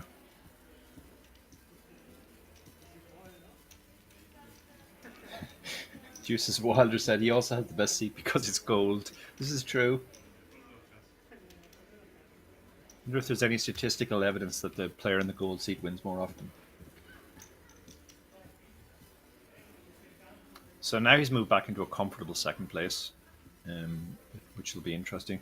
I mean, the other two players should be shoving pretty wide into him now because he's in the same spot where he has to call off wide. Sorry, call off very tight. But 9-4 and 9-2 are certainly not going to cut it.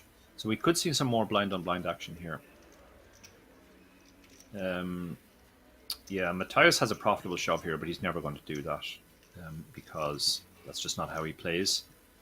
He raises, but he puts in a chunky raise, 3.4, which is 4.25 big blinds.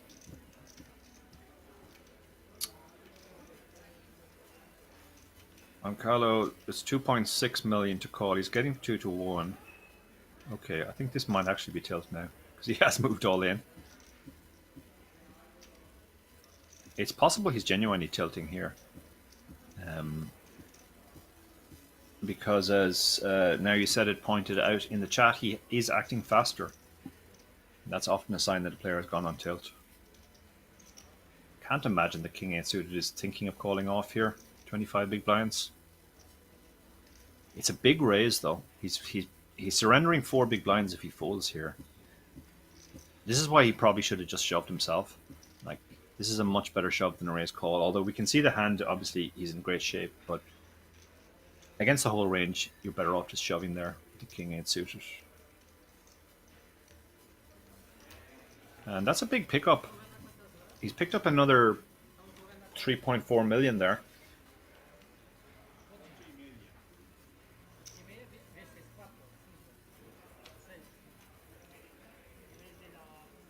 Interesting to see how the others react now. They probably do suspect he's on tilt, and that sort of throws a spanner into the works. The other players, they'll look down at certain hands they would normally open and they go, this guy's going to shove over me. Do I really want to open a hand like 10-9 suited, for example? If he wants to play the 10-9 suited, he's better off shoving, and that's exactly what he's done. King 9 suited. Matthias keeps getting these hands which are in great shape against the actual hand that the opponent is shoving, but he doesn't know that. But he has decided against Juan, King 9 suited is definitely big enough to call a 14 big blind shove, and he's going to get the good news. He's in great shape, almost a 2-1 favorite.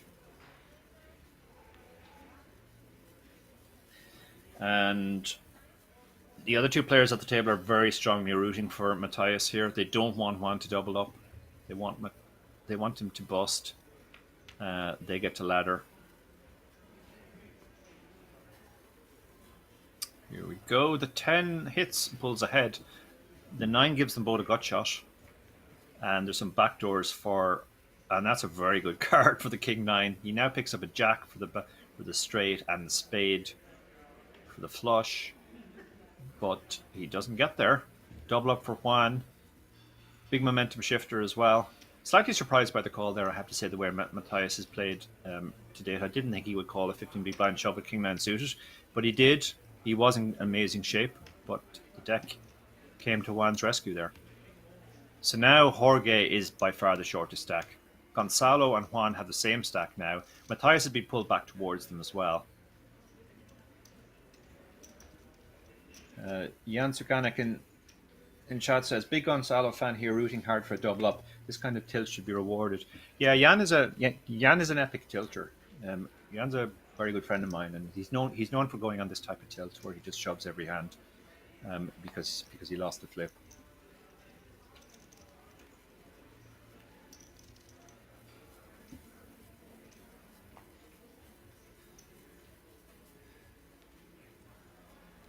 So Matthias looks down at the 7-2. That's a decent hand to look down at when you've just lost a decent sized pot, so you have a nice easy decision. You don't have to get involved. What's Gonzalo going to do here? Juan has just doubled, so this would be a 30 big blind shove if he shoves effective roughly. So he has gone for a normal raise. He's still acting faster, so I'm not convinced his tilt has cleared, but okay, this is a shove, I think. Yeah, he shoves with the ace-3 suited, perfectly standard. Juan should get out of the way with the king deuce. Shove is for, what, 14 big blinds? Yeah, it's close, but I think this call can be justified. And we have another big spot now. Gonzalo, having been massive chip leader when we started four-handed, if he loses this, he's going to be the short stack. On the other hand, if Jorge loses, he's out the door in fourth. It's almost a flip. That's the problem with hands like ace-3. Even when they're ahead, they're not that far ahead. Now he's well ahead. He's holding. He just has to dodge a queen, a 10, or some runners. The 8 gives him some runners. He can now hit a heart as well as his queen or his 10. So sweaty for Jorge. And the heart on the river breaks his heart. Sends him to the rail. Gonzalo gets the close to double up that Jan was rooting for. And we're down to 3.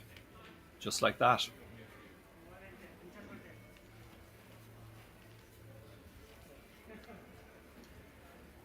Jorge played in a really great final table. He picked his spots very well. He was very patient. He takes away €18,450 plus a WSOP ticket worth €10,350 for his efforts.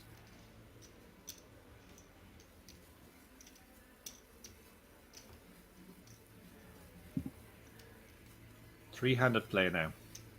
So 2.5 big blinds being posted every 3 hands. You're posting almost a big blind a hand. That will speed things along. Gonzalo will let the 4 deuce go on the button. Leave the 2 blinds to duke it out. Juan playing 26 big blinds in the small blind 10-9 suited. Just moves all in. No messing around. Oh, we could get a call here. King, queen, blind on blind is absolutely massive. You have to think he would... Yeah, he's made a good call. You have to think that most of the hands you're in trouble against wouldn't just shove. They'd raise call. So here we go. Another huge spot. We could be heads up if the king-queen holds here. And interesting flop. The queen hits, but Juan flops a flush draw. So it's still roughly 60-40. Brick on the turn, the deuce of hearts. So now just has to fade a spade. Otherwise we are heads up. And he does. Good call by Matthias there. He quickly reasoned that any better hand wouldn't just shove like that. So we're heads up. The tightest player on the table, who has been at different points chip leader and short stack, finds himself heads up against another player who's had an up and down day. Was chip leader early on, then found himself mid pack, then found himself relatively short four-handed. And they will duke it out heads up.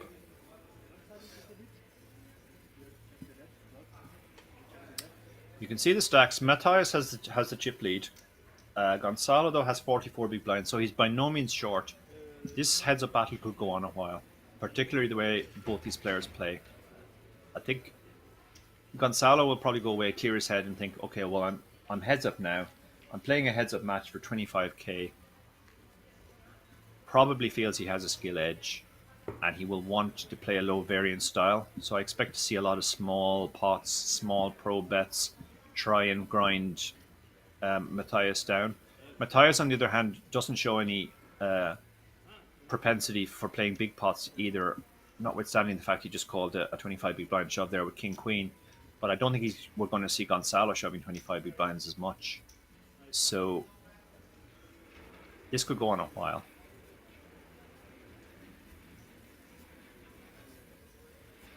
Juice Wilder says, just a normal 25k heads up, 50 big blind sit and go for two blokes who bought into a €250 MTT. Yeah, I mean, this is massive for both these guys. Think about the fact they bought into a €250 tournament that started 3 days ago or 2 days ago. Now they're playing a heads up match for 25k. Often in these spots, the players don't give it the as much. They don't. Let's say they're not as serious as they possibly should be. They're playing for 25k, but sometimes they kind of take the attitude, well, I've already locked up whatever it is, 35k. Everything is gravy after this point. But this could be the biggest point for both of them in their entire poker careers. They're playing heads up for 25k. Now you said it was Queen 10 suited by Gonzalo, a bit marginal. It was very marginal. In fact, I think it probably wasn't a call, to, if I'm honest. But I don't think it wasn't too bad either. So you can argue it either way.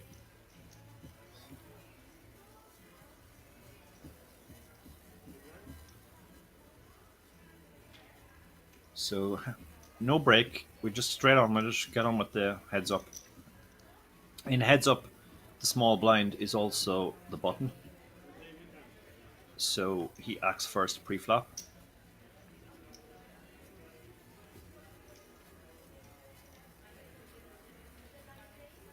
But post-flop he acts second.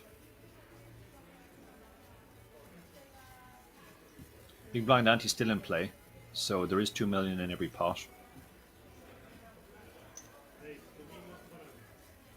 It looks like he's gone for a small raise.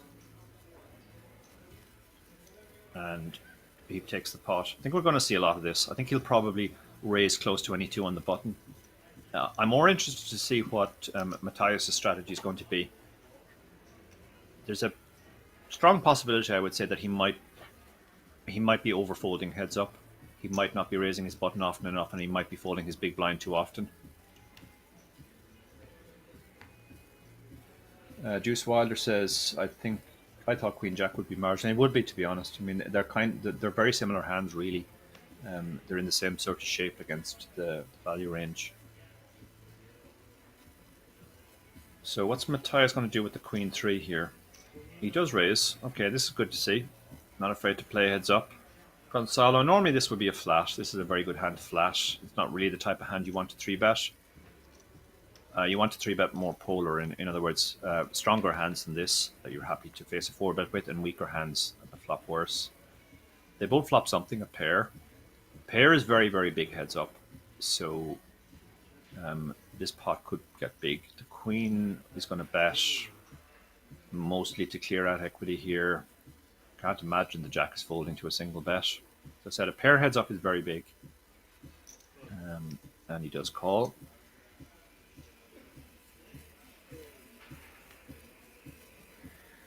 The 8 on the turn. Gonzalo obviously has a check again. Matthias has to decide whether to bet or not. Hard to see too many worse hands that give him 3 streets of value. So there's an argument for just checking here and then betting the river if checked to, or calling the river if bet into. But he does fire again. Maybe worried about the draws. King or a 10 are both gut shots. Clubs are possible. Now hearts are possible as well. Tricky spot for Gonzalo now because he makes the fold here.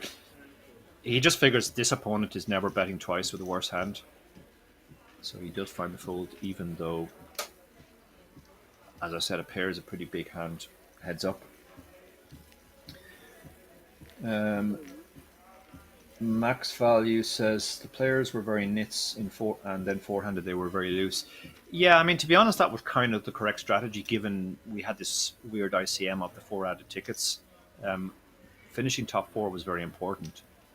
I mean, to put it in context, the jump from 5th to 4th was 14k.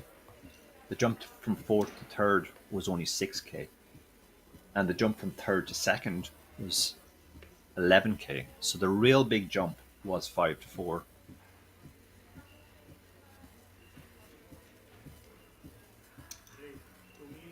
So Gonzalo, nice hand to raise on the button. Matthias has a fairly standard defend here. And he does defend.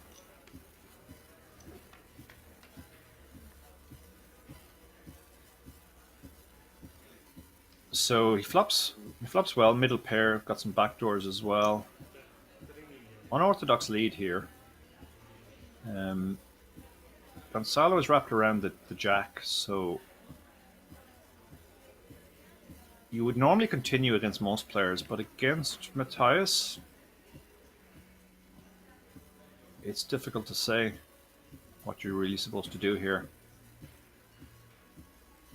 And he does fold. Yeah, just kind of recognizing that his opponent doesn't seem like the type who'd just be betting out here with nothing. Question from Juice Wilder. Do you think the final tails would benefit to adjust the big blind ante at, say, four-handed to, say, one small blind instead of one big blind and remove it at heads up? Yeah, I mean, this is something Alan Kessler talks about a lot as well. I think definitely heads up, it makes sense to kind of just remove it. On the other hand, I understand why tournament organizers like leaving it this big because it forces the pace of play along. And certainly when it gets four-handed, the big blind ante suddenly becomes really significant because it's a big blind every four hands rather than every eight, say, at the start of the final table. Yeah, this is what I was talking about earlier. Like 10-5 is just not a fold on the button, but I do suspect he's going to slightly overfold here.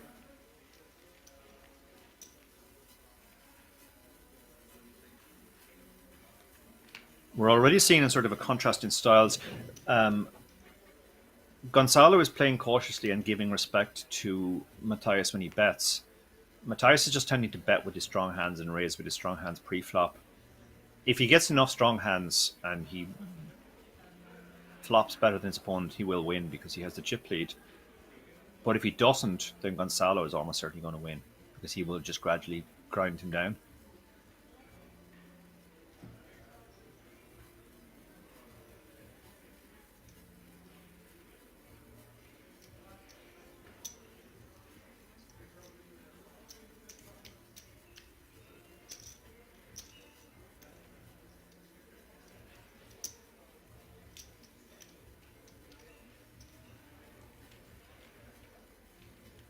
Question, are the 4 WSOP tickets added or taken from the normal prize pool? Because as a player, you would obviously rather have the 10k euro to use for whatever. Yeah, that's true. I believe they are added by Kings. One of the many great inducements Kings does. They add a lot of extras like that to their tournaments.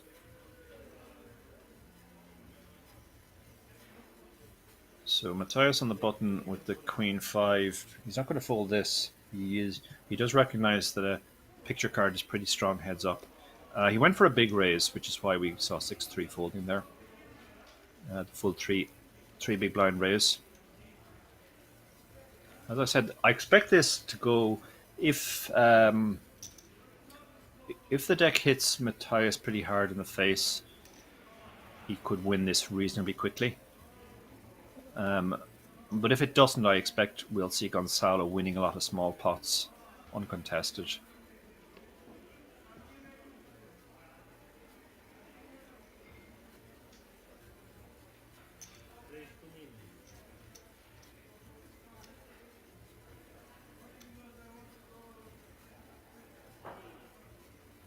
So the queen 7 raises on the button, 2.5x, which has been his standard size. Oh, and this is new. 3-bet with the 8-5 off. Matthias is showing some gears here. This is going to get a lot of respect. This is a great time to do it as well. He's up against an opponent who really does see him as sort of a tight old man coffee type. And if he keeps doing it, obviously Gonzalo will realize eventually, or maybe somebody watching the stream will tell him, but he'll get away with this for a while. And it's a great time to do it while he has the big chip lead.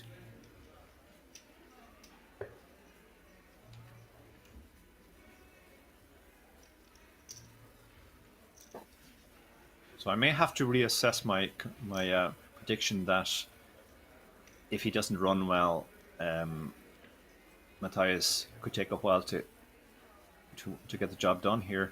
He has upped the aggression. He's definitely going to open the ace-10. He's gone again for the 3x. He's making the pots big, which is making it difficult for Gonzalo to just defend.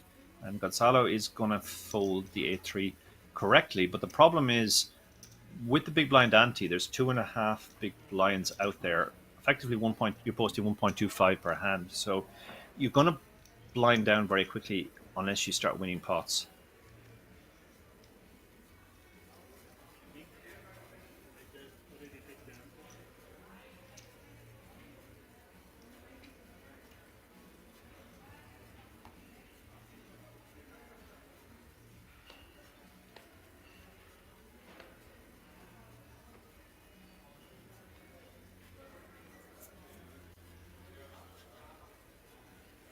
And Gonzalo looks a bit downbeat already. The heads up is not going his way. He's down to 24 million now, which is 30 big blinds. Probably expected, not exactly to run over Matthias, but to gradually chip him down. Heads up. It's not happening so far.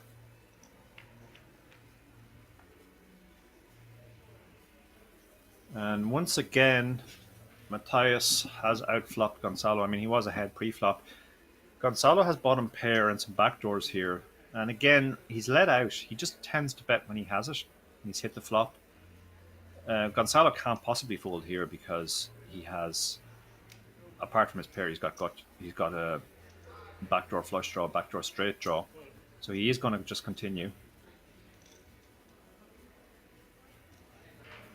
Let's see if we get an interesting turn. That's not an interesting turn, but actually Matthias has put up the red flag now. Gonzalo will probably check and take his showdown. Did he say all in there? He's moved all in. Wow. That's a huge move. Huge move.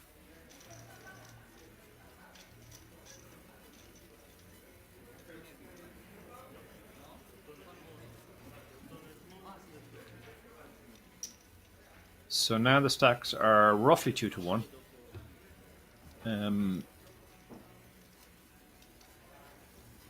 That was an interesting pot because Matthias led at it as he had done previously when he hit a pair and then check folded the turn.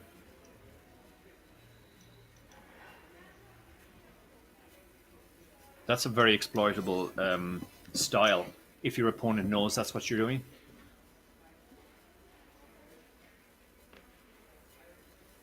Yeah, he does tend to just donk when he hits a pair, and then if he gets called, he gets a bit scared.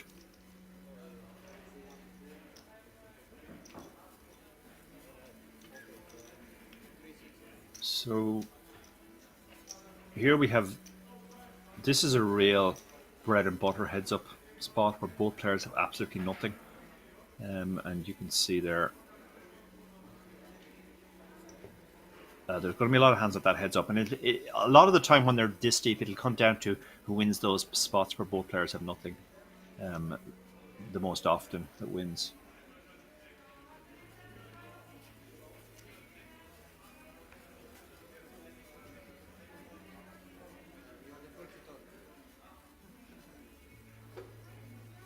So he's gone for some refreshments before he looks at his cards. He's got the Jack Dewey on the button, and he just lets it go.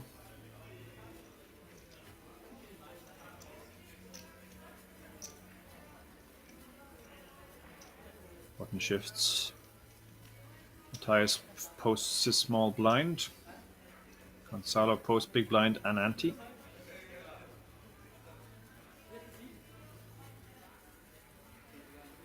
With the big blind ante, I'm not sure you're supposed to fold anything on the button actually, because there's 2.5 big blinds out there.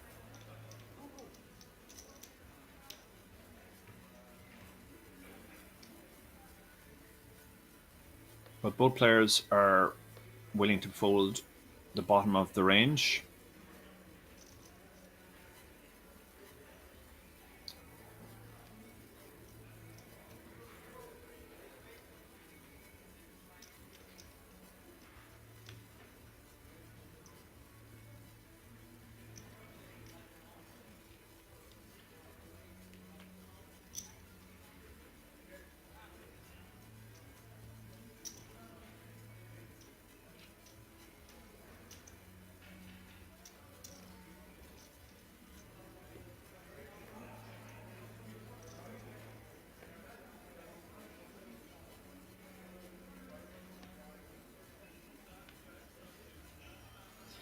7-6 offsuit on the button.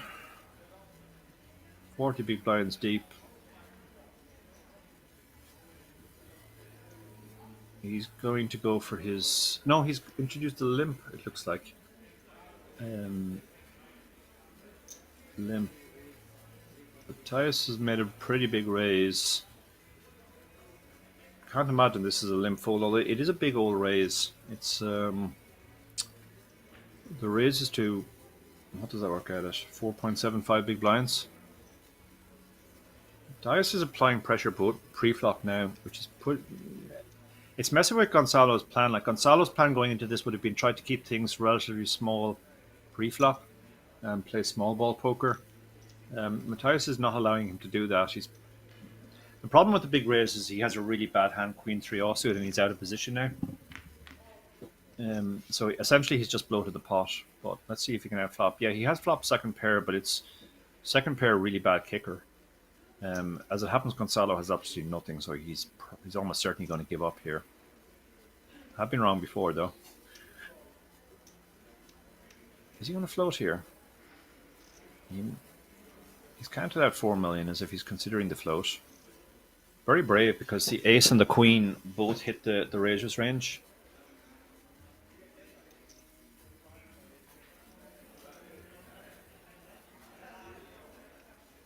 He's thinking about something, but this is just about one of the worst hands you could have. Like, he has literally nothing. He has no runners, nothing. So he does eventually let it go.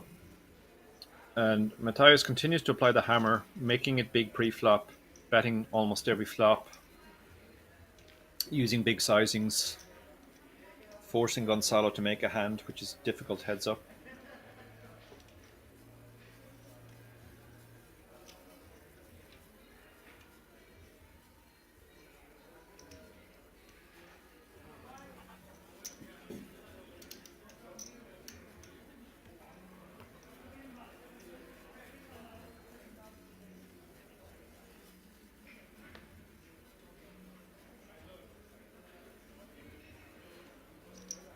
Folds the button out. Interested to see what he folded there.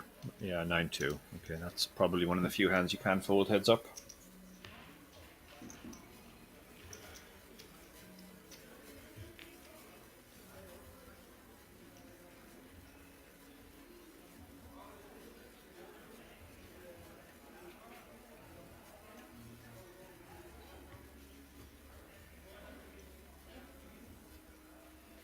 So we go again. Stocks haven't moved around too much since the start of heads up, but it certainly hasn't proceeded the way I expected.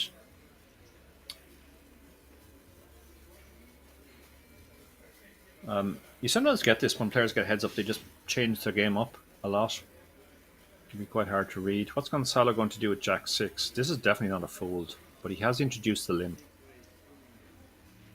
Has he limped this time? No, he's gone for the normal raise again. He limped the last time and faced a big raise, so I think he thought, well, if I limp, I can keep pots smaller, but Matthias made it clear last time that wasn't the case. Now he's flopped very well. He's flopped top pair, and he has some backdoors around the 6. Wow, look at this. Just a straight lead out again, with nothing but backdoors. Matthias really likes donking flops, and once Gonzalo realizes that and realizes it's actually a pretty wide range that's doing that, he should just float a lot and call a lot. So now some of the backdoors are materializing. There's a gut shot, actually a double gutter for Matthias. 6 or an 8 would make him a straight. Gonzalo just says, right, I'm shutting it down now. Moves all in and wins.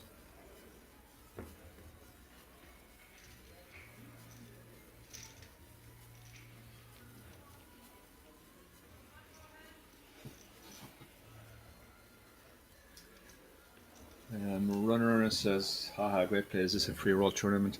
Kind of feels like it's playing that now, but having played very cautiously until they got heads up, the players are just lashing the chips in now. We're seeing all sorts of unorthodox donks on flops with absolutely nothing, overbet shoves on turns with the pair. So what's Matthias going to do with the nut low suited connector here? He has been raising 3x consistently. This time he's made a min raise, so he's changed his sizing. That's not going to fold out anything. So the 9-6 is going to call. And off to a flop we go again. And the stacks remain about 2-1 here. Okay, so the 9 has hit a pair. The 3-2 has him backdoors, decides not to c-bet. See what happens on the turn. The 9-6 turns open-ended now. Bets mostly to clear out equity, but he has a hand which can make a very strong hand on the river as well. And the 3-2 just gives up. And Gonzalo closes the gap a bit. This, I have to say, is kind of the way I expected it to go at the start. I didn't. But now we are seeing Gonzalo start to close the gap a bit.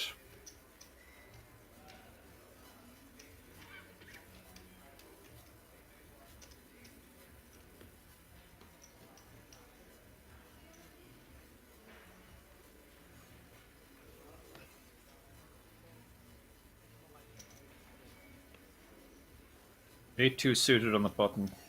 I mean, his strategy seems to be to just raise, but he is trying some limps, and he decides to limp this one.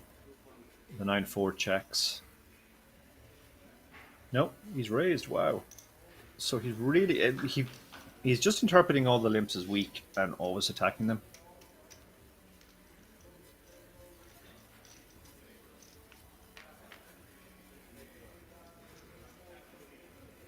Okay, the 2 has hit a pair. The 9-4 just has some runners. He has shown his tendency is just to always bet in these spots, and he's done it again. Can't imagine the 8-2 is folding. Apart from his pair, he's got some possibilities with the 8, so he's going to just call. Matthias has tended to shut down in these spots when he gets called. Ace is interesting on the turn because that definitely hits Matthias's range much better. In a few hands on the final table, he did recognize these spots and he applied more pressure. So yeah, he's betting again with absolutely nothing. And now this puts Gonzalo pretty much in the bin with his bottom pair. Don't think he can continue now.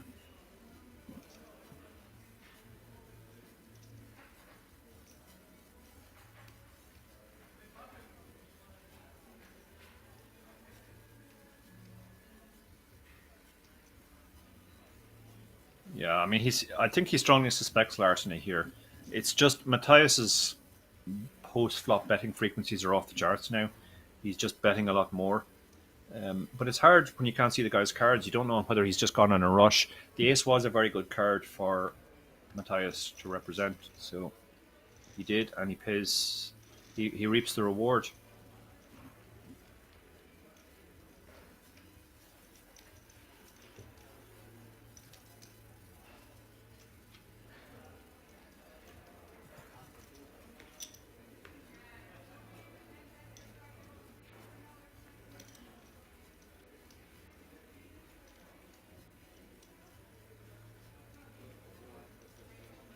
So Matthias on the button again.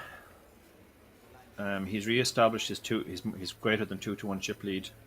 He's got Queen 3, and you definitely want to play. Let's see his sizing. He has been 3xing for the most part, apart from when he had 3-2 when he min raised.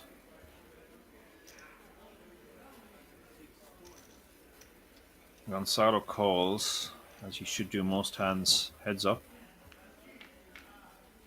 He actually dominates his opponent, but if he hits a queen, he won't necessarily love it. They both miss. Gonzalo has tended to just always check in these spots. But is he going to mix it up and maybe lead this time? He does. And that gets the job done.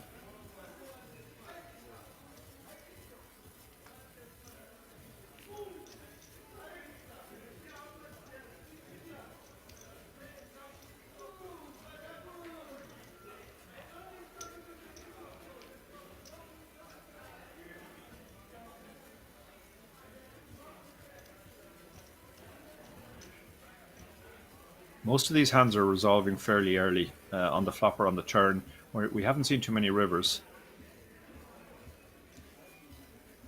That means the chips are kind of just swishing back and forth between the two stacks.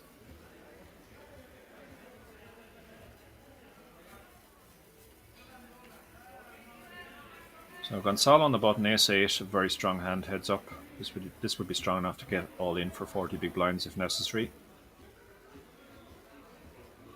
Sixes is a hand which is also strong enough to get in for 40 big blinds. So he's gone for the 3-bet. We might see a shove here now. We do. If you 3-bet sixes, you pretty much have to call it off. So Matthias does call, and we're going to have a flip. A flip for the title. If Matthias can hold with his sixes, he's going to take this down. If, on the other hand, Gonzalo can hit and win this pot, the stacks will pretty much just flip. This is a huge moment. So far, so good for the sixes. He moves to be almost a 3-1 favorite now.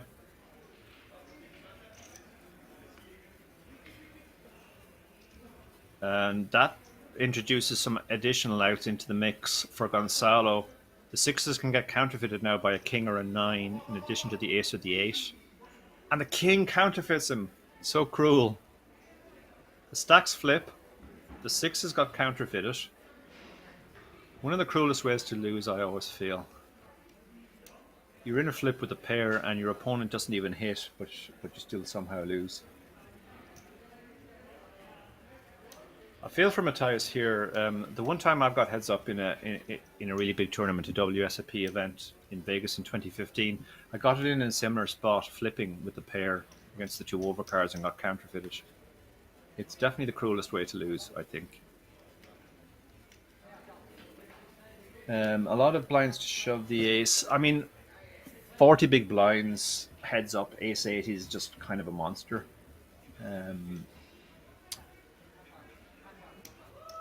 The sixes was interesting because I prefer that either as a flat or a shove rather than a 3-bet call, which is what he ended up doing with it.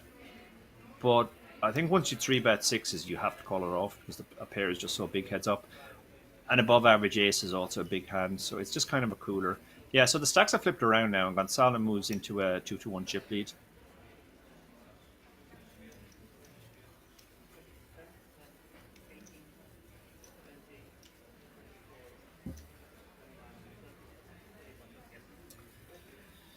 So Gonzalo's gone off to celebrate with his rail or do some jumping jacks, who knows, while they work out the exact stacks. When they resume, it'll be the same situation, roughly 2-1, but now Gonzalo's the one with the 2-1 chip lead.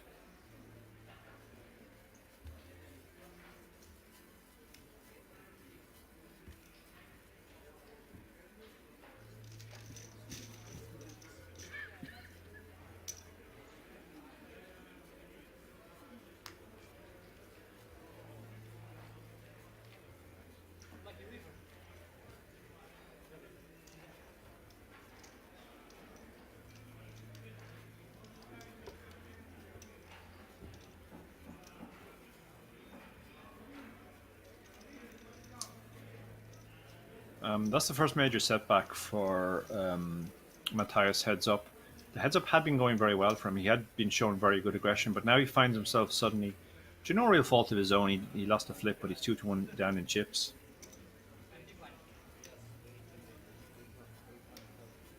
How's he going to react to that? 10-7 on the button. Folding is not an option here.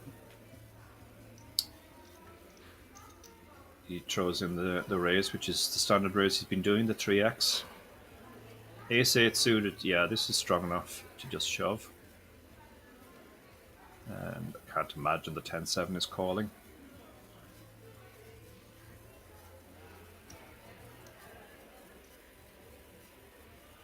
Yeah, I kind of like this shove because I'm not sure this hand is strong enough to 3-bet call, but you certainly can't 3-bet fold it. It's kind of similar to the sixes hand Matthias had last time. You're better off just sticking it in first rather than having to call it off if you 3-bet. And he takes down a nice, decent pot. Matthias has been making these large raises on the button to 3x, which is forcing more folds, but the problem is then when you get shoved on, you've lost more.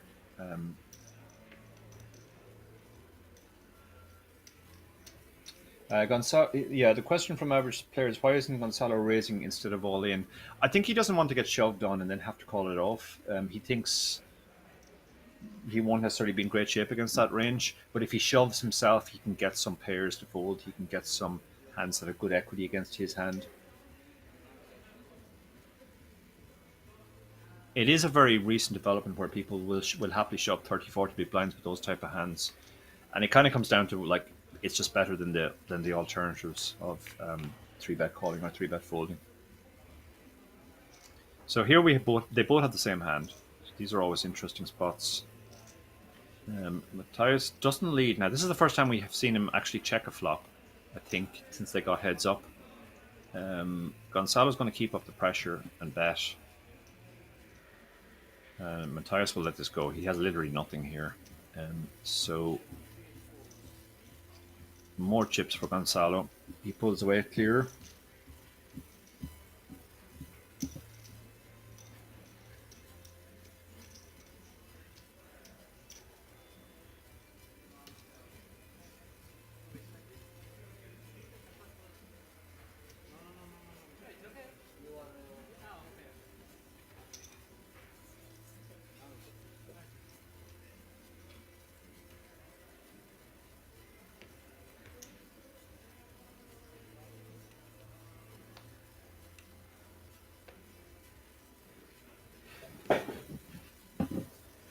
Jack 4 on the button. Again, you certainly can't fold heads up these types of hands. But so long as he keeps doing these 3Xs, he's going to be exploitable to exactly this. Every time this happens and he loses 3 big blinds, that's pretty significant. You're going to blind down pretty quick. I mean, he can't be possibly considering calling here. Wow! He's called with the Jack 4. This is incredible.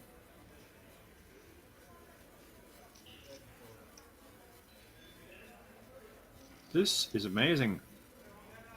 He just decided, I've had enough of all these shoves. I'm not folding this time. They both missed the flop, so the ace-10 remains ahead. If he can fade turn and river, he's going to take the title. This is a very surreal end to a heads up. He's going to need a jack or a 4 or it's all over. And it is all over. Most unexpected end. Gonzalo, he has played a very good final table, it has to be said. Matthias has been very disciplined throughout the final table. Maybe just lost a bit of patience and got frustrated at the end. But yeah, I never expected to see the raise call there with the Jack 4. But we did, and the ace-10 held, and that ends it. Thanks to everybody who joined us on Twitch and on Facebook. And Gonzalo celebrating with his friend, his rail. Actually, that is Juan de Paula from earlier. Yeah. So great win for Gonzalo. Very well deserved. He gets the 60,000 and the 10,000 added ticket. He had quite the roller coaster on the final table. He moved into a chip lead early on, then he got pegged back. He was mid-stack. He played his mid-stack very patiently. He moved into the chip lead again, got pegged back again, got heads up with a 2-1 chip deficit, but he's come out on top.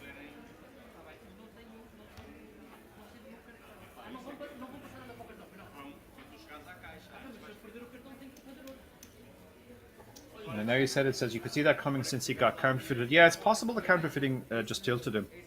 It is a upsetting way to lose for sure.